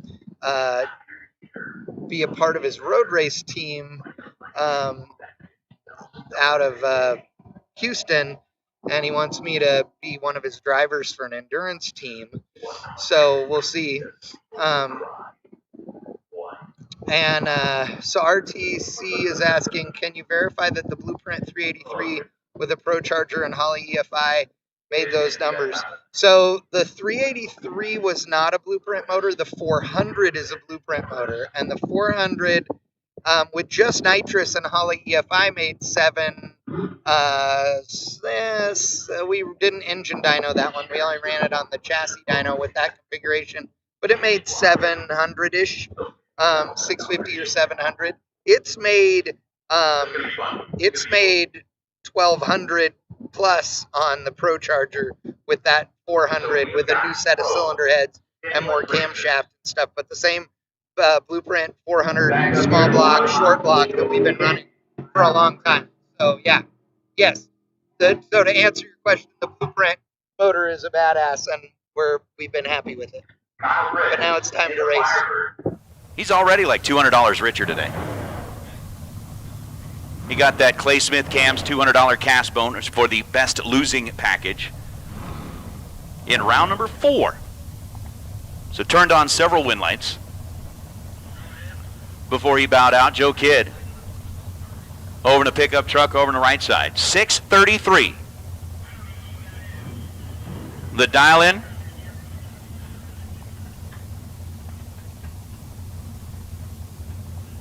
And Kyle Fritz with a 682. Head start will go to Fritz over on the left side of the racetrack. Both drivers leave green, and Joe Kidd is in control of this pair as we make our way off the starting line. And at the stripe, it's going to be Kyle Fritz. Double breakout is the name of the game. Fritz was 40 on the tree.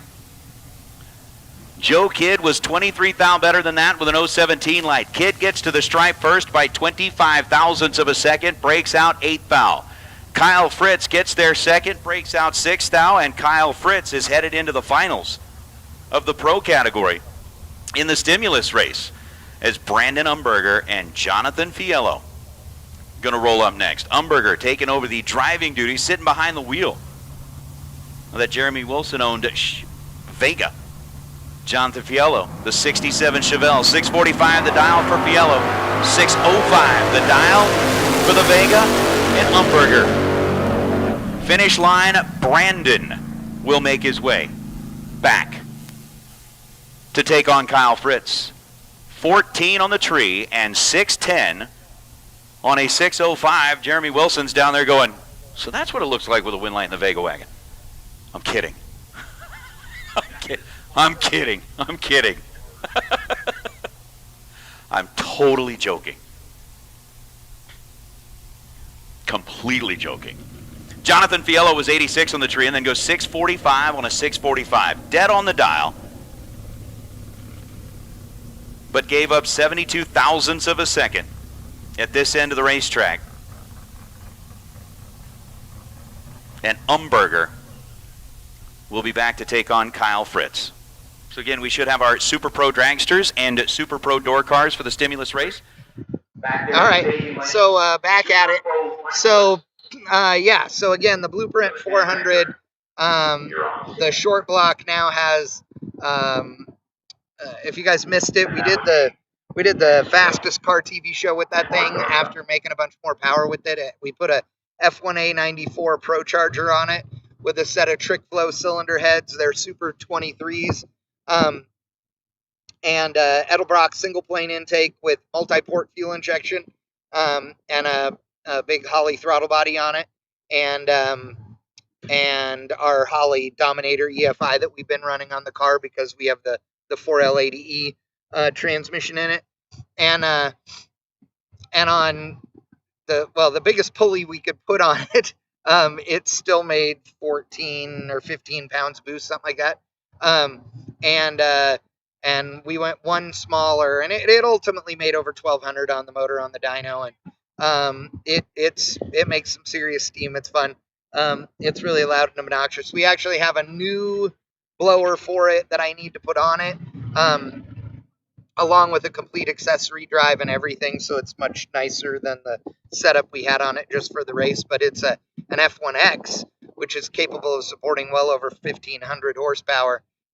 We're not really doing that, but or we don't need to. We're going to go run 9s with it, do some no prep stuff with it, and then get a turbo LS motor going in it so that it's quiet and comfy and nice as a driver. And then that engine combo is going to get a couple of little tweaks to it. We're going to do, well, probably, you know, that engine's got like 40,000 miles on it probably.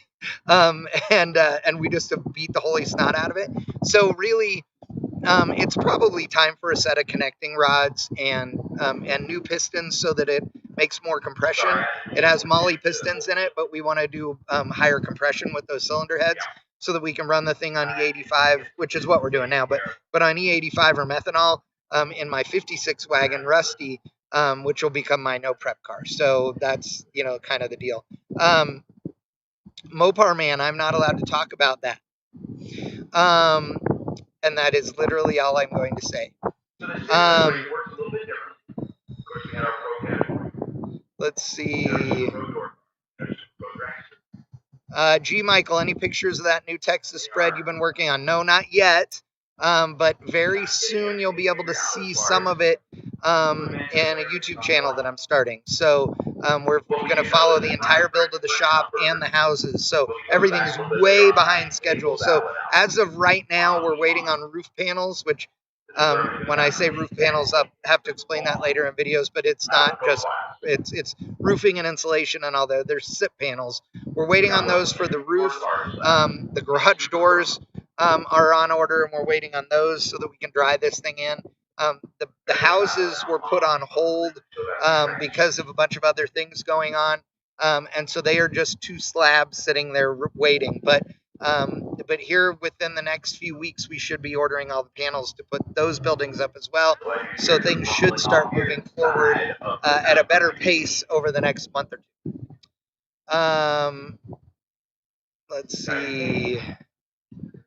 Blah, blah, blah. Shasta, I'd love to come do some Canadian events when they open the border up. Jeff Deal, yes, I will be on the Salt in August. That is the plan. Yes, we do.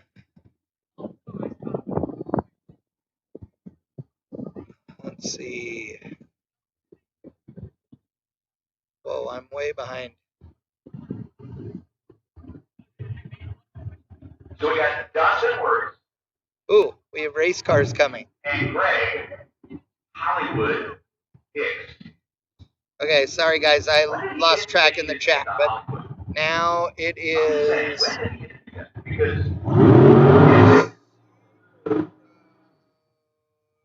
stimulus race semi-final, I think. Understood, Philip.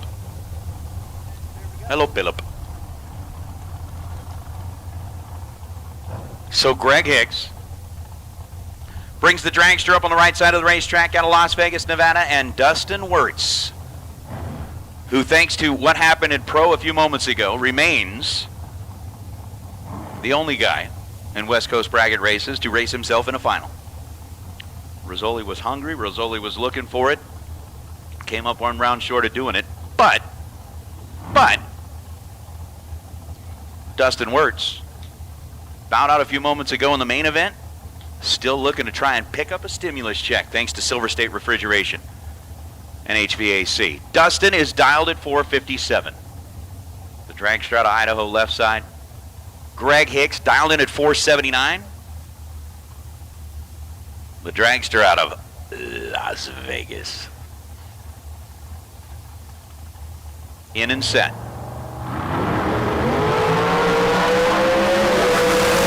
9 thou separated him at this end of the racetrack, and Greg Hicks puts up 8 total. 004 taking a 7 thou stripe to be dead on 4. Gets the win light. Dustin was no slouch.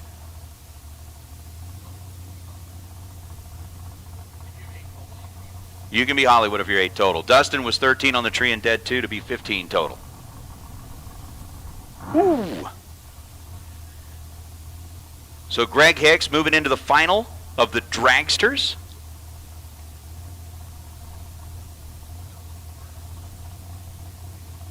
And Val Torres will get the bye run to roll into the final of the dragsters in the stimulus race.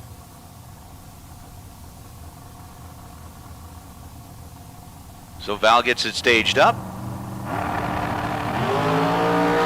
Turns it loose, he's 17 green, and on a 477 dial goes 475. So we know we got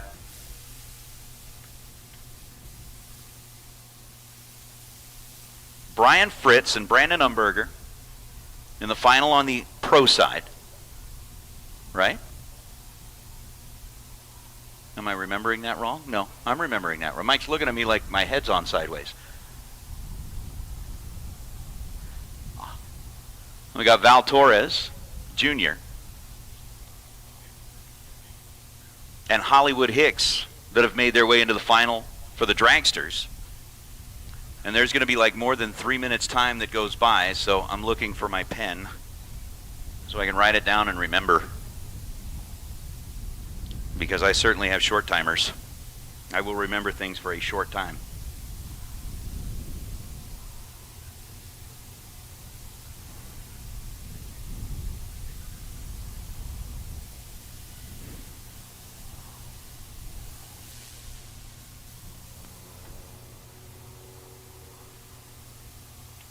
And we are about to find out which of our Super Pro door cars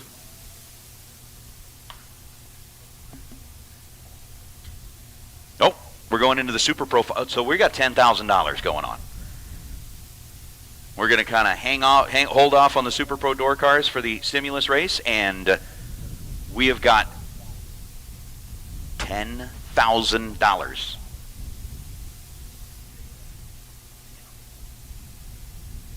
that is about to be handed out.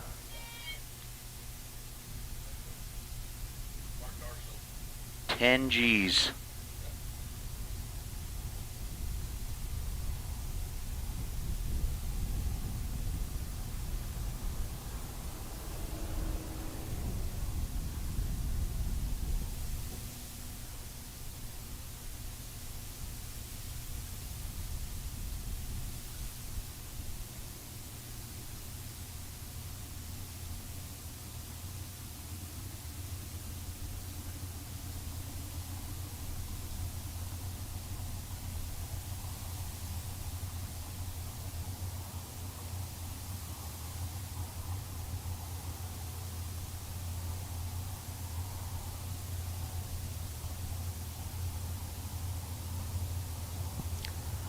So a door car and a dragster.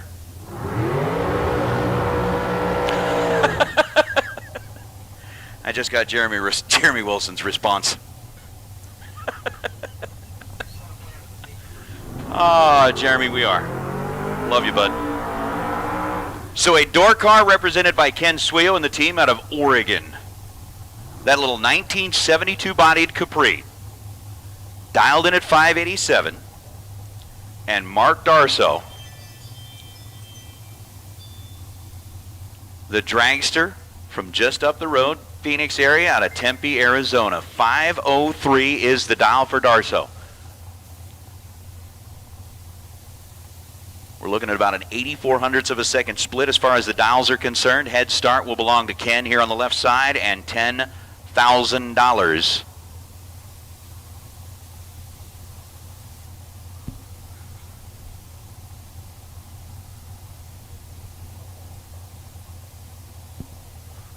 As Ken Sweel rolls in here, the top bulb is off. And by 0.004 of a second, Ken Sweel fouls it away. Rolled through the beams, the top bulb went out, and when he let go, went by the Christmas tree. It was green as soon as Mark Darso left.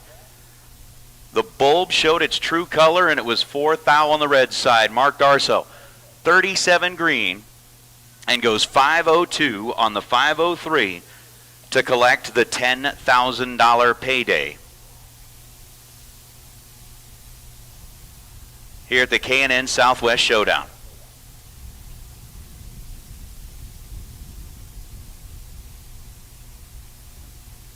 So Darso will be making his way back down the return road. We'll get him down here in front of the banner, and we will hand out our second trophy, our second big check of the day, and we'll get a chance to talk to Mark.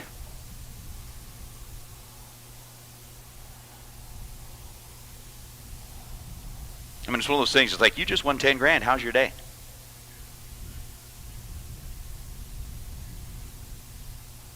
I'm pretty sure the answer is going to be pretty darn good.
Hello. Okay.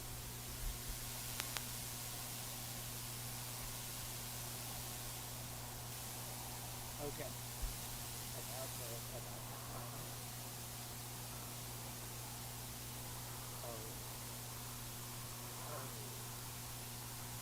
Okay, no problem. No, I'll go. Yeah, I'll go. Okay. Okay, so, I'm sorry, I'm got all kinds of junk on the screen I'm trying to get rid of. All right, so all of you guys that are still here, big thanks, appreciate it. Gonna play a commercial real quick, and then we will be coming back for more cars and getting done. I think we only have 2 rounds left. 3 rounds? I don't know. But hopefully it's fast because I'm tired. ready to go work because it's going to be a lot of stuff to do tonight. So anyway, here we go. Playing commercials. Let's play the Dakota commercials because there's tire smoke. I like them.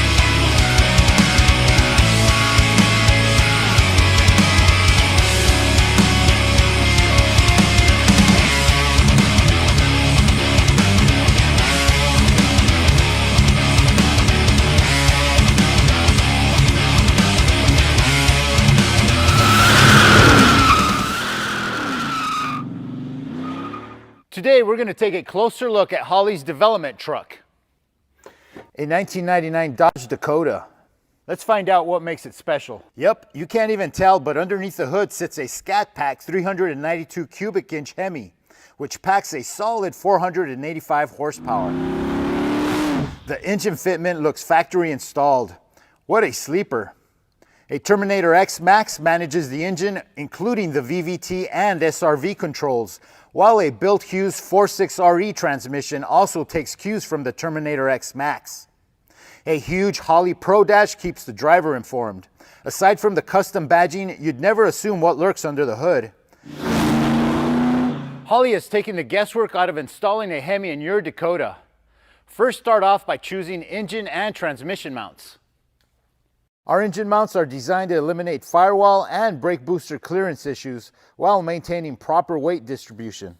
Our transmission cross members are modular, meaning that they will work with all the popular transmissions just by using the right transmission adapter and the recommended mount.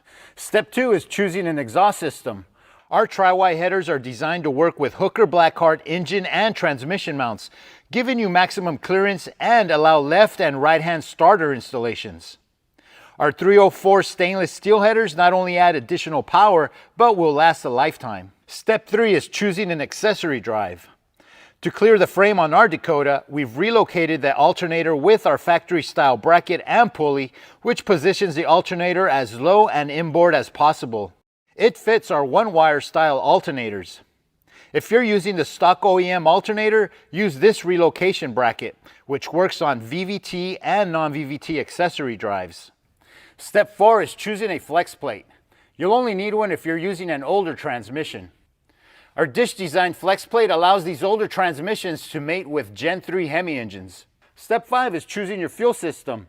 Upgrade your stock fuel pump to handle the increased power of your Gen 3 Hemi. Or choose from a 255 or 450 liter per hour drop-in fuel pump module. We even have a return style or returnless options and fuel rail kits available. Take control of your Gen 3 Hemi with our Terminator X and Terminator X Max EFI systems. Plug and play right out of the box, or Mark Darso over on the right side, Ken Sweo on the left side. And as Ken Sweo rolled up to stage the car, that top bulb never illuminated. So by the time he rolled up, the bottom bulb, the pre-stage bulb didn't come on, the stage bulb came on. And because of that, it wasn't really a situation where Ken Sweo was able to really identify his position on the racetrack. We saw what played out. We saw what went down. Sweo ended up going red by 0.04 of a second. And at the top end of the racetrack, the two drivers had pretty much kind of already had the discussion, and they knew that this thing needed to be run the right way. So again, with that top bulb never coming on, we went out and checked it. And so the answer is, because that top bulb never came on, and because Ken Sweo and Mark Darso, both being the sportsmen that they are, the competitors that they are, they said, look, we're not going to end it that way. They are headed back into the pits. They are getting the cars prepped, and they are going to come back and rerun the final for that $10,000. But again, a very sportsmanlike move on behalf of both racers. Just kind of the way that I honestly feel it should be. But again, both drivers were already well aware. Both drivers have agreed to it. And they are headed back into the pits. They'll get the cars turned around and bring them back up here when they are ready. So again, I find that to be inspirational and just kind of a reinforcement of what I love so much about watching this race. Watching these races and being able to come out here and announce, as each and every one of you make your way down the racetrack, that show of sportsmanship and that display of kind of honor at the racetrack. I dig that. So Mark and Ken, I tip my cap to both of you. I wish both of you the best of luck in the final rerun. But just kind of a cool deal on both of your parts. So nicely done, gentlemen. Nicely done. Once again, Super Pro Door Car. Super Pro Door Car. And Pro Door Car. Finalists for the stimulus race. You can get you back here into the staging lanes, please. Super Pro and Pro, that's Door Car, for the stimulus race. Come on back. We're going to get you paired up and find out who gets to move on. Okay, so in the chat, you guys are annoying the hell out of me. So, DJ, dude, we are super glad that you are here today. It has been awesome having you. It has been fun seeing you engage with all of these people as you found us for the first time and are watching our races. However, nobody knows you and you don't know anybody else. So let's not make judgments on each other as to who knows what or how or whatever. So now is not the time for us to get into a pissing contest over who does or does not know how to assemble engines. Because, yeah, I happen to know personally that some of the people here in the chat that may not know other people personally are good dudes that do know about engines, that do know how to assemble engines. I can tell you that I've been assembling engines for years and have built a lot of really good engines. I know what I'm talking about. I'm not getting in an argument with you. But DJ, just chill out, dude. There's just no reason for anybody to be arguing in here. We're all hanging out talking about drag racing. So let's not talk about V10s or whatever it is that you were getting in an argument about. Let's chill out, or else I will have to I'll have to at least put you in timeout for a little while. I don't want to ban you, dude. I want you to hang out. I want you to have a good time, but there's no reason to argue. So let's just stop.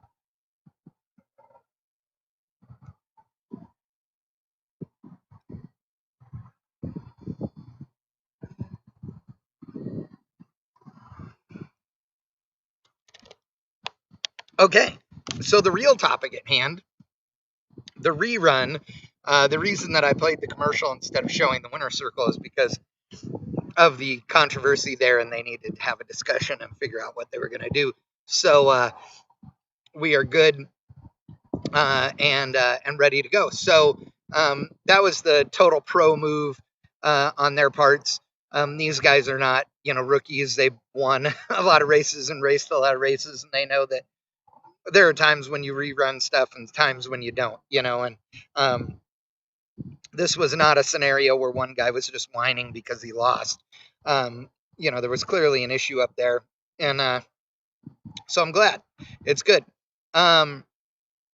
So the best deal is that we still have other rounds to run, so there's no it's not like we have to wait just for that pair, so that's good. But yeah, it should be good. So Jesse Adams in the house on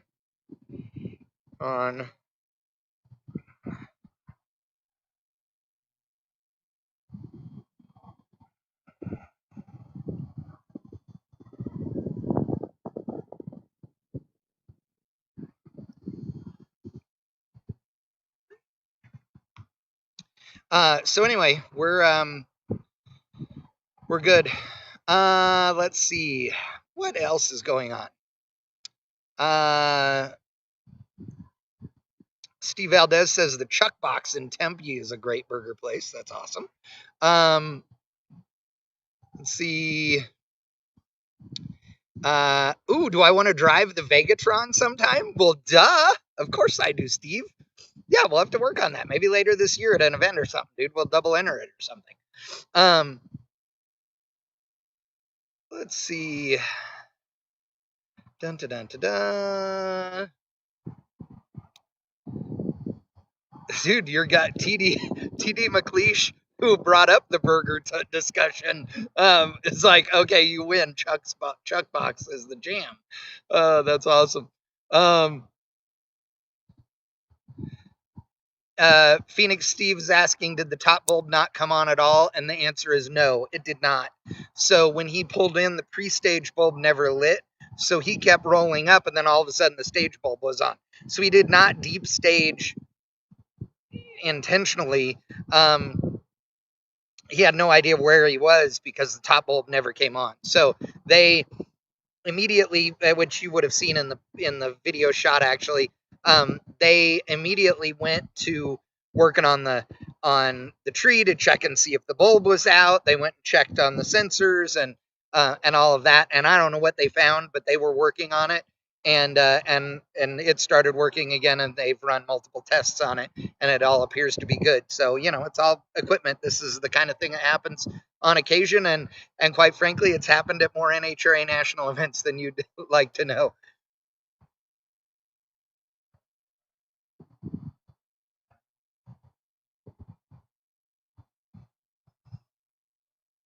There you go, Jesse Adams in the house, finally.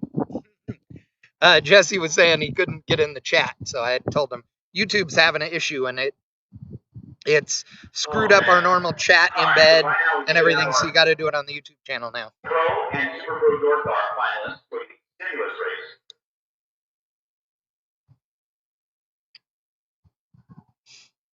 race. Ooh, El Toro in Huey's is good. I've eaten at Huey's actually.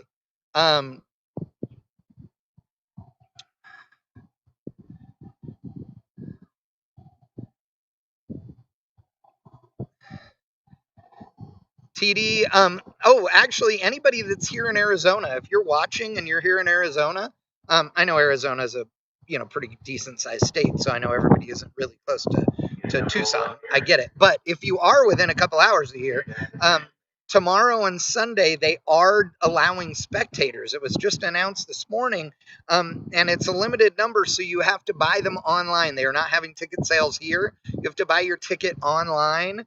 So go to the Tucson Dragway website, and you can buy them there. So if you want to come on out, you can come hang out in the bleachers right here. This is a great racetrack, by the way. If you've never been to Tucson Dragway, it is in the middle of the desert.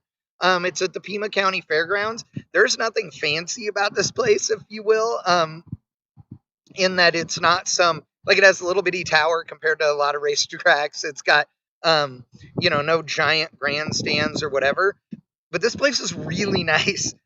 They have a great concession stand. They have this big bar here with a patio on the back of it that aims out at the drag strip.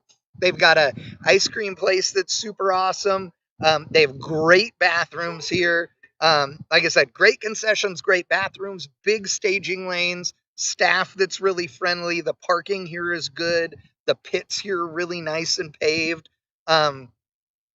It's a cool racetrack. It really is. And it's super easy to get here. It's right off of Interstate 10. You get off the freeway, and if you're coming north / west on 10, then you get off, hang a left over the freeway overpass and drive a mile and a half and hang a right, and you're in here. And it's super, super easy. It's about 2 hours from Phoenix, from the airport. And it's great. So you got to come out here. It's a great place to come. They run a lot of different drag races here. It's just a cool facility. What is up? You can, but only if I really place them right. Mike Eames is down here talking smack. I was just giving people the rundown on why they should be coming to Tulsa or to Tucson Dragway, because it's awesome. Dude, those are some shoes you got right there. So these are mine. Oh, nice. Yes. You're there. Marco, what's up, brother? How are you doing, dude? Dude, I'm glad. I am so glad. The family doing all right? I mean, yeah, it's good. It made me really happy to see you guys out here. All right, the Super Pro Tour car. Of course, dude. Of course. All right. Dude, I got to tell you the story. It's a Turo rental car. And look at how shitty it is. It's hilarious. Okay, we got cars to race. Wait, what is this? What are we doing? Super Pro door? Oh, stimulus. Rob Okay. Neighbor on the left side. So this is the semi, right?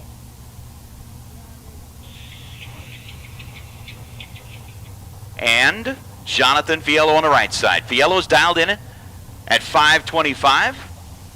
Rob Neighbor dialed in at 504. And we will determine who gets to come back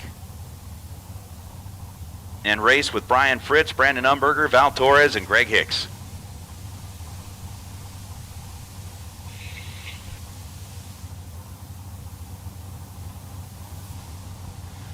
So with with Jonathan Fiello over on the right side, Neighbor on the left, here we go, staged up, set, turn them loose. Advantage on the tree goes to Jonathan Fiello. Can he hold on to it at the stripe? He will not.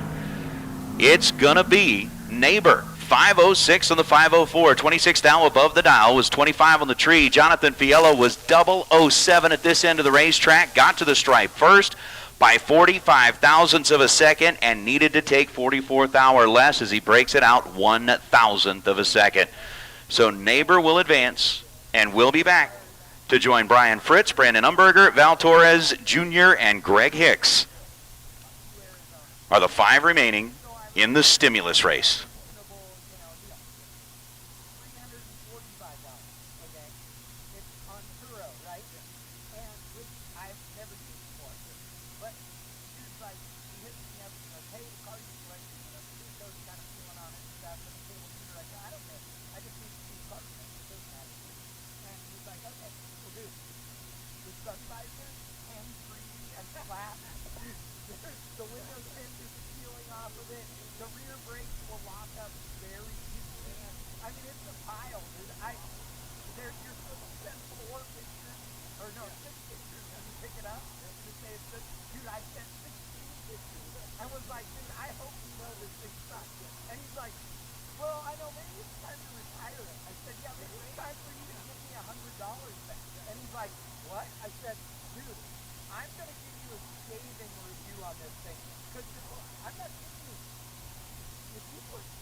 It got good. Yeah, when it actually got worth listening to. Oh my God.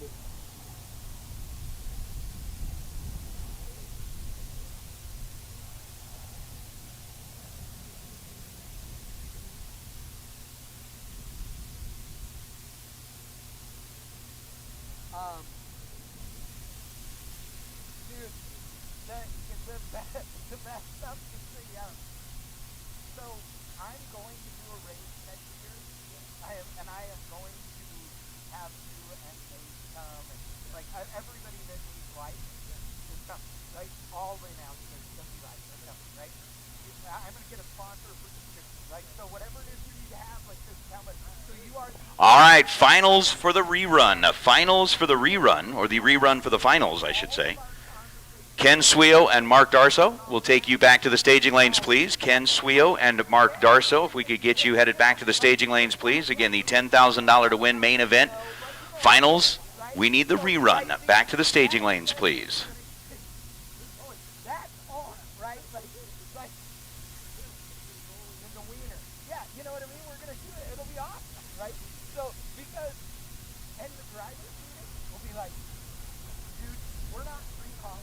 Like if you don't get up here, dude, you guys are supposed to be pros with this thing. If you're racing for 40 grand, you can figure out how to get your shit up to the lane in 15 minutes. Because that's how long you have. And if you're not there, we're just running without you. And I'm not, I don't even care. Like you can do whatever you want, but I guarantee you nobody will feel bad for you because they're taking your money. Right? And so this is like, the driver's meeting will be free, it'll be great. Everybody will want to scream, but then I'll laugh so hard that they'll go, okay, we're in. I mean, yeah. It'll be the best. Where are you going?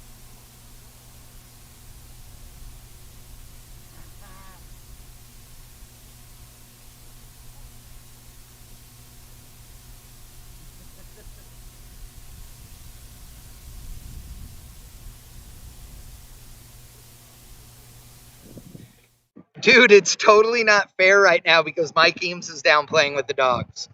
And I'm up here.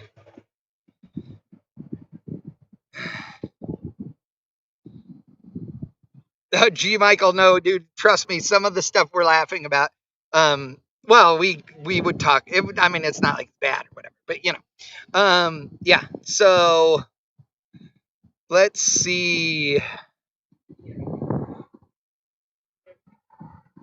Da, da, da, da, da, da, da, da. All right, so it's kind of quiet out there as we are waiting on our rerun, our finalists. Okay. Back here again, just, So Nate is saying they're waiting on the rerun finalists. And then I believe we're in the final for, let's see, 2 in pro and 3 in super pro for the stimulus race. Gets to advance into the finals of the stimulus race, and then we've got a couple of rounds to determine our finalists on the super pro side. We got 3 left. Yeah, so we have 1 round in pro to go to the final in the stimulus race. So the pro, because it's the winner of pro in the stimulus race and the winner of super pro in the stimulus race go to the final. So there are 3 super pro cars left and 1 pro left. So, or 2 pros left. So the 2 pros will race each other. The winner goes to the final. The 3 will have to duke it out in a semi and a final to get to the final. Does that make sense? New entry time runs. It'll be new entry time runs only. And then we'll get into round number 1 of elimination. Yeah, DJ, I may take a shower when I get back to the room tonight because it's chilly. It's not cold as it was last night, but it's chilly. Oh, dude, Valdez is telling the truth, dude. The Vega does wheelies. It's awesome. Actually, he's calmed it down after the oil pan and headers incident. Yeah, because it's rad, dude. It carries the wheels out good. It's like every race car should.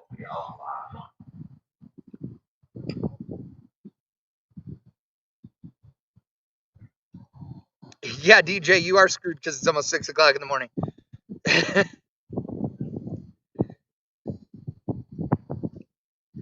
while it is quiet out there, we still got prizes. The key is at a wheel standing car is you drive it out. You can't lift. You've got to let it go.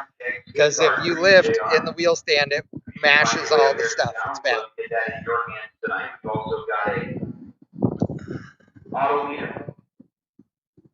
Gift certificate up here for Marco Caravalaris. That's it. Package round number 5. I was just talking to Marco. Gift certificate for Leroy Durant for his Pro Best losing package. So Marco What? Barnes, Leroy Durant, J.R. Learcan, come on up here to town. We got prizes for you. Go tell them to hurry up. Mark Lalon, we got your I am. racing tire gift certificate. Yeah. in the So? town. And then, At the Hilton Garden Inn or whatever it is. Yeah. I can't remember. I'm too old. Hold on. Lesson I learned probably 20, 30 years ago now. No.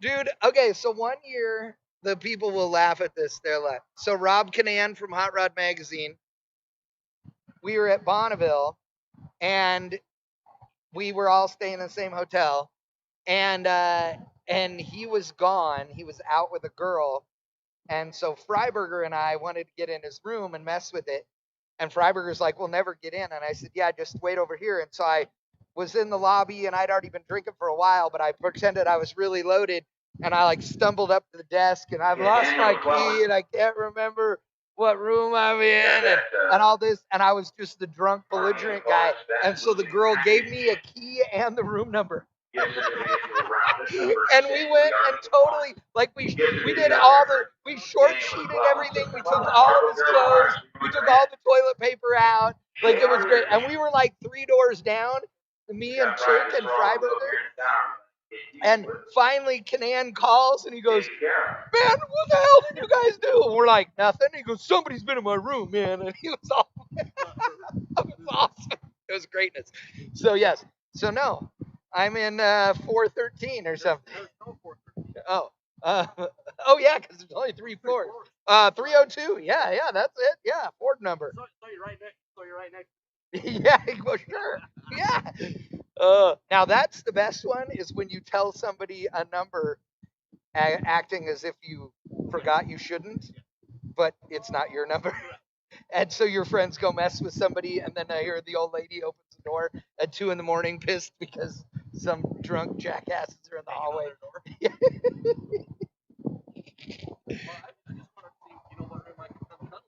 Yeah, I know what you want. Yeah, too bad.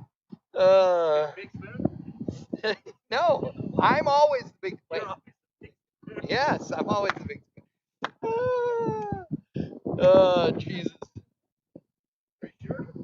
Yeah. Dude. Okay, good. I missed you already. I missed you more a minute ago. Now I don't miss you at all. Oh, I hear race cars. Yay!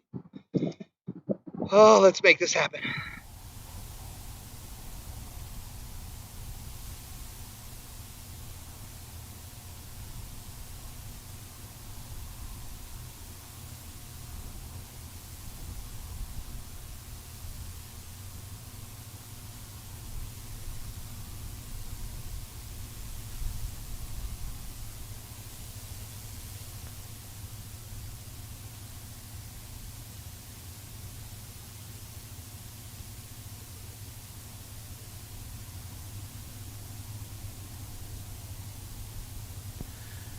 That's always a good sound. We get down to this point of the night, and when it's all quiet and all of that kind of stuff, I mean, I can sit over here and talk, but I also know there's some people that get kids that are trying to go to bed, and we don't want to make a whole lot of noise and disrupt everything. But when the cars fire up, I love that.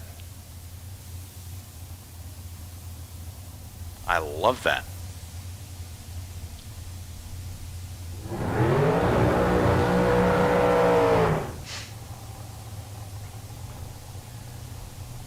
So it is the main event final. We get to do it again. Not because we really wanted to, but because something happened that made it kind of a little bit of a imbalanced final the last time we were out there. And Mark Darso, Ken Suio both agreed and said, listen, we're not going to let it end that way. We're going to make sure that this thing ends the right way. So Ken Suio with a 587 dial rolling up here on the left side of the racetrack. Going to be very, very careful. We're all going to watch very assuredly to see that that top bulb does come on and that he is able to find his spot. This time it does. Mark Darso, 502 is the dial over on the right side of the racetrack. Ken Sweo with a 587. Darso has found his way into the stage beams. Sweo gently, and I mean very gently, puts it into position. We turn him loose and away we go. Advantage on the tree goes to the dragster. Mark Darso, 007 reaction time, and goes 503 on the 502. 15th thou above the dial, gets there first, 14th thou, and Mark Darso lights up the scoreboard for the $10,000 win. Ken Sweo was dead on the money, 587 on a 587, but was 033 on the tree, and Mark Darso will roll his way down this direction to claim the check, to claim the trophy, and to be crowned the first Super Pro champ.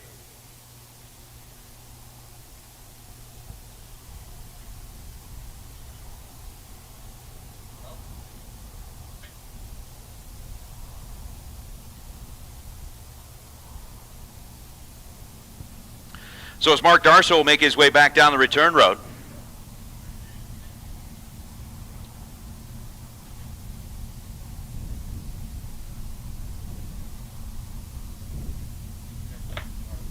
G. Michael, good to see you out here in the chat bleachers.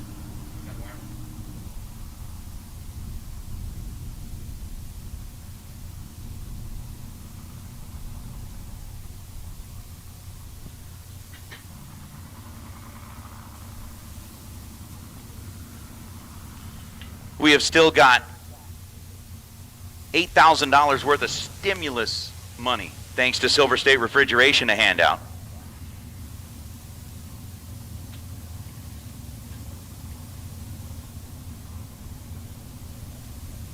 And we are going to run our finals on the pro side of things. You got Brian Fritz. You got Brandon Umberger.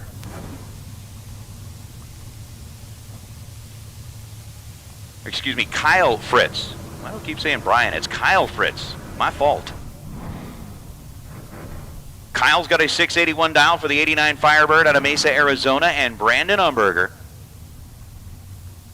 behind the wheel of Jeremy Wilson's car.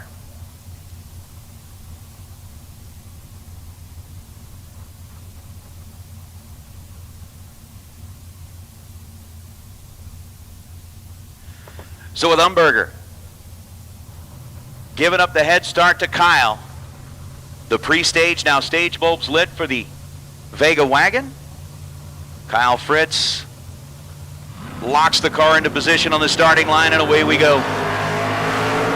Advantage on the tree goes to Kyle Fritz. Can Brandon Umberger light up the board? He does. 606 on the 605. He was 031 on the tree. Kyle Fritz was 15 green and got there first by 32 thou to break it out. You've heard it before many times today. 1,000th of a second. 680 on a 681. Taking a 32 thou stripe. Kyle Fritz will bow out here in the semifinals, and Brandon Umberger will take the Vega wagon.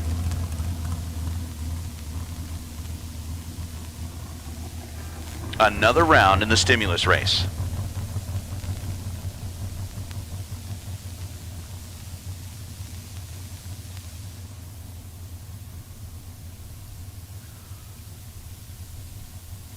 So we've got 3 Super Pro cars back there.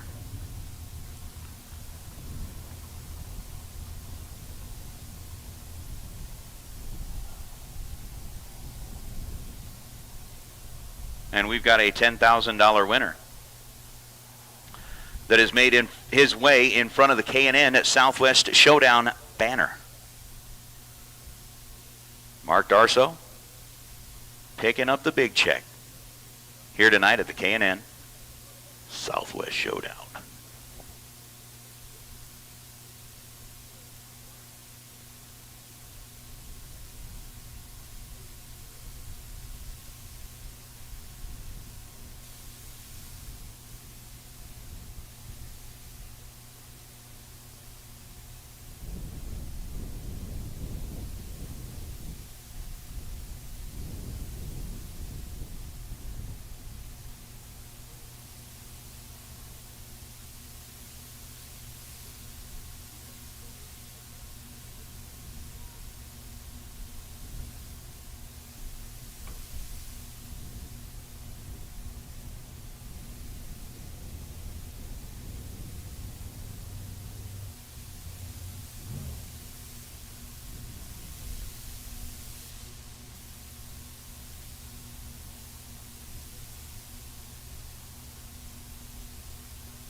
So again, we do have our winner down there in front of the tower, and as soon as we get our 3 Super Pro cars down the racetrack, we will get an opportunity to chat with Mark, find out a little bit about how his day went, which of course the answer to that is I'm now $10,000 richer, so it went great.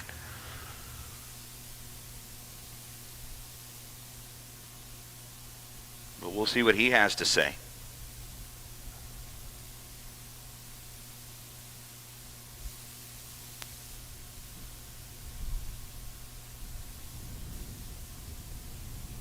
As Mike Ames is going to be down there to chat with him.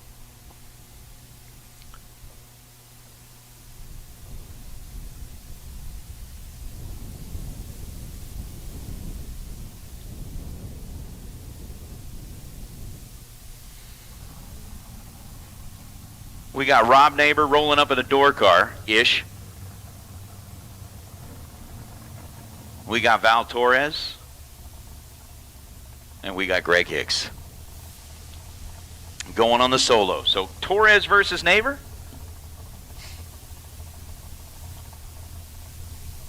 Hollywood on the solo. We got the okay to put him into the water box and start the burnouts.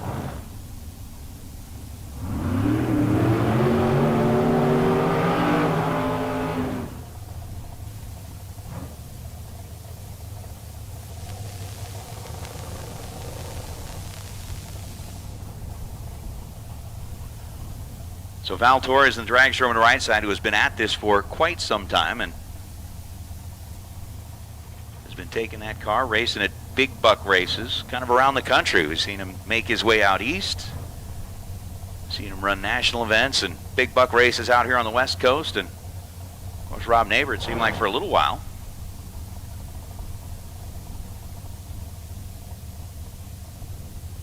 We didn't get to see him out at the racetrack for a while, but it is good to see him back, good to see him behind the wheel, and we'll see what he can do against Val. So that TNT built dragster on the right side, 474 the dial for Val, 504 the dial for Rob.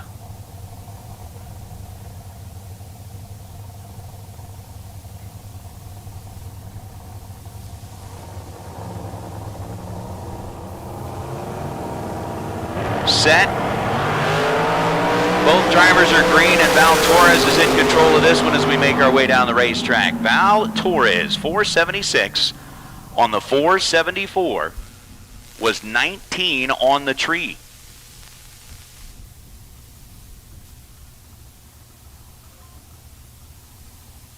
Rob Neighbor ended up with an 058 reaction time, got there first by 7/10,000ths of a second, and breaks out 502.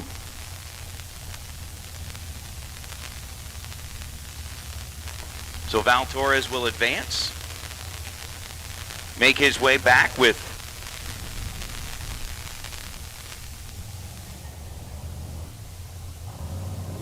Brandon Umberger.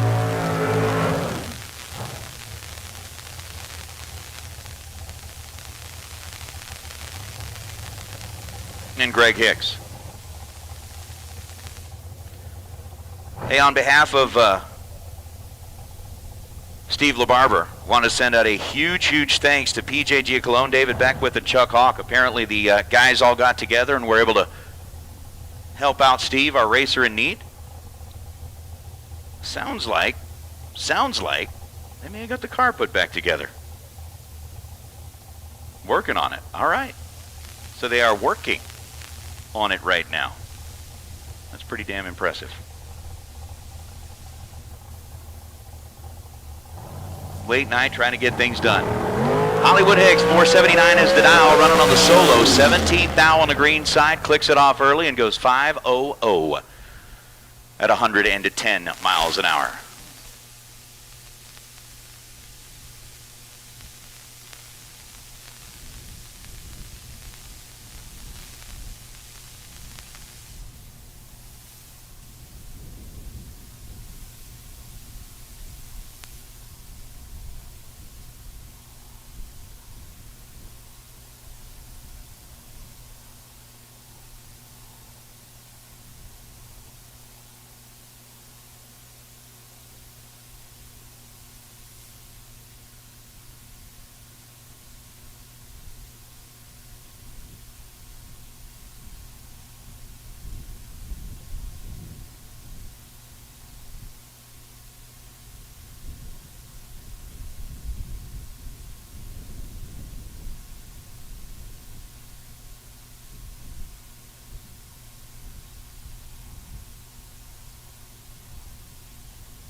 All right, so we are down to 3 cars left in the stimulus race.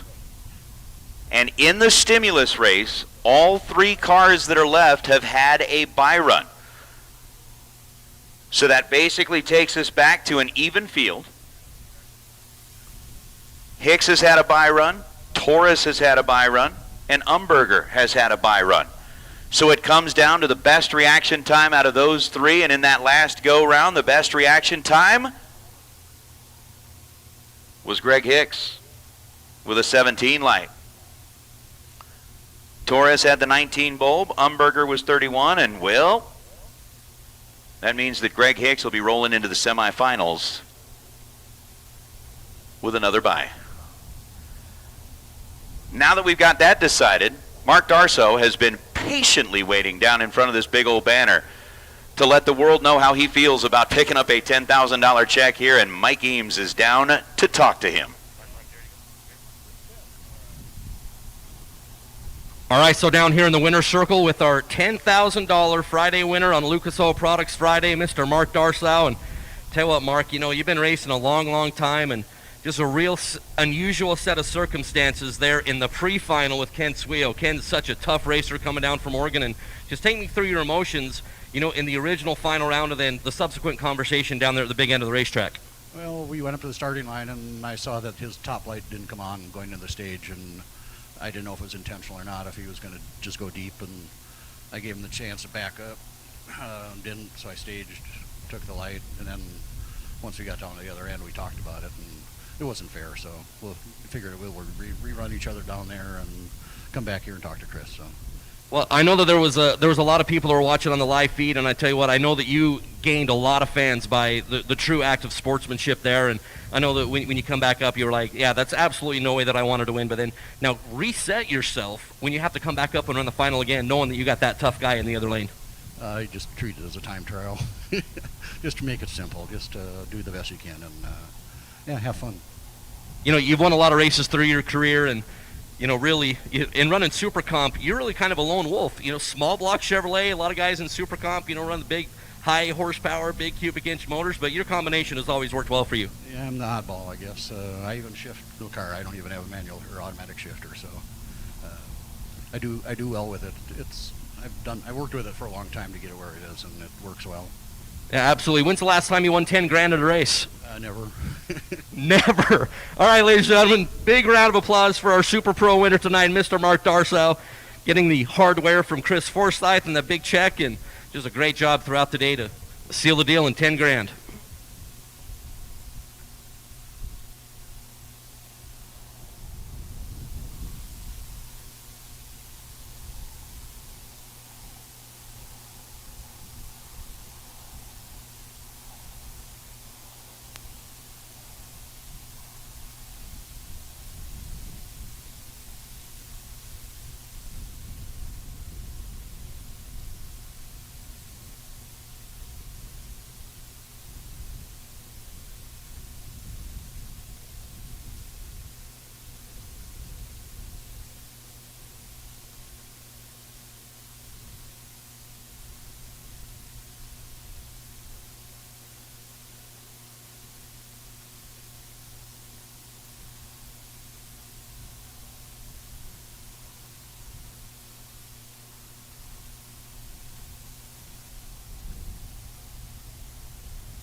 All right, well, racers, as we do know, there are kind of some folks out there that are trying to put little ones to bed and get all of that kind of stuff taken care of. So we will stay fairly quiet here for a little while as we are getting down to the close of the day. Again, down to 3 cars left in our stimulus race. Greg Hicks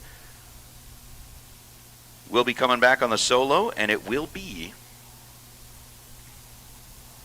Brandon Umberger and Val Torres Jr. racing it out together. So we'll give them a couple of minutes. We'll start getting them back into the staging lanes when they're ready. Are you looking to add an in-tank fuel pump to your ride, but you're afraid it's a little too complicated to do on your own? Well, Holley has a solution for you. It's our universal retrofit fuel pump modules. Follow along, and I'll show you how to make the switch to EFI with a retrofit fuel pump module from Holley. With pumps capable of flowing 255, 450, all the way up to 525 liters per hour, Holley's sure to have a fuel pump for your EFI needs. Now you can convert your factory tank or fuel cell to an EFI-style in-tank fuel system with return or returnless setups. The first thing we need to do is to determine the best location to mount our fuel pump module in our fuel cell or fuel tank. To mount the module, you'll need to cut a 3¼ inch hole with a hole saw similar to this.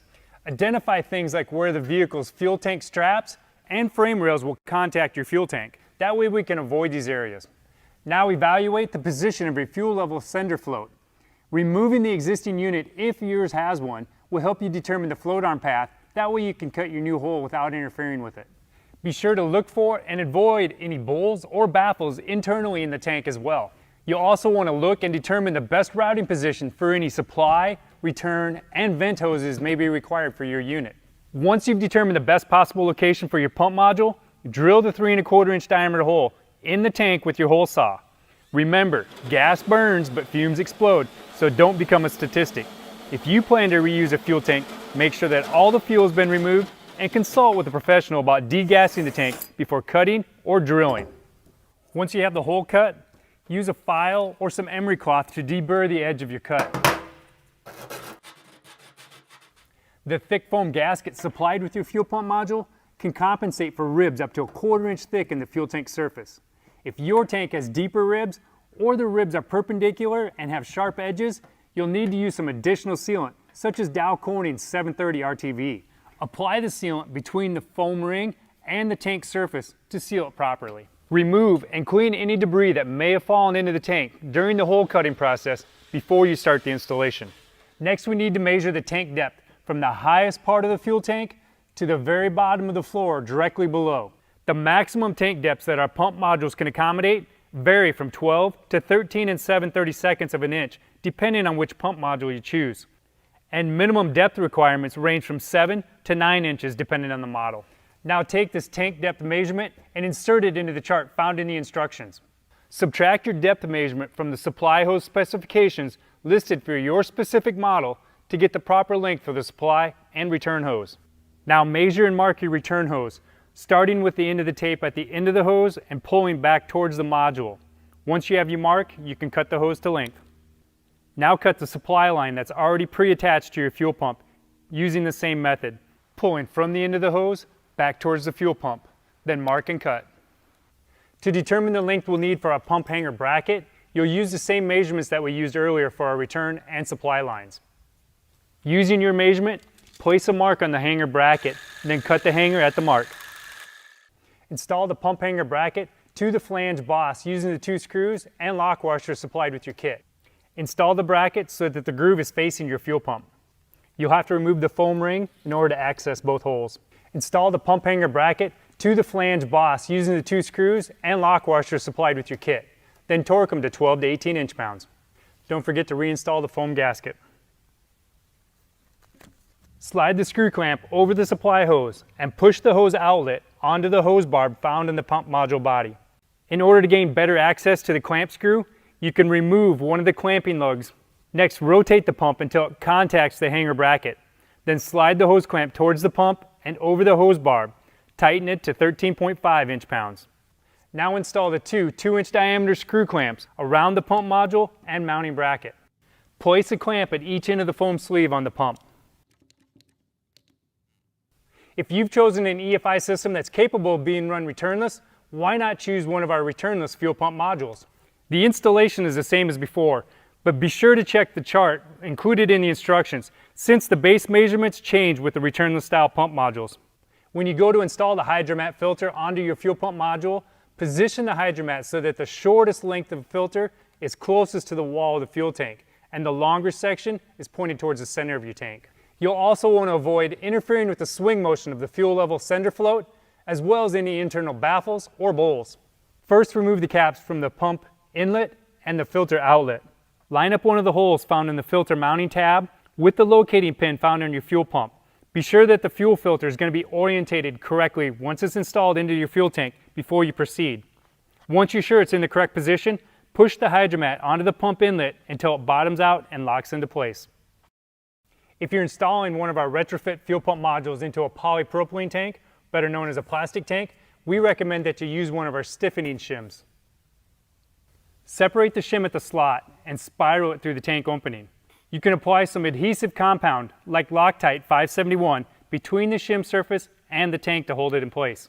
Use clamps or tape to keep the shim against the inside surface of the tank opening until the adhesive sets up. Position the shim so that it's not visible in the opening and wipe away any excess Loctite that protrudes into the tank opening. Before installing the pump module into your fuel tank, install any adapters or ports needed for your supply, return, and vent lines. Now is also a good time to go ahead and install the preferred electrical connector. Now we're ready to install our pump module into our fuel tank. Make sure that the foam ring is installed on the flange of the pump module. Slide the longer side of the hydromat into the tank opening first. Then fold the shorter side just enough to allow you to get it through the whole opening. Now lower the universal pump hanger into position. If you can, look to see that the hydromat is in the desired position and that it's not interfering with any internal obstructions. If it is, you can rotate the universal pump hanger assembly as needed. Make sure that all the swing out mounting lugs are in the closed position, then lower the module the rest of the way down into the tank. Press down on the module and compress the seal against the tank surface. Then tighten the assembly screws in a clockwise motion to swing the mounting lugs out into the open position. Then gradually torque the 5 assembly screws using a crisscross pattern until the torque of 40 to 60 inch-pounds is achieved. Finish your install all the way to the engine bay with one of our fuel system kits. We have several to choose from depending on your needs, and they include hose, pumps, regulator, fittings, filters, and clamps depending on which one you choose. To complete your installation, make all the necessary connections for your fuel, vent, as well as the electrical connections and the fuel sending unit. Once you have your tank up in place but not fully secured, it's a good idea to go ahead and power up the pump. That way you can check for any leaks. If you're leak free, go ahead and raise it in its final position and secure the tank. Make sure that you don't pinch any wires or crush any fuel lines though. And remember, all vent lines must terminate at least 6 inches above the top of your fuel tank. That wasn't so bad. Now you can convert your factory tank or fuel cell into an in-tank EFI system quickly and easily, all on your own. For more great fuel system solutions and how-to videos, visit us at holley.com.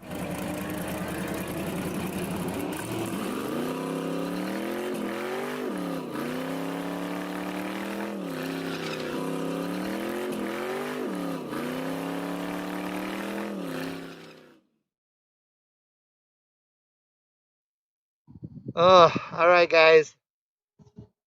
I will tell you the one great thing about masks is that they keep your face warm. Especially when you have custom-made ones like this. All right, so dude, just waiting on these final 3 cars to come up here. And I got to tell you, I'm ready for these dudes to hurry up.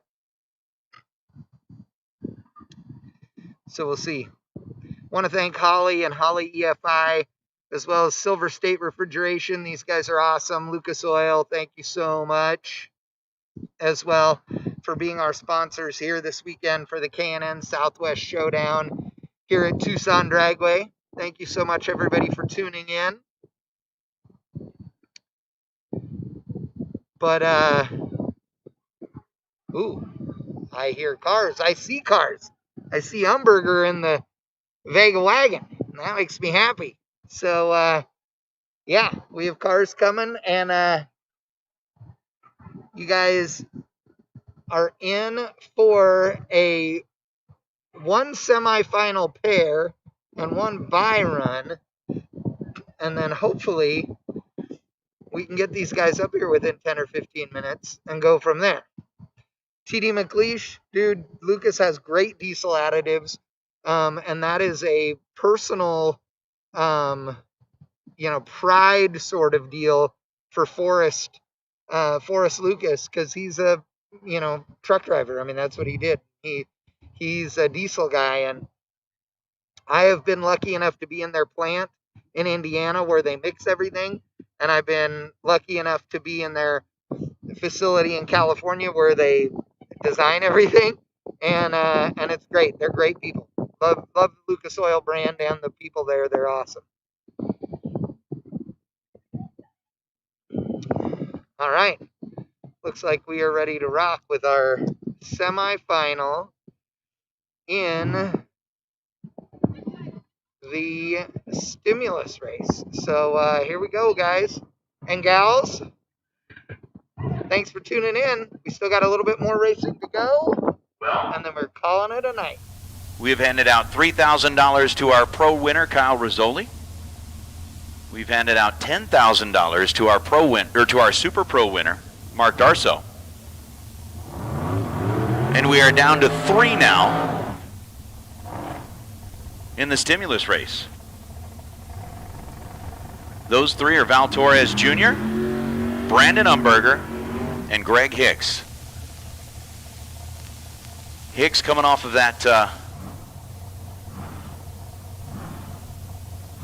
buy run in that last go-round. All 3 cars ended up having a buy run at some point in the program, and so it came down to the best reaction time to determine the buy rolling into the semifinals. Val, I think, was 19, Umberger was 31, and Greg Hicks was 17, so that got him the buy run here as he will make the trip into the final round. He will be taking on one of these 2. It'll either be the door car, piloted by Brandon Umberger, that little orange and black Vega wagon, or Val Torres Jr. in the dragster. The dragster is dialed in at 475. Brandon Umberger going to get the head start and then be looking over that right shoulder to try and find the nose of the dragster here on Tucson Dragway as Umberger is off and away. Torres is there, 7th thou. The difference between the 2 at this end of the racetrack, and it is going to be Val Torres coming back to take on Hollywood. Torres, 2 above the dial, 477 on a 475, gets there by 0.6 of a second, was 12 on the tree at this end of the racetrack. Umberger was 19 green and then runs 25 thou above. So 19 green and 25 thou off the mark for Umberger. Bows out. Val Torres will be back as Hollywood Hicks is going to roll up and simply break the beams and then make his way back into the staging lanes to await the arrival of Val Torres Jr.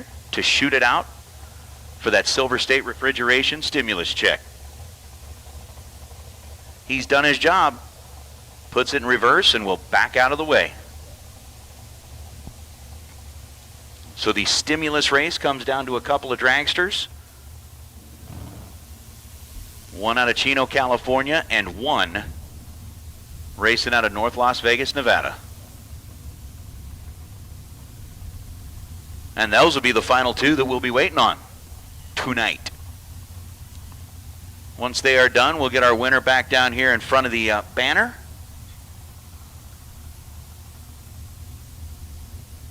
We'll hand out the final big check and trophy of the night.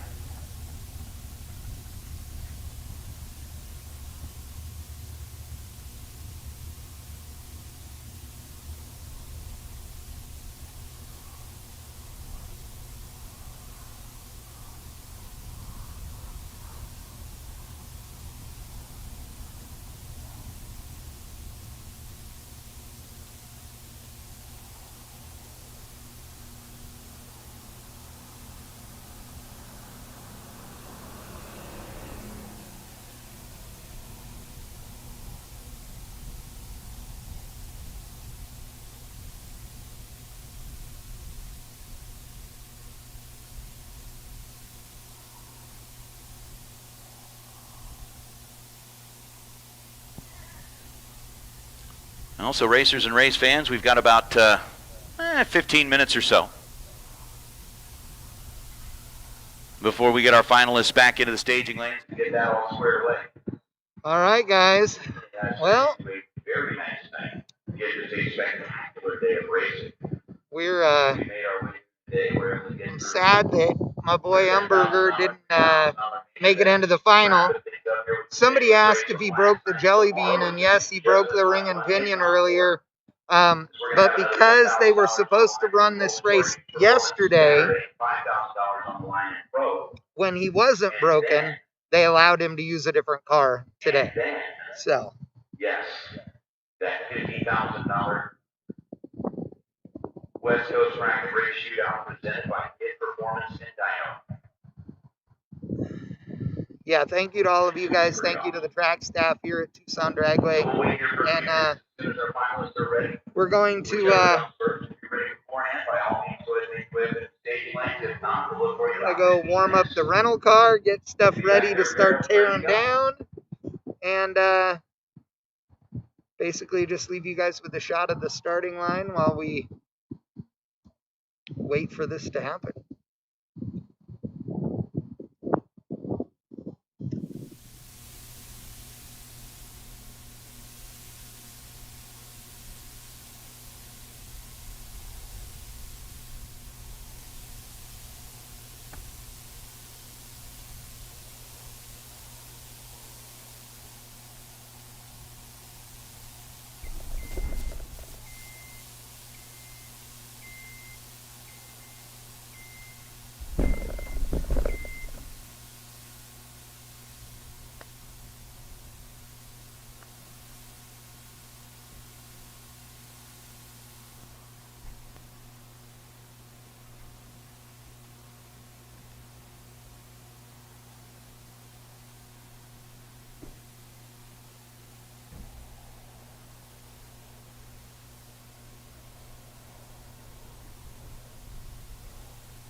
Hey, while we are waiting on our finalists to come back, we do have a parts call. We need a fuel call, actually. Dustin Wirtz is in some dire need of some VP Q16 fuel. If you've got any additional VP Q16 fuel, Dustin Wirtz and the group would be extremely appreciative. He might even offer to be your friend for a day. But again, if you've got a little additional VP Q16 fuel, Dustin Wirtz is in need. So again, we've had a couple of those racer in need calls, and I think we've got a few of them worked out. Of course, we've got several folks that don't know how they're coming along with it, but are over there trying to get a new converter in Steve LaBarber's car. I know we may still be looking for that Oldsmobile rear end for the Jelly Bean. We'd love to see that get fixed and get back out on the racetrack. But the other one is Dustin Wirtz, need of some VP Q16 fuel. If you've got some of that and could help out, that would be truly appreciated. So the Wirtz crew looking for that VP Q16. If you got some, help them out.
All right, stimulus finalists, we'll take you back into the staging lanes, please. Stimulus finalists, if you join us back in the staging lanes, please. Stimulus finalists, make your way back into the staging lanes, please.